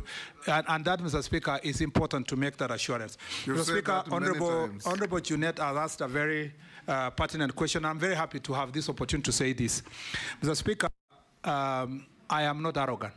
In fact, Mr. Speaker, I am as gentle as a dove. For those who know me, who are my friends, they know that I cannot hurt a fly. Mr. Speaker, I have many friends in this parliament. They know me. And I have many friends who I've worked with. The problem with public service, and particularly if you have been a politician, you are always around here confronting challenges. And sometimes when you speak in a particular manner, it's concluded that that person is arrogant. Mr. Speaker, I am not. And as a Christian, I should not be containing arrogance. Number two, Mr. Speaker, on the question of opulence, Mr. Speaker, I must say this with utmost respect. I do not know even what opulence means, Mr. Speaker. And let me say this. I take it to mean that people who are opulent are the ones that bask in wealth and modern things. You will see them exposing where they are with their families, where they live, going to showing which car they drive and all that. Mr. Speaker, I just became a victim, unfortunately, of a crossfire of a conversation. On things, Mr. Speaker, I did not go anywhere to announce to somebody that I wear this, I do that. It's just that some pictures take something you wear and this, that, Mr. Speaker. Ultimately... And you spoke carelessly somewhere. Ultimately, Mr. Speaker... In some radio show. It wasn't careless, Mr. Speaker. Ultimately, yes. I was asked in a radio show a direct question. What is the most expensive shoe, tie, watch you have ever worn? Mr. Speaker, I had You two didn't choices. know it was a trick? No, it's not a trick. Even if it was a trick, I had two choices. Either to lie or to say the truth. Or not to answer. Mr. Speaker, no, let me just come to that. That was the third Mr. Speaker, I would have refused to answer, but I also had the opportunity to say the truth. And by saying that truth, Mr. Speaker, having been put that question to me, Mr. Speaker, it was not by my own choice to go and say, and Mr. Speaker, you know, for me who has grown up as a son of a squatter in Embobut, sometimes you are happy with. But to say I'm opulent, Mr. Speaker, I must say this with utmost respect, I have never gloated anywhere about anything I wear, anything I have, Mr. Speaker. Even where I live, Mr. Speaker, I've never gone to announce to people that I have this kind of a house. Or, Mr. Speaker, I've never even bragged about the car I drive, even if all those things could be more expensive than the things that have been mentioned. And I have said this, and I say this when the president nominated me. There is a verse in the Bible that says, if your eye is going to hurt a neighbor or your hand is going to hurt a neighbor, you better gouge it out so that you don't make your neighbor to sin. And I say this when the president nominated me, that if in any way I behaved either by speech or conduct or my lifestyle, Mr. Speaker, in a manner that hurts any Kenyan, I apologize profusely. Mr. Speaker, that I said and I mean it. I mean it as a Kipchumba, and I mean it as a Christian. That if I had, and Mr. Speaker, to demonstrate my commitment, Mr. Speaker, if any Kenyan tells me tomorrow that you can only wear butter shoes, and it will help me, Mr. Speaker, I'm being very honest, that if you wear only butter shoes, it will promote us to focus on your job and to hold you account on your job, Mr. Speaker, I will do so. Because I do not want any people of Kenya from the things I do. And I say that has so many agencies and a huge budget. I am extremely proud as Kipchumba Murkomen that for 2 years, I have not been mentioned on questions of incompetence. I've done my job with utmost hard work. The people I've left back in the ministry are very proud of the work we did. Number two, Mr. Speaker, that in those 2 years, I have not been accused by anybody on anything related to impropriety or corruption.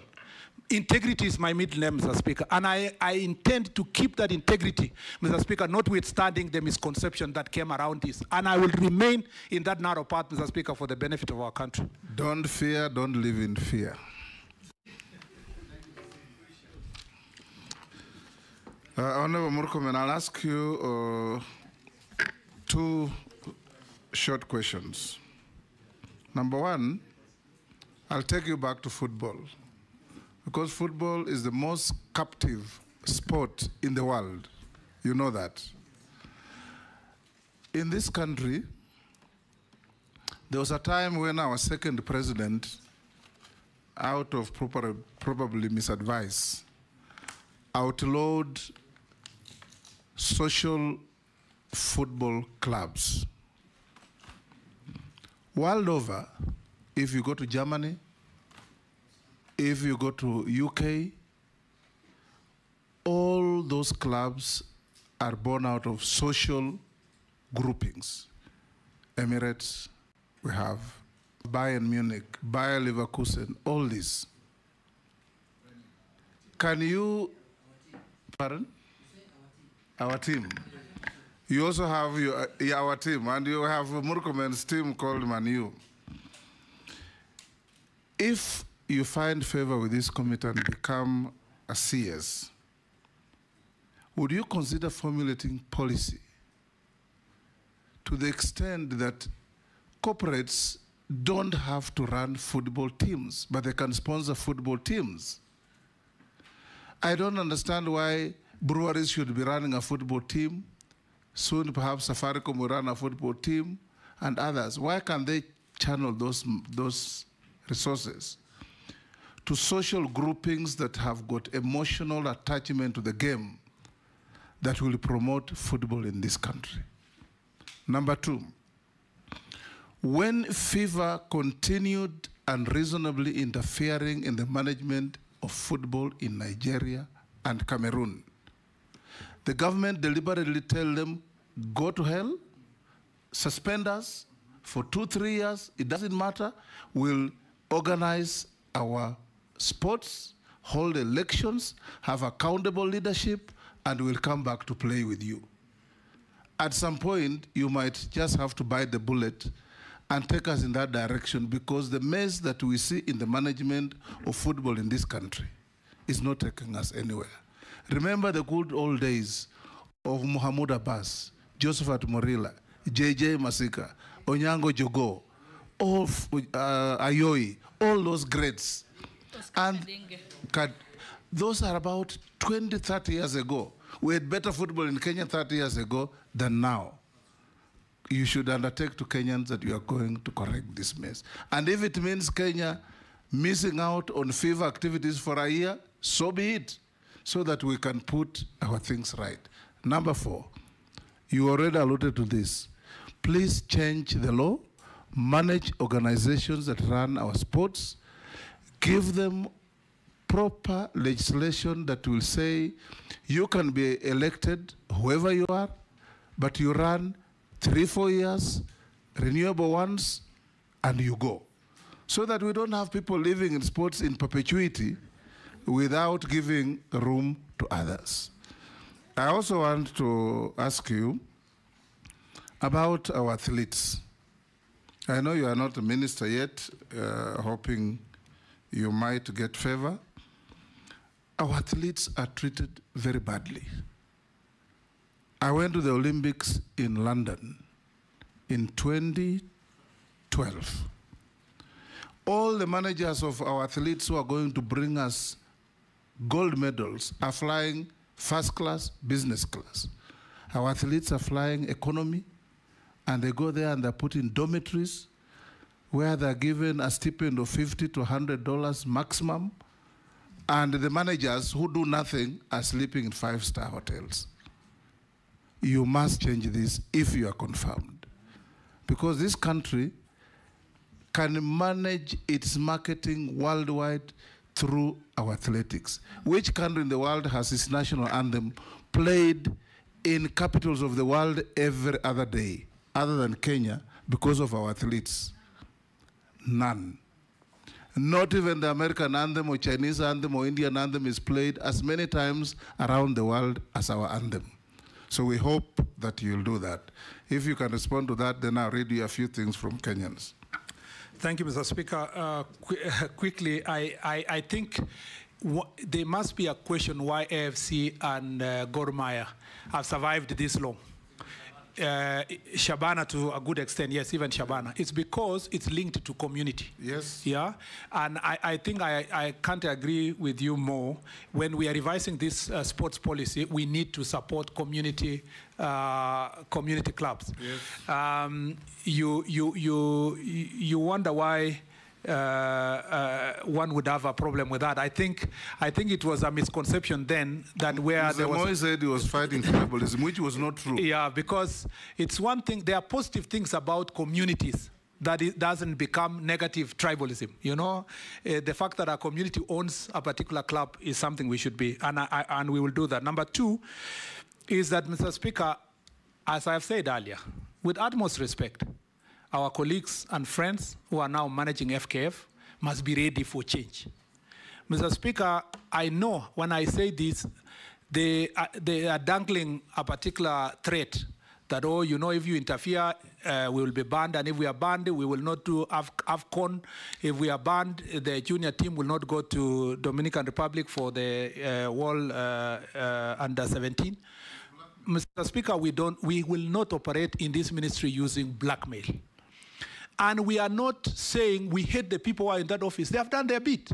We can as well deploy them to do something else.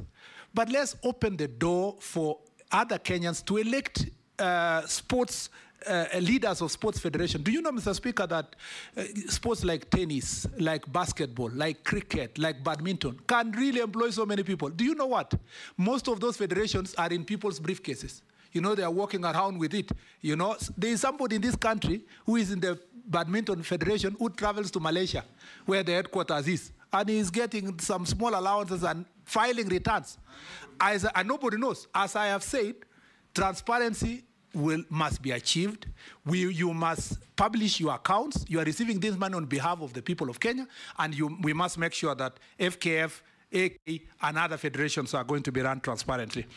Mr. Speaker, let me just, for avoidance of doubt, I will not be able to do this job alone. You can see the strength of we will need the Chief Justice of the Republic of Kenya to create a conducive environment with our judges of dealing with disputes in sports federations, because there are many federations where the officials are surviving on a court order for more than 10 years. That is ridiculous. Yet the people of Kenya and the young people are losing opportunities because of those delayed elections. The last thing I'd like to say is, Mr. Speaker, yes, I agree with you that our athletes are treated badly. As I said earlier, my first assignment will be to put together stakeholders in every federation. I will start with football and athletics, Mr. Speaker. I want to call all the stakeholders, let them say all the issues. Their cabinet secretary would listen, their ministry will listen, and then from there, we agree on a protocol on how to treat our athletes when they are in international assignments, with clarity of where they will live and so forth. But also we will need also parliamentary support to make sure that the resources can support also where they are going to stay. Good. One Kenyan asks, I think why are students made to leave school or be absent from school to participate in school games, but are never rewarded like school fees rebates? Another one asks, will you complete Masinde Muliro Stadium in Bungoma? Another one asks, will you complete Kericho Airstrip? That you already answered, even Masinde you talked about. Another one asks, why didn't you open Dongokundu Bridge? I think Mishi has talked to that. Another one says, through sports talents, you can integrate refugees with the host community. Why haven't you done, do you promise to do this for the refugees of Kakuma in Turkana? Then there was another one. The National Youth Service. The National Youth Council, why hasn't it held elections for 12, how many years they say? 12. 12 years. You had already talked to that. And somebody says, and this is not your responsibility, that NYS should be in your ministry. That is up to the appointing authority and the designating authority, who is His Excellency the President. Chairman. Yes. Chairman, it's not a question. Yes. It's a comment, just a comment, a brief one from Kenyans. They've asked that I tell the nominee that the young people, they are buying computers, mobiles, laptops, software. They're quite expensive, and they use it to make money through creative, you know, what they record and they share out there. And we already taxed them under the Finance Act 2023. They're asking you, please do not tax them any further, or don't propose any further taxes. And lastly, know about mental health challenges for our young people. Yes, nominee. Thank you, Mr. Speaker. The rewards, school rebates, yes, St. Patrick's High School, where I went, used to have this free scholarship for all the sports athletes. And they used to even to have a scholarship also for the volleyballers when we were doing very well.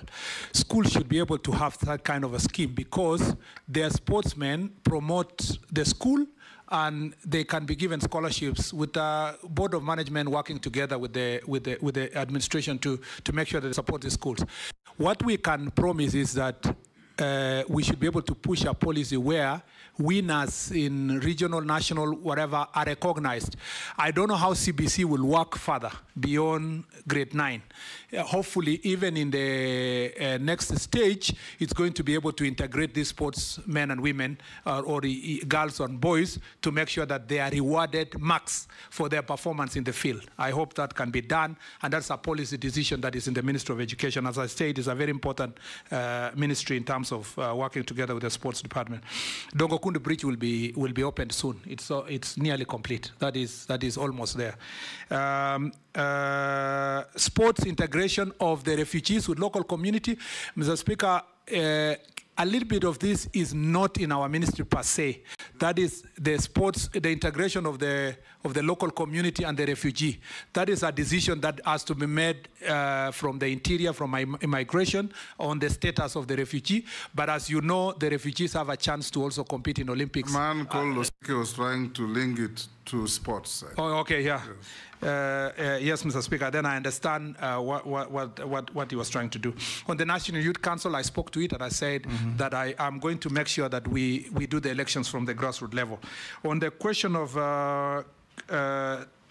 taxes has been raised. Taxes is on gadgets and equipment and so forth.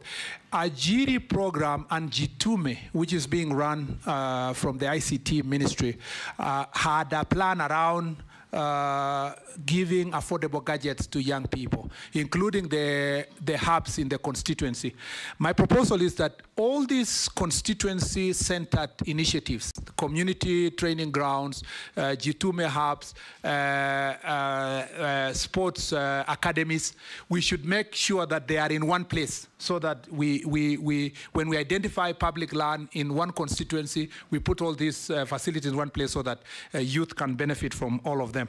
On the mental health is a very serious issue, Mr. Speaker. Mental health is a very, very serious issue. In fact, mental health goes together with, we must, Mr. Speaker, put in place socio-psycho support. As I enumerated earlier, I've schooled here and abroad.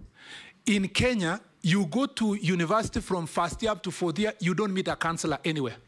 You go through your problems. Students who lose their parents, they go bury a parent or a relative, they come back, they continue. Nobody talks to them. Nobody cares why their marks have dropped. We have a very, very rude and uncaring, crude actually, uncaring system of education. We must make sure that we put in place social cycle support in our learning institutions. On the sports part, Mr. Speaker, the federations must, and that was part of the recommendation from the Agnes Tirop, the committee that was formed after the Agnes Tirop unfortunate situation, that we must put in place social cycle support for all the athletes. We must also put in place voluntary saving scheme through NSSF, so that when they are active, they can be able to save for them to support them later. Last, Mr. Speaker, there must also be we must find a way of reaching out to former athletes, boxers, footballers. We know our footballers who are suffering because of mental health. Even athletes, Mr. Speaker. Some started with alcohol and then, or drugs, and then ended up, Mr. Speaker, in the situation they had. Some. Yes, the group of the boxers like Congestina, the footballer, I don't want to mention all their names, but I know them because I come from a county that has so many athletes.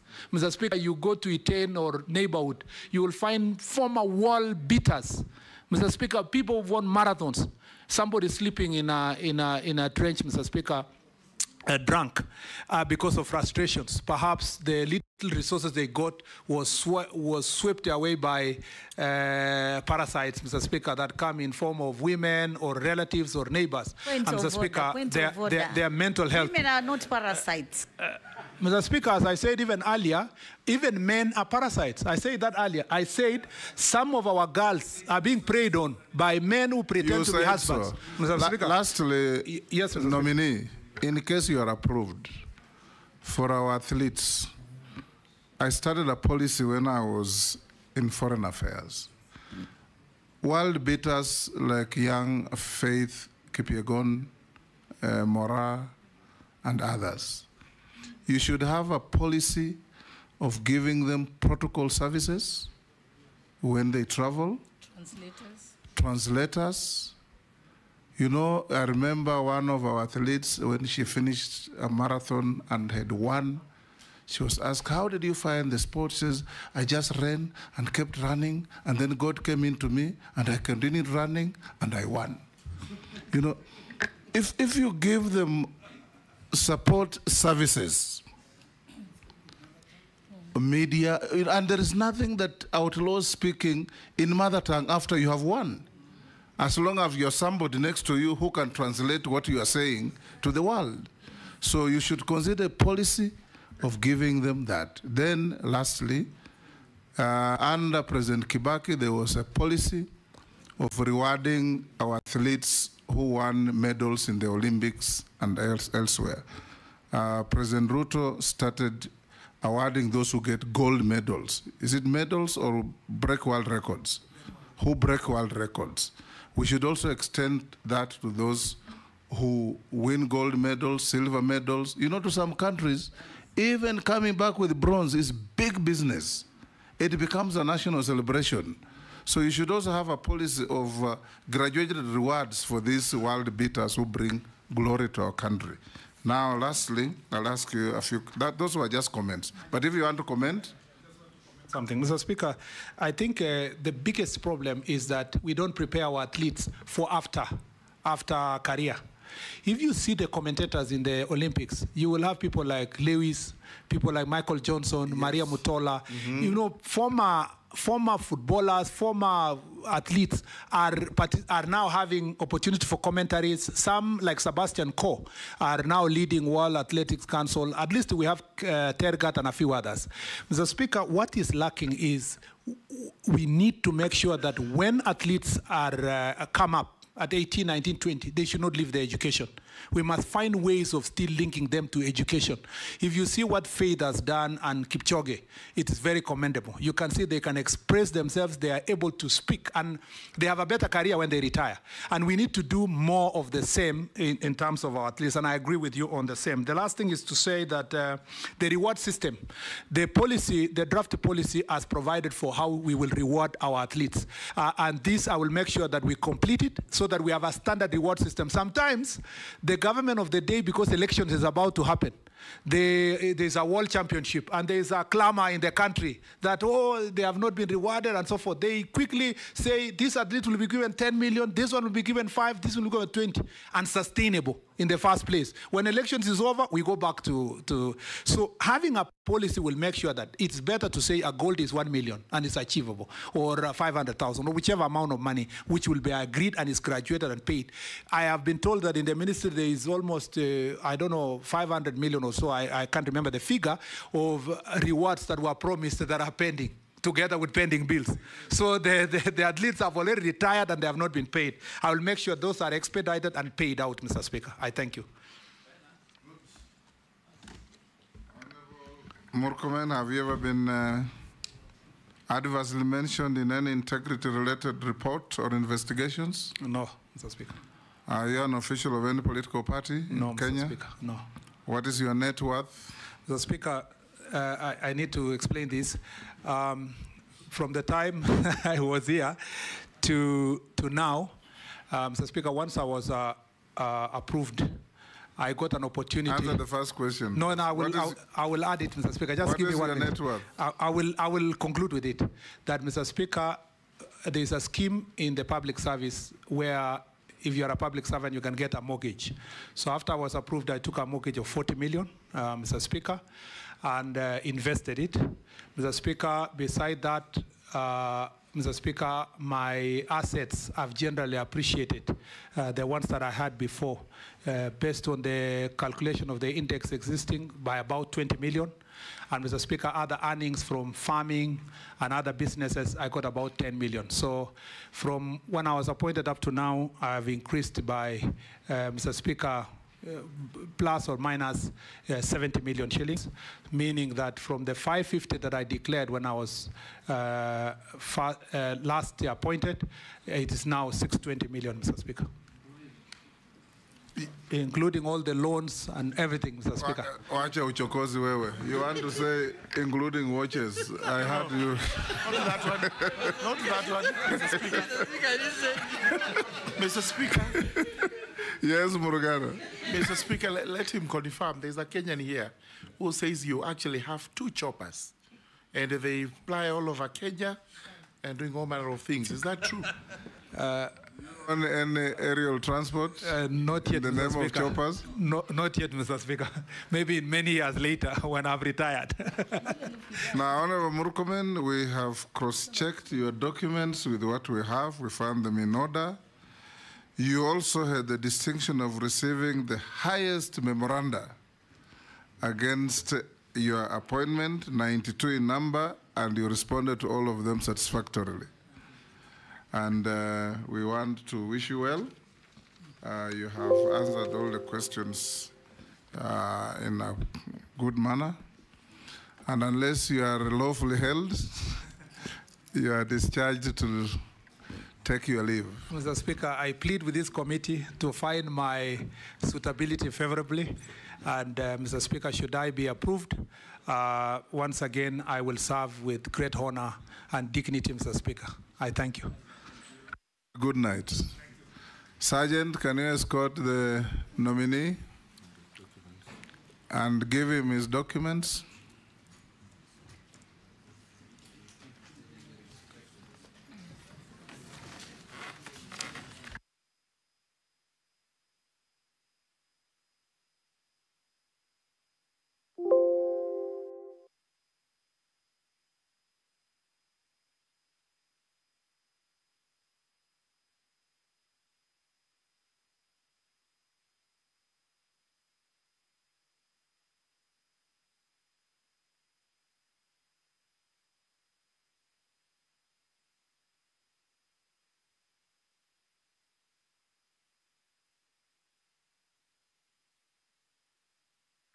Honorable members, you've done very well. Congratulations, especially this last round. All of you avoided unhelpful preambles to your questions and asked your questions very well. It is now 8:30.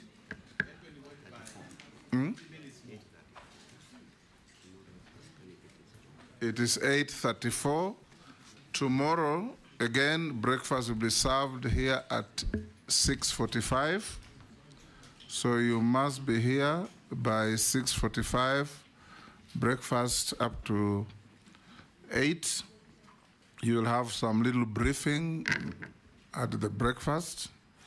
Thereafter, we start at exactly 8. You have Hassan Joho, number 1, Alfred Mutua Nganga, number 2, Wycliffe Oparanya, number 3, Justin Beta Njoka Muturi, number 4, and Stella Soilangat, number 5.